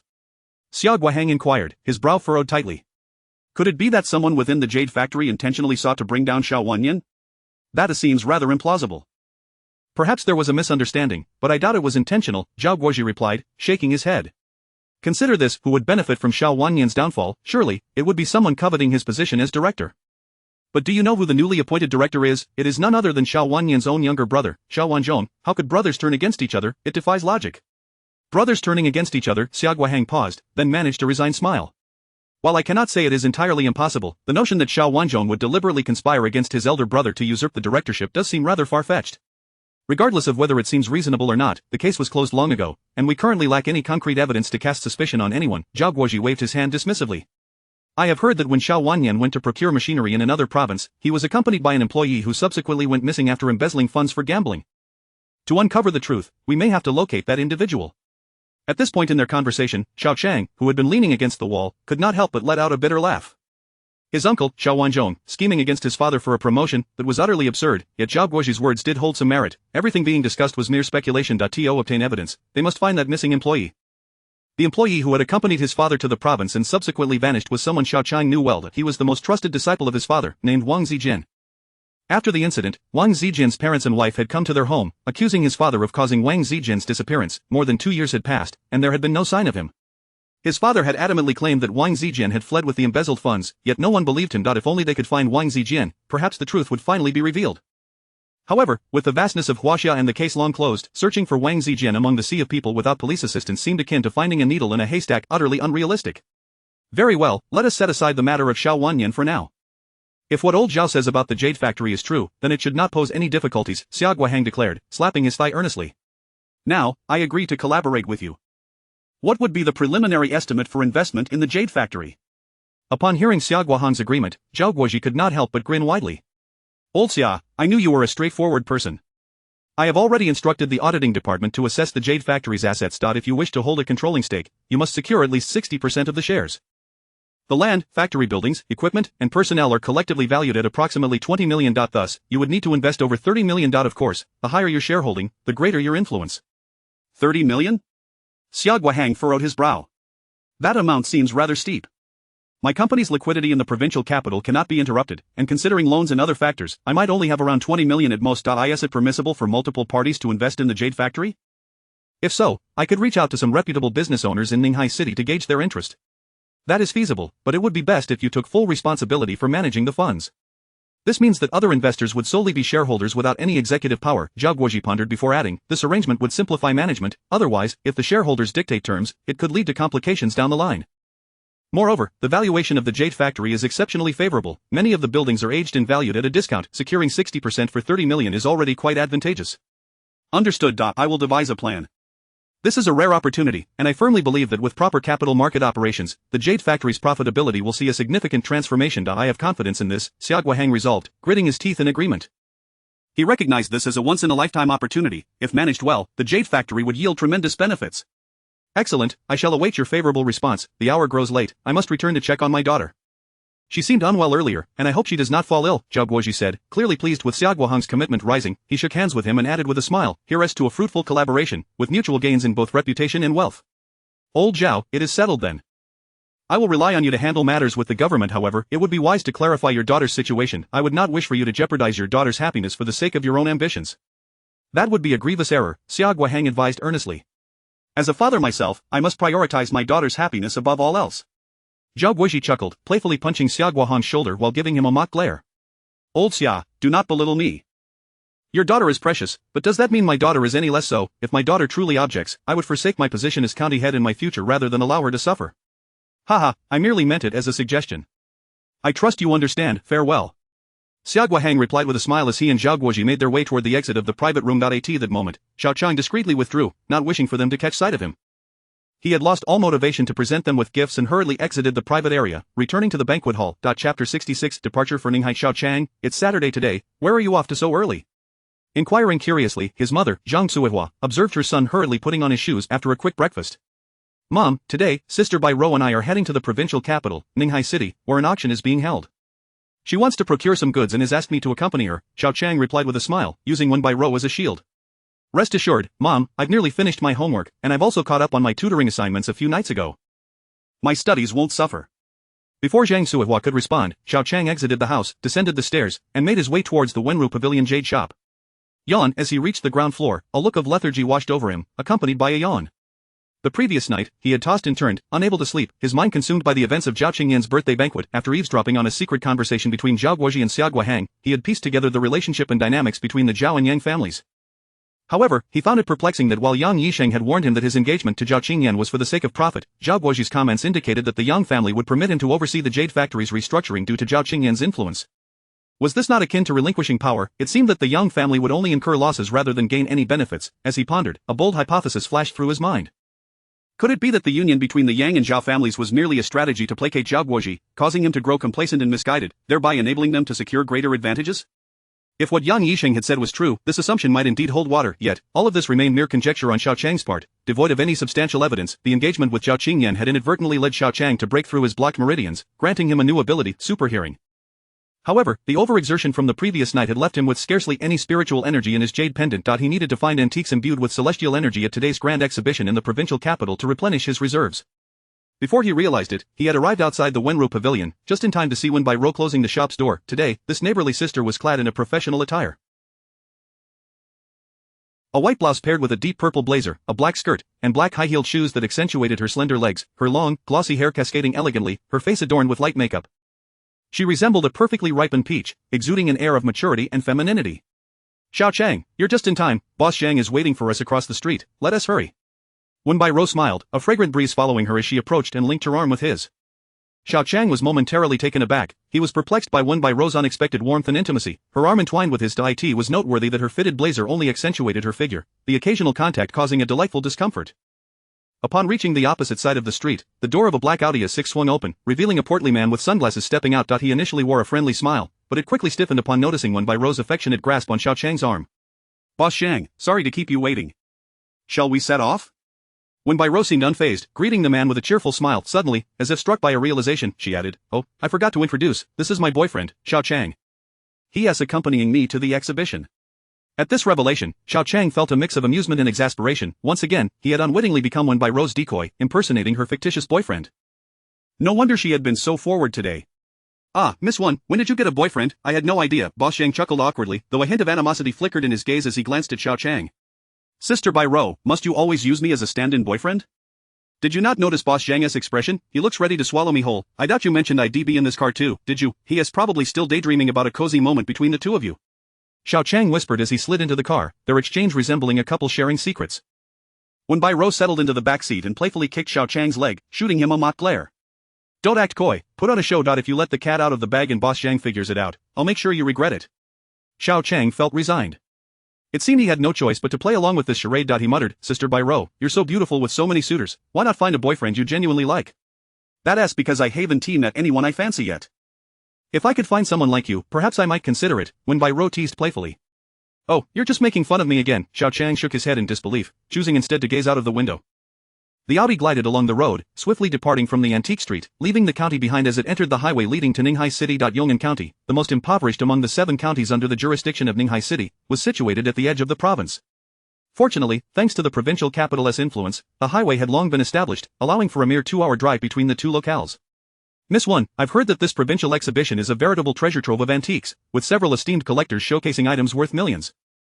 This event isn't solely about auctioning jade, there is also a significant trading market, including stone gambling and appraisals." Boss Zhang seemed eager to flaunt his knowledge, incessantly elaborating on the exhibition. Xiao Qiang gleaned some insights from his discourse. The Ninghai City exhibition was the largest antique and jade fair in the southern provinces of Huaxia, encompassing not just auctions but also appraisals, trades, and exhibitions. To auction off treasures, preliminary appraisals and registrations were mandatory, although replicas would also be present, relying on the buyer's luck and expertise. As they continued smoothly, they soon arrived in the urban center of Ninghai City. In stark contrast to the dilapidation of Yong'an County, this metropolis radiated prosperity and affluence, a clear demarcation between the two realms. Xiao Qiang had not visited in years, and the rapid changes left him feeling entirely unfamiliar with the city, akin to a rural child stepping into the urban landscape, filled with a sense of wonder. Of course, he was not alone in this sentiment. Wen Bairuo, seated beside him, also gazed in awe, her beautiful eyes reflecting admiration. Although she was a businesswoman, her life had largely been confined to the county, and her visits to the provincial capital had been few and far between. The venue for the antique jade exhibition was situated at the exhibition center in Ninghai City. As Boss Zhang parked the car, both Wen Bairuo and Xiao Qiang were immediately struck by the sheer magnitude of the center, which dwarfed even the largest mall in Yong'an County by several times. "What do you think?" "Isn't it magnificent? This is nothing. The last time I attended a national antique jade exhibition, it was simply extravagant. Boss Xiang noticed their awestruck expressions and felt a sense of superiority, boastfully addressing Wen Bairuo, Miss Wen, if the opportunity arises, I can take you to see that. Wen Bairuo smiled bashfully, deliberately linking her arm with Xiao Qiang's. Then thank you, Boss Xiang. If such an opportunity arises, please remember to include us both. Boss Xiang's brow furrowed slightly. He understood that Wen Bairuo implied she wished to bring Xiao Qiang along, and awkwardness settled over him as he refrained from pursuing the topic further. After casting a glance at Xiao Qiang, he said, Miss Wen, I fulfilled my obligation to bring you safely to the venue. I wish you good luck. I'll take my leave now. Wen Bairuo was taken aback and quickly exclaimed, Wait. Boss Xiang, didn't we agree that you would take us into the venue? I recall this exhibition isn't open to the public, and we need tickets or an invitation to enter, correct? Chapter 67. The boss's dilemma. Well, Boss Xiang hesitated. Miss Wen, you are well aware that these admission tickets are issued only after the association's assessment. Given that my establishment is relatively large and I pay substantial membership fees annually, I was fortunate to acquire a few tickets. Initially, I thought you would be attending alone, hence I could easily bring you into the venue. However, I did not anticipate that you would be accompanied by your boyfriend, which leaves me rather helpless. Boss Xiang, that is not what you said previously. Wen Bairuo exclaimed, unable to contain herself. I distinctly remember asking you a few days ago, and you claim to be a member of the Provincial Antique and Jade Association, which entitles each member to 5 tickets. I specifically requested that you reserve 2 for me to give to a friend, and you agreed. Ah, I sincerely apologize, I had forgotten about that until you mentioned it. Oh dear, my memory. I mistakenly thought it was just you and me going in, so I set aside 2 tickets and gave the rest to friends, Boss Xiang replied, slapping his forehead in a theatrical display of regret. Yet, it was evident to anyone that he was merely putting on an act. Xiao Qiang could not help but chuckle inwardly. Boss Xiang's ruse was painfully transparent. It was clear he was attempting to exclude him in order to enjoy a private moment with Wen Bairuo. Did he truly believe such scheming was necessary? Nevertheless, while he had his cunning plans, Xiao Qiang had his own means of circumventing obstacles. When attending Zhao Qingyan's birthday celebration, Xia Guohang had provided him with 2 admission tickets, so he felt no trepidation regarding Boss Xiang's antics. Wen Bairuo found herself at a loss against Boss Xiang's stubbornness. Aware he was being deliberately difficult, she could only stamp her foot in frustration, clutching Xiao Qiang's arm as she declared irritably, if he refuses to give us tickets, then let us leave. I refuse to believe I cannot acquire 2 tickets with money. Ah, Miss Wen, I must remind you that this exhibition is an annual event of grand scale that if you had purchased tickets days ago, you might have had a chance, but now. I fear they are nearly impossible to obtain, Boss Xiang said with a knowing smile, clearly relishing the situation. Perhaps you could have your young boyfriend wait outside while we go in, what do you think? Xiao Qiang remained unfazed, viewing Boss Xiang's overbearing demeanor as that of a mere jester, unable to suppress his amusement. Bairuo, shall I devise a plan? What plan could you possibly conceive? When Bairuo retorted, her beautiful eyes glistening with unshed tears, her pink lips pressed tightly together, on the verge of crying. The sight of her distress tugged at Xiao Qiang's heart, such beauty wielded an undeniable power over him. Miss Wen, if you do not wish to enter, I shall take my leave, Boss Xiang interjected, raising an eyebrow at Xiao Qiang in a show of intimidation. You must understand, these tickets are scarce. As a businessman in this industry, who wouldn't want to witness the event? Young man, do not hinder Miss Wen, this is a rare opportunity, and once it passes, it shall not return. Wen Bairuo bit her lip. She yearned to enter, yet if Xiao Qiang could not gain access, she was unwilling to proceed with Boss Xiang. Seemingly recognizing her dilemma, Boss Xiang scoffed lightly, turning to leave. Since Miss Wen is uninterested, I shall take my leave.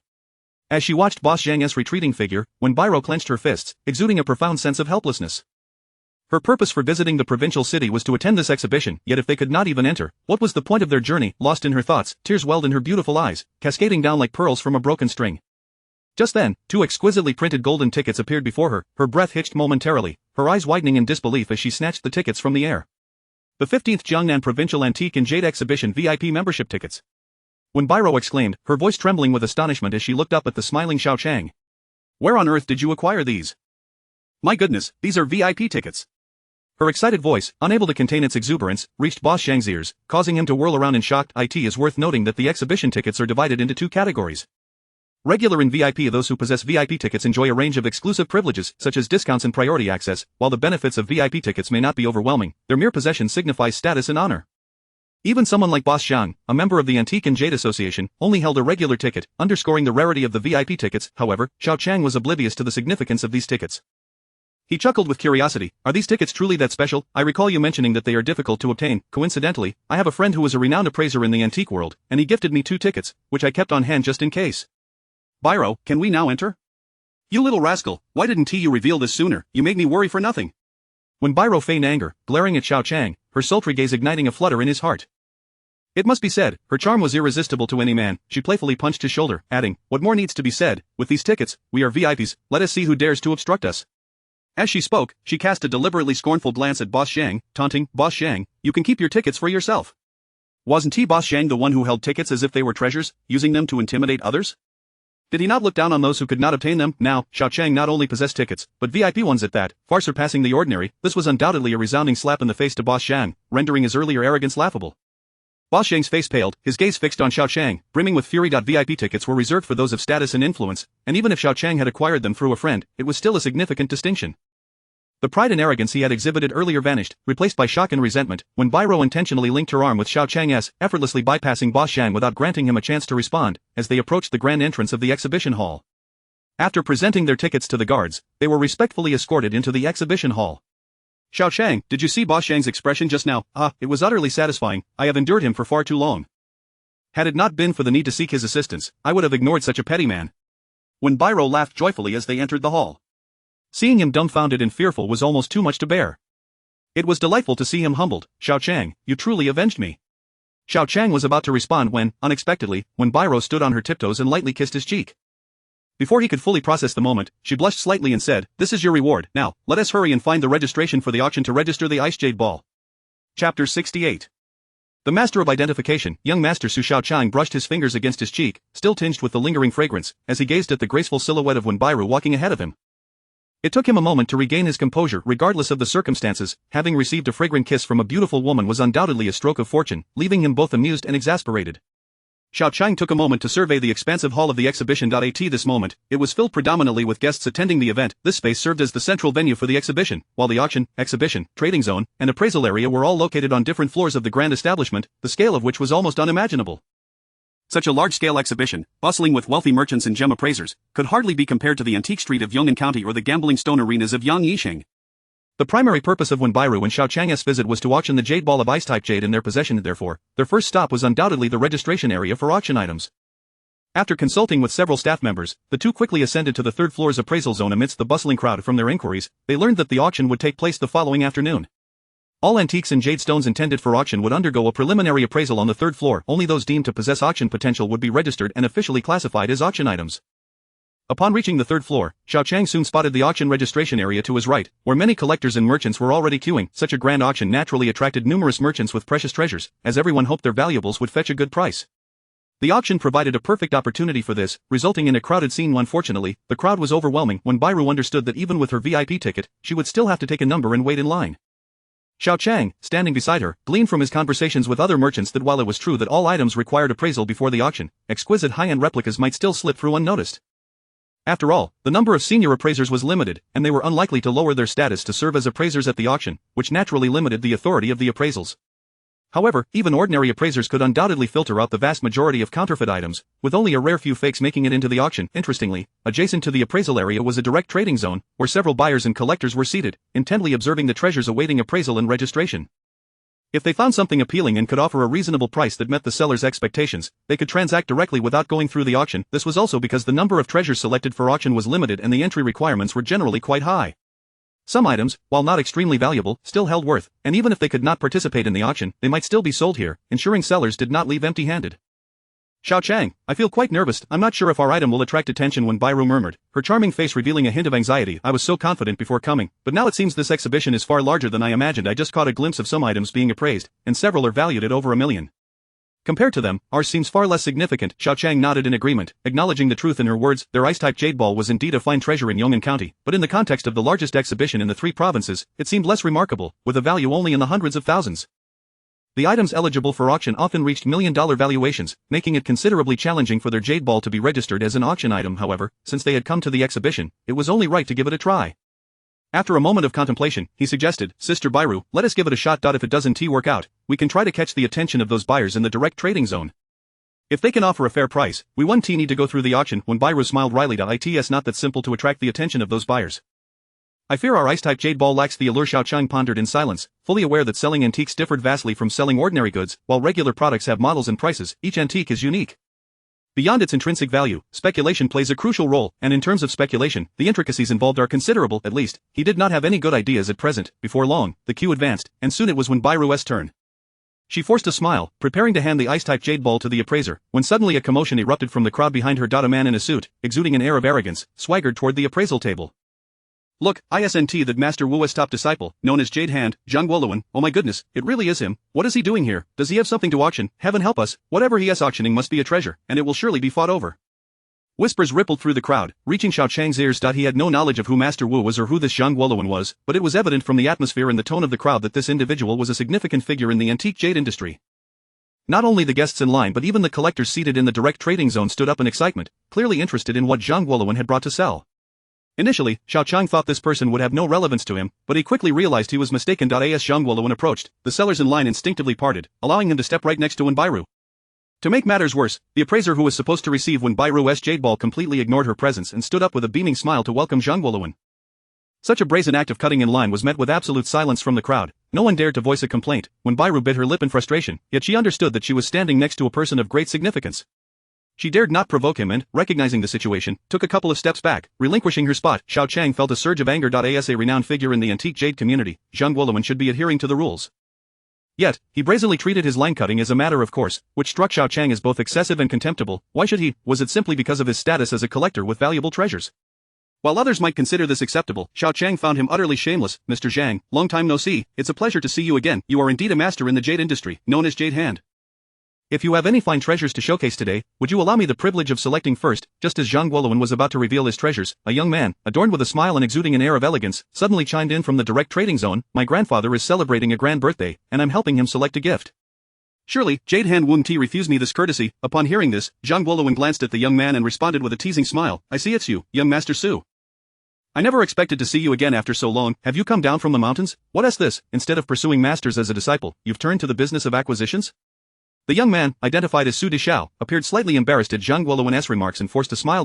My luck has been rather poor, and my skills are lacking. I've lost the ambition of my youth. Today, I only came to the exhibition to browse while looking for a gift for my grandfather. Please don't mock me further, Jade Hand. Su Dishao, could he be the one who has recently emerged in the antique world of Jiangnan province, known for his affluent background and a penchant for acquiring counterfeit items to curry favor with antique masters, earning him the moniker of the Master of Identification? The murmurs from the crowd caused Xiao Qiang to turn his attention toward the so-called Master of Identification, Su Dishao, and he couldn't help but feel a mix of amusement and pity.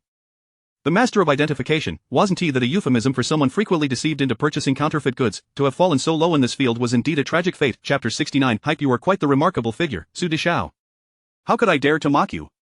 Zhang Woluan spoke eloquently, yet a glimmer of mischief danced in his eyes as he continued. If you desire the treasures I intend to auction, that can be arranged, but I cannot guarantee their authenticity. In truth, even without having traversed the upper echelons of the antique jade community, Xiao Qiang could surmise a fair amount. It seemed that Su Yang was indeed a person of considerable background and influence, perhaps motivated by a genuine passion for antiques or perhaps driven by ulterior motives. He was eager to penetrate the antiquities circle. However, even within the elite society, nouveau-riche individuals were seldom welcomed. For someone like him, who was utterly ignorant of antiques, seeking recognition from the upper echelons of the antique world based solely on wealth was, in all likelihood, a fool's errand. At times, transactions in the realm of antiques transcended mere monetary gain. They were also matters of reputation and expertise. While money might indeed grease the wheels, within the upper circles of the antique community, who among them lacked financial resources, and who was not intertwined with power? Su Yang may not have faltered in terms of wealth, but he had certainly lost face, which likely explained why he bore the unfortunate moniker of King of Blind Eyes with resignation. Haha, I do not doubt others, but Mr. Zhang is Master Wu's foremost disciple. How could he possibly present a counterfeit to deceive? Su Yang said with a smile, clasping his hands in a gesture of respect, evidently holding Zhang Woluan in high regard. Zhang Woluan, unfazed by the flattery, proudly placed the treasure box before the appraiser, brimming with confidence as he declared, let it be appraised, this is a superb South Red Agate Jade Buddha, a recent acquisition of mine. As my master mentioned, a gem appraisal auction is to be held in our provincial capital, and naturally, I wish to contribute some treasures to support our local industry. His words drew sharp intakes of breath from those well-versed in the field. Observing Wenbairu's astonished expression as she gazed at the palm-sized red jade Buddha on the table, Xiao Qiang curiously whispered, Sister Bairu, is this agate Buddha truly valuable? Valuable, it is beyond mere value. A jade Buddha carved from such exquisite agate is already a rarity, but what makes it even more exceptional is that this agate is South Red agate. The older material has nearly been exhausted and is a specialty of our nation. Rarity commands value. In recent years, prices have skyrocketed almost 1,000-fold. A mere ordinary bracelet can fetch nearly 100,000 huaxia coins, let alone such a sizable jade Buddha. This Buddha, with its craftsmanship, quality, and material, is of the highest caliber, and if genuine, its worth is estimated to be no less than 3 million. Though Wenbairu was not a master appraiser, having operated a jade shop for many years and with her father being a skilled jade carver, she certainly had some knowledge of jade. Her estimation of 3 million was likely a conservative one. Xiao Qiang couldn't help but be taken aback. The price of the South Red Agate Jade Buddha was astonishingly high, truly an eye-opener. The appraiser, with a serious expression, carefully extracted the fiery red jade Buddha from the treasure box. After examining its surface with a magnifying glass, he spoke. It possesses white flesh patterns, crystal-like frozen flesh, and flame-like textures, with slight halos. When backlit, one can clearly see the vermilion specks. There is no doubt it is South Red Agate. Upon hearing this, the proprietors in the trading area brightened, evidently intrigued. At that moment, Xiao Qiang snorted coldly and declared, "Ladies and gentlemen, you have all taken many fine items, yet I, Su, have remained silent. This treasure I must possess. It is intended as a birthday gift for my grandfather. Should you wish to contest with me, do not blame me for turning hostile." Su Yang's proclamation elicited expressions of reluctance and discomfort among the proprietors, yet none dared to voice their intentions. Clearly, despite the unpleasantness of the title King of Blind Eyes, only those within the upper circles of the industry dared to jest at his expense. Others clearly lacked the courage. After all, Su Yang's formidable background and strength were sufficient to instill fear. Having successfully intimidated the eager proprietors, Su Yang appeared pleased with the outcome and smiled broadly. "Mr. Zhang, might I have a look at the jade Buddha?" Zhang Guoluan remained silent, and the appraiser, seeing his tacit approval, cautiously handed the jade Buddha to Su Yang. Su Yang caressed it and casually glanced at it, his face illuminating with joy, evidently very satisfied. After a moment's thought, he stated, "I quite like this jade Buddha, it is perfect for my grandfather's birthday. Mr. Zhang, you need not participate in the auction, name your price, and I shall take it." Xiao Qiang could only shake his head in disbelief. He had seen arrogance before but never to this extent. This fellow had directly requested Zhang Guoluan to name his price, seemingly unfazed by the prospect of an exorbitant sum. Such audacity could only stem from ample financial backing. No wonder Su Yang had earned the reputation of being a big spender. It was hard to believe he wouldn't be deceived while making purchases like this. Su Deshao appears quite discerning. Indeed, the South Red Agate Jade Buddha is an impeccable choice for a birthday gift. Originally, I intended to present it at the auction to add some prestige to our province's jade industry, but since business is paramount, and you desire it, selling it to you is no different. Zhang Guoluan glanced at Su Yang, a playful smile creeping onto his lips as he added, "I acquired this jade Buddha for nearly 3 million. Since you wish for it, I shall part with it for 5 million. What do you say?"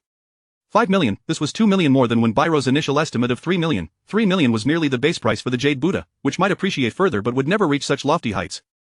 Zhang Guoluan, known as the Jade Hand, undoubtedly understood the true value of the jade Buddha better than when Bairo. It was implausible that he had paid 3 million for it. It seemed more likely that he was deliberately inflating the price. Xiao Qiang furrowed his brow. It felt as though Zhang Guoluan was clearly treating Su Yang as an easy target, seemingly aiming to exploit him. With this thought in mind, Xiao Qiang found himself compelled to examine the South Red Agate. The nine heavens mystic jade within his chest began to warm, infusing a small amount of golden spiritual energy into his eyes. In an instant, the South Red Agate Jade Buddha before Su Yang became transparent in Xiao Qiang's vision, revealing all its internal structures. However, he wore a peculiar expression at that moment. "Sister Bairo, may I inquire about the characteristics of South Red Agate?" Xiao Qiang suddenly turned to Bairo, posing the question. Bairo paused, initially puzzled by Xiao Qiang's inquiry, but after a moment of contemplation, she replied, "The appraiser has already explained it clearly. South Red Agate is characterized by white flesh patterns, crystal-like frozen flesh, and layered textures resembling flames. Most importantly, when observed under light, one can discern vermilion specks within the red agate, a feature absent in other varieties. This is the easiest way to distinguish it." Oh, Xiao Qiang fixated on the South Red Agate Jade Buddha, seemingly deep in thought as he mused, how might one differentiate if it were a counterfeit? "I do not possess extensive knowledge of South Red Agate, but our shop once received a batch of imitation South Red Agate. Those were made from other similarly colored agates that had been heat-treated to change color, thus masquerading as South Red Agate. Upon close examination, these fakes lack the vermilion specks and the oily texture distinctive to South Red Agate, often exhibiting higher translucence." When Bairo remarked, "In truth, with careful scrutiny, it is relatively easy to identify. Some of the most egregiously counterfeit agates even resort to using North Red Agate, making authenticity even harder to discern. However, the vermilion specks are a hallmark of South Red Agate that cannot be altered." Xiao Qiang nodded, a playful smile gracing his lips. After a moment of contemplation, he suddenly declared, "Sister Bairo, would you be interested in selling the glass jade ball you possess for a handsome price?" "Ha?" When Bairo momentarily failed to grasp the meaning behind Xiao Qiang's words, clearly perplexed. "I believe I may have discovered a way to attract buyers' attention through clever hype," Xiao Qiang said with a smile, casting a sidelong glance at the self-satisfied Zhang Guoluan, and muttered with a cold snort, "Since you insist on cutting in line to obstruct my registration, I shall stir the pot. It is only proper to return the favor." Chapter 70. A nest within a nest. Young Master Su, once this village is missed, there will be no such shop again. Such an exquisite gift should not be overlooked. Noticing Su Yan lost in contemplation, Zhang Guoluan expressed his impatience, saying, "You've seen it, and I've already made my offer. If you find it too steep, I shall proceed to register it for auction. If you have regrets later, you may bid for it again at the auction, but at that time, the price may not remain the same, and that is uncertain." Without waiting for Su Yang to respond, Zhang Guoluan turned to the appraiser, saying, "Give me a registration form. I will entrust this item to you for auction. The starting price will be 5 million. Upon hearing this, it was clear even to the dim-witted that if Su Yang truly desired the item, he would inevitably have to bid more than this 5 million at the auction. Su Yang's expression shifted, and after a moment of hesitation, he extended his hand with a smile, saying, Mr. Zhang, please do not rush, I never said I wouldn't buy it, I was merely pondering how to package it as a surprise for my grandfather. I got a bit distracted, my apologies, it's just 5 million, after all. As long as my grandfather is pleased, I would even pay 10 million.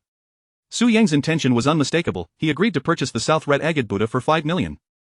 Zhang Guoluan smiled and replied, very well, let us exchange payment for the item, however, I must clarify beforehand that once the transaction is complete, there will be no turning back. I have no patience for those who settle scores after the fact. Do we not trust each other? You wish to buy, and I wish to sell, once the transaction is done, neither party will retract. Su Yang chuckled as he pulled out his checkbook, wrote a figure and his signature, and then tore it off, saying, here, this is a check for 5 million. You can transfer it at the designated bank. Excellent, truly a straightforward person, doing business with young Master Su is a pleasure. Zhang Guoluan grinned as he handed over the Buddha, adding, a pleasant cooperation. Should you wish to visit Old Wu next time, I shall gladly act as an intermediary for you. Really, that would be wonderful, I have long desired to visit Old Wu but lack the connections. Thank you in advance, Mr. Zhang. Su Yang smiled as he handed over the check and was just about to grasp the Buddha when an abrupt, discordant voice interrupted. Young Master Su, if you hand over the check like that, I fear your title of King of Eyes will indeed be irretrievable.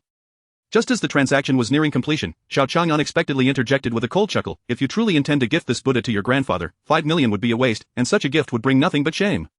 Xiao Qiang's words were not loud, yet they clearly reached Su Yang's ears. He instinctively recoiled, his grip on the check faltering, and looked at Xiao Qiang in astonishment, asking, what do you mean by that? What do I mean? Xiao Qiang regarded Su Yang with an unperturbed gaze, a calm smile gracing his lips as he continued, if you present a counterfeit as a gift, do you think your grandfather will be pleased? Can you still hold your head high at home? What? The moment Xiao Qiang's words fell, the atmosphere was charged with shock. His implication was crystal clear, the South Red Agate Buddha was a fake, and Zhang Guoluan was peddling counterfeit goods. What are you doing, Xiao Qiang? Don't act recklessly. When Bai Ruo was petrified, unable to fathom Xiao Qiang's sudden outburst, she hurriedly tugged at his arm, exclaiming, one can eat indiscriminately but cannot speak carelessly, are you mad? We cannot afford to provoke these people. Xiao Qiang winked at Wen Bai Ruo, as if to say, stay calm. I know what I'm doing. At that moment, after recovering from their shock, Zhang Guoluan burst into laughter, casting an ominous glance at Xiao Qiang as he coldly remarked, young man, you certainly possess audacity to spout such nonsense. Do you understand that if you cannot clarify your claims, I could sue you for defamation and have you imprisoned? You needn't threaten me, since you dare to act, why not own up to it? Xiao Qiang remained unperturbed, sneering, you know better than anyone whether the South Red Agate Buddha has issues. Utter nonsense. Do you truly believe you amount to anything? The appraiser has verified it as genuine. Do you really think you are superior to the appraiser? You are simply being unreasonable. Zhang Guoluan retorted angrily, we have no time to waste with your nonsense. You claim my Buddha is counterfeit, whereas your evidence, produce it. If you cannot, do not blame me for calling security to escort you to the police station. Mr. Zhang, to wish for the unknown is to deny one's own actions. Do you think your tricks are seamless enough to avoid scrutiny? Have you never heard the saying, heaven's net is vast, yet its meshes are not impervious? As Xiao Qiang spoke, he turned to Su Yang, saying, young Master Su, please put away your check for now. Allow me to reveal the secret behind this Buddha and explain why I claim it to be counterfeit. Su Yang's expression fluctuated, and after a moment of contemplation, he nodded, saying, very well, I am eager to hear your reasoning for declaring this a counterfeit. If you cannot substantiate your claims, I shall not be able to protect you. Xiao Qiang nodded, then pointed at the South Red Agate Buddha resting on the table, stating, everyone knows the characteristics of South Red Agate. Those who forge such items would naturally not be foolish enough to eliminate its distinctive traits, yet, it is clear to all that if the characteristics of South Red Agate could be replicated, it would have long been inundated with counterfeit goods. Therefore, a skilled forger can only achieve authenticity by using genuine South Red Agate in their fakes. As soon as Xiao Qiang's words left his lips, a wave of murmurs rippled through the crowd. Originally, Zhang Guoluan's master was Old Wu, a titan in the jade and stone industry, known to all, and thus the matter had already attracted the attention of the guests on the entire floor. With such a revelation, the surrounding area quickly filled with people eager to uncover whether Zhang Guoluan was indeed selling counterfeit jade. What a joke, using genuine South Red Agate to forge a fake. Is there any need for that? If one possesses the genuine article, why resort to forgery? Your statement is inherently contradictory. Zhang Guoluan laughed uproariously, proclaiming, I see you as nothing more than a fraud, utterly unworthy of belief. You should take your leave at once. Zhang Guoluan's voice grew increasingly louder. Despite his efforts to contain it, Xiao Qiang sensed a hint of panic beneath his facade. This realization only served as unspoken encouragement for Xiao Qiang. The more flustered Zhang Guoluan appeared, the more it confirmed Xiao Qiang's suspicions. Why must genuine South Red Agate never be used for forgery? Xiao Qiang suddenly raised his voice, turning to Su Yang, saying, young Master Su, please lift the Buddha and closely examine the area on the bottom right side. See if you notice anything unusual. The bottom?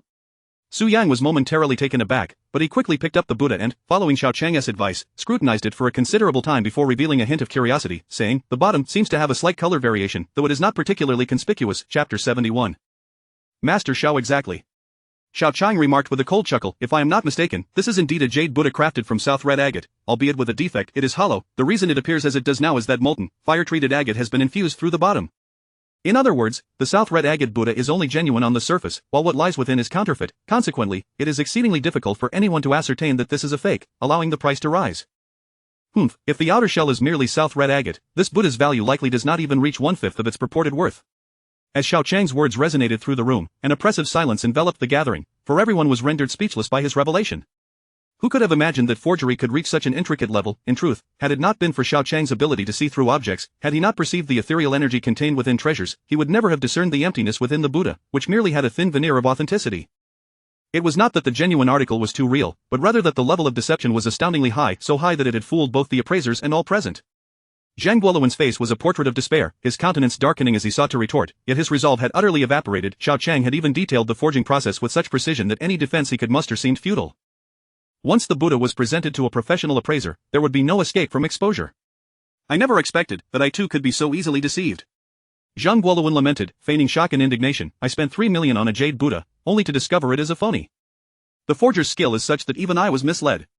In response to Zhang Guoluan's words, Xiao Qiang could not suppress a sardonic chuckle within. It was evident that Zhang Guoluan was lying. He, Wu Lao's esteemed disciple, known as the Jade Hand, could not possibly be so easily duped, even if the forgery was sophisticated. A meticulous examination of the base would reveal the underlying trickery. How could someone so vigilant about their reputation as a jade appraiser fall prey to such deceit? Who would believe such a tale? "Young Master Su," Xiao Qiang remarked, glancing at the astonished Su Yang, "do you still wish to purchase this jade Buddha? I suggest you consider alternative gifts for your grandfather, lest you fall into a trap, unwittingly parting with your money for someone else's gain. Your generosity and loyalty may lead you into treacherous waters, for many unscrupulous individuals will exploit your good nature." Although Su Yang lacked experience in antiques and jade, he was not naive. He understood the intricacies of human relations. Xiao Qiang's words struck a chord, and his expression darkened as he fixed a steely gaze on the now pale Zhang Guoluan. "I wondered why Mr. Zhang would appear at an auction to sell a jade Buddha without cause. It turns out he saw me here and thought me an easy mark to coax into purchasing your counterfeit.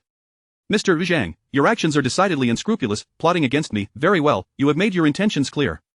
It was evident to all that Su Yang was genuinely furious. As a young master of considerable standing, he had the means and connections, and while he might have initially approached the antique world with deference, that did not mean he would cower before them. In the eyes of someone like Zhang Guoluan, respect could be easily stripped away, and should he decide to retaliate, Zhang would find himself far beneath contempt. "Young Master Su, this is all a misunderstanding. I would never dare to ensnare you. I am but a victim as well." Zhang Guoluan's fear was palpable, as he shot a fierce glare at Xiao Qiang and forced a smile, desperately attempting to placate. "I sincerely apologize. I had no idea this jade Buddha was a fake. Spare me your excuses, take your belongings and leave." Su Yang shouted, pointing accusingly at Zhang Guoluan. "Out of respect for Wu Lao, I shall let this slide, but should you dare to toy with me again, I will ensure you regret it." Yes, my sincerest apologies." Zhang Guoluan hastily gathered the shamed jade Buddha and, casting a resentful glare at Xiao Qiang, slinked away in disgrace. Xiao Qiang, was it worth it to expose Zhang Guoluan like this? He has been thoroughly humiliated, losing not only a lucrative deal but also his standing with young Master Su, not to mention the disgrace brought upon Wu Lao's disciple. He must loathe you. When Bairu, visibly anxious, cautioned, "We cannot afford to provoke someone like him. This could spell trouble for us." "How can you be so certain it brings no benefit?" Xiao Qiang replied, casting a glance at Wen Bairu with a smile. "In this world, mere submission and feigned ignorance do not earn one respect." Zhang Guoluan's greed led him astray. "Why should I bear the blame? Besides, just because Su Yang is a naive fool does not mean he deserves to be swindled. I merely upheld justice." However, when Bairu opened her mouth to argue but found herself at a loss to counter Xiao Qiang's reasoning.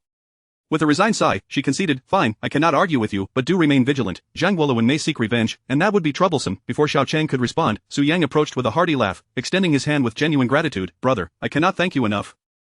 You have been a tremendous help. I must admit, I doubted you for a moment. That was a grave error. May I ask your name?"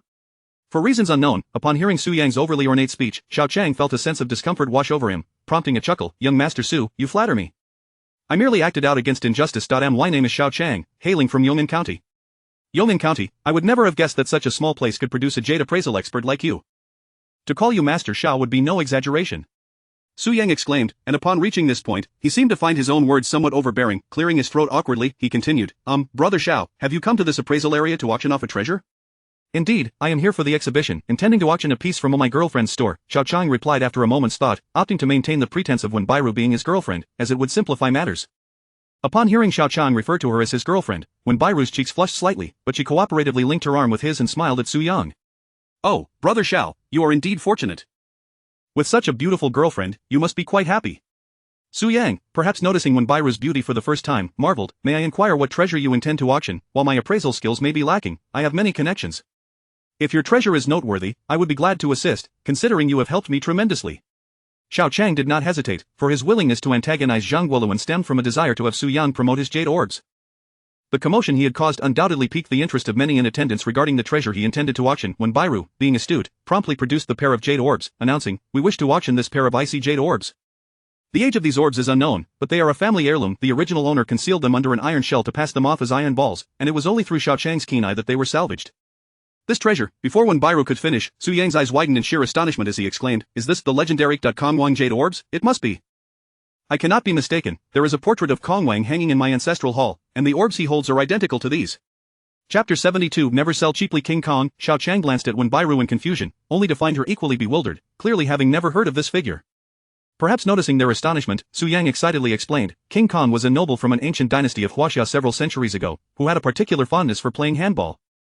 He had a jade ball crafted from ice jade imported from the western regions, a gift from his father, the emperor. From then on, he never parted with it, and it became his emblem. Later, King Kong fled due to charges of treason and was said to have escaped southward, after which he vanished without a trace. My ancestors were close friends with King Kong, so they held him in high esteem, preserving his portrait in our ancestral shrine. I have seen it while paying my respects. Yes, this must be the pair of jade balls, without a doubt. If I present this pair as a birthday gift to my grandfather, he will be absolutely thrilled. I see Xiao Qiang felt incredibly fortunate to have encountered Su Yang, who recognized the jade balls. Such antiques are truly remarkable. If these jade balls were merely crafted for common use, their value would hinge solely on the materials used. However, now that these jade balls are associated with a noble from antiquity, the very name of the prince undoubtedly inflates their worth. When unknown, they might merely fetch the price of their materials, but once recognized, they embody not just intrinsic value but also history and narrative. Name your price, brother Xiao. I am determined to acquire these jade balls of King Kong. Su Yang seemed unable to change his nature. Having just suffered a loss, he was now raising the value of this treasure, thereby pressuring others to inflate their prices and leaving them with no choice but to make him the fool. Xiao Qiang couldn't help but chuckle at the situation. It was no wonder Su Yang was dubbed the King of Eyes, so devoid of guile. How could he deceive anyone other than someone like Su Yang himself? Nonetheless, Su Yang's straightforward personality was quite to Xiao Qiang's liking and, in a way, garnered him a favorable impression. For this reason, Xiao Qiang felt somewhat embarrassed and hesitant to state a price. After contemplating for a moment, he smiled, young Master Su, since you are aware of the origin of these jade balls, you certainly understand their value better than I do. Why don't you propose a price, and if it seems fair, I shall sell it to you. Su Yang widened his eyes, staring at Xiao Qiang in disbelief for a long moment before patting him on the shoulder and letting out a long sigh. Brother Xiao, do you realize you are the first person who has asked me to name a price after acknowledging the treasure's considerable worth? Those so-called esteemed disciples of renowned masters, mingling in the upper echelons of the antique world, are all overly polite on the surface, but I know they look down on me, a novice who dares to intrude into their domain. They seek to deceive me simply because I am wealthy, treating me like a fool, but do they think I am that naive? If it weren't for never mind, I won't say more. Brother Xiao, I am determined to befriend you. This jade ball must not be sold cheaply. I will not allow you to suffer a loss. Xiao Qiang hadn't anticipated that his reserved suggestion would elicit such a fervent reaction from Su Yang. Yet, it was indeed his wish to cultivate a friendship with Su Yang. In the past, he might not have paid much heed to Su Yang's overtures, but now he faced an insurmountable adversary. The son of the county chief of Yongnan, Yang Yisheng, as a mere impoverished student in Yongnan, lacking both background and strength, he realized that to contend with him, he must forge connections. A young master like Su Yang was precisely the ally he could rely upon. Since you consider me a friend, young Master Su, consider this jade ball a token of our acquaintance. I shall accept whatever you offer. Xiao Qiang reflected for a moment and added, there is no need for excessive formality among friends. Our meeting itself is fate, and I would even gift it to you without hesitation. That wouldn't be right. How could I take a friend's treasure without cause? What would that make me? Su Yang waved his hand, hesitating for a moment before continuing. If we were to assess the jade balls solely on their intrinsic value, they would likely be worth around several $100,000. However, considering they belong to King Kong, their worth naturally escalates. I propose a straightforward price of 1,500,000. How does that sound? Wenbairu nearly gasped in astonishment at this price. The ice jade balls were initially estimated to be worth around 400,000 to 500,000, and even with the association to King Kong, they might peak at 1 million. Yet, Su Yang had boldly offered 1,500,000, far exceeding expectations. No, that is far too much. How about just as Xiao Qiang began to speak, Su Yang raised his hand decisively, swiftly pulling out a checkbook and writing down the amount in his name before tearing off the check and placing it in Xiao Qiang's hand. If you don't take it, you won't consider me a friend, Su Yang earnestly stated to Xiao Qiang. Moreover, brother Xiao, given your exceptional appraising skills, I will surely require your assistance in the future. This sum is worth it. Xiao Qiang understood that Su Yang's generous demeanor was largely due to his appreciation of Xiao Qiang's appraisal abilities. The elite of the antique world had little regard for him as an outsider. If Xiao Qiang could help him establish a foothold in this realm, spending this sum would undoubtedly be a worthy investment. Very well, young Master Su, since you value my abilities, I shall accept this money. In the future, should you require assistance, I will do my utmost to help. Xiao Qiang felt no resentment, even if their acquaintance was rooted in mutual benefit. What did it matter? They both possessed qualities that complemented each other, and a partnership that ensured mutual gain was certainly advantageous. Haha, refreshing. It's a pleasure to befriend you. Su Yang clapped Xiao Qiang on the shoulder and then asked, Brother Xiao, aside from selling the jade balls of King Kong, do you have any other matters to attend to at this exhibition? If so, please let me know, as I do possess some influence here. Xiao Qiang smiled and shook his head. My girlfriend and I came to the exhibition primarily to sell these jade balls. Beyond that, we simply wish to observe and expand our knowledge. There is nothing else particularly pressing. Hearing this, Su Yang's eyes gleamed with delight. That's splendid. Since you have no other business, let us explore the trading area together.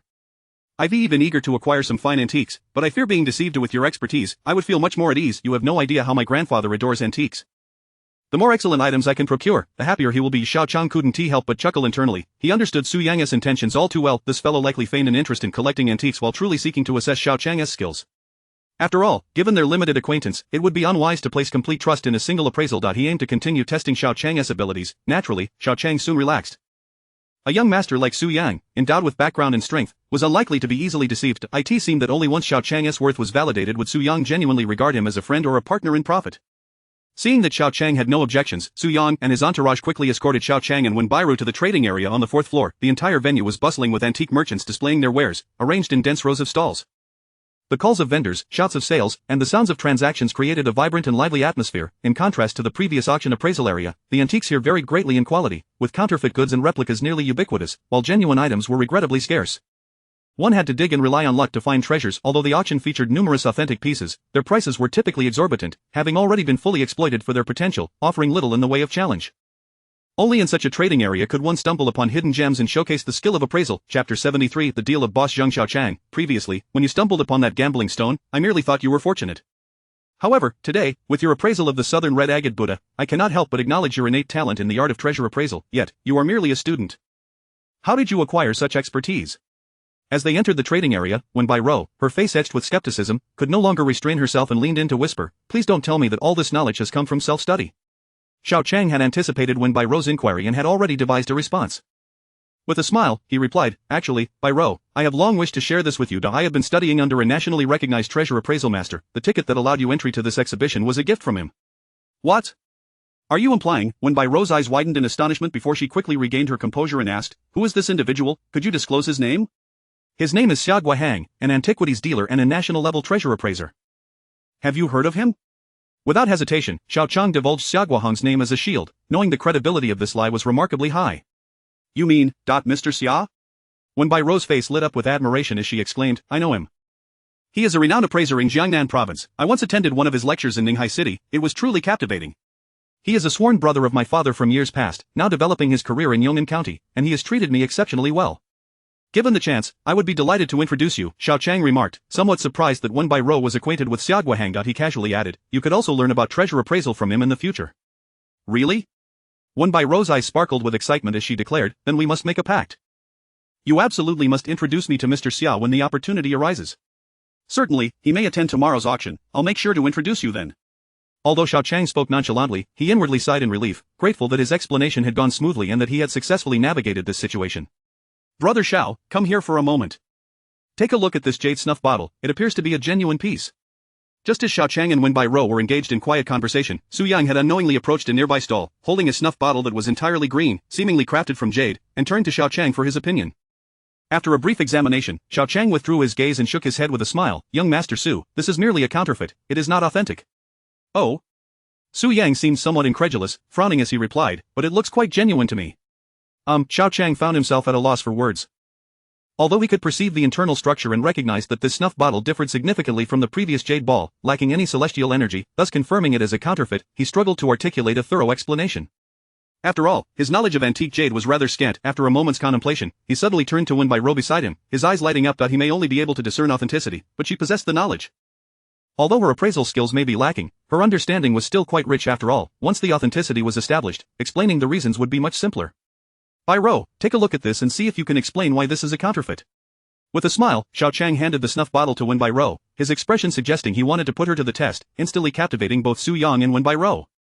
Upon learning that Xiao Qiang was a protege of Xiaogua Hang, Wenbai Rou naturally harbored no doubts. After examining the snuff bottle closely, she confidently stated, Xiao Qiang is correct. This is indeed a counterfeit, made from a material known as liaochui. Liaochui is essentially a type of green glass mimicking jade, characterized by a lack of structure, often devoid of the jade's vibrant quality. If you observe closely, you will find tiny bubbles within the green portion of the snuff bottle, which could never occur in genuine jade. Xiao Qiang nodded in satisfaction and smiled at Su Yang. Young Master Su, do you have any further questions? Now I understand. Ha, no more questions, Brother Xiao. I never anticipated that not only are you skilled in treasure appraisal, but your girlfriend is also exceptionally beautiful and capable. Su Yang complimented with a grin before carelessly tossing the snuff bottle back, leaving the stall owner awkwardly smiling but too intimidated to speak, given that he was facing the esteemed Su Yang. After perusing several stalls, Su Yang selected a few items he fancied, prompting Xiao Qiang to appraise them. Typically, after Xiao Qiang identified their authenticity, Wenbai Rou would provide explanations. However, there was one instance involving a counterfeit porcelain vase that left Wenbai Rou puzzled, causing Xiao Qiang to panic, fearing they might be exposed. Fortunately, the stall owner, sensing Su Yang's discomfort, admitted the vase was indeed a fake, allowing Xiao Qiang to escape unscathed once more. This incident prompted Xiao Qiang to make a silent vow to diligently study antique knowledge upon returning. Without the ability to articulate his reasoning, even if he could identify a counterfeit, he would struggle to convince others of its falsehood. Of course, it must be said that while Su Yang lacked knowledge of antiques and treasure appraisal, he had been immersed in this field long enough to have developed a basic discerning eye. Among the many antiques he selected, several were indeed genuine. However, even though they were authentic, their value was not particularly high since they were not works of renowned artisans, and nonetheless, for Xiao Qiang, these antiques, which Su Yang found to be of little worth, provided significant assistance. Although these items were not highly valuable, they possessed a trace of celestial energy accumulated over the years due to their Age.By reaching out to touch them. The energy flowed through his meridians into the nine heavens mysterious jade within his chest. Even though the quantity was minuscule, every little bit counted, and as the numbers added up, the energy within the jade gradually replenished, transforming from near depletion to abundance. Boss, you agreed to sell this carved stone to me for 3,000. Why have you suddenly changed your mind? What do you mean changed your mind? This is a transaction, and naturally, it goes to whoever offers more. I'll pay 4,000, so I should have it. You are extorting me. When I made my purchase, you said nothing. Why wait until I set the price to raise it? If I want to seize it, then so be it. Just as Xiao Qiang accompanied Su Yang through the trading area, a sudden commotion caught their attention. Su Yang, being a lover of excitement, immediately made his way over to investigate. Upon closer inspection of the quarreling individuals, both he and Wenbai Rou exchanged astonished glances, realizing that one of the disputants was none other than Boss Xiang, who had brought them to the exhibition. At that moment, Boss Xiang was livid, his face flushed with anger as he bellowed, "Fine, I initially intended to purchase this carved stone simply because it was beautiful, but since you insist on competing with me, I cannot let this go. Is it merely a matter of who offers more? Come on, let us see who can outbid whom. Who fears whom?" The other middle-aged man seemed equally incensed, retorting for the sake of pride, "I'll bid 5,000 for this carved stone." "I'll bid 6,000. I'll bid 7,000, infuriate you. 7,000, I'll bid 10,000. Thus, the two parties, refusing to yield, continued to escalate their bids, which soared to 15,000. Yet, the onlookers knew well that while the carved stone boasted exquisite craftsmanship, the materials themselves were hardly valuable. Spending a few thousand to collect it for fun was reasonable, but anything beyond that felt excessive and unwarranted. Xiao Qiang chuckled to himself, surprised to find Boss Xiang so concerned with his pride. At this point, he had flushed red and even called out a price of 20,000, which was likely the limit both parties were willing to go. He glanced at the carved stone and casually utilized his X-ray vision, intending to inspect its internal structure to determine its worth. However, unexpectedly, as he looked through, the smile on his face instantly froze. Chapter 74 The Secret of the Carved Stone. Do not go too far. Can this wretched carved stone possibly be worth 15,000? The middle-aged man was seething with rage, clearly taken aback by Boss Xiang's audacious offer. Torn between options, he slammed his hand on the table and exclaimed angrily, "Fine, if you won't back down, then neither will I will bid 20,000 for this stone." 20,000? Upon hearing this, Su Yang could not suppress a derisive laugh. These two are so caught up in their pride that they've lost their minds, spending 20,000 on such a worthless rock? They might as well be throwing their money into the sea. At that moment, when Wenbai Rou glanced over at Boss Xiang, who, upon spotting her exquisite beauty among the crowd, felt his previously flushed face turn an even deeper shade of crimson. It was evident that Boss Xiang harbored feelings for Wenbai Rou, and there was nothing more embarrassing than losing face in front of the woman one admires. After a moment of contemplation, with bloodshot eyes, he gritted his teeth and declared once more, I will bid 30,000. Wow! The onlookers erupted in a cacophony of disbelief. Such a price far exceeded the intrinsic worth of the carved stone, akin to tossing money into a bottomless pit. Alas, the world has truly gone mad. A mere carved stone fetching 30,000, although I have wealth, I am not foolish enough to fall for such folly. Su Yang scoffed, shaking his head. This is pointless, let us move on and see what else is available. Wait. Just as Su Yang was about to depart, Xiao Qiang spoke up with a peculiar expression, Young Master Su, could I possibly borrow some money? I only have the 150,000 check you provided, with no liquid assets to maneuver. Brother Xiao, what do you require the funds for? Su Yang inquired, casting a curious glance at the stall. It seems there are no valuable antiques here? Xiao Qiang awkwardly pointed at the unremarkable carved stone, smiling as he said, I too wish to place a bid for that carved stone. What? This revelation left Su Yang dumbfounded, and even when Biro displayed a look of utter incredulity. Su Yang began to feel a twinge of dissatisfaction. Moments ago, he had been mocking and belittling the carved stone, yet here was Xiao Qiang expressing interest and intent to purchase it. Was this not a slap in the face? Young Master Su, do not misunderstand, I do not intend to buy that stone out of mere desire, rather, I believe there is something peculiar about it, likely to be a valuable treasure. Xiao Qiang hastily clarified, fearing Su Yang might misconstrue his intentions. Sometimes, seizing an opportunity requires not just skill but also a stroke of luck. I sense that this carved stone holds a secret. A secret? What nonsense! What secret could a common stone possibly hold? Su Yang's expression softened slightly, though uncertainty lingered in his voice. Brother Xiao, are you truly intent on purchasing this stone? After a moment's contemplation, Xiao Qiang nodded affirmatively. Seeing Xiao Qiang's determination, Su Yang felt compelled to acquiesce. Very well, since you are so resolute, I am indeed curious to discover whether this carved stone possesses any secrets. You make your bid, and I shall write you a check for the amount post-purchase. Thank you, young Master Su, Xiao Qiang replied, emboldened by Su Yang's backing. He stepped forward confidently, declaring, I am also quite interested in this carved stone. Someone just bid 30,000, correct? Then I shall bid 31,000. The sudden declaration left the crowd momentarily stunned, and upon witnessing Xiao Qiang's bid, Boss Xiang's expression darkened further. Xiao Qiang. What chaos are you stirring? Is it not already tumultuous enough here? Apologies, but I too have my eye on that carved stone. In matters such as these, the highest bidder prevails. Boss Xiang, if you find the price too steep, you may withdraw. No one is stopping you. Xiao Qiang smiled. If no one bids higher, then the stone shall be mine. The middle-aged man was utterly flabbergasted. What had begun as a rivalry between two had suddenly transformed into a three-way contest. He was already feeling the strain of competing with Boss Xiang, and now a new contender had entered the fray, complicating matters further. While pride was significant, no one wished to oppose the allure of money.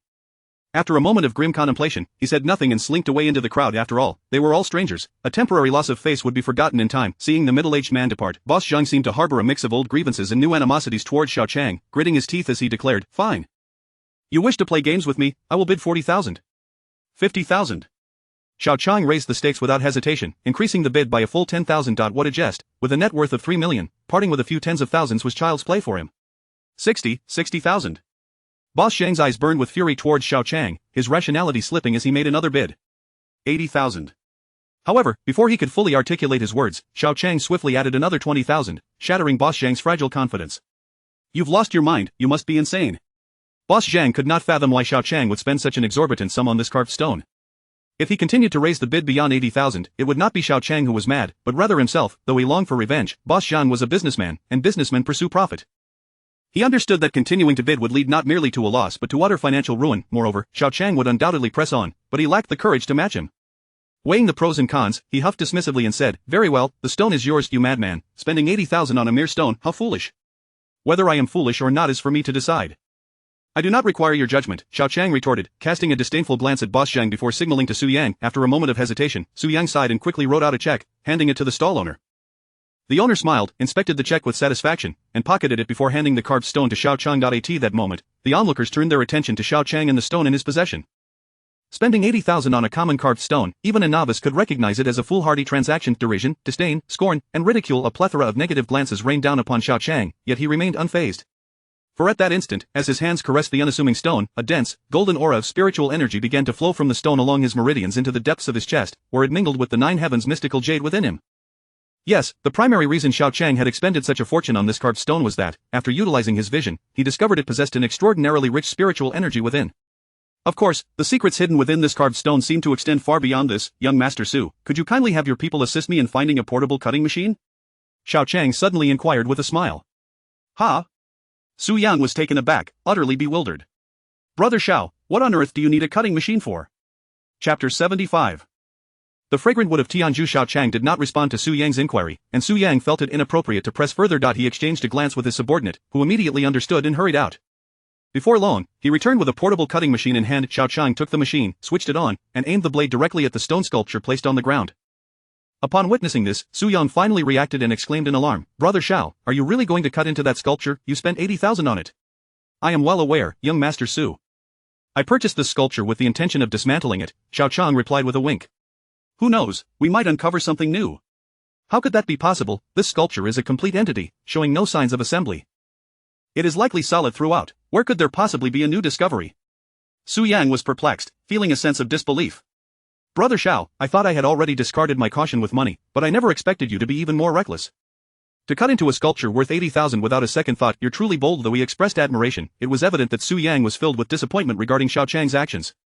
He valued their friendship not for frivolous spending but for Xiao Qiang's discerning eye for treasures. If Xiao Qiang were merely a careless individual, then his ability to identify treasures would certainly come into question. Xiao Qiang did not answer Su Yang, nor did he rush to cut the sculpture. He seemed to be deep in thought, uncertain of where to begin. Su Yang sighed and suggested, Brother Xiao, if you're not confident in your cutting skills, I have a subordinate whose jade cutting abilities are quite commendable. Perhaps he could assist you? No, that's unnecessary, only I can cut this sculpture effectively. Xiao Qiang firmly declined Su Yang's offer, for he alone possessed the ability to see through the stone. To safeguard the secrets within, it was imperative that he performed the cutting himself. Seeing Xiao Qiang's resolute stance, Su Yang fell silent. After a moment, Xiao Qiang took a deep breath and swiftly guided the rapidly spinning blade of the cutting machine along the right side of the sculpture, precisely a thumb's width from the edge. Zzzz, the blade sliced into the stone, producing an unpleasant grinding sound. Under the relentless cutting of the machine, the sculpture was soon cleaved in two. However, before anyone could discern whether any secrets lay within, an enchanting and captivating fragrance suddenly enveloped the space. Many individuals displayed expressions of rapture, particularly the women, who, upon inhaling this mysterious aroma, felt an overwhelming sense of euphoria wash over them. Even when Bai Rou trembled slightly, her countenance flushed, her beautiful eyes filled with incredulity. The scent, it's so unique. It seems to be emanating from the sculpture. Someone exclaimed, prompting everyone to refocus their attention on the stone. At that moment, Xiao Qiang had already cut open the other side of the sculpture. He turned off the machine and carefully extracted a small, palm-sized square block from within. As the block was revealed, the extraordinary fragrance intensified, and it became evident to all that the source of this delightful aroma was the mysterious wooden piece. Oh my heavens! This fragrance, this wood, could it be a Tianju fragrant wood? An elderly man stepped forward from the crowd, visibly agitated, as he approached Xiao Qiang with unsteady steps, his murky gaze fixed intently on the wooden block held in Xiao Qiang's hands. Isn't that old Zheng? Ah. Are you saying he is the same old Zheng who, alongside old Wu, is renowned as the twin treasures of the North and South?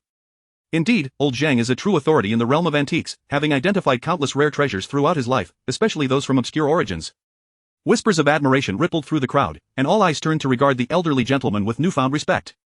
Xiao Qiang, however, remained oblivious to the extent of old Zheng's reputation and expertise, yet it was clear he was a connoisseur of treasures. Old Zheng, what a surprise to see you here. What brings you to the exhibition? I'm Su Yang. You may recall that last summer upon spotting old Zheng, Su Yang's eyes sparkled with excitement as he approached, eager to establish rapport. However, old Zheng completely disregarded him, instead casting a meaningful glance at Xiao Qiang before breaking into a smile and saying, Young man, your keen perception and remarkable fortune have allowed you to unearth the Tianju fragrant wood hidden within this sculpture. Truly impressive, very impressive. Xiao Qiang was unaware of what the three praises signified, but those present understood that old Zheng's temperament was even more eccentric than that of the esteemed appraiser old Wu.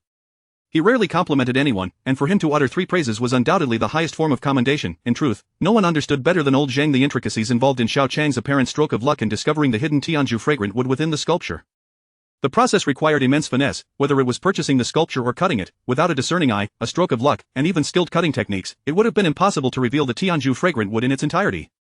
Young man, may I ask how you discerned that this sculpture concealed Tianju fragrant wood? Old Zheng inquired with a smile. Is it because you have previously studied related literature, or was it merely coincidence? Furthermore, how were you able to gauge the cutting point so accurately, ensuring the Tianju fragrant wood was completely unharmed? Xiao Qiang felt a pang of concern. This old fellow was undoubtedly an expert among experts. It seemed he needed to devise a suitable excuse to navigate this inquiry. After a moment of contemplation, he replied with a smile, In response to your question, old Zheng, I encountered this sculpture in an ancient text that suggested it might harbor secrets within, which is why I felt compelled to purchase it for cutting. Had it not been for that book, I would not have felt the urge to acquire this sculpture. Ah, I see. While this explanation might diminish the awe surrounding Xiao Qiang, it was, in fact, the most reasonable response and would not raise suspicions among others. Old Zheng pondered for a moment before nodding. I have spent my entire life in pursuit of Tianju fragrant wood, and to finally encounter it in my lifetime is indeed a great fortune. Young man, if you are willing, may I purchase this Tianju fragrant wood from you?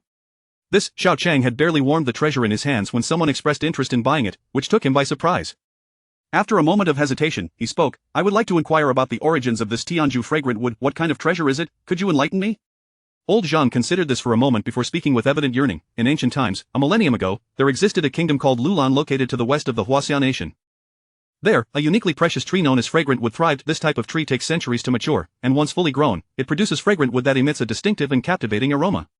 The noble women of Lulan would all apply this fragrance, earning them the title of the fragrant women of Lulan. However, due to ecological decline and the fact that only a century-old tree could yield a trace of this fragrance, the Lulan people excessively harvested it.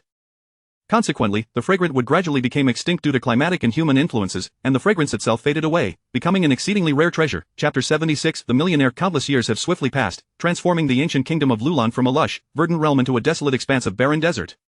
Civilizations have vanished, and entire races have become extinct, while the once celebrated fragrant wood has gradually succumbed to the sands of time. However, 2 or 3 centuries after the zenith of the Chinese civilization, envoys from the land of India presented a unique spice to the emperor, causing a stir throughout the imperial palace. This spice, crafted from the long-lost fragrant wood of Lulan, became the coveted treasure of the concubines in an era devoid of perfumes. Ultimately, the emperor, in an attempt to prevent chaos within the harem, was compelled to secretly conceal the spice and smuggle it out of the palace. Thus, the fragrant wood of India vanished without a trace until its reappearance today. As Zhang Lao recounted this tale, he grew increasingly animated. I have perused countless ancient texts and scrolls, and have only gleaned fragments of knowledge regarding this fragrant wood from India. Although I suspected it had been hidden away, I never anticipated the emperor would demonstrate such cunning by encasing the spice within the odor-neutralizing stone known as wuduan. The material of this carved stone is indeed an ancient artifact, capable of isolating all scents, yet it pales in value compared to the fragrant wood. Upon hearing Zhang Lao's narration of the history and origin of the fragrant wood from India, a chorus of gasps and expressions of envy erupted in the room.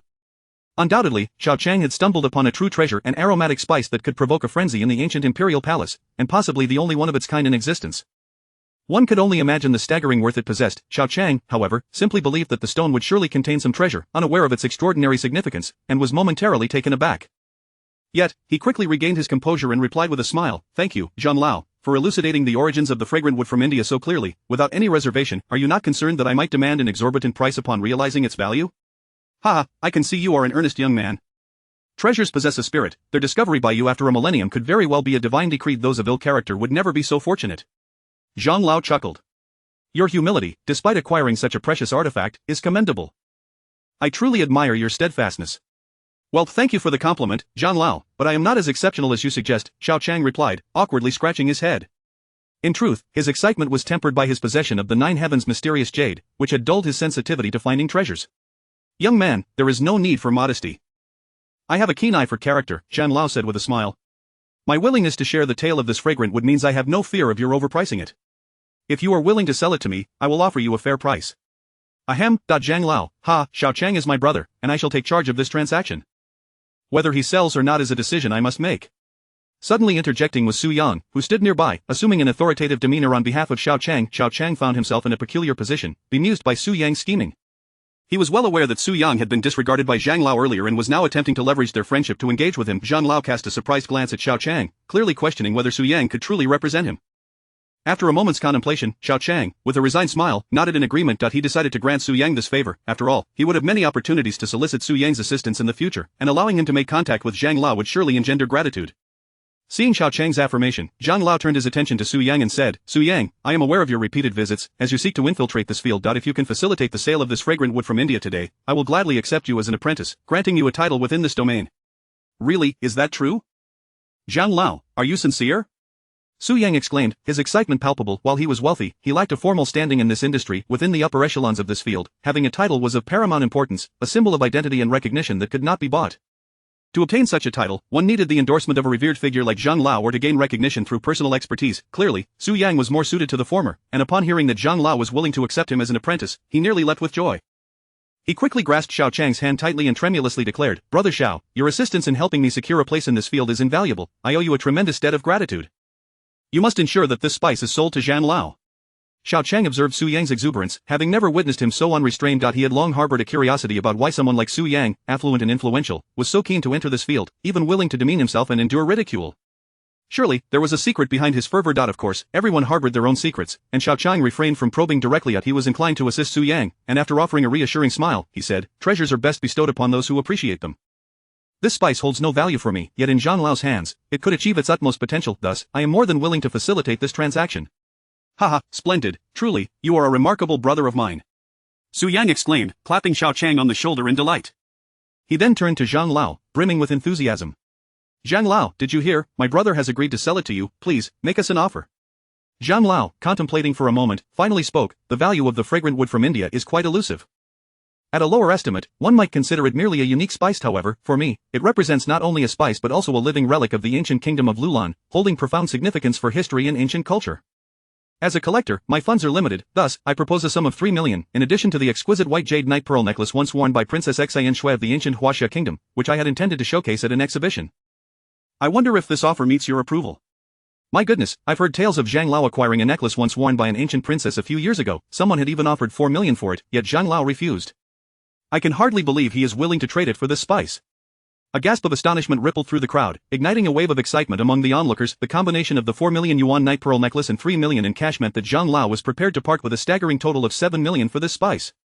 Xiao Qiang, this spice is worth 7 million? Wen Bairuo exclaimed, her excitement overwhelming her. She gently tugged at Xiao Qiang's sleeve, her voice trembling with disbelief. I can't be hearing this wrong, can I? Xiao Qiang too was taken aback by Zhang Lao's offer, realizing that while he had suspected the spice to be valuable, he had never anticipated it to be worth so much. If he truly sold the spice for 7 million, coupled with the 3 million he had earned from selling the jade ball and the ancient map, he would legitimately become a millionaire. A millionaire at the tender age of 18 who could fathom such a reality. Chapter 70 Brotherhood 7 million. In an inconspicuous corner of the crowd, Boss Zhang stood utterly stunned, his eyes wide with disbelief. How could he have imagined that the very stone he had nearly secured would fetch such an astronomical price? His face was now a canvas of regret and frustration, yet this world offers no remedy for remorse. He felt an overwhelming urge to slap himself. Ultimately, with a heavy heart, Boss Zhang turned and vanished into the throng, perhaps believing that the longer he remained, the more his heart would shatter. Congratulations, Xiao Qiang. You've struck it rich. Wen Bairuo exclaimed with uncontainable excitement, enveloping him in a tight embrace as they celebrated together. Xiao Qiang held the exhilarated Wen Bairuo in his arms, the touch of her delicate skin akin to soft jade, rendering him almost reluctant to let go. Just as he was about to surreptitiously caress her slender waist, Wen Bairuo suddenly realized her exuberance had crossed a line, and she gently pushed him away, suppressing an internal lament of what a pity. Xiao Qiang noticed Wen Bairuo's cheeks had turned a faint pink as she playfully glared at him, leaving him with a resigned shrug and a wry smile. Indeed, it was she who had thrown herself into his embrace, and in all fairness, he had not acted at all. As Wen Bairuo stood there, flustered and shy, old Zhang approached with a check and an exquisitely crafted wooden box in hand, smiling as he addressed Xiao Qiang. Young man, inside this box is the princess's night pearl, and here is a check for 3 million. Take a look at the goods. If everything is satisfactory, we can proceed with the transaction. Xiao Qiang nodded, accepting the antique wooden box and slowly opening it. Inside lay a string of white pearl necklaces, which, under the glow of the lights, appeared luminous and translucent, radiating an enchanting aura. Most striking of all was the pendant, a night pearl the size of a quail egg, glistening a vivid green. To others, this night pearl might only possess monetary value, yet for Xiao Qiang, it was entirely different. The moment he laid eyes on it, the ethereal energy from the nine heavens Xian jade surged into his gaze, revealing the profound golden spiritual essence contained within the night pearl. Such dense and rich spiritual energy was a first for Xiao Qiang. This not only confirmed the night pearl's immense worth but also attested to its ancient lineage. Gradually, he extended his trembling hand to lift the night pearl, and an overwhelming tide of golden spiritual energy surged into his arm's meridians, coursing up to the depths of the Xian jade. The continuous influx of spiritual energy caused the nine heavens Xian jade around his neck to grow increasingly warm, as if it were a ravenous spirit, desperately absorbing the essence from the night pearl, glowing brighter by the second. Just as Xiao Qiang sought to gauge how much spiritual energy had been absorbed by the Xian jade, it suddenly emitted a slight tremor, and he was astonished to discover that his perceptive range had increased exponentially. Before long, he realized he could even penetrate the floor beneath him, catching glimpses of the scene on the level below. Moreover, activating his heightened hearing became effortless. He found himself able to utilize two special abilities simultaneously. Could it be that the nine heavens Xian jade's excessive absorption of spiritual energy enhances its special abilities? Xiao Qiang pondered this notion, quickly validating it in his mind. He suppressed his curiosity and smiled at old Zhang. Old Zhang, the night pearl is exquisite, and I see no issues. Our transaction is a success. Excellent, then this precious spice is now in my possession, old Zhang replied, seemingly elated. As he sighed, the Tianzhu illusionary fragrance wood, a treasure I've sought for decades, has finally come into my grasp. Truly a moment of deep reflection. That young man, you are my lucky star. I shall remember this favor, and should the opportunity arise, we will meet again. Before Xiao Qiang could bid farewell, old Zhang turned and vanished with the spice, clearly eager to return and study it. With the Tianzhu illusionary fragrance wood purchased by old Zhang, the onlookers dispersed, casting envious glances at Xiao Qiang. At that moment, the stall owner, filled with regret, patted his chest and lamented, I've owned this sculpted stone for years, yet never imagined it concealed such a monumental secret. What a loss, a tremendous loss. I suppose it is fate. What is meant to be yours will ultimately find its way to you, and what is not will remain elusive. Hearing the stall owner's helpless musings, Xiao Qiang simply smiled without responding, as he handed the night pearl to Wen Bairuo, instructing her to place it in her handbag. Xiao Qiang, if you plan to sell this night pearl, you might consider auctioning it while you have the chance, Wen Bairuo suggested.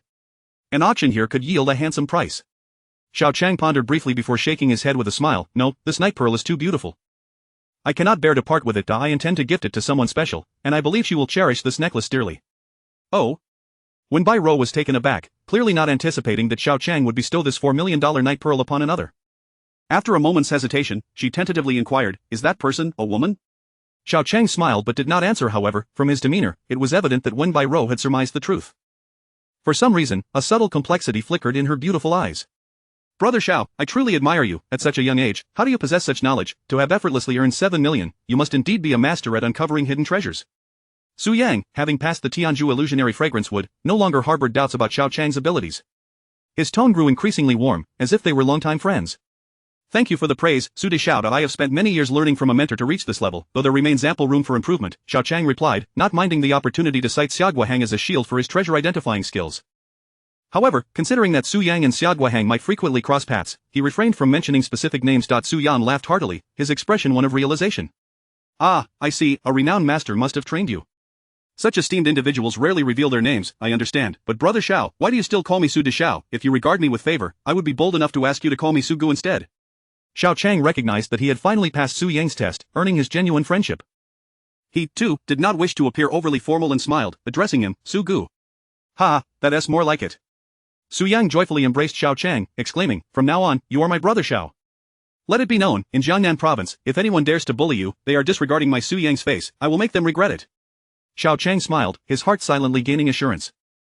Regardless of how much of Su Yang's brotherly claims were genuine, at least he now had support. While he could not directly confront Yang Yisheng, he would no longer feel powerless in times of difficulty. In truth, Xiao Qiang did not know much about Su Yang, yet he had a strong premonition that this Su Yang was far from being just a wealthy upstart. Chapter 78. A visit. After wandering through the trading area for quite some time, where an array of items dazzled the eye, Xiao Qiang found himself unable to discover any antiques of significant value. Naturally, most of the goods in the trading area were mere imitations and inferior products, and having already found the rare sandalwood from India, it would be exceedingly challenging to find another such treasure. Once they concluded their exploration of the trading area, the group proceeded to the exhibition zone. In the exhibition area on the 5th floor, many exquisite antiques and jade pieces were displayed, and with his ability to see through, Xiao Qiang could clearly perceive the rich spiritual energy emanating from these treasures. Although he longed to absorb all that energy into the Jiutian Xianyu, he was regretfully reminded that the items in the exhibition area were strictly for viewing only, akin to a starving pauper gazing longingly at the delicacies showcased in a shop window, yet unable to savor any of it. Before he realized it, afternoon had arrived, and they had nearly exhausted the exhibition. Su Yang, accompanying Xiao Qiang and Wenbai Rou as they exited the venue, cheerfully suggested, "Xiao, the exhibition has concluded. How about I host a dinner for you? We can discuss matters regarding tomorrow's auction. I would like to acquire a treasure to gift to Elder Zhang as a token for my apprenticeship. Could you help me with your insights?" Xiao Qiang glanced at the time, a hint of awkwardness crossing his face as he replied, "I truly apologize, Su Gu, but I have a personal matter to attend to shortly, so I must decline the meal. However, rest assured, I will accompany you to the auction and assist you in selecting a suitable gift for Elder Zhang." Noticing Xiao Qiang's discomfort, Su Yang cast a sidelong glance at Wenbai Rou, mistakenly believing that Xiao Qiang wished to enjoy a private moment with her. He smiled ambiguously and remarked, "Very well, I shall refrain from being a third wheel and intruding upon your time together. However, should you encounter any difficulties, do not hesitate to call me. As long as it pertains to matters in Ninghai City, I can be of assistance." Wenbai Rou, understanding Su Yang's misunderstanding, felt her cheeks flush with embarrassment but found herself unable to clarify. Beside her, Xiao Qiang could only smile awkwardly in response. Before long, Xiao Qiang hailed a taxi by the roadside, and both he and Wenbai Rou climbed in before he could speak. Wenbai Rou shot him a glare, pinching his waist sharply as she exclaimed, "You idiot, why didn't you explain yourself earlier? You made me so uncomfortable." "Su Yang really thinks I say, by Rou, you are entirely mistaken. It was you who insisted I pose as your boyfriend. How could I possibly explain?" Xiao Qiang replied, bemused, realizing that it was indeed Wenbai Rou who had suggested they feign a romantic relationship, yet now she held him accountable for the lack of clarification. It seemed that even beautiful women could be unreasonable, as if recognizing her own unreasonable stance. Wenbai Rou pouted playfully, "You've taken advantage of the situation. Does this mean that whenever we are with Su Yang, we must perpetually pretend to be a couple?" Xiao Qiang chuckled awkwardly, realizing that clarifying this situation would indeed be quite troublesome. It appeared that this charade of being full lovers would need to continue before Su Yang. He turned to the driver and instructed, "Sir, please take us to the first hospital of Ninghai City." "To the hospital? Xiao Qiang, are you unwell?" Wenbai Rou inquired, her tone laced with concern as she scrutinized him closely. "No, I am perfectly fine. I'm going to the hospital to visit a friend," Xiao Qiang replied, warmed by her concern and eager to clarify. "My childhood friend, Xiao Wenjie, is currently accompanying his father for treatment at the Ninghai City Hospital. I called him yesterday to check in, and since the exhibition has concluded, I thought I might pay him a visit." "Oh, I see, that you should have mentioned it sooner. You had me worried." Wenbai Rou sighed in relief, lightly patting her chest in a gesture of relief, her lips forming a slight pout. At that moment, Xiao Qiang caught sight of her gesture, and since they were seated closely in the back, the subtle movement of her ample bosom captured his attention, leaving him momentarily entranced.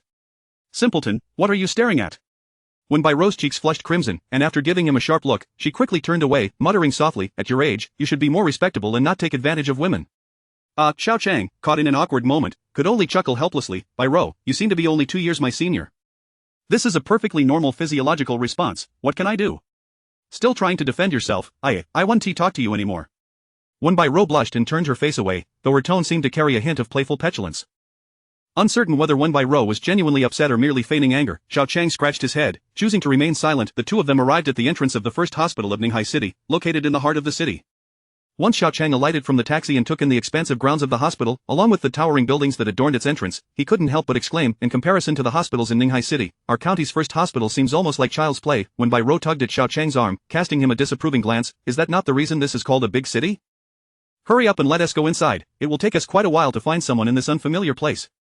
"Ah, yes, right away," Xiao Qiang nodded, suppressing his amusement, seemingly forgetting her earlier remark about not wanting to talk to him. It seemed he had learned a thing or two. With women, especially a stunning beauty like Wenbai Ro, what logic could one apply? To speak frankly, having a discerning and intelligent beauty like Wenbai Ro by his side undoubtedly satisfied Xiao Qiang's vanity. The alluring fragrance that wafted from her was not the only thing that drew attention. Simply walking along the verdant paths of the hospital, surrounded by the admiring gazes of passers-by, was enough to instill a sense of pride in him. Eventually, they located the inpatient building, a towering structure of over 10 stories. After purchasing some nutritional supplements from a shop downstairs, Xiao Qiang and Wenbai Ro entered the elevator to ascend to the 12th floor, where the respiratory department was situated. "My friend's father's room number is 806. It should be along this row," Xiao Qiang declared, following the room number as he walked down the corridor, checking each door. "Why are you all just standing there? I told you I'm not leaving. You can't force me." Just as Xiao Qiang and Wenbai Ro arrived at the door of room 806, a familiar voice, filled with anger, erupted from within. Recognizing it as Xiao Wenjie's voice, he quickly stepped inside the room. Upon entering, Xiao Qiang was greeted by a chaotic scene. A diverse crowd of individuals, including doctors in white coats, nurses, and what appeared to be family members of patients, all gathered around a bed. In the center lay Xiao Erdong, looking somewhat flustered, while Xiao Wenjie stood nearby, his expression brimming with fury. It was evident to anyone that Xiao Wenjie was extremely upset. Xiao Qiang, concerned, called out, "Wenjie! Uncle Xiao, what is going on?" Chapter 79 of the Troubles of Xiao Wenjie. At Xiao Qiang, "You have arrived, no matter, come, take a seat." Upon seeing Xiao Qiang enter, Xiao Wenjie exclaimed with a mixture of shock and joy, only to realize that there were no available spots around the hospital bed. His expression darkened as he scolded, "Is there something you all need? If not, please leave. My friend has come to visit my father, do not block the way." "What is wrong with you? Did you not hear Director Wang's words in this ward? In this day and age, it is astonishing to encounter someone so shameless." At that moment, a middle-aged man with glasses and a long face boldly stood in front of Xiao Wenjie, hands firmly on his hips, and shouted, "Do not overstep your bounds. If the security is called to remove you, any harm that befalls your father will be your responsibility." Fuming, Xiao Wenjie pointed a finger at him, exclaiming in anger, You are simply bullying us with your authority. I tell you, everything must be based on reason. You have no justification to make me leave." "What did you say? Justification? My words are justification." The middle-aged man, enraged, twisted his face into a scowl and turned to a doctor in a white coat nearby, saying, "Director Wang, you see, this fellow is nothing but a ruffian, utterly unreasonable. You decide how to handle this." Xiao Wenjie, his face pale with indignation, was about to retort when Xiao Qiang could no longer contain himself and asked, "Wenjie, what on earth is going on?" "Xiao Qiang, you must help me reason this out. I am at my wit's end with these people." With a sense of grievance, Xiao Wenjie began, "I brought my father to the provincial city for treatment, only to find out that in this large hospital, one must queue for an appointment, which takes several days. As if that were not enough, after finally seeing a doctor, due to the severity of my father's lung condition, the doctor insisted on hospitalization. However, because of the limited availability of beds, we had to wait again. I waited for nearly 2 weeks in the cheapest lodging outside, and just when I finally got my father into a ward, it has barely been a day, and someone wants us to leave." At this point, he pointed at the bespectacled middle-aged man, fuming. "This man claims to be Section Chief Lu from the Health Bureau. His relative has lung disease, and because there are no beds available, he wants to seize my father's bed. I refuse to comply, so he calls Director Wang to pressure us into leaving. Tell me, is there any justice in this world?" Upon hearing this, Xiao Qiang immediately grasped the situation. Essentially, this Section Chief Lu from the Health Bureau was abusing his power, attempting to usurp Xiao Wenjie's father's hospital bed. The Health Bureau oversees the hospital, so it was no surprise that Director Wang would heed Lu's demands. Xiao Qiang felt a surge of anger. It was evident to anyone that these people were overstepping their bounds. Director Wang furrowed his brow, seemingly uneasy, and spoke, "Dear family member, please do not be agitated, let us discuss this calmly. Section Chief Lu's relative is indeed quite ill. I urge you to exhibit some spirit of concession. I promise that your father will be returned to the bed in a few days. What do you say?" "Exhibit a spirit of concession? Director Wang, your words are indeed amusing. Why does Section Chief Lu not practice what he preaches and leave at once?" Xiao Qiang interjected with a sardonic laugh. "What, is Section Chief Lu's relative a human being while my brother's father is not? What are you even worth? This matter does not concern you, so why are you meddling?" Lu scowled in displeasure. What a joke, to have a nobody like you interfering. If I am worthless, then what are you? Xiao Qiang retorted furiously. While he might not concern himself with others' affairs, he could not stand idly by when it came to Xiao Wenjie, his closest friend. Seeing Lu's attitude, he countered, the one being hospitalized is neither you nor your father. What right do you have to dictate anything here? Lu's face flushed with rage, but Xiao Qiang was merely using Lu's own strength against him, leaving Lu with no room for defense. Indeed, he was only helping a relative, and his status was hardly superior to Xiao Qiang's. If Xiao Qiang had no right to interfere, then neither did he. In his frustration, Lu could only angrily turn to Director Wang and say, Director Wang, look at how these unruly citizens have become increasingly brazen. You must immediately call security to have them removed. I dare you to try. Xiao Qiang shouted defiantly, it has long been said that it is in impoverished and harsh environments that ruffians emerge. Does Section Chief Lu wish to claim that Ninghai City is such a place?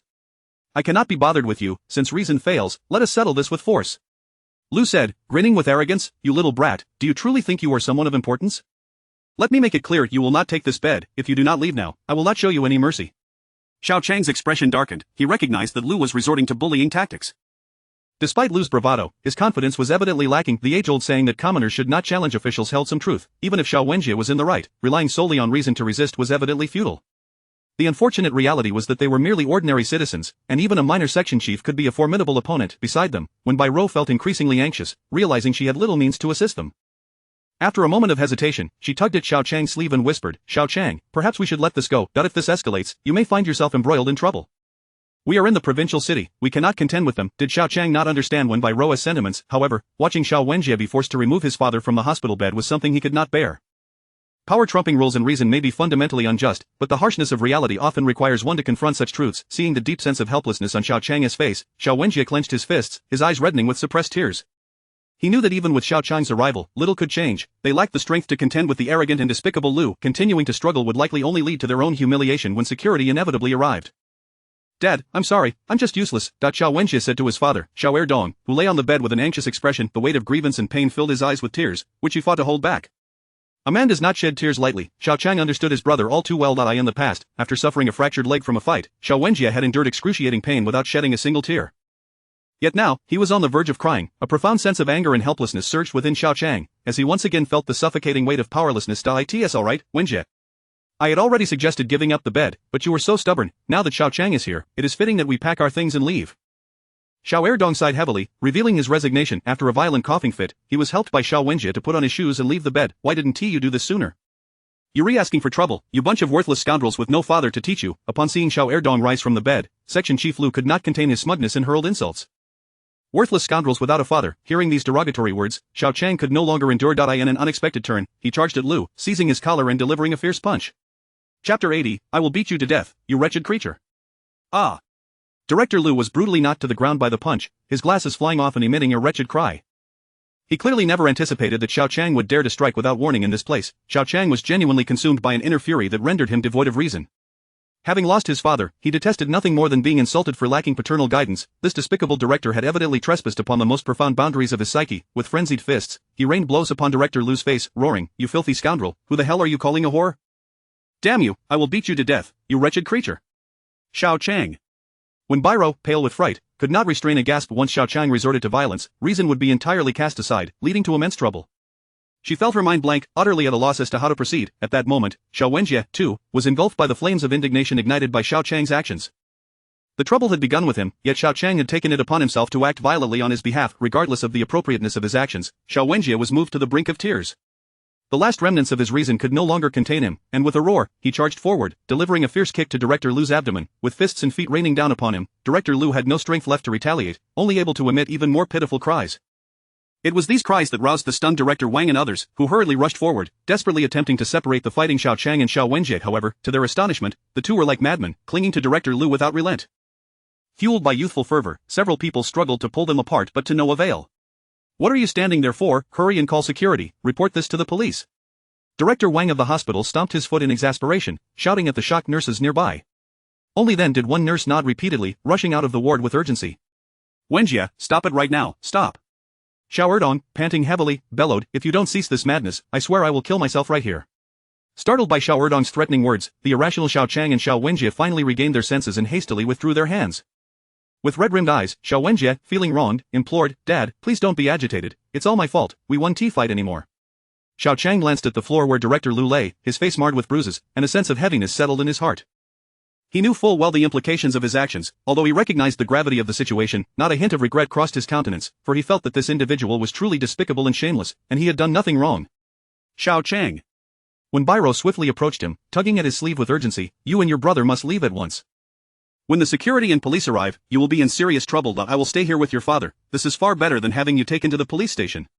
Xiao Qiang understood that when Biro wished for him to escape first and then figure out a plan, but he shook his head resolutely, stating coldly, "Regardless of the outcome, I will face everything I have done with courage.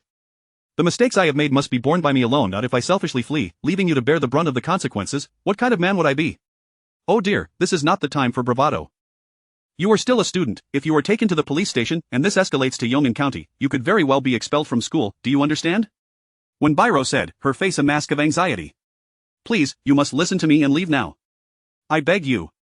A warmth surged within Xiao Qiang when Biro was genuinely concerned for him, a feeling he had not experienced in a long time. Over the years, having endured disdain, indifference, ridicule, and sarcasm, his heart had grown numb.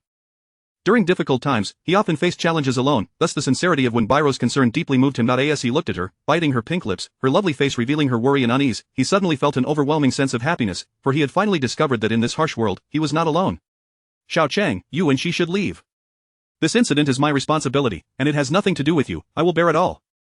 Xiao Wenjie, supporting his father Xiao Erdong, spoke through gritted teeth before Xiao Qiang could respond. Xiao Erdong's expression darkened. He knew there was no way to resolve this matter amicably. The only thing he could do was ensure that Xiao Qiang was not implicated. Therefore, he did not oppose his son's declaration of taking full responsibility.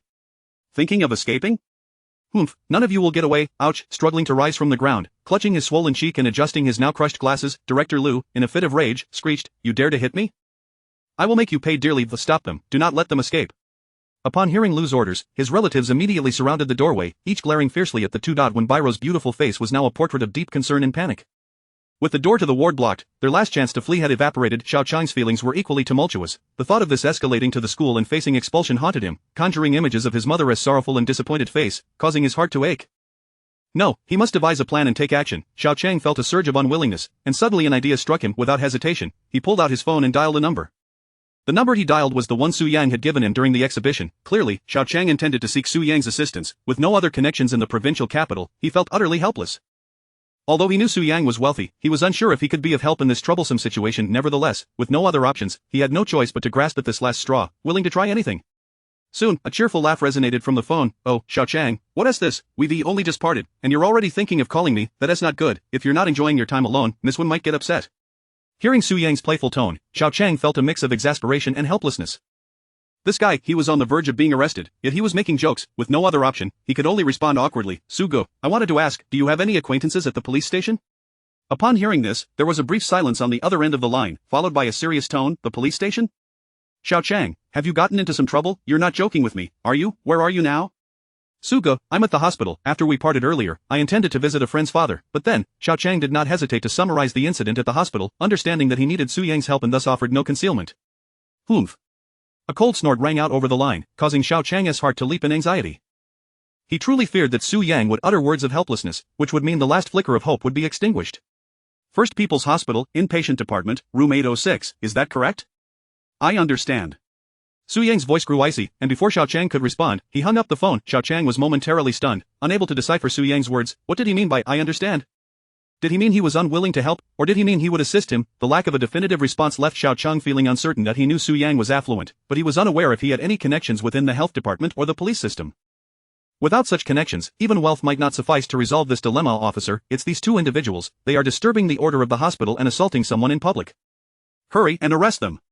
Just as Xiao Qiang set down the phone, the door was suddenly filled with the loud voice of Director Wang, accompanied by several uniformed police officers and security personnel who pushed through the crowd gathered at the entrance, forcing their way into the ward. Chapter 81 Astonishing Surprises. Do you see? The police have arrived. You think you can act recklessly? Let me tell you, after hitting me today, you're all doomed. As the police entered the hospital room, Section Chief Lu instantly adopted a domineering demeanor, covering his swollen face with an air of excitement. Xiao Qiang felt an overwhelming urge to strike this man a few more times, but reason compelled him to restrain himself. Among the group that entered, there were only 3 police officers, while the security personnel numbered 5 or 6. Witnessing the police, Wen Bairu's complexion paled slightly, and she instinctively gripped Xiao Qiang's hand tightly in fear. The sensation of her slightly cold yet soft hand clasped around his was undeniably pleasant. However, Xiao Qiang found himself too preoccupied to appreciate it. The arrival of the police not only weighed heavily on his heart but also revealed a look of anxiety on Xiao Wenjie's face beside him.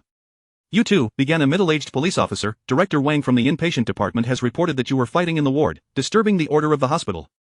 Is this true?" Xiao Wenjie gritted his teeth and was the first to defend. "It was Section Chief Lu who used foul language and insulted us, and they attempted to seize the hospital bed." "Is it permissible to resort to violence merely for being insulted?" "As for seizing the hospital bed, that is quite an amusing allegation," the middle-aged officer remarked with a hint of amusement. "Young man, are you mistaken? The director of the inpatient department is right here." "Are you implying that a doctor would seize a patient's bed? That's the funniest joke I've heard all year." This, Xiao Wenjie was momentarily rendered speechless. Indeed, from an outsider's perspective, how could Director Wang, who manages the beds, possibly attempt to seize one from a patient? Regardless, causing a ruckus and inflicting violence in a hospital is unequivocally wrong. "Alright, you will accompany me to the police station for questioning. Take them both away." The middle-aged officer, seemingly accustomed to such situations, casually waved his hand, ordering the two officers behind him to prepare to arrest Xiao Qiang and Xiao Wenjie.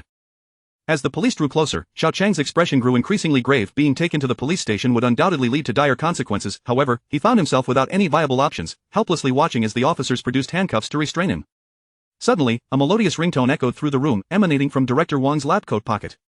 "Hello, who is it?" Director Wang, engrossed in the unfolding drama, was irked by the interruption. Without checking the caller's identity, he impatiently replied, "I'm busy right now." "Can't it wait until later?" Before he could finish his exasperated response, a roar erupted from the other end of the line. Within moments, his face turned ashen, cold sweat pouring down as his previously upright posture slumped, trembling as he repeatedly nodded in agreement, hardly daring to utter a sound.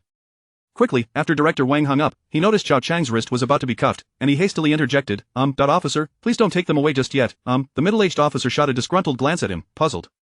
"Director Wang, it was you who called us, and you ordered us to apprehend them.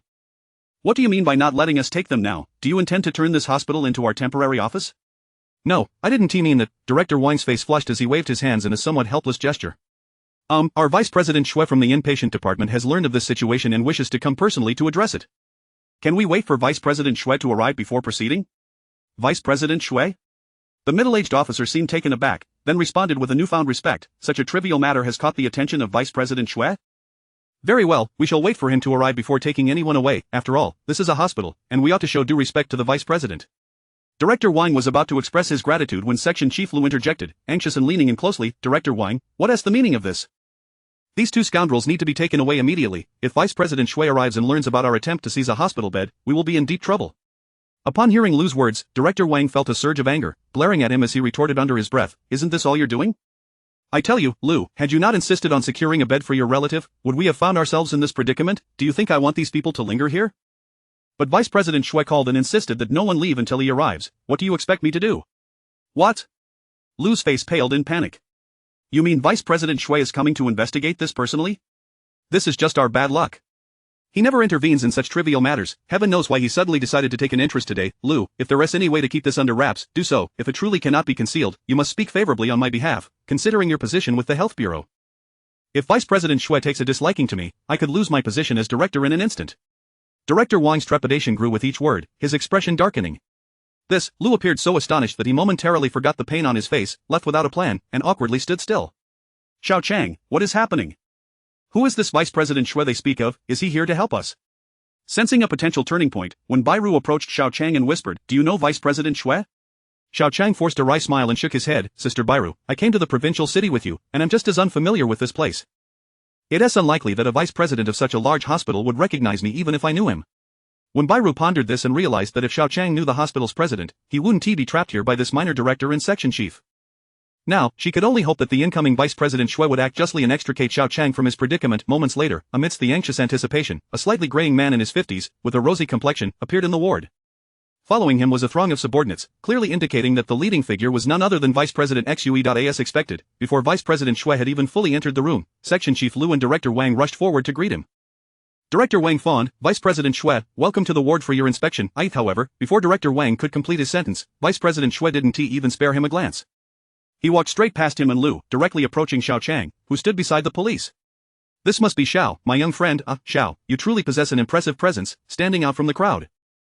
Greetings, I am Xue Beowang, the vice president of this hospital." Vice President Xue beamed at Xiao Qiang as if he were an old friend he hadn't seen in years, grasping both of Xiao Qiang's hands warmly, his words brimming with enthusiasm and respect. In an instant, everyone in the ward, including Xiao Qiang, stood frozen, utterly stunned, as if turned to stone. Chapter 82 Silence me. Xiao Qiang gazed at the Vice Dean Shui, a man he had never met yet who exuded a warmth as if they were old acquaintances. Confounded, he could hardly make sense of the situation. After confirming that this fellow had not mistaken him for someone else, he could not suppress a chuckle and inquired, Vice Dean Shui, are you quite certain you have not mistaken me for another? Shui Beogwang paused momentarily, scrutinizing Xiao Qiang with keen eyes before responding, do you not go by the name Xiao Qiang? I am indeed Xiao Qiang, he replied, increasingly astonished that Shui Beogwang even knew his name. So, does this mean you truly recognize me? Ha ha.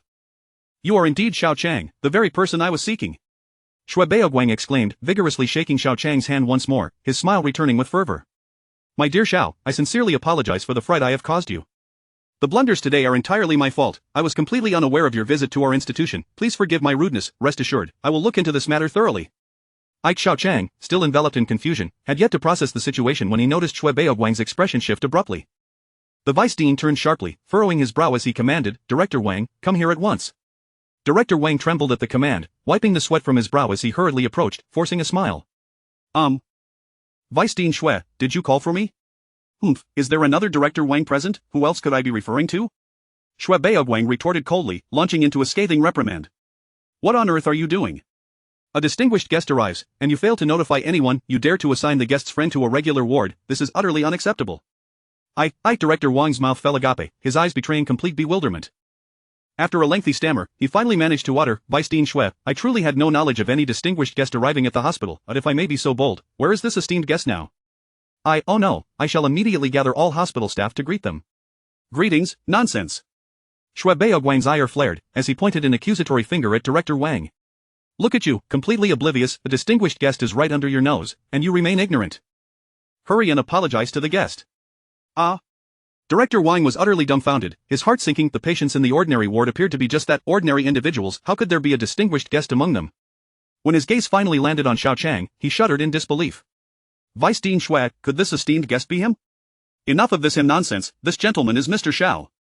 Shui Beogwang interjected sharply. Director Wang, enlighten me, what on earth is happening here?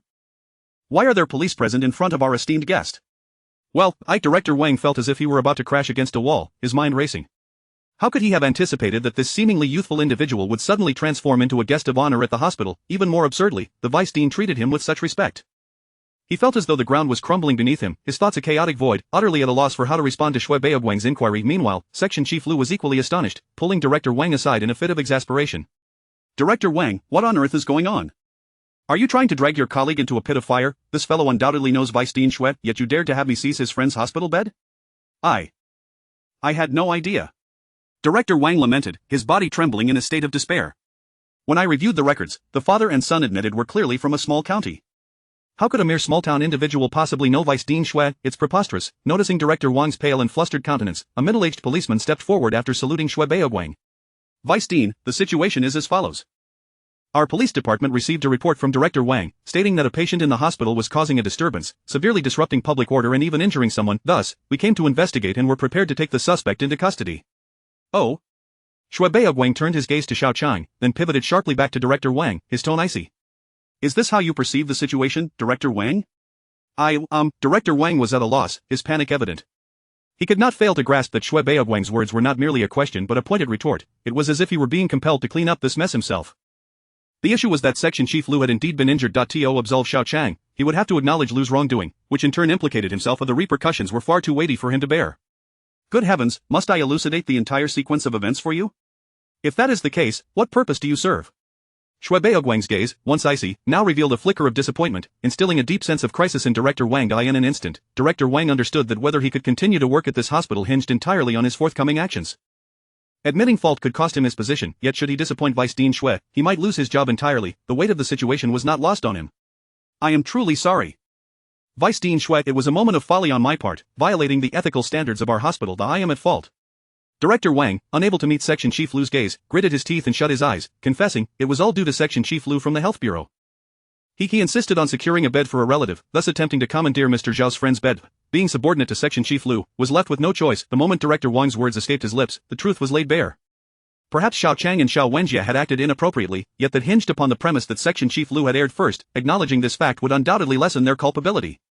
Section Chief Lu, do you have anything to add?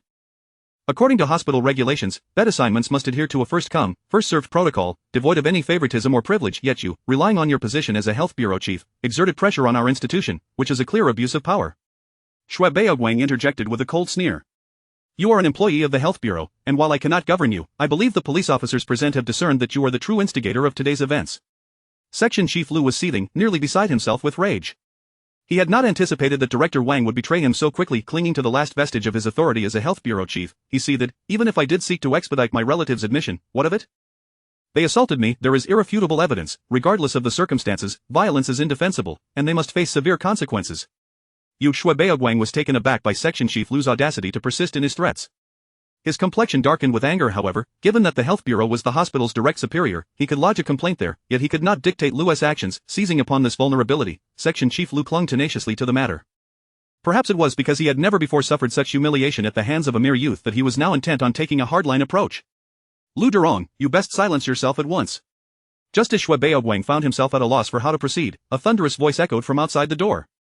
Chapter 83 of the Chancellor's Tolerance. Lu Digong. The moment Director Lu heard his name uttered by someone else, a wave of irritation and fury surged within him, reaching a boiling point. Who was he? He was the esteemed director of the health bureau, after all. I in public and in private, who would not respectfully address him as Director Lu, yet, at this very moment, hearing his name entwined with accusatory words felt like a profound affront to his dignity. Just as he was about to unleash a torrent of invective, Lu Digong suddenly found himself momentarily stunned. The voice that had called out felt inexplicably familiar. Turning his head, upon seeing the stern-faced man with a piercing gaze who had entered, Lu's heart skipped a beat. His initial anger evaporated instantly, replaced by a profound sense of dread and trepidation. Yuan. Director Yuan, what brings you here? He stammered, swallowing hard, his complexion paling as he spoke. This Director Yuan was clearly not here without reason. How dare you even question my presence? Humph, if it weren't for the ruckus you've caused, do you think I would willingly come to meddle in your trivial affairs? Director Yuan showed no mercy, launching into a scathing reprimand. Lu Digong, you've truly outdone yourself. Had I not witnessed this scene with my own eyes today, I would never have imagined you could bring such disgrace to our health bureau. That's not it, Director Yuan, please, allow me to explain. Lu Digong's face turned ashen as he attempted to justify himself, but the words faltered halfway. What could he possibly say? Did he even need to explain? The mere presence of Director Yuan here rendered any justification moot. Meanwhile, Xiao Qiang remained in a state of confusion, completely unaware of how he had suddenly transformed into a distinguished guest, nor did he understand his newfound rapport with Director Shui. He was utterly baffled by Director Yuan's unexpected arrival in this hospital room, and he had no inkling of what schemes were afoot. However, upon noticing Su Yang casually standing behind Director Yuan, enlightenment struck him. It turned out that this entire situation had been meticulously orchestrated by Su Yang. It seemed that both Director Shui and Director Yuan had been summoned by him. Xiao Qiang was both astonished and impressed, pondering the formidable connections Su Yang must possess. My goodness! Su Yang is truly remarkable. When Bairu whispered in awe, unable to contain her admiration, I never would have guessed that at such a young age he not only possesses wealth but also maintains such strong ties within the medical system. Nodding in agreement, Xiao Qiang chose not to respond. It was no secret that money could indeed open doors, but merely having wealth without substantial backing made it nearly impossible to summon officials of such high caliber. Such notions were merely daydreams. He could not help but feel a sense of elation, realizing that he had indeed placed his bets wisely. Su Yang was far from being a mere nouveau riche. Explanation? What nonsense! Do you think you can justify forcibly taking someone else's hospital bed? Let me make it clear, this is an abuse of power, and you should prepare for the consequences from the bureau. Director Yuan glared fiercely at Lu Digong, his voice booming. What are you standing there for? Hurry up and apologize to the victim. Lu Digong's heart sank completely. He understood he had lost utterly, with no hope of redemption. Not only had he endured a beating, but it was also likely he would lose his position. The most humiliating part was that he would have to apologize to the very person who had assaulted him. The sheer indignity of it nearly caused him to collapse from sheer rage. Hey! Director Lu, steady yourself, don't fall and blame me for it later. I can't afford that kind of trouble. Xiao Qiang, having long harbored disdain for Lu Digong, seized the opportunity to mock him now that he had the support of both the director and the chief. Lu Digong bit his lip until it nearly bled, but he was powerless. It was only now that he realized this brash young man had connections beyond his comprehension, connections he could never contend with. Resigned, he grimaced in humiliation and muttered, Mr. Xiao, I apologize, I acted rashly. Please, forgive me. No worries, I'm quite magnanimous. They say a chancellor's belly can accommodate a boat, and I am that kind of person. Then, with a sly grin, he added, but you, Director Lu, should really tend to that injury on your face. If it mars your appearance, your wife might not take kindly to it and could even demand a divorce. That would be quite the scandal. Lu Digong was almost driven to the brink of spitting blood. How could Xiao Qiang dare to make light of his injuries? Was there anyone more insufferable than this? Yet, he dared not retort. All his fury and resentment had to be swallowed down like bitter bile. After all, Xiao Qiang had powerful allies. Officer, I don't intend to press charges against them anymore, so please disregard this trip. Realizing that remaining would only lead to further humiliation, Lu Digong turned on his heel and left, his apprehensive relatives trailing behind in a hasty retreat. Humph, what a disgraceful display. I'll deal with you later. Director Yuan coldly remarked as he watched Lu Digong's retreating figure. He then turned to Su Yang with a smile. Rest assured, young Su, the Bureau will act swiftly to resolve this matter. I will ensure that this pest is expelled from our ranks. With Uncle Yuan handling things, how could I possibly worry? I truly apologize for the trouble caused. You must come to my home as a guest sometime. I will forever remember your kindness, Su Yang replied with a smile. Ha, young Su, you flatter me. It's merely a small matter, no need for such formality. Well then, I shall take my leave, and let us keep in touch. Director Yuan maintained a light-hearted tone, yet his eyes betrayed a glimmer of delight. It appeared that his visit was not just a matter of duty but also a means to curry favor with Su Yang. Xiao Qiang could not help but feel a surge of curiosity. What was Su Yang's background that even a respected director would treat him with such deference, even seeking to ingratiate himself? Once Director Yuan departed, the police officers likewise took their leave. With the complainant having given up, it would be folly for the officers to pursue the matter further in the presence of so many officials. Soon, they too vanished from the hospital room. Haha, young Su, you are quite the rare guest. I truly apologize for not taking better care of your friend, leading to such an incident. Vice President Shui approached, a broad smile on his face as he extended a hand to Su Yang. His demeanor was even more respectful than that of Director Yuan, tinged with a hint of apprehension. Indeed, apprehension, the mere existence of this young man, Su Yang, seemed to instill a sense of caution in the vice president of the hospital. Xiao Qiang was not just curious now, he was utterly astonished. Vice President Shui, I appreciate your concern for my friend regarding the bed situation. Oh dear, I almost forgot. Vice President Shui exclaimed, casting a fierce glare at Director Wang, who stood frozen in shock. Director Wang, what are you standing there for? Quickly clear out a room in the VIP ward for young Su's friend. Huh, oh, yes, right away. Director Wang snapped back to reality, realizing this was a golden opportunity bestowed upon him by Vice President Shui after his earlier admission of fault. If he failed to execute this correctly, he might very well find himself out of a job. However, as he pondered the situation, Director Wang suddenly found himself in a bind. Vice President Shui, all the single VIP rooms are fully occupied. We only have a double VIP room with one bed available. Vice President Shui was nearly incensed to the point of apoplexy. Are you brainless? If young Su's friend requires a bed, then make a single room out of the double. Chapter 84. A VIP ward. But Director Wang was on the verge of tears. Was Shui Baoguang really suggesting he take over a bed again? What difference did that make from the incident that had just occurred? The more agonizing thought was that while occupying a bed in a regular ward was bearable, the patients in the VIP ward were individuals of substantial influence and background. To usurp their beds would undoubtedly create chaos. He was merely a junior director. Wasn't this pushing him into a pit of fire? Shui Baoguang, however, was unfazed by such concerns. He understood that once a problem arose, it had to be resolved. Su Yang was not someone to be trifled with, otherwise, why would he have been so courteous? The only way to pacify Su Yang was to thoroughly resolve the issue at hand. Otherwise, not only would Director Wang suffer, but the entire hospital might also face dire consequences. As long as we have a place to stay, that's sufficient, no need to be so demanding. At that moment, Xiao Erdong, who had been silent for a while, suddenly coughed lightly and chuckled. We aren't asking for much, just a place to reside. Upon hearing Xiao Erdong's words, Xiao Wenjie nodded vigorously. Indeed, Xiao Qiang, we only have a limited amount of money on us. We don't need a luxurious ward, just a standard room will suffice, as long as we aren't asked to leave. Xiao Qiang recognized that Xiao Wenjie and Xiao Erdong were attempting to mediate, wishing to avoid escalating the situation further. They were already quite content with this outcome and dared not voice any other demands. At that moment, Su Yang seemed to disregard their pleas and turned to Xiao Qiang, inquiring, Xiao brother, what do you suggest we do? Instantly, all eyes were on Xiao Qiang. Su Yang's question carried significant weight. It was a signal to everyone present that his grand efforts to summon the hospital director and the department head were solely for Xiao Qiang's sake. Whatever Xiao Qiang decided would be the course of action, he held Su Yang's utmost respect.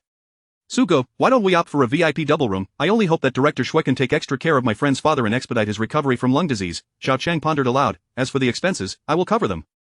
Mr. Xiao, you are being too considerate. This matter has already left me feeling embarrassed. It's merely a hospital stay. There is no need for you to pay. Shui Baoguang quickly waved his hands and shot a glare at Director Wang. What are you still standing there for?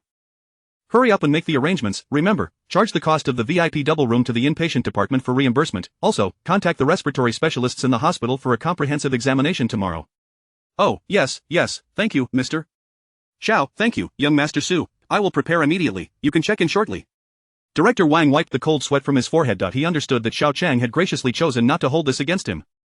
Otherwise, if Xiao Qiang insisted on staying in a VIP single room, he would truly have a headache. Director Wang hurriedly left, and only then did Xiao Qiang smile at Su Yang, saying, Thank you, Sugu. We're brothers. There's no need for formality, it's my honor to be of assistance to you. Su Yang's words were so generous that an outsider might assume Xiao Qiang was of far greater stature than Su Yang himself. Hearing this, Shui Baoguang's eyes sparkled with newfound respect for Xiao Qiang. Xiao Qiang was acutely aware that he owed Su Yang a significant favor, and he understood the reason behind Su Yang's willingness to help. He kept his thoughts to himself, for actions speak louder than words. He comprehended that if Su Yang had not intervened, resolving this issue would have been far more challenging, possibly leading to outcomes severely detrimental to him. He recognized that knowing Xu Yang was undoubtedly a wise investment, and possessing such powerful connections was a testament to his strength. In the realm of antiques, he had the assistance of national appraiser Xiao Qiang, and in society, he had a friend like Xu Yang with profound connections. Xiao Qiang knew that he was no longer the impoverished youth who could be easily trampled upon. Before long, Director Wang had arranged the ward under the enthusiastic guidance of Vice President Shui Beoguang. Accompanied by nurses and doctors, they swiftly arrived at the VIP ward area located on the top floor of the inpatient department. Each room here was a standalone entity, not only exquisitely decorated but also equipped with all necessary amenities. At this point, Director Wang had completely lost his temper, wearing a smile that made him treat Xiao Qiang as if he were a deity. The obsequiousness was so pronounced that when Biro felt an urge to laugh, yet she restrained herself, feeling rather uncomfortable. Through Director Wang's introduction, they learned that this floor contained two types of wards. One was the VIP single room, which comprised a living room, kitchen, and bathroom, designated for affluent patients, while the other was the VIP double room, essentially housing two patients in one room with similar facilities. The distinction was minimal given that Ninghai First Hospital was renowned for its internal medicine. Many patients flocked here, and rooms in the VIP area were seldom available. The availability of a VIP double room was solely due to the fortunate departure of a patient that very day. Director Wang cheerfully pushed open the door to room 1608, leading everyone inside. Just then, Xu Yang produced a room card and handed it to Xiao Qiang, smiling. Since we reached the door, I think it's best if the others refrain from entering to avoid disturbing the rest of the patients. Xiao Qiang, I will take my leave here. I've already reserved a room for you in this one, which you can occupy tonight. Thank you, Su Ge, Xiao Qiang replied, taken aback by Xu Yang's thoughtful arrangement of accommodations. He felt too embarrassed to refuse and accepted the room card. Why so formal? We'll see each other at the auction tomorrow. Xu Yan laughed, waved, and turned to leave with his subordinates. At that moment, Shui Beoguang also excused himself, citing official duties, and departed with the doctors and nurses. Soon, only Xiao Qiang, Wen Biro, the Xiao family, and Director Wang remained outside the ward. With a smile, Director Wang opened the door and stepped inside. The VIP ward was indeed as luxurious as one would expect, with an immediate contrast to the ordinary wards. Not only did it surpass the standard hospital accommodations, but it was also superior to Xiao Erdong's own home. This realization left him feeling somewhat anxious as he stammered, Xiao Qiang, this room is too extravagant. Perhaps I shouldn't stay. You've already gone out of your way for me today. I don't know how to repay you for such a high-end place, Xiao uncle. Please rest easy and stay here. My friend is a great brother of mine. It's no trouble at all, Xiao Qiang reassured him, gently guiding Xiao Erdong into the room. Just as he was about to continue speaking, he caught sight of another patient in the room. Lying in the bed was a man with a square face, appearing to be in his 40s and looking rather haggard. Beside his bed stood four imposing men dressed in black suits, exuding a menacing aura, while seated next to them was a strikingly beautiful girl clad in a black sheer dress. With bright eyes and pearly teeth, her fair complexion radiated a rosy glow. The delicate features of her face, combined with a hint of melancholy in her tightly furrowed brows, made her breathtakingly stunning. This beauty juxtaposed against the intimidating figures of the burly men was nothing short of a Beauty and the Beast scenario. Indeed, Xiao Qiang could not deny that upon entering the room, he was profoundly captivated by her beauty. Her allure was on par with Wen Biro, Xiao Qingyan, and Xiaoyao, each possessing their unique charm, placing her among the ranks of exquisite beauties. Of course, Xiao Qiang was not so impolite as to gawk. Having encountered many beautiful women before, he managed to regain his composure quickly. However, Xiao Wenjie beside him lacked such restraint, visibly entranced by her beauty. Chapter 85 of The Arrogant Young Lady. Humph. The burly man, exuding an aura of menace, displayed a look of disdain in response to Xiao Wenjie's gaze, releasing a warning grunt laden with significance. Xiao Qiang, unable to suppress a couple of coughs, stirred Xiao Wenjie from his stupor, lest this fellow embarrass himself further. After gently assisting Xiao Erdong onto the bed, Director Wang, sporting a broad smile, turned to the beautiful young lady and said, Miss Lu, this is the new patient I mentioned earlier. During his treatment here, I hope everyone can take care of one another. Miss Lu cast a fleeting glance in their direction, then waved her hand lightly, causing the burly men to bow and exit the ward. Only then did she speak, her tone aloof. Director Wang, this hospital lacks VIP rooms. My father is gravely ill and urgently requires treatment, which is why he is in this shared room. I do not care about any other patients, but under no circumstances must my father's rest be disturbed. Of course, that is only natural. Director Wang, unfazed by Miss Lu's brusque demeanor, nodded and bowed, exuding respect. Xiao Qiang quickly discerned that this beautiful Miss Lu was likely akin to Xiaoyao, a haughty and imperious young lady. Xiao Qiang had never harbored any fondness for such arrogant heiresses, even if they resembled a blooming black rose. Soon, he lost interest in Miss Lu and turned to Xiao Erdong with a smile, saying, Uncle Xiao, rest assured here. If you need anything, just let Wenjie know. Should he be unable to manage, I will step in. Ah, thank you so much, Xiao Qiang. Without you, I wouldn't know what to do. Xiao Erdong's gratitude was heartfelt. As a poor man living in a shantytown, being able to afford medical care and stay in such a high-end ward was all thanks to Xiao Qiang. Xiao Qiang, let us not say any more words, brother. I'll remember everything in my heart, Xiao Wenjie declared, striking his fist against his chest. He understood that Xiao Qiang was genuinely helping him out of brotherly affection, with no thought of reward. The deeper the bond, the more it needed to be cherished. At this moment, even if Xiao Qiang asked him to climb a mountain of knives or plunge into a sea of fire, he would not flinch. Xiao Qiang smiled and patted his shoulder, just as he was about to speak when Miss Lu interjected, visiting hours for family members are nearly over, aren't they? How long will you continue exchanging thanks? Please do not disturb my father's rest. Her words were unmistakably a dismissal. Xiao Wenjie shot a displeased glance at Miss Lu, ready to voice his discontent, but Xiao Qiang halted him with a gesture, saying, All right, Wenjie, stay here and accompany your father. I shall take my leave for now. We will gather again when time permits. Xiao Wenjie seemed inclined to protest, but after receiving Xiao Qiang's silent signal to refrain, he waved goodbye as Xiao Qiang turned to leave with one by row. At that moment, it was unclear if Xiao Erdong, feeling the urge to speak, had inadvertently triggered discomfort in his lungs, resulting in a sudden fit of severe coughing that shattered the silence of the room. Miss Lu immediately frowned, her delicate features tightening as she directed her gaze towards the violently coughing Xiao Erdong, unable to contain herself as she exclaimed, "Director Wang, how can my father rest properly with this patient coughing so violently?" This Director Wang's expression grew troubled. He was well aware that Xiao Erdong suffered from a lung disease, although it was not contagious. Coughing was inevitable. How could one possibly prevent him from coughing? Yet, Miss Lu's point was valid. If Xiao Erdong continued to cough like this, it would undoubtedly disturb her father's rest. This was not a matter of right or wrong, and he found himself at a loss for a solution. At this juncture, Xiao Qiang turned to glance at Miss Lu and was suddenly reminded of the massage he had given Xiao Erdong that fateful night. He inquired of Xiao Wenjie, "Wenjie, did my massage have any effect on your father last time?" Xiao Wenjie, gently patting his father's back, immediately replied, "Xiao Qiang, your massage was indeed quite effective. My father had not coughed for a long while afterward. However, recently, I do not know what has happened, but his cough seems to have worsened again, and at times, it is relentless." Upon hearing this, Xiao Qiang's mind began to race. The last time, due to a lack of sufficient natural energy within the nine heavens Xian Jade, he had to cease treatment midway, which perhaps explained the resurgence of Xiao Erdong's cough. He had only treated the symptoms, not the root cause. However, the circumstances were now different. Following the recent exhibition, the nine heavens Xian Jade had absorbed an ample amount of natural energy, rendering it vastly more potent than before. If he were to administer treatment once more, it might significantly alleviate Xiao Erdong's condition. With this thought in mind, Xiao Qiang felt invigorated. Since my massage technique has proven effective, I shall simply give Uncle Xiao another massage. If it can help alleviate his cough, that would be a fortunate outcome and would spare the other patients from disturbance. Xiao Erdong, fully aware of Xiao Qiang's remarkable massage abilities, nodded in agreement while coughing, then cough. "I'll trouble you once more." Miss Lu, casting a skeptical glance their way, clearly revealed her disbelief in her beautiful eyes. After all, who would believe that mere massage could alleviate ailments? However, Xiao Qiang had no intention of seeking validation from others. The truth was, while the massage appeared superficial, it concealed genuine healing beneath the surface, a capability he reserved for only the most deserving. After all, the natural energy within the nine heavens Xian Jade was finite. Without further ado, Xiao Qiang proceeded. He knelt beside the bed, instructing Xiao Erdong to turn over, then placed his hands on his back, ostensibly kneading his body. In reality, he directed a stream of golden natural energy from the nine heavens Xian Jade, flowing through his meridians into his fingertips, and subsequently into Xiao Erdong's body. This natural energy was invisible to the naked eye and imperceptible to ordinary senses. Xiao Qiang had conducted ample research on this, so he felt no apprehension. It was precisely for this reason that he dared to employ such extraordinary abilities in front of so many people. The golden energy swiftly permeated Xiao Erdong's body, infiltrating his severely compromised lungs. Just like during the previous treatment, the natural energy quickly enveloped the black foreign substances within the diseased alveoli, expelling and drawing them towards the trachea. However, unlike last time, this time the natural energy from the nine heavens Xian Jade was immensely powerful, effortlessly dealing with these pathological materials inside Xiao Erdong's body. A remarkable and intense reaction began to unfold, one that even doctors would find inexplicable. As time ticked away, Miss Lu, observing that Xiao Qiang's hands remained fixed in circular motions on Xiao Erdong's back, lost all interest. To her, it seemed Xiao Qiang was merely putting on a show. After a brief period, Xiao Erdong suddenly gestured, as though signaling something. Xiao Wenjie, well accustomed to his father's habits, hurriedly retrieved a basin from his luggage and offered it to him. Wow, without warning, a torrent of dark, foul-smelling clots erupted from Xiao Erdong's mouth, splattering into the basin and filling the room with a nauseating stench. Concern and gravity washed over the faces of all present, as they stood bewildered, fearing that Xiao Erdong had sustained an injury and was coughing up blood. "Dad, are you alright?" a terrified Xiao Wenjie anxiously inquired, just as Xiao Erdong couldn't help but spew forth another dark clot. "This is not good. Your father's sudden coughing up of blood is likely a medical crisis. I must call the attending physician immediately," Director Wang exclaimed in alarm, unwilling to allow any unforeseen complications, and hurriedly reached for the emergency button to summon the doctor for urgent assistance. Chapter 86 Miss Lu's request. Don't call the doctor. At that moment, Xiao Erdong suddenly reached out, gasping for breath as he exclaimed, "I am fine, truly."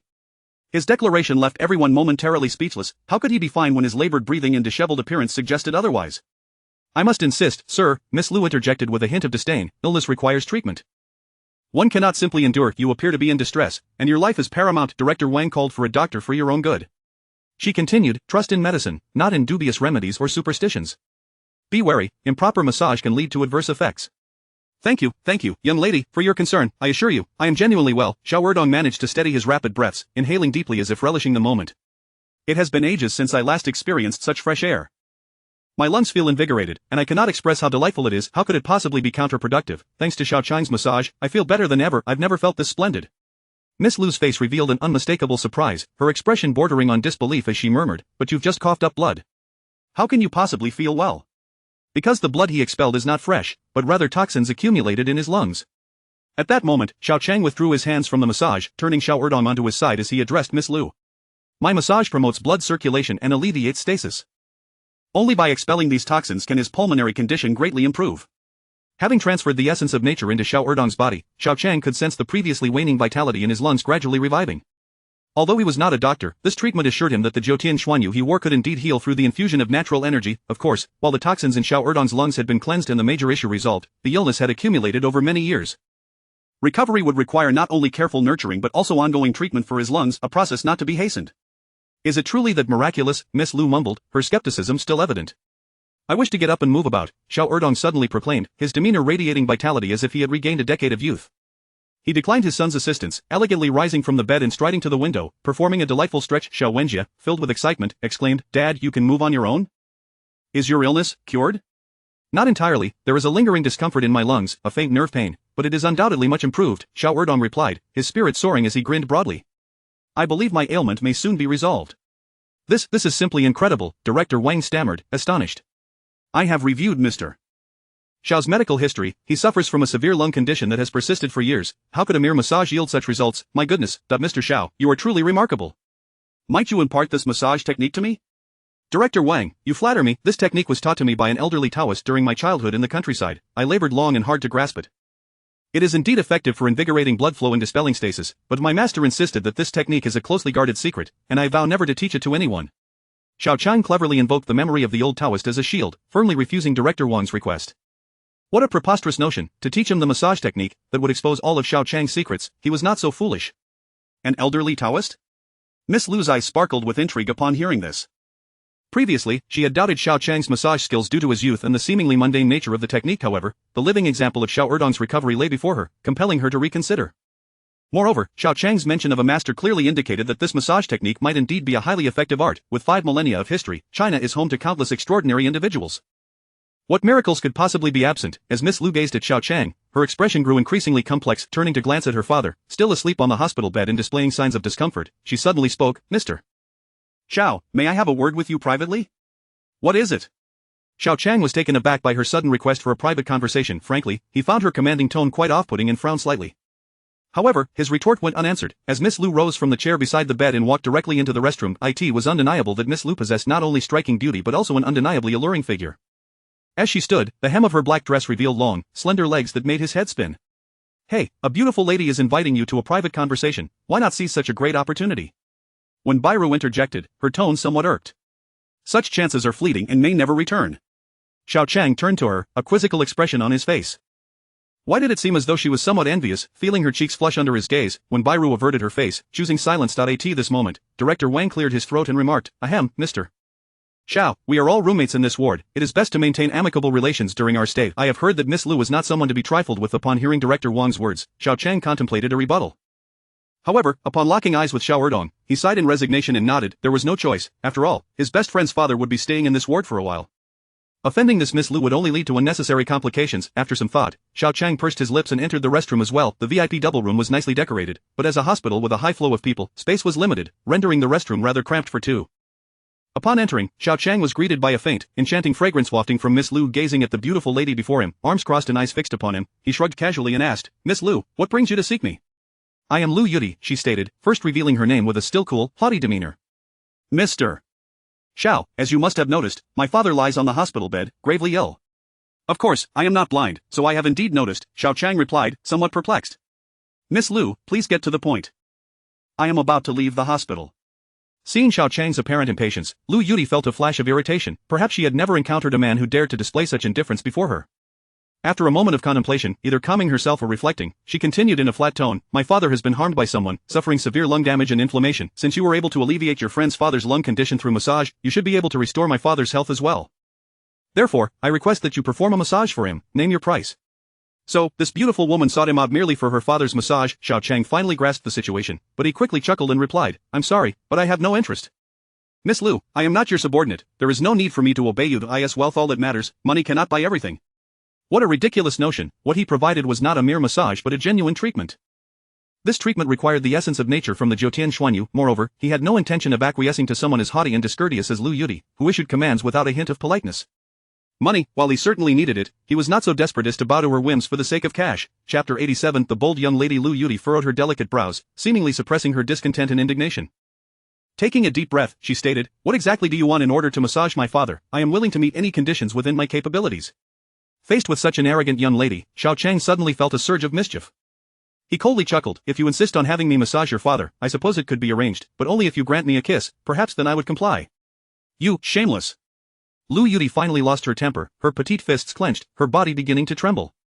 However, against Xiao Qiang's indifferent demeanor and triumphant expression, she unexpectedly declared, "Very well, as long as it aids in alleviating my father's condition, I will agree." Ah. Now it was Xiao Qiang's turn to be taken aback. Initially, he had merely intended to reject Lu Yudi's request and playfully provoke her, never anticipating that this enchanting girl would acquiesce after only a brief hesitation. "Provided it helps stabilize my father's illness, what harm is there in kissing you?" Lu Yudi's beautiful eyes glimmered with determination as she stepped forward to stand before Xiao Qiang. The restroom, already confined, now brought their bodies perilously close. Inhaling the fragrant aroma emanating from Lu Yudi's delicate form, Xiao Qiang felt an overwhelming sense of regret, as if he had attempted to steal a hen only to lose the rice. In his flustered state, he chuckled awkwardly and waved his hand. But Miss Lu, I apologize, I was merely joking, I didn't mean it, but I am serious." Before Xiao Qiang could finish his sentence, a hint of shyness flushed across Lu Yudi's exquisite face. With her toes gently lifting in her flats, she resolutely pressed her soft, rosy lips against his, cold, soft, and damp, but Xiao Qiang could only register the sensation of silky softness against his lips, his eyes widening in shock as his mind went blank. In the void of his thoughts, one realization stood out: his first kiss, cherished for 18 years, had been lost just like that. The kiss was fleeting. Lu Yudi trembled as she withdrew her lips, her face flushed crimson as she said, "Now, I have fulfilled your condition, and you must massage my father." "Lu Yudi, you are clearly forcing my hand." Xiao Qiang snapped back to reality, momentarily disregarding the sensation of his first kiss. Frustration bubbled within him as he exclaimed, "Did I not just say that I was joking? How could you? A true man must keep his word. What you stated was your own accord. No one compelled you. Regardless of your reasons, you must honor your promise, otherwise, you will be deemed a despicable coward." Listening to Lu Yudi's vehement words, Xiao Qiang felt as if he were on the verge of tears. He was aggrieved and regretful. Not only had he lost his first kiss, but he had also been outmaneuvered, as though he were less of a man for attempting to renege. This girl was undeniably fierce, initiating the kiss without hesitation, forcing him into a corner. With her words hanging in the air, he realized that if he did not acquiesce, he would indeed be the contemptible villain. The thought of this getting out was mortifying enough, let alone the implication that he had bullied her. It was truly a situation that left him at a loss. After much contemplation, he could devise no better course of action and, with his head hung low, sighed, Fine, I concede. You win this round. It's just a massage for your father. After all that, I suppose I can manage that. However, regarding that earlier incident, you must promise not to tell anyone." "Agreed, but you must ensure that your massage for my father is sincere and thorough." Lu Yudi nodded in affirmation. "Very well, consider me unfortunate." Xiao Qiang waved his hand, unwilling to engage further with this troublesome girl. He turned to exit the restroom, muttering sorrowfully, "Alas, my first kiss, just like that, gone." Watching Xiao Qiang's retreating figure disappear after exiting the restroom, a flicker of indignation flashed across Lu Yudi's enchanting face. Stomping her foot, she murmured, "That scoundrel, I had my first kiss too, you know?"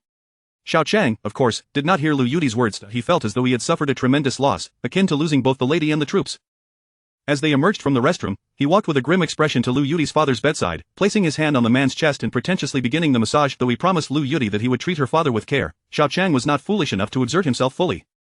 After all, he was not doing this willingly, and each treatment required a significant expenditure of the ethereal energy from the nine heavens' mystic jade. Thus, even if he were to be earnest, he would only exert a fraction of his strength. Soon, the ethereal energy flowed adeptly from Xiao Qiang's fingertips into Lu Yudi's father's chest, but he intentionally moderated the flow, ensuring it was not excessive, and nonetheless, the golden energy entering the man's body quickly allowed Xiao Qiang to discern the condition within. However, as the energy permeated the lungs, he suddenly detected an anomaly. This is Xiao Qiang's face displayed immense shock as he discreetly utilized his vision to peer through, discovering that Lu Yudi's father's wound bore a striking resemblance to those often depicted in television shows involving gunshot injuries. It was evident that Lu Yudi's father had been shot. The bullet had precisely entered his right chest, damaging the lung and causing an infection. What was even more alarming was that if the bullet had been positioned even slightly lower, it could have penetrated the heart, resulting in certain death. The severity of the wound was unmistakable. Cold sweat began to bead on Xiao Qiang's forehead as he suddenly recalled the implications of being shot in the gun-restricted nation of Huaxia. The security in Jiangnan province was relatively sound, and to be shot yet receive such discreet treatment in a hospital without drawing significant public scrutiny was clearly indicative of a powerful figure.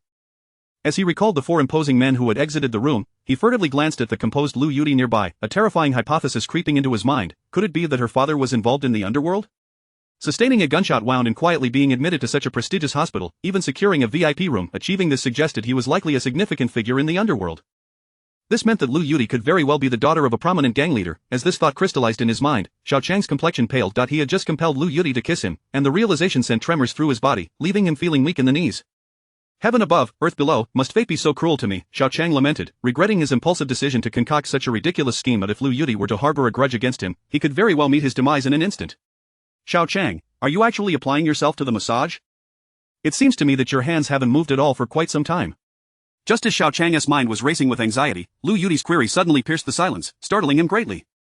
Chapter 88 A chilling speculation. I am merely seeking the acupoints for your father's massage. Xiao Qiang hurriedly offered a benign and innocent smile, his hands continuing their ministrations. He silently congratulated himself for not having declined Lu Yudi's earlier request. It was indeed a stroke of fortune amidst his misfortunes, was it not true? Although Xiao Qiang possessed the Nine Heavens mystic jade and believed he had mastered numerous special abilities, he was still fundamentally human. No matter how formidable the Nine Heavens mystic jade was, it could not deflect bullets, nor withstand overwhelming numbers, could it? Those ruffians depicted in films and television were notorious for their ruthless violence. To avoid trouble, it would be prudent to maintain a low profile and make a swift exit. When Bairu and the Xiao father-son duo were oblivious to Xiao Qiang's current thoughts and were equally unaware of his speculations regarding Lu Yudi and her father. They were merely puzzled as to why Xiao Qiang, who had previously seemed somewhat disdainful of the seemingly arrogant Lu Yudi, was now so eager to please her. What had transpired between them in the restroom that could have instigated such a dramatic transformation? In truth, it wasn't just them. Even Lu Yudi found something amiss upon hearing Xiao Qiang's words, her beautiful eyes flickering with a hint of confusion. Just moments ago, in the restroom, this very individual had been pressuring her with an air of disdain. How had he changed so swiftly? Xiao Qiang, however, cared little for the peculiar shift in their attitudes towards him. His sole focus was on hastily vacating the premises and putting as much distance between himself and the situation as possible. Thus, after allowing the spiritual energy to permeate through the gunshot wound in Lu Yudi's father's body, swiftly alleviating inflammation and infection, he withdrew his hands and declared, "My massage has concluded. Although it may not have significantly altered your father's condition, it has nonetheless yielded some therapeutic effects." "This, God, is that all?" Lu Yudi appeared somewhat taken aback, her curiosity piqued. "Just now, when you massaged my uncle, he expelled toxins with such a strong reaction. Why is my father?" Miss Lu, your father's condition differs from Uncle Xiao's, their pathologies are not the same, thus the outcomes of the massages vary as well. Your father is merely suffering from severe inflammation without any toxins, hence, Xiao Qiang endeavored to maintain his smile, his patience unwavering as he explained, but just then, Lu Yudi's father opened his eyes, awakening. "Dad!" Lu Yudi exclaimed, her concern for her father overshadowing any further inquiries directed at Xiao Qiang. She rushed to the bedside, her voice filled with worry. "Dad, you're awake? How do you feel? Are you thirsty? Would you like some water? Or are you hungry? Shall I have someone prepare some food for you?" In response to Lu Yudi's tender inquiries, her father smiled and gently caressed her cheek, saying, "Yudi, my dear, thank you for accompanying me through these trying days. You must be exhausted to know, Dad, I'm not tired at all, not in the slightest." Lu Yudi's lovely eyes glistened with unshed tears as she shook her head, her voice trembling. "As long as you recover, nothing else matters." "I'm so sorry, Dad, I'm sorry for being so willful. This is not your fault, it is I who was too complacent." Lu Yudi's father sighed, his affectionate gaze towards her conveying unspoken emotions. While the father and daughter engaged in conversation, Xiao Qiang seized the opportunity to stealthily approach Xiao Erdong's bedside. He swiftly pulled Xiao Wenjie aside and whispered urgently, "Wenjie, please keep a close eye on Uncle Xiao. I must leave now, you must remember, do not provoke that Miss Lu under any circumstances, for she, well, just avoid her, try not to speak in this ward. I believe Uncle Xiao will be well enough to leave the hospital after a bit more treatment. As soon as the doctor gives the green light for discharge, hurry to leave, understood?" Xiao Wenjie, bewildered by Xiao Qiang's frantic words, found it perplexing. Hadn't Xiao Qiang previously expressed a desire to stay as long as he wished? How had things changed so swiftly to a point where he should leave as soon as possible? Though he did not fully grasp Xiao Qiang's reasoning, Xiao Wenjie was naturally inclined to heed his words. He nodded, replying, "I understand, Xiao Qiang, I will listen to you." "Good, then I shall take my leave. And if that Miss Lu asks for my contact information, just say you don't know. It's imperative that she doesn't find out, understood?" Just as Xiao Qiang was about to depart, he felt compelled to issue one last caution. Xiao Wenjie nodded in confusion. Only then did Xiao Qiang seem to feel reassured, casting a final glance at Lu Yudi, who was still conversing with her father, before discreetly slipping away with Wenbairu, akin to a thief evading capture, out of the ward. "Dad, let us not dwell on the trivialities. How do you feel? Is your condition improving?" Lu Yudi wiped away the tears staining her cheeks, flashing a sweet, charming smile as she eagerly inquired, "I just had an exceptionally talented individual administer a massage treatment for you." "Massage treatment?" Lu Yudi's father appeared momentarily surprised, but soon, a look of astonishment crossed his face. "Now that you mention it, I do feel as though the pain at the wound site has diminished, and I feel considerably more at ease. Oh, and my head no longer feels as hot or painful." Although Lu Yudi was not a doctor, she recognized from her father's words that Xiao Qiang's massage had indeed proven effective. It was common knowledge that inflammation could lead to headaches and fever, thus, if those sensations had changed, it was a strong indication that the inflammation had been effectively alleviated. "Really, that is simply marvelous." Upon validating the efficacy of Xiao Qiang's massage, Lu Yudi's smile blossomed even more radiantly.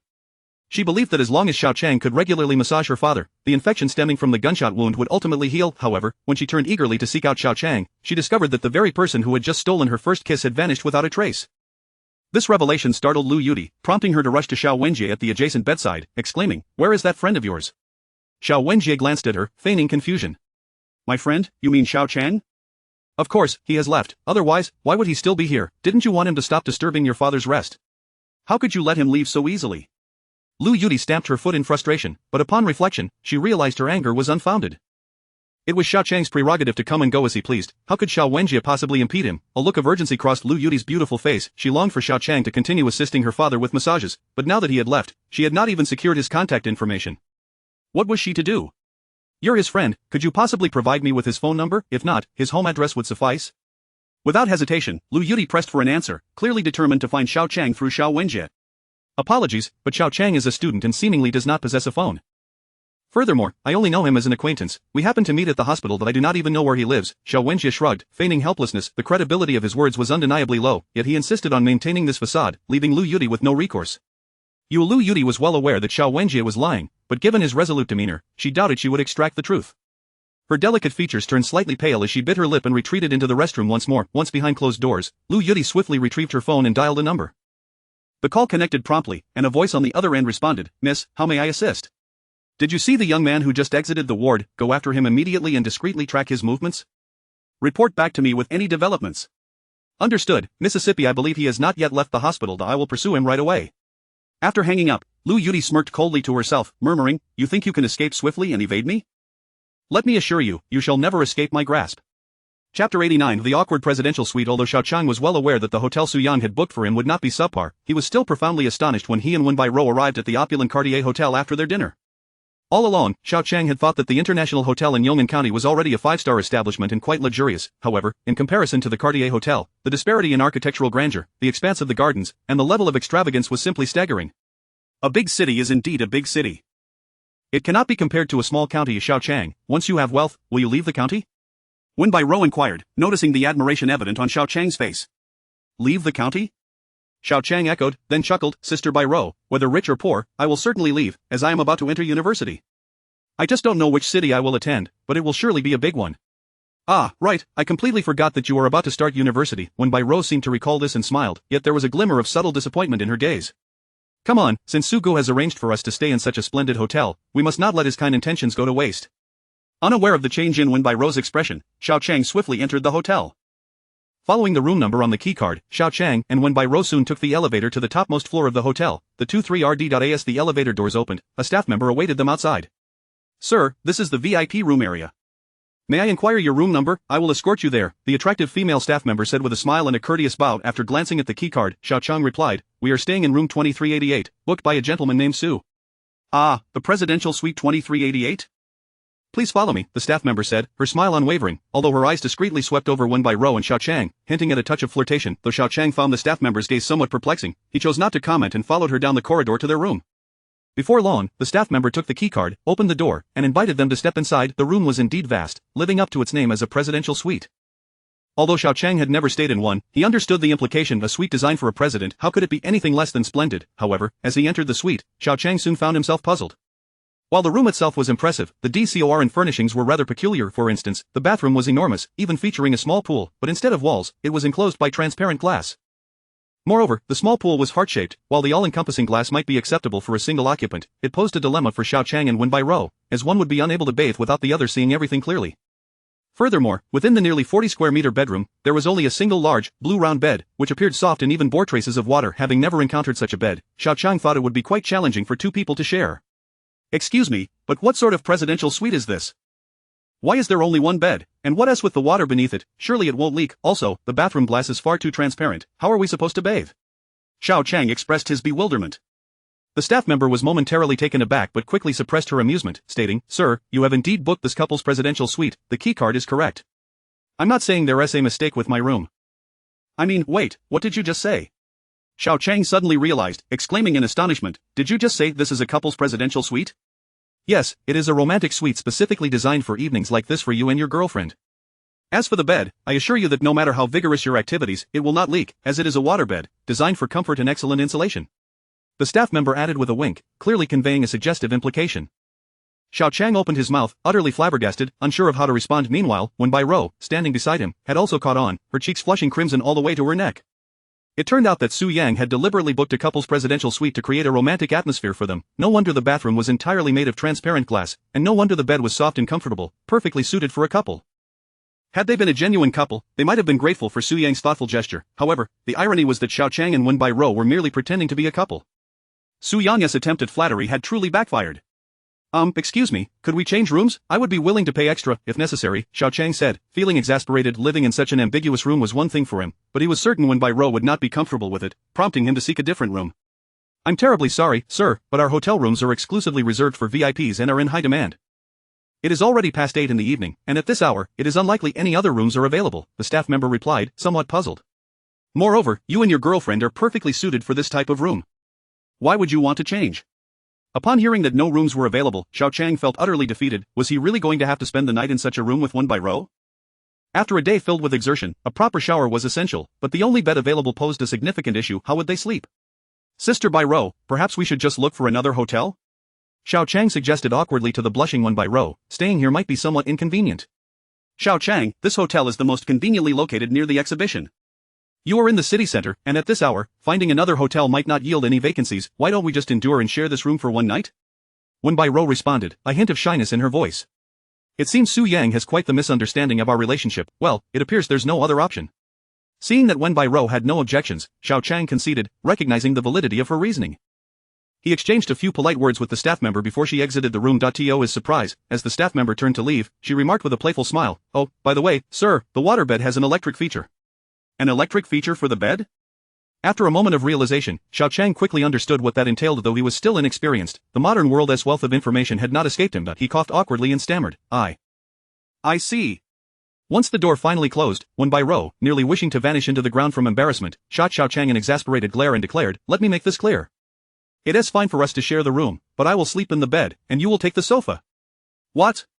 Xiao Qiang was taken aback by the sudden arrangement, and after a wry smile, he could only reluctantly agree. Who would have thought Su Yang would pull such a stunt? By now, it was already past 8 in the evening, and the exhibition would commence at 9 the following morning, necessitating that both of them retire early. While they could manage to sleep separately, the bathing situation was indeed a significant conundrum. With the bathroom entirely made of transparent glass, there was no semblance of privacy. How were they supposed to handle this? Chapter 90 of The Princess Carrie. After much contemplation, it was Wen Bairuo who devised a solution. With her cheeks flushed, she hung a bath towel over the glass wall adjacent to the waterbed, successfully obscuring the view and alleviating the awkwardness. While I am bathing, you absolutely must not move about carelessly. The other sides are not shielded by towels.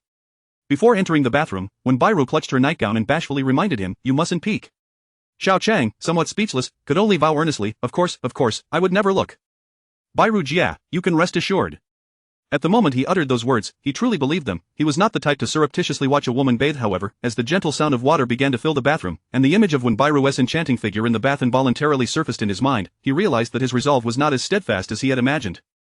After all, he was a young man brimming with vigor. No ordinary man would remain unaffected by such a captivating scene. In truth, while Xiao Qiang's rational mind could restrain him from utilizing his powers of perception to invade a woman's privacy, any man, when faced with such tantalizing allure, would find it difficult to resist temptation. Lu Xiaohui, that was merely a figure from myth. If modern men were to embody such restraint, they would likely be suspected of impotence in that regard. Ultimately, Xiao Qiang's reason triumphed over his burgeoning desires, and he grit his teeth, resolutely seated himself on the waterbed, not daring to shift his gaze even a fraction. This was not only a mark of respect for Wen Bairuo but also a test of his own integrity. Stay calm, take a deep breath, Xiao Qiang, you must remain composed. After inhaling deeply a couple of times, he whispered to himself, remember, the one in the bathroom is your neighbor, Wen Bairuo. Your affections lie with Xiao Qiang, so you must harbor no lewd thoughts towards her. You must, Before Xiao Qiang could finish his self-reassurance, a sudden cry erupted from the bathroom. Startled, he jumped from the waterbed and instinctively turned towards the glass obscured by the towel, exclaiming, Bairuo Jia, what happened? Nothing, you mustn't come over, just sit tight on the bed. When Bairuo's anxious voice echoed from the bathroom, and Xiao Qiang instantly calmed down, hurriedly returning to the waterbed. In reality, when Bairuo was far from unscathed, she had just finished her bath and was drying herself and donning her nightgown, planning to step out, but in a moment of distraction, she had forgotten about the heart-shaped bath pool at her feet. Consequently, she slipped and plunged half her body into the water. At present, not only was her nightgown soaked through, but she also seemed to have twisted her ankle during the fall, rendering her unable to rise due to the pain. Gritting her teeth, when Bairuo attempted to brace herself with her arms to stand, but as soon as she exerted pressure on her ankle, a sharp pain caused her to collapse back onto the floor, unable to suppress a cry of agony. Bairuo Jie? Are you truly all right? Sitting on the bed, Xiao Qiang, upon hearing her second cry, became certain something was amiss in the bathroom, and he inquired with concern, is everything all right? The bathroom fell silent for a considerable time before when Bairu's voice, tinged with resignation, emerged. Xiao Qiang. I accidentally fell. I can't get up now, my ankle seems to be twisted, and it hurts terribly. Xiao Qiang, now alarmed, hastily considered rushing into the bathroom, but then he hesitated. After all, when Bairu had just bathed, who knew if she was dressed? After a moment of contemplation, he tentatively asked, Bairujia, can you walk out by yourself? It seems not possible. If I put weight on my ankle, the pain is unbearable, then should I come in to help you out? Xiao Qiang said awkwardly, you can't possibly stay in the bathroom forever, right? Please, put on your nightgown first, and then I will come in. When Bairu appeared to hesitate, caught in a dilemma, after a moment of silence, she finally sighed, somewhat resigned, all right, you may come in. Seeing when Bairu acquiesced, Xiao Qiang wasted no time and swiftly entered the bathroom. However, upon his gaze falling upon the scene within, his eyes widened in shock, and he found himself unable to look away. Haven't you seen enough? At last, unable to endure any longer, when Bairu exclaimed bashfully, quickly help me out. Ah. I am sorry, I'm so sorry, Bairujie, I didn't mean to. The startled Xiao Qiang, jolted back to reality by her exclamation, felt his face flush crimson. He had indeed been momentarily overwhelmed by the alluring scene before him, and now, he hurried to the edge of the bath to support Wen Bairu, trying to lift her. However, it soon became awkwardly apparent that Wen Bairu's injured ankle could not bear any weight on the ground, let alone allow her to walk. With no other choice, he grasped her slender leg and encircled her waist, lifting her entirely into his arms. Ya! Wen Bairu was startled by Xiao Qiang's action, her cheeks flushing deeply, reaching all the way to her neck. To maintain her balance, she instinctively wrapped her arms around his neck, her face pressing against his chest. The intimacy of this embrace was undeniable, especially considering that Wen Bairu's nightgown was still partially wet, making them appear even closer than a typical couple. She recognized this as a princess carry, a gesture reserved for lovers in dramas for reasons unknown. Being held by Xiao Qiang, pressed against his strong chest and hearing the steady rhythm of his heartbeat, Wen Bairu suddenly felt an inexplicable sense of security. In that moment, she resembled a docile little kitten nestled in her owner's embrace, fragile and in need of affection. This sensation involuntarily stirred within her a vivid illusion, one that quickened her heartbeat and led her to contemplate unthinkable possibilities. Chapter 91. The beautiful silhouette. Xiao Qiang awoke groggily from his slumber, only to find himself having experienced an embarrassing yet exhilarating dream, and then, there was nothing more to it at that moment. He realized it had merely been a dream. No, that couldn't be right. As Xiao Qiang pondered this, he began to sense something amiss. Why was the image of Wen Bairu, clad in her drenched nightgown and cradled in his arms, so vividly etched in his mind? Could dreams truly feel this tangible? Last night did he really share such an intimate moment with Wen Bairu? Was it a case of fiction becoming reality, a matter of rice cooked before it was even harvested? Startled by this realization, Xiao Qiang attempted to rise from his narrow sofa, but in his eagerness, he miscalculated and tumbled unceremoniously to the floor. Ouch! He groaned, wincing as he clambered back to his feet and cast a glance towards the spacious waterbed opposite him. Wen Bairu, unbeknownst to him, was already seated by the waterbed, impeccably dressed in professional attire, applying a light touch of makeup with a small mirror. Her demeanor was so composed and unruffled, as if nothing had transpired the previous night. What was happening? Could it truly have been mere dreams and illusions? Yet, why did he feel that last night's events were so real? After a prolonged moment of confusion, Xiao Qiang finally grasped the situation. Indeed, Wen Bairu had been injured, and it was true he had glimpsed her alluring figure, as well as treated her ankle, but thereafter, he had returned to the sofa for a dismal night's sleep. There had been no tender moments shared with Wen Bairu, not even a chance to approach the waterbed. Relieved yet inexplicably disappointed by this outcome, Xiao Qiang was astonished at his own feelings. Why was he feeling this way? Had he developed feelings for Wen Bairu? This was inconceivable. How could he possibly harbor feelings for her? Wasn't his heart meant for Xiao Qingyan, caught in a web of confusion regarding whether his sentiments towards Wen Bairu were genuine affection or merely a consequence of his male hormones? Even Xiao Qiang felt a bit dazed. Xiao Qiang, you're awake, hurry and get ready, we're running late for the exhibition. Wen Bairu, now fully made up, remarked as she closed her mirror and noticed Xiao Qiang staring at her in a daze. It seemed she too recalled the ambiguous moments from the previous night, her lightly flushed cheeks revealing a hint of shyness. I'll wait for you in the hotel lobby. Before Xiao Qiang could respond, Wen Bairu hurriedly exited the room in her high heels, resembling a frightened rabbit fleeing from a wolf, leaving him to chuckle at the absurdity of it all. Was he truly that frightening? After a quick shower, Xiao Qiang resolved to banish the tumultuous thoughts swirling in his mind. He had decided that the events of the previous night were merely an accident. He would treat it as a dream and avoid overthinking it. After all, if even Wen Bairu seemed unconcerned, why should he dwell on it? Upon meeting Wen Bairu in the hotel lobby, they checked out and shared a light breakfast before setting off to the nearby antique jade exhibition hall. Throughout the journey, Wen Bairu remained silent, likely still grappling with the awkwardness of the previous night. Xiao Qiang, too, was at a loss for words, opting to feign ignorance and maintain a facade of normalcy. Before long, they arrived at the entrance of the exhibition. Xiao Qiang, I've been waiting for you, looks like you slept well last night. As they reached the entrance, they were greeted by Su Yang, who approached with a hearty laugh. His gaze lingered on Wen Bairu with a hint of mischief. You look well, how was the room? The mention of that accursed couple as sweet ignited a fire within Xiao Qiang. Had Su Yang not booked that infuriating room, he would never have found himself in such an awkward predicament with Wen Bairu. It felt like a well-intentioned nudge had turned into a blunder, yet, Su Yang's smug demeanor left Xiao Qiang at a loss for how to express his frustration. In truth, he had benefited from the situation, having seen far more than he intended, yet his heart could hardly endure Su Yang's teasing. After a moment's contemplation, Xiao Qiang resolved to clarify his relationship with Wenbairu, feeling both amused and exasperated. Sugu, it's not what you think. Wenbairu and I aren't in that kind of relationship. Actually, we Xiao Qiang, you should thank Sugu. The room was splendid. We both enjoyed it very much. Before Xiao Qiang could finish, Wenbairu intertwined her arm with his, flashing a charming smile. Xiao Qiang widened his eyes in disbelief, turning to look at Wenbairu. What was happening? Was she willing to continue this charade of being a couple? Oh fool, we've already stayed in that couple's room. Explaining it now will only make things awkward for everyone. What is the point? Wenbairu whispered conspiratorially, her cheeks slightly flushed. The more you explain, the more confused it becomes. It's better to keep up the pretense since we're leaving today. Xiao Qiang paused, quickly realizing she was right. Rather than revealing their true relationship and adding to the awkwardness, it was wiser to play along. After all, once the auction concluded, they would be leaving Ninghai City, and who knew when they would meet Su Yang again? Ha, look at you, Xiao Qiang, so shy. It's your sister-in-law who is straightforward. Su Yang chuckled, clearly pleased with himself as if he had accomplished a great feat. Xiao Qiang rolled his eyes in exasperation, unwilling to explain further.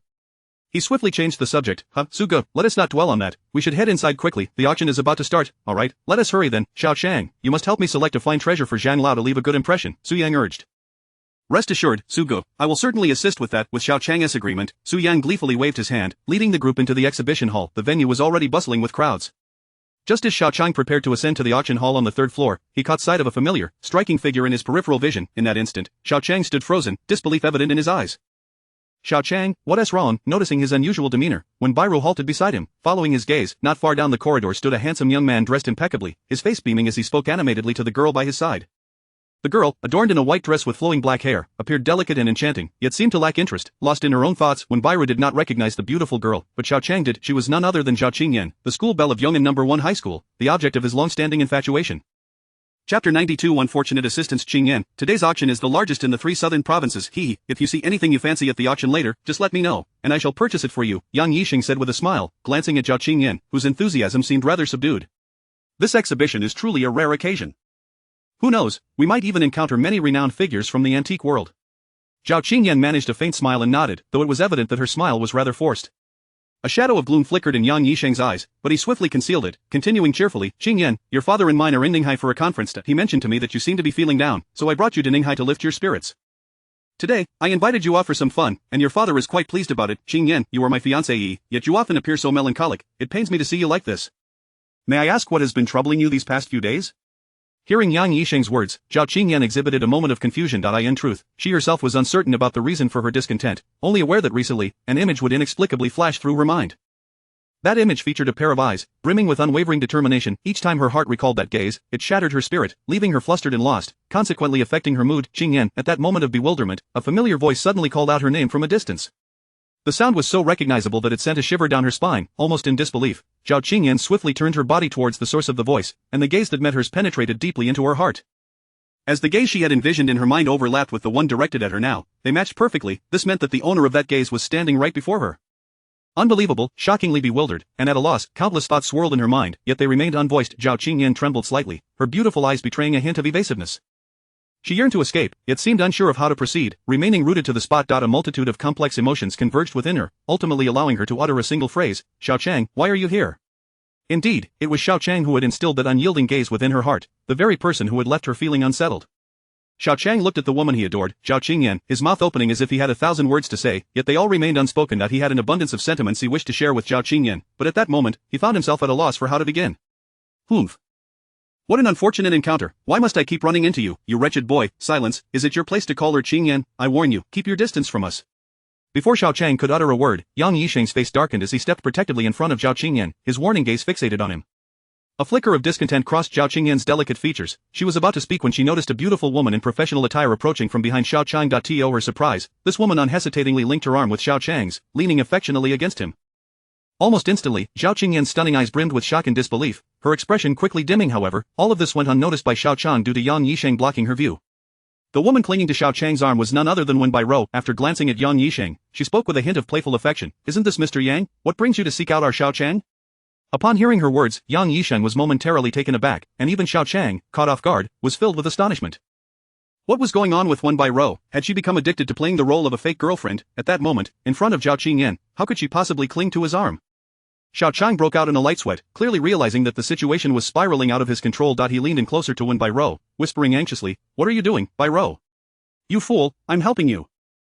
That Yang Yixing brought a companion to the exhibition, and since fate has intertwined our paths, we mustn't appear weak.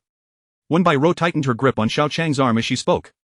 Xiao Qiang smacked his forehead in frustration, feeling utterly helpless. Wenbai Rou was inadvertently complicating matters, and he found himself at a loss for words to explain the situation, leaving him utterly speechless. Ah, Xiao Qiang, not bad. I thought you and Wen were done, yet it seems you're still pursuing her. You can't have it both ways, you know. Are you expecting all the good women in the world to revolve around you? Observing Wenbai Rou's affectionate hold on Xiao Qiang, Yang Yisheng broke into a broad grin, clearly relishing the unexpected turn of events. With a mocking tone, he continued, "You really think you resemble a handsome figure, a mere penniless student hoping to play the field? How shameless." "I'm not, I didn't." Xiao Qiang was unconcerned about Yang Yisheng's insults. However, he was deeply troubled by Zhao Qingyan's perception of him. Yang Yisheng's words were clearly directed at Zhao Qingyan. His heart raced with anxiety, desperate to clarify the situation, yet he realized that doing so was quite the challenge. "Brother Yang, let's go. I don't wish to linger here." Before Yang Yisheng could continue his taunts, Zhao Qingyan, who had been silent for a while, suddenly spoke calmly, "Weren't you going to take me to see the auction?" "Ah, yes, of course. Let us go." Yang Yisheng cast a triumphant glance at Xiao Qiang and sneered, "Qingyan, truly, there's no need for us to stay here. Just looking at this scoundrel makes me feel nauseous."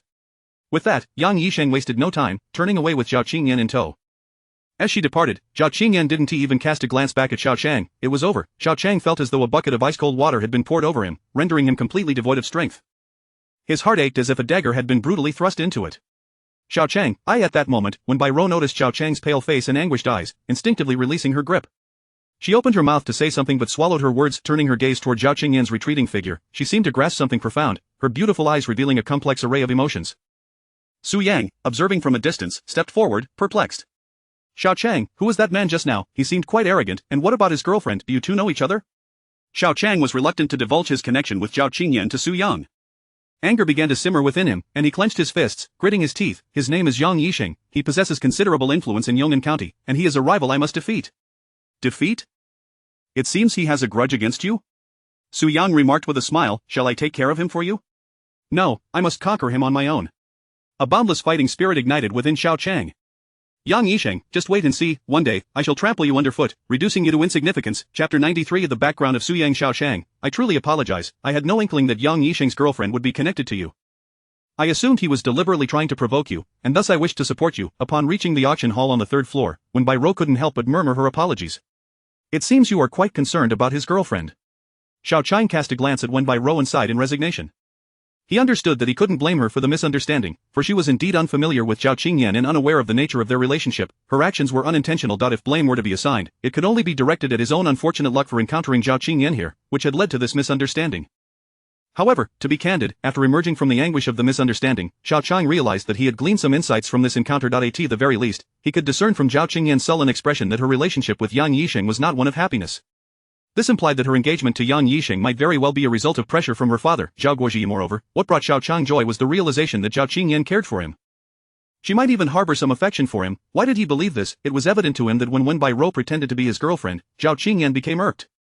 What did this signify? It certainly indicated that she was feeling jealous. If Zhao Qingyan truly had no feelings for Xiao Qiang, which he had left in displeasure, given her polite and gentle nature, she would likely have offered her blessings to him and Wenbai Rou instead. With this analysis, Xiao Qiang's earlier gloom and distress had undoubtedly lightened considerably. Misunderstandings can be resolved. At worst, he could seek an opportunity to speak with her privately and clarify everything. The crucial matter now was how to liberate Zhao Qingyan from Yang Yisheng. The burden of that engagement weighed heavily on Xiao Qiang's mind, for he feared that the woman he cherished could become someone else's possession at any moment. Such a scenario was utterly unacceptable to him, therefore, he must triumph over Yang Yisheng and reclaim Zhao Qingyan from his grasp. "By Rojia, her name is Zhao Qingyan, she is my classmate and the girl I admire." Xiao Qiang knew he had to disclose everything to Wenbai Rou.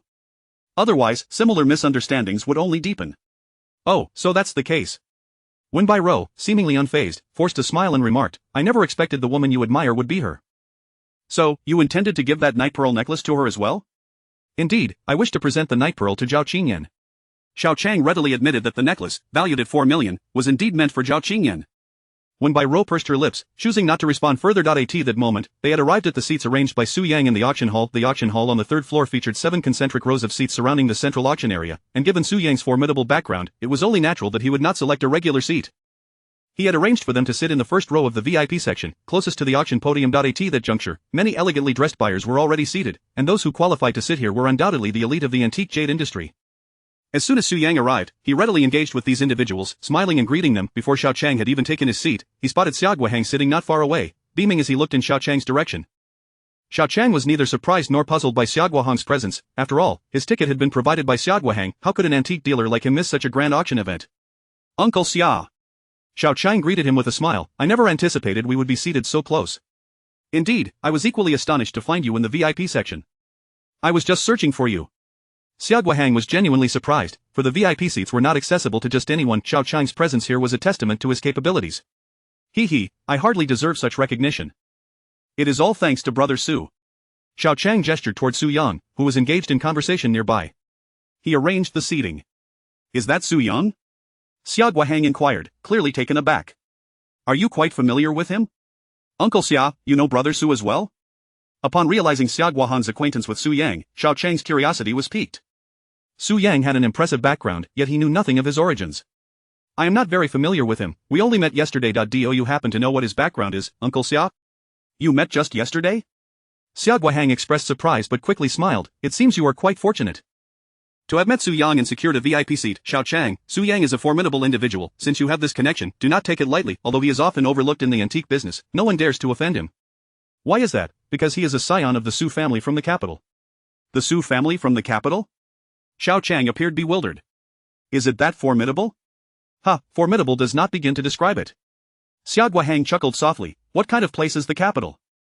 It is the heart of the Huaxia nation. Even the smallest families there possess profound histories and strength, let alone a middle-tier family like the Su family. Although the Su family may be overshadowed by the great families of the capital, they far surpass the local power families. Of course, Su Yang is not a core member of the Su family. His father is a businessman, and he doesn't hold much rank among the Su descendants, so he has not garnered much attention from the elder.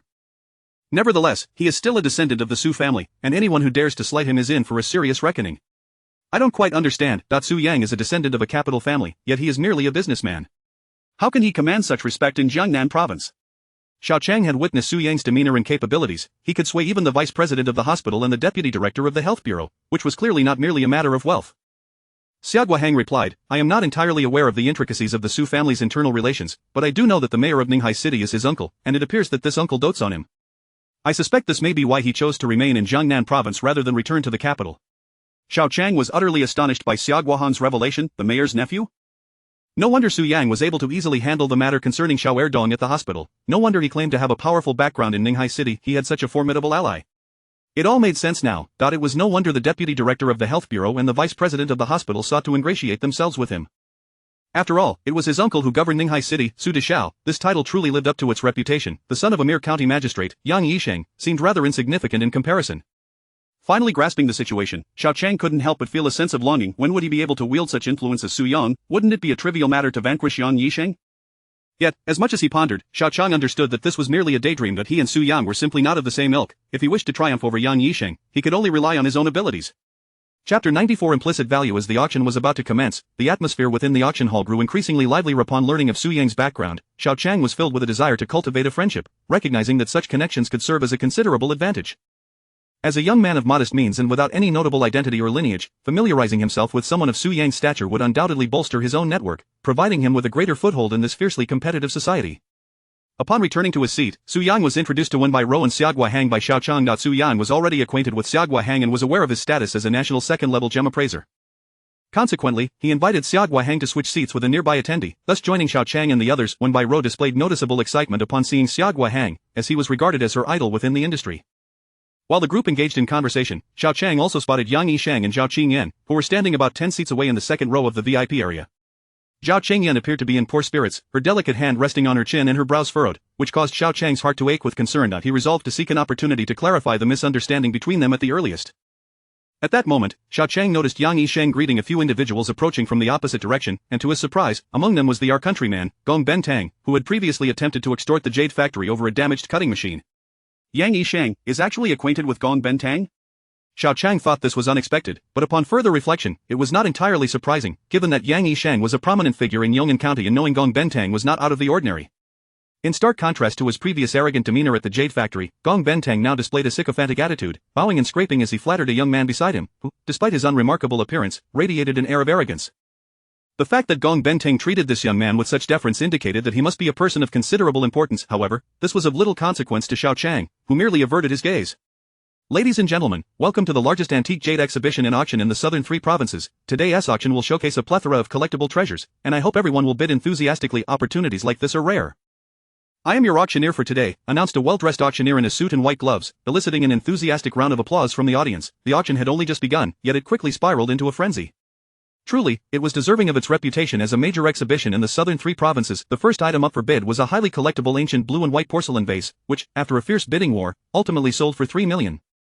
Subsequent items followed suit, each one a remarkable antique valued at over 1 million, leaving Xiao Qiang in awe. Xiao Qiang refrained from placing any bids, recognizing that while these antiques were commendable, he was aware that Zhang Lao preferred unique and rare treasures, thus he had no intention of participating. Xiao Qiang, on the other hand, had little interest in antiques. He was not a collector and attended the auction purely to broaden his horizons and assist Su Yang in appraising the treasures. Conversely, Xiao Qiang engaged in the bidding for 2 items, but ultimately relinquished his pursuit as the prices exceeded his expectations. Next, we have a rather unique antique, boasting a history of over 1,000 years. The auctioneer's voice resonated throughout the hall as he dramatically unveiled a red velvet covering, revealing a miniature purple-red stone mountain to the audience. This stone mountain, roughly the size of a fist, glowed under the lights, with intricately carved pavilions and towers, and a mesmerizing aura of purple mist surrounding it, presenting a breathtaking sight filled with an air of grandeur. This is the Songshan Ziyan Hongyun stone sculpture, crafted from a single piece of premium Ziyan jade, and created by the esteemed ancient sculptor Gu Yunzhan. It is the only one of its kind in the world, making it exceedingly rare. This stone sculpture embodies the essence of fortune and prosperity, making it the perfect choice for home decoration or as a gift to bidders. Please consider this carefully. The starting price is 3 million. Wow, the auctioneer's words sparked an uproar among the crowd. Almost everyone was taken aback by the price, resulting in a chorus of complaints and expressions of disbelief, as the majority of buyers were thoroughly dissatisfied with the initial bidding price. This price is truly exorbitant. Starting at such a high figure is quite unexpected, Xiao Qiang remarked, scrutinizing the stone sculpture with a slight grimace. However, Gu Yunshan sculptures typically fetch substantial prices, so this starting bid isn't entirely unjustifiable. Xiao Qiang, perplexed, interjected, "Uncle Xia, your statement seems somewhat contradictory?" "Ha, there is little we can do about it. If we consider the stone sculpture on its own merits, even if it was crafted by the renowned sculptor Gu Yunshan, it likely wouldn't be worth such a price," Xiao Qiang explained. Despite the enticing name of Ziyan jade, it is not truly jade but rather a common mineral found in numerous mines across the Central Plains. Even at its finest, a piece the size of a fist would only be valued around 10,000. Gu Yunshan is a celebrated sculptor, and his works are unique, with no duplicates. If we were to assess the intrinsic value of this particular piece, it would probably max out at around 2 million. Listening to Xiao Qiang's assessment, Su Yang, sitting nearby, became intrigued. So, are you suggesting that the intrinsic value of this stone sculpture pales in comparison to the starting bid? Why then does Mr. Xia assert that the pricing is not entirely unreasonable? While that is indeed the case, we cannot overlook the implicit value that antiques in jade possess, Xiao Qiang elaborated, smiling. Antiques are not solely valued for their intrinsic worth, their historical significance and contextual meaning also contribute to their valuation. For instance, a fine jade pendant might be worth a mere 10,000, but if it were known to have belonged to a certain ancient princess, its historical significance could elevate its value to 50,000. If the creator of this pendant were a renowned figure, its worth might even soar to 100,000. However, if you think that is the ceiling, you might be mistaken, as there exists another kind of value, the implicit value. Take this Songshan Ziyun Hongyun stone sculpture, for example. Its intrinsic value, combined with its historical significance and the uniqueness attributed to the master sculptor, would bring it to around 2 million. Yet, its implicit value is beyond measure. Mr. Xia implies that the stone sculpture's implicit value is the foundation for its auction price increase, but what exactly constitutes this implicit value? Wen Bairuo, eager to learn, prompted Xiao Qiang with a question. The implicit value of this stone sculpture lies in its profound connotations, Xiao Qiang replied with a smile. Consider the phrases from adversity to prosperity, good fortune at the forefront, and rising steadily. What do these idioms signify? Why did the auctioneer assert that this stone sculpture is the ideal choice for home decoration or gifting? Who tends to favor good fortune and steady advancement? Ah, I understand now. Those in the government most desire good fortune at the forefront and steady progress.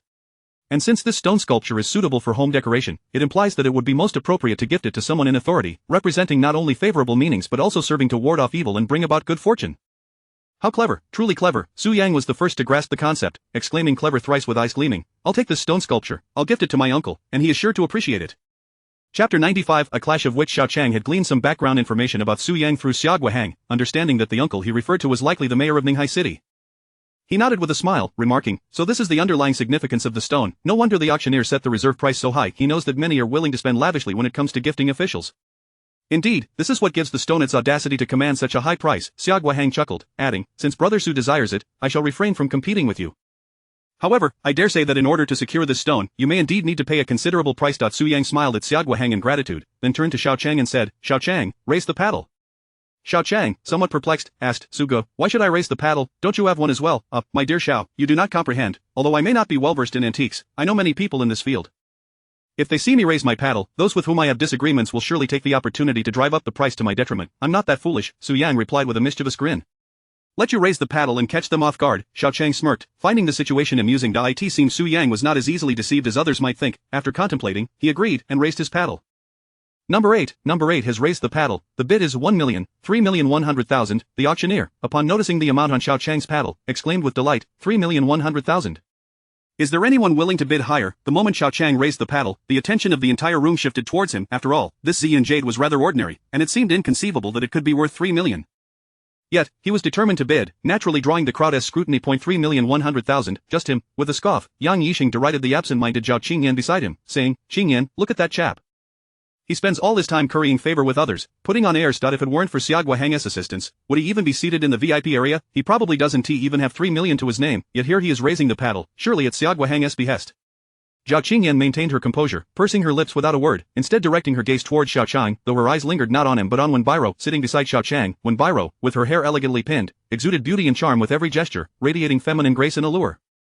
Xiao Qingyan seemed lost in thought, gradually becoming entranced. Yang Yixing misinterpreted Xiao Qingyan's distraction as infatuation with Xiao Qiang, his resentment deepening as he darkly remarked, Qingyan, when others told me you had some connection with that lad, I was skeptical. It seems I have underestimated his ability to enchant women. Remember, you are my fiancée, and he already has a girlfriend. There is no possibility between you two. Xiao Qingyan turned to Yang Yixing, her expression serene as she replied, I understand, Yang Gu. There is no need for such insistence. I know how to conduct myself. Rest assured, my relationship with Xiao Qiang is merely that of classmates. I harbor no other intentions. That is all the better. Yang Yixing's tone softened upon hearing this. Qingyan, you need not worry. I shall love you for a lifetime. Our union is one that will be welcomed by all. Do not forget, your father. I understand, Yang Gu. Let us not dwell on such matters. Let us focus on the auction. Xiao Qingyan interjected, a hint of melancholy flashing in her eyes as she shifted the topic. Very well, since that lad is raising the paddle, I wouldn't mind giving him a bit of a hassle. Yang Yixing grinned wickedly as he too raised his paddle. Number 15 bids of 500,000. 3,600,000. The auctioneer, growing increasingly animated, declared, the Hongyun stone sculpture indeed brings fortune. If anyone else desires a stroke of luck, do join in. Xiao Qiang cast a glance at Yang Yixing, revealing a hint of a wry smile. Sugo, it seems my raising the paddle can indeed confuse your opponents but has also drawn the attention of mine. Yang Yixing is clearly attempting to unsettle me. He doesn't genuinely desire this stone. Damn it, I hadn't considered that. Su Yang's expression darkened with displeasure. If that guy genuinely believes we want this sculpture, what if he stubbornly continues to raise the price? Xiao Hang pondered for a moment before speaking. Yang Yixing is usually cautious and shrewd. He may not dare to take risks. I surmise if the price escalates too high, he would likely refrain from bidding further. He merely seeks to annoy Xiao Qiang, compelling him to expend more resources. If he can employ such tactics, then we too can confound him and prevent him from raising the bid. Xiao Qiang, each time you raise the paddle, wait until the auctioneer counts down to the last call, and increase the bid by only 10,000, let us see how long he can endure. Understood, Xiao Qiang nodded in agreement, recognizing it as a sound strategy. He had learned yet another trick from Xiao Hang. It seemed that in the world of antiques, one must often engage in the psychological warfare of truth and deception. 3,600,000, going once, 3,600,000, going twice. As the auctioneer called for the second time, he surveyed the room, raising his voice, is there anyone willing to bid higher? At that moment, Yang Yixing's expression shifted. He turned to glance at Xiao Qiang, who appeared entirely unfazed, seemingly uninterested in continuing the bidding. Yang Yixing gritted his teeth in frustration, thinking, damn it, have I been tricked by this guy? He doesn't genuinely want this stone sculpture, surely not. I only raised the bid once. Could it be that this fellow was deliberately setting a trap for me? 3,600,000, going for the third time. Ah, someone has bid again. Still number 8, raising the bid by 10,000. The auctioneer, having raised his gavel to finalize the price, paused when he noticed Xiao Qiang leisurely raising his paddle for the third time, exclaiming, 3,700,000.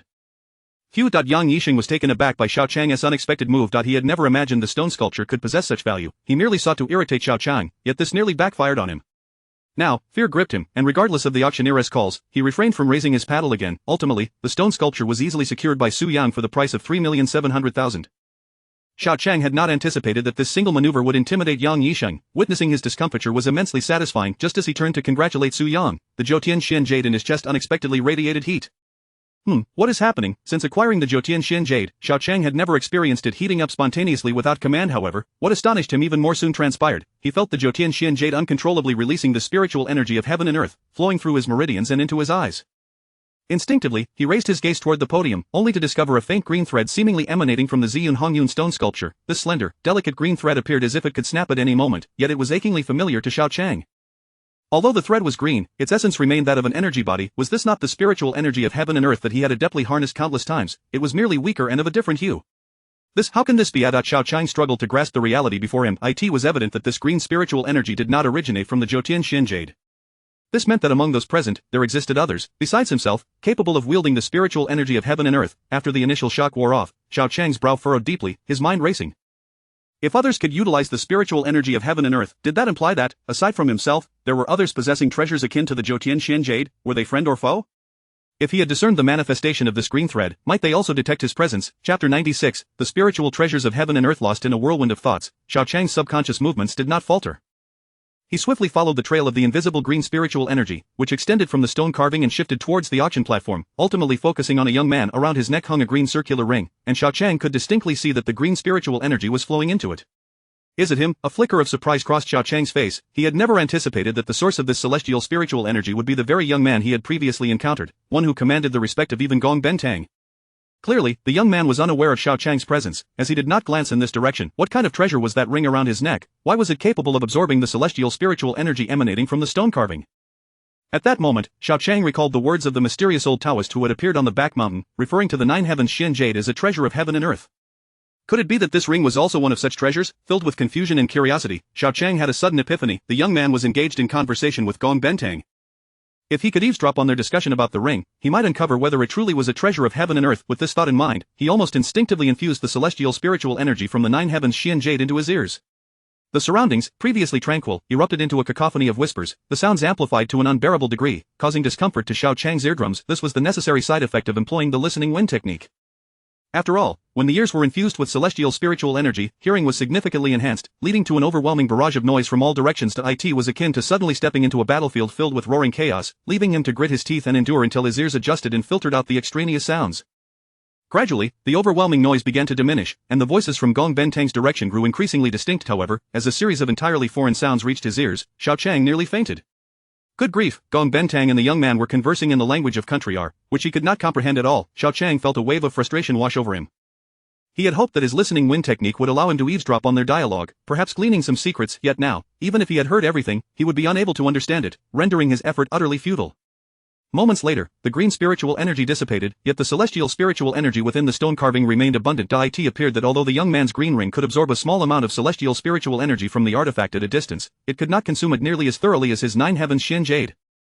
Since he could not understand the language of R, eavesdropping had lost its significance. Disappointed, Xiao Qiang contemplated retracting his listening wind ability, just as he noticed the young man suddenly turn to address a robust middle-aged man sitting to his right, speaking in broken Huaxia language. Boss Huang, this stone carving is not an exceptionally valuable treasure, so why are people here bidding such astronomical prices? The young man's Huaxia was quite poor, unmistakably indicating he was indeed a true native of country R. Before Boss Huang could respond, Gong Bentang respectfully interjected in Huaxia. Young Master Gong Ben Jianrun, you may not be aware, but in Huaxia, there exists a belief in superstition. Everything is tied to fortune and destiny. For instance, this stone carving, while not inherently valuable, is favored by many officials in Huaxia. They believe it can enhance their fortune, bring good luck, and promote their careers, which is why I see. It seems that the feudal mindset of over 5,000 years in Huaxia is still deeply ingrained. To rely on a mere stone for promotion and wealth is utterly laughable. Young Master Gong Ben Jianrun scoffed disdainfully. Very well, I have no interest in such superstitions. Boss Huang, you didn't invite me here merely to gaze at this rubbish, did you? Certainly not, young Master Gong Ben, I have something of great interest for you to see today. I assure you, it will capture your attention, Boss Huang replied with a grin, lowering his voice as he continued. That wastrel from the Zhang family has lost over 2 million in my casino. I merely nudged him a little, and he stole his beloved cousin's cherished treasure to auction it off for debt repayment. I heard that item is supposedly a keepsake from his sister's late fiancé. Young Master Gong Ben Jianrun raised an eyebrow in surprise. Boss Huang, are you implying that, young Master Gong Ben, are you not interested in Miss Zhang Jingyi, the general manager of Melinda Corporation? That wastrel is her cousin, Boss Huang said cautiously, smiling as he added, we have a saying in Huaxia, it's easy to add flowers to a brocade, but difficult to provide charcoal in the snow. This keepsake is indeed a gift from her deceased fiancé. You, who are so desperately seeking to win over Miss Zhang, if you could assist in purchasing this treasure, it would surely win her favor and leave her indebted to you, providing an opportunity for you. Wouldn't you agree?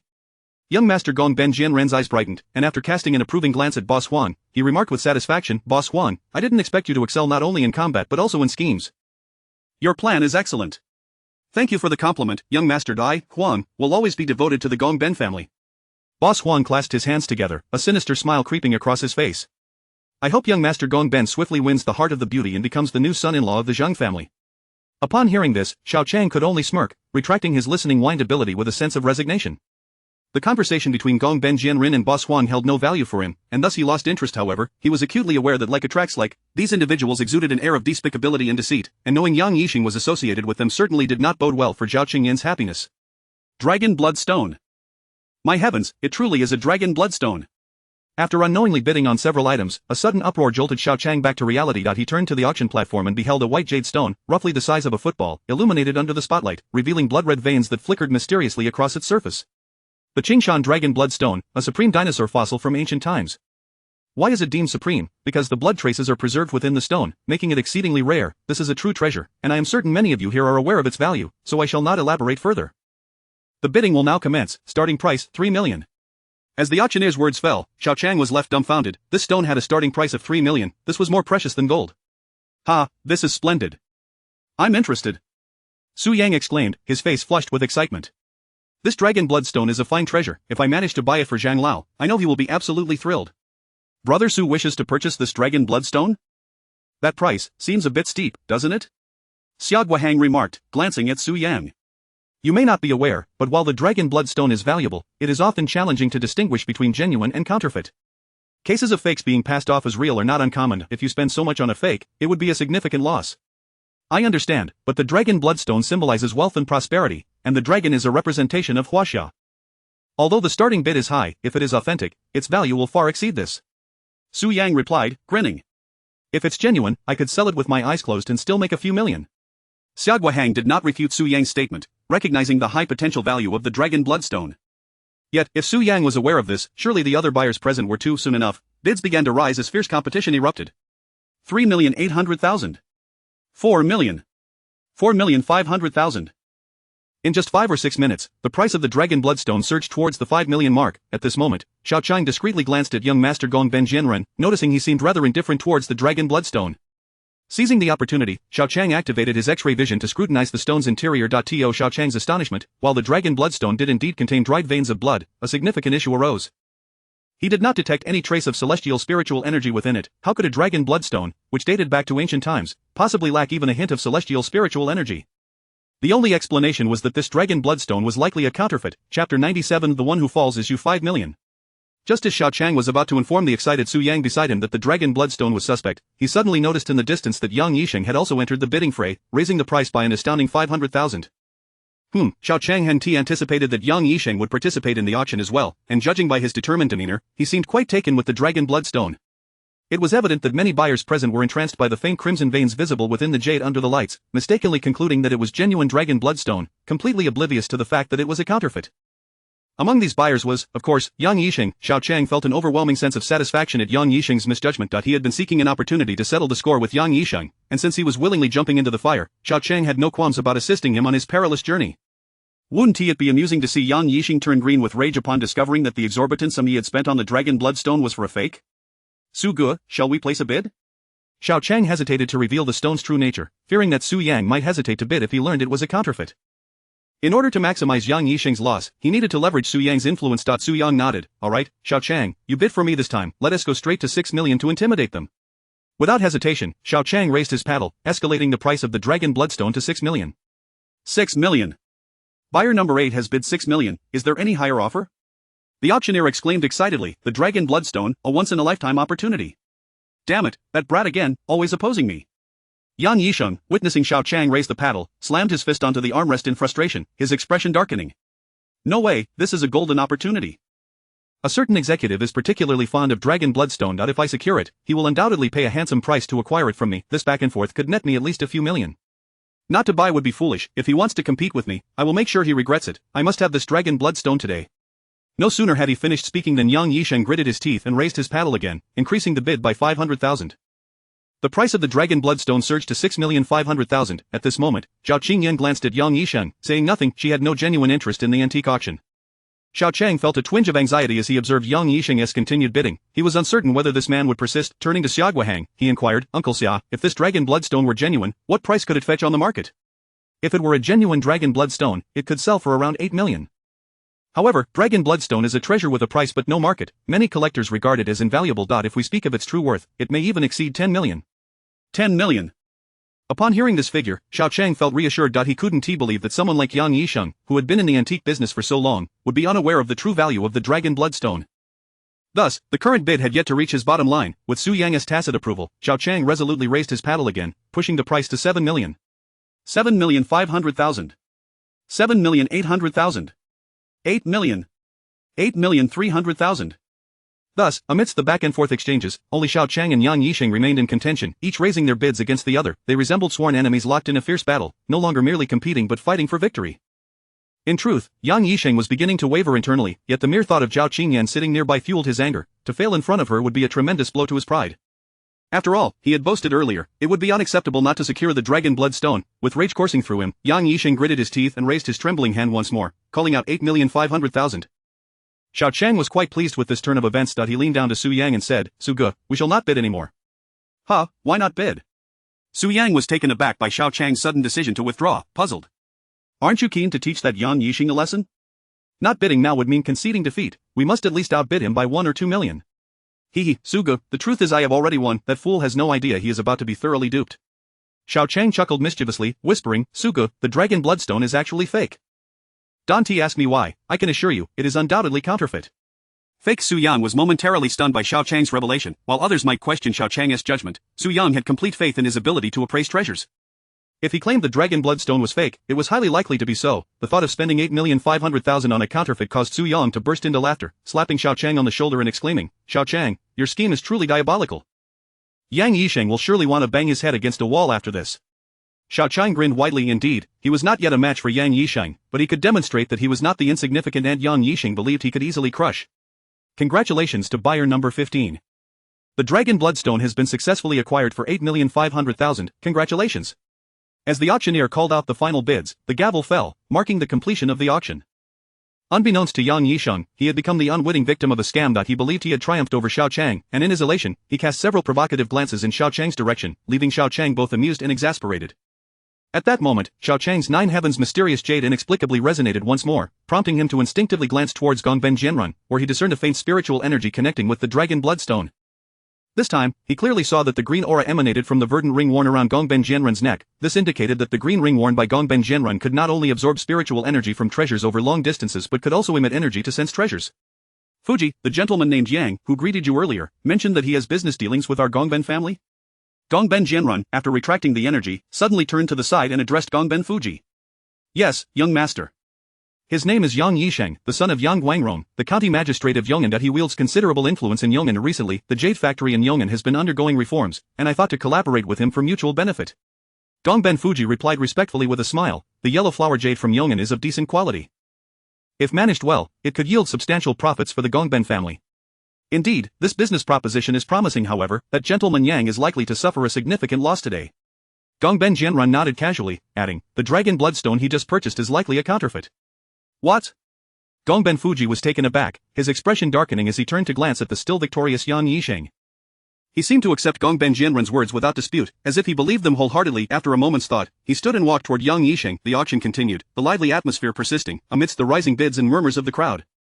Xiao Qiang, however, was surprised to find that Gongben Fuji had somehow approached Yang Yixing, seemingly engaged in conversation with him. At that moment, Yang Yixing exchanged a few words with Xiao Qingyan, who nodded and rose from her seat, vacating the spot for Gongben Fuji while she made her way towards the exit of the auction hall.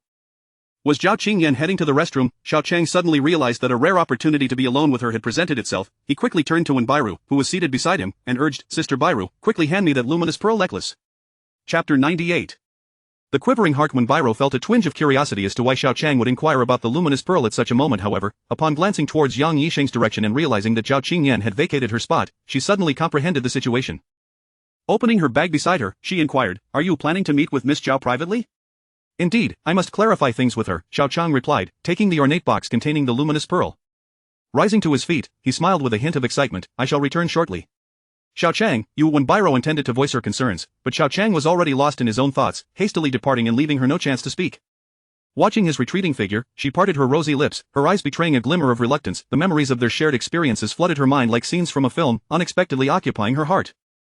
If only Xiao Qiang did not harbor feelings for Xiao Qingyan. But before long, Wen Bairu emerged from this inexplicable emotional turmoil, perplexed by the source of her sentiments. Strangely, the moment she learned of Xiao Qiang's intention to seek out Xiao Qingyan, a subtle ache blossomed within her heart.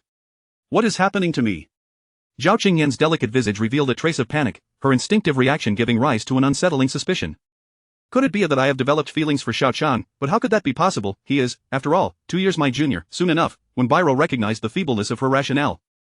The image of Xiao Qiang became increasingly vivid in her mind, causing her to feel flustered, and deep within her soul, an unprecedented flutter began to stir. Unbeknownst to Xiao Qiang, whose heart was undergoing a subtle transformation in Wenbeiro's perception, he was presently suppressing his own excitement as he arrived outside the restroom adjacent to the auction hall. He was waiting, anticipating the moment Xiao Qingyan would emerge, eager to unveil the truth and clarify matters with her. Minutes later, a stunning figure clad in a flowing white dress, resembling an angel, emerged from the restroom, none other than Xiao Qingyan herself. At that moment, she was busily drying her fair hands with a tissue, her head lowered in contemplation, completely oblivious to Xiao Qiang's presence outside. Qingyan! Summoning his courage, Xiao Qiang stepped forward, gently calling out to her. Upon hearing the familiar voice, Xiao Qingyan involuntarily trembled, lifting her gaze to meet Xiao Qiang's eyes. A flicker of surprise and embarrassment danced in her beautiful orbs, clearly indicating that she was unprepared for this encounter. Xiao Qiang, do you need something? It was evident to anyone that Xiao Qiang had deliberately waited for her outside the restroom, yet Xiao Qingyan found herself at a loss for words and could only stammer an inquiry. Yes, I need to speak with you, Xiao Qiang took a deep breath, resolutely explaining. Qingyan, there are many misunderstandings between us. I wish to clarify things, although the situation is somewhat complex. Wenbeiro is my neighbor, she runs a jade shop on Antique Street in Yong'an County. She intended to attend the exhibition to trade antiques, but entry required a ticket. Coincidentally, a certain boss Xiao Qiang endeavored to succinctly elucidate the circumstances to Xiao Qingyan, detailing why Wenbeiro had pretended to be his girlfriend and the subsequent charade of affection before her. He strove to be as clear as possible before concluding, Qingyan, Yang Yixing is not a good person. He was pursuing Wenbeiro not long ago, and had I not won a bet against him, forcing him to honor his promise to cease his harassment of her, he would likely still be at it. In truth, it is he who seeks to play both sides, not me.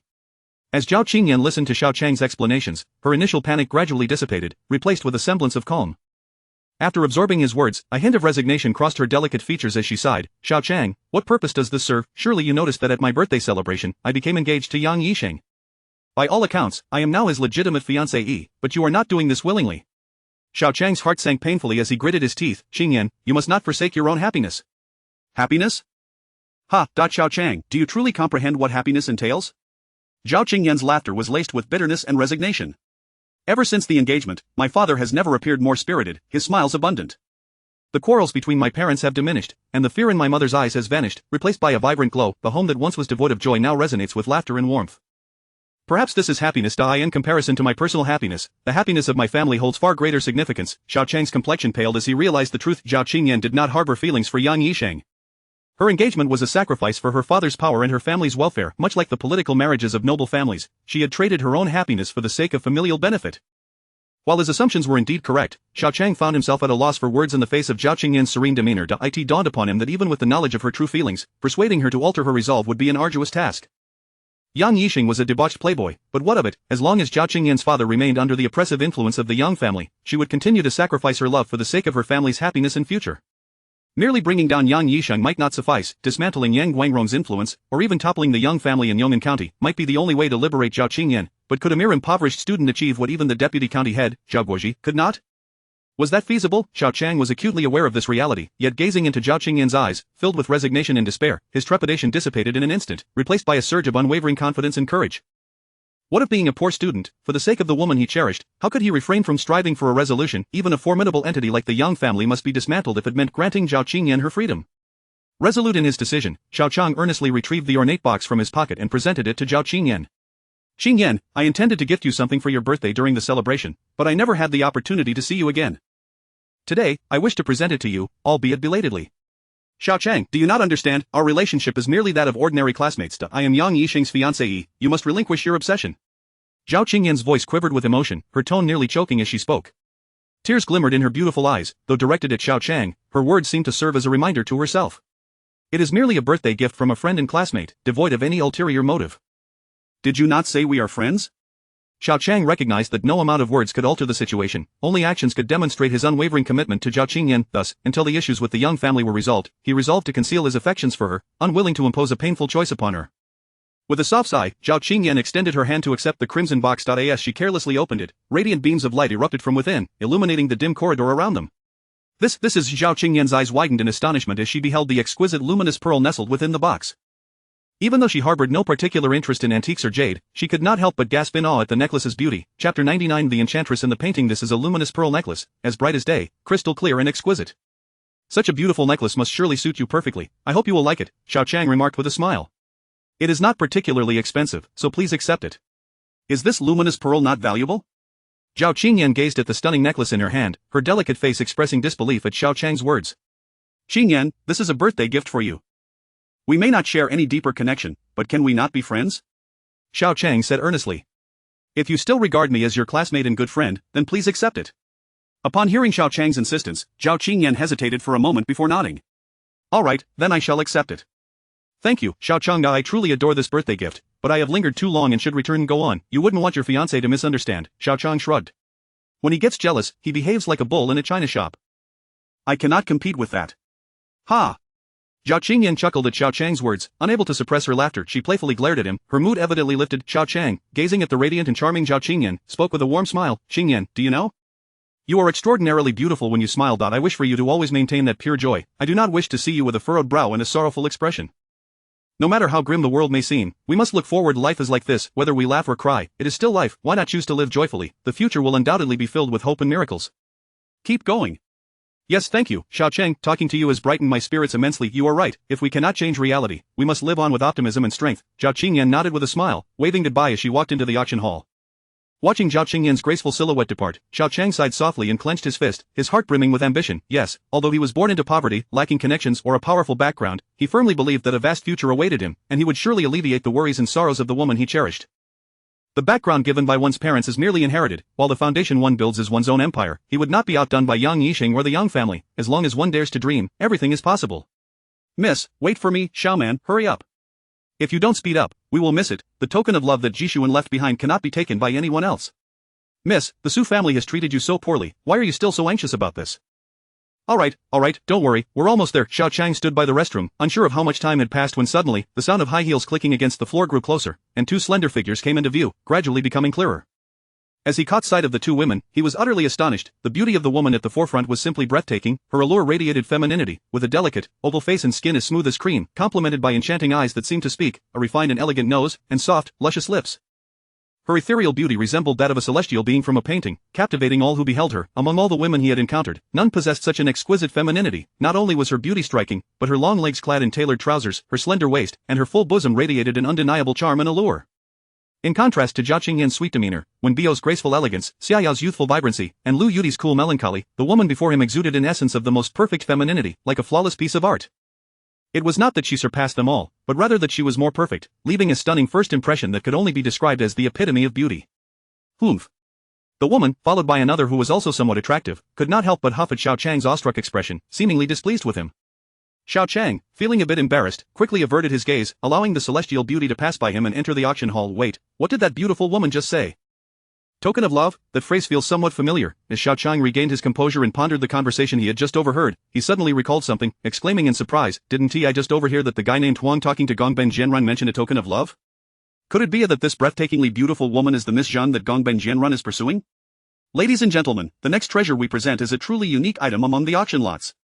As you all know, amber is a fossil formed from the resin of ancient trees. The amber found in the Dominican Republic, formed from the resin of an extinct plant, exhibits a crystalline refraction under sunlight and ultraviolet light, producing a breathtaking blue hue. This type of amber is referred to as blue amber. In the auction hall, the auctioneer continued his engaging presentation. However, if you think that this item is merely a common blue amber, you are gravely mistaken. Although blue amber is rare and exclusively produced in the Dominican Republic, its value is not particularly high compared to other antiques. Nevertheless, the blue amber piece we are about to auction possesses a very special attribute. As his words fell, the auctioneer unveiled the red cloth from the display stand and lifted a ring radiating blue light from the tray, which featured a round piece of blue amber embedded within it. Please direct your attention to the big screen and observe the enlarged image of this blue amber ring. Yes, the most significant aspect of this ring is that within the amber, there are actually a pair of male and female mosquitoes encapsulated in resin from thousands of years ago, preserved in this very form. Look at these mosquitoes, don't they resemble mandarin ducks flying together? It is worth noting that amber-containing mosquitoes is already extremely rare, and to find two mosquitoes in a blue amber is virtually unheard of. This ring truly embodies the best representation of a lifelong commitment. If anyone is interested, please bid enthusiastically. The starting price for this ring is 2 million. What, 2 million? Are they crazy? This is nothing short of highway robbery. So expensive, it's several times more than ordinary blue amber.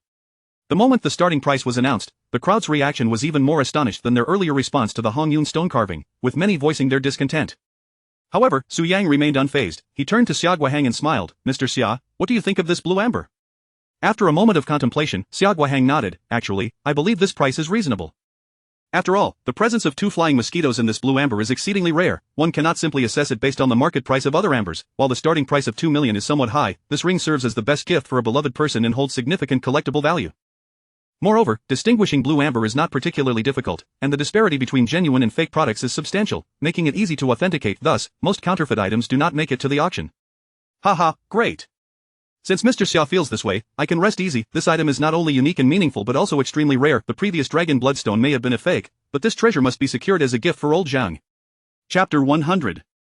Enraged by shame, Yang Yixing's gaze fixated intently on the vacant seat beside Wen Biao, where not long ago sat the man he loathed to the point of grinding his teeth, Xiao Qiang.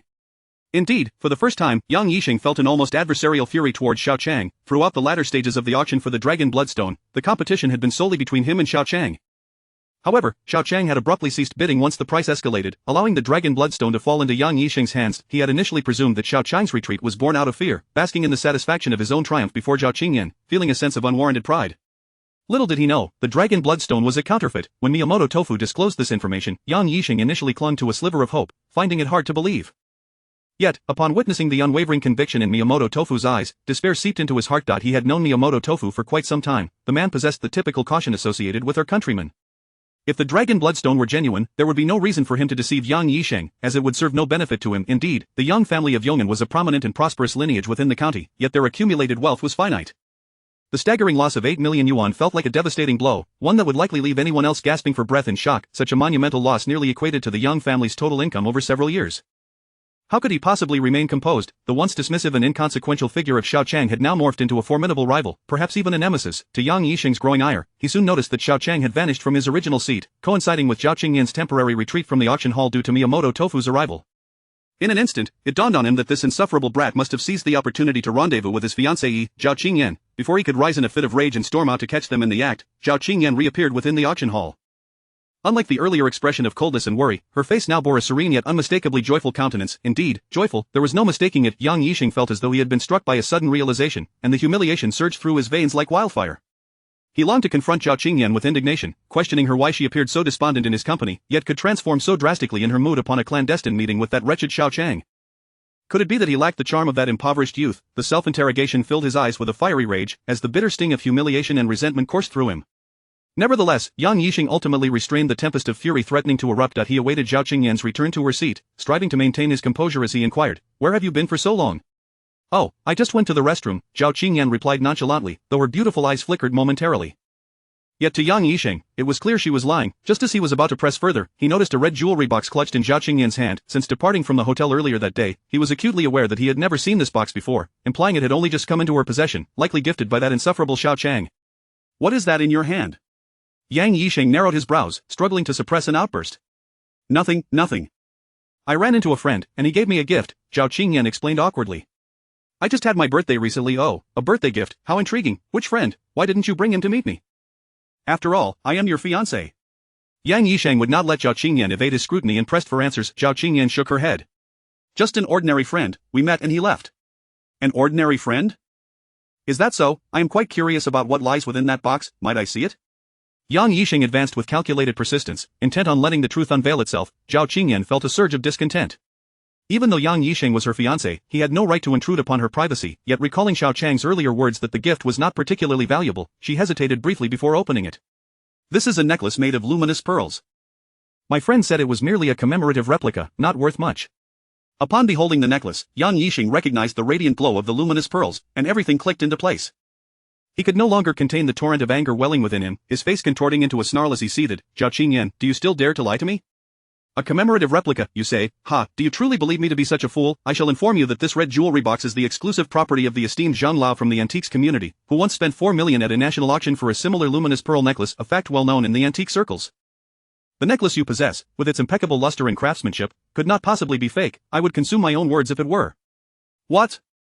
Zhao Qingyan was genuinely astounded. Though she had harbored doubts about Xiao Qiang's claims, she never anticipated the necklace's substantial provenance and value. How could she possibly bear the weight of a 4 million yuan treasure? At that moment, a wave of panic washed over Zhao Qingyan as she realized her carefully woven web of benevolent lies had been ruthlessly unraveled. How could Yang Yixing possibly believe that an ordinary friend would gift her a necklace worth 4 million? No one would accept such a notion. Her cheeks flushed with embarrassment, Zhao Qingyan pressed her lips together, remaining silent. She knew that nothing she said would suffice. Gazing at the luminous pearls worth 4 million in her hand, her mind swirled in confusion, lost in thought. Xiao Qiang, if you won't speak, I shall speak for you. That friend you mentioned, who vanished earlier, it must be Xiao Qiang, correct? It seems you have yet to remember that I am your fiancé, I alone. Yang Yisheng's voice dripped with fury as he pointed accusingly at Xiao Qiang, his gaze more piercing than ever. Is that wretched boy truly so charming? Has he bewitched you completely? Do you comprehend the consequences of your actions? I have made it clear that I am fully aware of my identity and position and require no further reminders. Xiao Qiang shot back, her tone resolute and filled with indignation as she rose to her feet. Yang Dage, I possess the right to my own freedom and life. You have no authority to dictate my privacy, nor should you wield our engagement as a weapon against me. Once more, I shall reiterate, my relationship with him is merely that of classmates and friends. I was unwell and chose to leave. Before Yang Yisheng could respond in anger, Xiao Qiang turned on her heel and departed. This time, her determination to leave was resolute. Clearly, she wished to distance herself from Yang Yisheng, who had become utterly unreasonable in her eyes. Xiao Qiang. Yang Yisheng directed all his resentment and fury towards Xiao Qiang. To him, this boy had blatantly disregarded his warning at the birthday banquet, brazenly opposing him and attempting to wrest Xiao Qiang from his grasp. To Yang Yisheng, women were mere garments, and Xiao Qiang was nothing more than a pawn to be manipulated at will, even expendable once her utility had been exhausted. However, that did not grant others the right to seize his pieces, especially a nameless youth from Yong'an County. This was a profound affront to his pride, and utter humiliation. This is your doing. I will make you understand the dire consequences of crossing Yang Yisheng. I shall ensure you regret your actions, leaving you in unbearable despair. A murderous intent glinted in Yang Yisheng's eyes, ultimately settling upon the distant figure of Huang Laoda. Chapter 101 of the contest for Blue Amber. Isn't that Su Yang, the notorious gambler? I can't believe he has an interest in this Blue Amber. Wait, did Su, the young master, actually place a bid at the auction today? This fool with too much money, could he possibly be looking to be taken advantage of again? Not long after Xiao Qiang and Yang Yisheng had their quarrel and departed, Su Yang finally raised his paddle to place a bid, aiming to acquire the Blue Amber ring, which drew the attention of many buyers at the auction. 2,300,000. Bidder number 9 has placed a bid. Is there anyone willing to offer more? The auctioneer exclaimed excitedly. Is there anyone else interested in the Blue Amber ring? At this moment, Boss Huang cast a glance towards Su Yang, his expression darkening as he spoke to Miyamoto Kenjin. Young master, that Blue Amber ring is the token of love between Zhang Jingyi and her fiancé from the Su family. It's truly outrageous that Su Yang is interested in it. We may be in trouble. Oh, who exactly is Su Yang? Quite formidable, I presume. Miyamoto Kenjin, taken aback by Boss Huang's words, inquired curiously. Boss Huang, this isn't a matter for someone of your aggressive disposition. You see, young master, Su Yang is a scion of the Su family in the capital, with an uncle who happens to be the mayor of Ninghai City. Not only does he have a substantial background, but his father is also a shrewd businessman, a classic case of a fool with a fortune, a man of considerable means. Boss Huang replied somewhat awkwardly. If he truly desires that Blue Amber, the price we may have to pay could be quite steep. Boss Huang, do not underestimate our family's capabilities. We are not so impoverished that we cannot afford it. Miyamoto Fujino retorted, a hint of dissatisfaction in his tone. You underestimate the Miyamoto clan. Ah, Mr. Fujino, please do not misconstrue my words. I harbor no doubts regarding the strength of the Miyamoto family. I merely fear that we may enter a vicious competition, driving the price of the Blue Amber ring to exorbitant heights, leading to significant losses. Boss Huang hurriedly clarified, a bit flustered. Regardless of the price, we must secure it. What our young master desires must not be relinquished without a fight. Young master, I've enough, no more bickering. I am fully aware of the situation. Miyamoto Kenjin raised his hand to silence the two, and after a moment of contemplation, he stated, I believe the Blue Amber ring is worth no more than 4 million. If the price exceeds that, we shall withdraw. What, young master, weren't you intent on pursuing Miss Zhang by any means necessary? This is a golden opportunity, how could we let it slip away? Boss Huang exclaimed, perplexed. If you acquire this ring and then gift it to Miss Zhang, she will undoubtedly develop a fondness for you. Ha! Boss Huang, although the Miyamoto family possesses wealth, we do not squander our resources on frivolous expenditures. The young master of the Miyamoto family retorted coldly, I know what I am doing. We will proceed as I say. Fujino, raise the bid. Reluctantly, Miyamoto Fujino complied, raising the paddle to place a bid. Soon, the price of the Blue Amber began to skyrocket. Su Yang, resolute in his pursuit of the Blue Amber, showed no signs of relinquishing his claim, while Miyamoto Fujino's bids were unwavering. Ultimately, it wasn't long before the bidding surpassed 4 million. 4,300,000, is there anyone willing to bid higher? The auctioneer's voice rang out, and the auction area fell into an eerie silence. Many buyers turned their gaze towards Su Yang, their expressions revealing not envy or jealousy, but mockery and derision. After all, who but a fool with too much money would consider spending 430,000 on a Blue Amber ring, even if it contained 2 mosquitoes? With the price already exceeding 4 million, Miyamoto Fujino glanced at Su Yang seated not far away, ultimately deciding against raising his paddle again. The auctioneer began to count down, 4,300,000, going once. 4,300,000, going twice. After a brief pause, the auctioneer raised his gavel high, poised to bring it down at any moment. I bid 5 million. Just as the audience assumed that the wealthy yet foolish Xiao Qiang would secure the blue amber, the doors of the auction hall were suddenly flung open, and a melodious voice like silver bells echoed throughout the room. As many buyers turned their curious gazes toward the source of the voice, a lady had just entered the auction hall, and many were immediately captivated by her enchanting beauty and charismatic presence. Wait? Miss Xiang, how did she find out? Boss Huang was taken aback upon seeing Zhang Jingyi rush into the auction hall. It seems she quickly realized that her token of love was pilfered by her cousin. What should we do, young master? Miyamoto Fujino inquired, frowning softly. If the ring falls into Miss Xiang's hands, we will have no chance. Miyamoto Kenjin furrowed his brow, murmuring, if there is no chance, then we must abandon the pursuit. Miss. Are you out of your mind? 5 million, our company's liquid funds amount to only 6 million. As soon as Zhang Jingyi's bid left her lips, her assistant, Xiaoman, began to panic, anxiously reminding her, if we continue like this, the company will soon run out of cash flow. Zhang Jingyi appeared not to hear Xiaoman's warnings. Her gaze was fixed on the auction platform, entranced by the blue amber ring shimmering under the lights. As she beheld the ring, she seemed to be lost in a whirlpool of memories, staring blankly. 5,500,000. In the face of this unexpected competition, Xiao Qiang responded almost instantly, barely bothering to raise his paddle, exuding an air of determination. Snapped back to reality, Zhang Jingyi bit her delicate lip, her beautiful eyes shimmering with unshed tears, her body trembling slightly. After a brief hesitation, she declared, I bid 6 million. Xiaoman face-palmed in disbelief, clearly overwhelmed by Zhang Jingyi's bid, having reached her breaking point, 6,500,000. Xiao Yang's cold words detonated like a bomb in Zhang Jingyi's ears, leaving her mind momentarily blank, and she closed her eyes in despair. Jishuan, but is there truly a divine will at play? I arrived just in time, yet ultimately cannot save the token that represents our love. Is it possible that I cannot even protect your final keepsake? Two crystalline tears streamed down her exquisite face, and Zhang Jingyi's body weakened, as if all her strength had been drained, collapsing onto the nearby chair. As Xiao Qiang entered the auction hall, he happened to witness Zhang Jingyi, heartbroken and weeping, falling into a chair while her assistant Xiaoman comforted her. Meanwhile, the auctioneer was announcing that the blue amber ring had been sold to Xiao Qiang for 650,000. Uncertain of the ring's true worth, Xiao Qiang understood nonetheless that it was indeed the token of love between Zhang Jingyi and her deceased fiancé. He sighed softly. In the world of auctions, the highest bidder claims the prize, and no amount of underlying sentiment could alter this harsh reality. While he felt sympathy for Zhang Jingyi's tragic plight, it remained nothing more than sympathy. Chapter 102 of The Crisis approaches as the final masterpiece of a renowned artist was flawlessly sold for 30 million. The auction officially came to a close. This auction was a tale of contrasting fortunes. Xiao Qiang left with two coveted treasures, his face beaming with joy, while Xiao Qiang, although empty-handed, managed to swindle Yang Yixing out of over 8 million and gifted the luminous pearl necklace to Zhao Qingyan, resolving a misunderstanding in the process, thus deeming his experience a success of sorts. As the buyers began to exit the hall, Xiao Qiang, with a smile, moved towards the auction stage to finalize his transactions before departing with Xiao Qiang and the others. Meanwhile, Zhang Jingyi stood in a daze, watching Xiao Qiang take away the blue amber ring, her expression growing increasingly despondent. Miss, it's time to leave, but there are numerous matters awaiting your attention at the company. The sales department just called, our overseas orders are nearing their deadline, and we must address them promptly. Her assistant, Xiaoman, sighed softly, offering comfort. Let bygones be bygones. Mississippi, with the Su family being so heartless, why do you still cling to this? I cannot accept this, truly, I cannot. Zhang Jingyi clenched her delicate fists, her voice trembling with suppressed anger. Xiaoman, I still wish to try. Let us go after Mr. Su, miss, you. Xiaoman was taken aback by Zhang Jingyi's persistence. Just as she was about to say more, she noticed Zhang Jingyi struggling to stand, resolutely pursuing the direction Xiao Qiang had taken. Young master, you have invested considerable effort into Miss Zhang. This was a prime opportunity to approach her. Observing Zhang Jingyi's retreating figure, Miyamoto Fujin remained seated, expressing his frustration. Today has turned out to be a waste. A mere ring is not worth the exorbitant price and effort. It is better to seek another opportunity, Miyamoto Kenjin remarked with a cold smile. Do you think I am merely a fool entranced by beauty?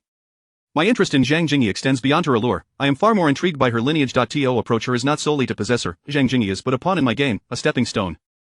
Naturally, I would not mind having such a lovely woman as my plaything. Miyamoto Fujin's eyes lit up in surprise. Young master, are you implying that your pursuit of Miss Zhang is purposeful? Old Huang's eyelids twitched. He clearly had not anticipated that Miyamoto Kenjin harbored such intentions, yet the Zhang family was merely a once prominent but now diminished clan. What could possibly pique his interest? After pondering for a long time, Old Huang remained perplexed. The members of the Miyamoto family resembled cunning old foxes, utterly inscrutable. Engaging with such individuals necessitated utmost vigilance. Regrettably, he had already boarded this ship of thieves. While boarding was simple, disembarking proved to be a daunting task. Miyamoto Fujin was about to speak again when he noticed Yang Yixing striding toward him, his face ashen, holding the counterfeit dragon bloodstone he had purchased for over 8 million. Approaching, he glared with fury, exclaiming, Old Huang, you recognize the man who was seated beside Xiao Qiang, do you not? His name is Xiao Qiang. I will provide the funds. You must eliminate him for me. Old Huang was taken aback by Yang Yixing's brazen demand for him to act on his behalf, and he forced a smile. Young Master Yang, this is not a child's play. Every action carries risks, and if something were to go awry at it, there will be no ifs. Yang Yixing coldly fixed his gaze on Old Huang. But if you are unwilling to assist, I will not press the matter. However, I have heard that the young lady who rushed into the auction hall, her fiancé perished in a car accident. This situation is far from simple. I am aware that this was no mere accident. I believe, old Huang, you are more aware of this than I am, correct? At this revelation, not only old Huang but also Miyamoto Fujin and Miyamoto Kenjin's expression shifted dramatically. Where did you hear such information? Do not slander without basis. Old Huang struggled to maintain his composure, frowning. Young Master Yang, what do you mean by that? Are you insinuating that I am involved? Do you have any evidence? If I had no evidence, would I dare speak so boldly? Of slander? False accusations? Ha, you know exactly what you have done. Yang Yisheng's demeanor grew increasingly aggressive, then he shifted his tone. Of course, as partners with the Miyamoto family, we are ostensibly allies. If you assist me in this matter, I shall forget this incident entirely. What do you say? Old Huang's complexion shifted several times before he turned his gaze toward Miyamoto Kenjin. After a moment of contemplation, Miyamoto Kenjin subtly nodded. Old Huang hesitated before replying, very well, I agree to help you eliminate that young man, but my fee cannot be less than 2 million. Agreed, I shall await your good news, do not let me down. Yang Yisheng promptly accepted the terms, casting a glance at Miyamoto Fujin before turning to leave. Damn it, upon seeing Yang Yisheng depart, Miyamoto Kenjin exploded in frustration. Old Huang, how could you mishandle this? Why does Yang Yisheng know our secret? This, young Master Miyamoto, I truly do not know, such a dangerous secret, I would never dare to divulge. I have not revealed even a hint to him. Enough, I do not wish to hear your explanations. Ensure your subordinates keep their mouths shut, be wary of future repercussions. Miyamoto Kenjin interrupted old Huang's defense, dissatisfaction evident in his voice. Fortunately, the one who knows is Yang Yisheng. Had it been anyone else, you would truly be in dire straits. What are you still standing there for? Get it done and silence him. Understood, I will contact my men outside immediately to track him down and seize the opportunity. Old Huang, feeling somewhat guilty, declared fiercely, damn it, I dare not touch Su Yang, but dealing with a mere newcomer from a county is hardly a challenge. Achoo, Xiao Qiang, unable to suppress a sneeze, rubbed his nose. At that moment, he was accompanying Wenbairu, following Su Yang to the entrance of the venue. Xiao Qiang gazed at the array of luxury vehicles lined up in the parking lot and suddenly had an idea. He turned to Wenbairu and quietly asked, Sister Bairu, may I ask if you have learned to drive? Wenbairu appeared somewhat preoccupied, lost in thought. Startled by Xiao Qiang's question, she stammered, What did you just say? I asked if you know how to drive. Xiao Qiang then noticed something was off with Wenbairu and inquired, what is wrong with you? Nothing at all. Wenbairu's cheeks flushed involuntarily, she dared not confess her secret, embarrassing thoughts to Xiao Qiang, feigning composure. I have a driver's license. What about it? You can drive, that's wonderful, Xiao Qiang exclaimed with delight. You see, Sister Bairu, after this exhibition, we have netted 450,000, excluding the luminous pearl necklace. I foresee frequent trips to Ninghai, and if you need transportation, why not buy a car today to drive back to Yongnan County? What do you think? When Bairu was taken aback by Xiao Qiang's proposition, she had never imagined he would suggest buying a car. This was a dream many yearned for. In the past, she would never have dared to consider it. Though her heart raced with excitement, she hesitated. But you don't have a license. Who will drive the car? Of course, you will drive it. I will buy a car for you. Xiao Qiang winked playfully at Wenbairu, grinning. As long as you agree to be my driver from now on. Why you want to give me a car? Wenbairu was utterly shocked, her beautiful eyes reflecting a hint of shyness. Xiao Qiang, why are you being so kind to me?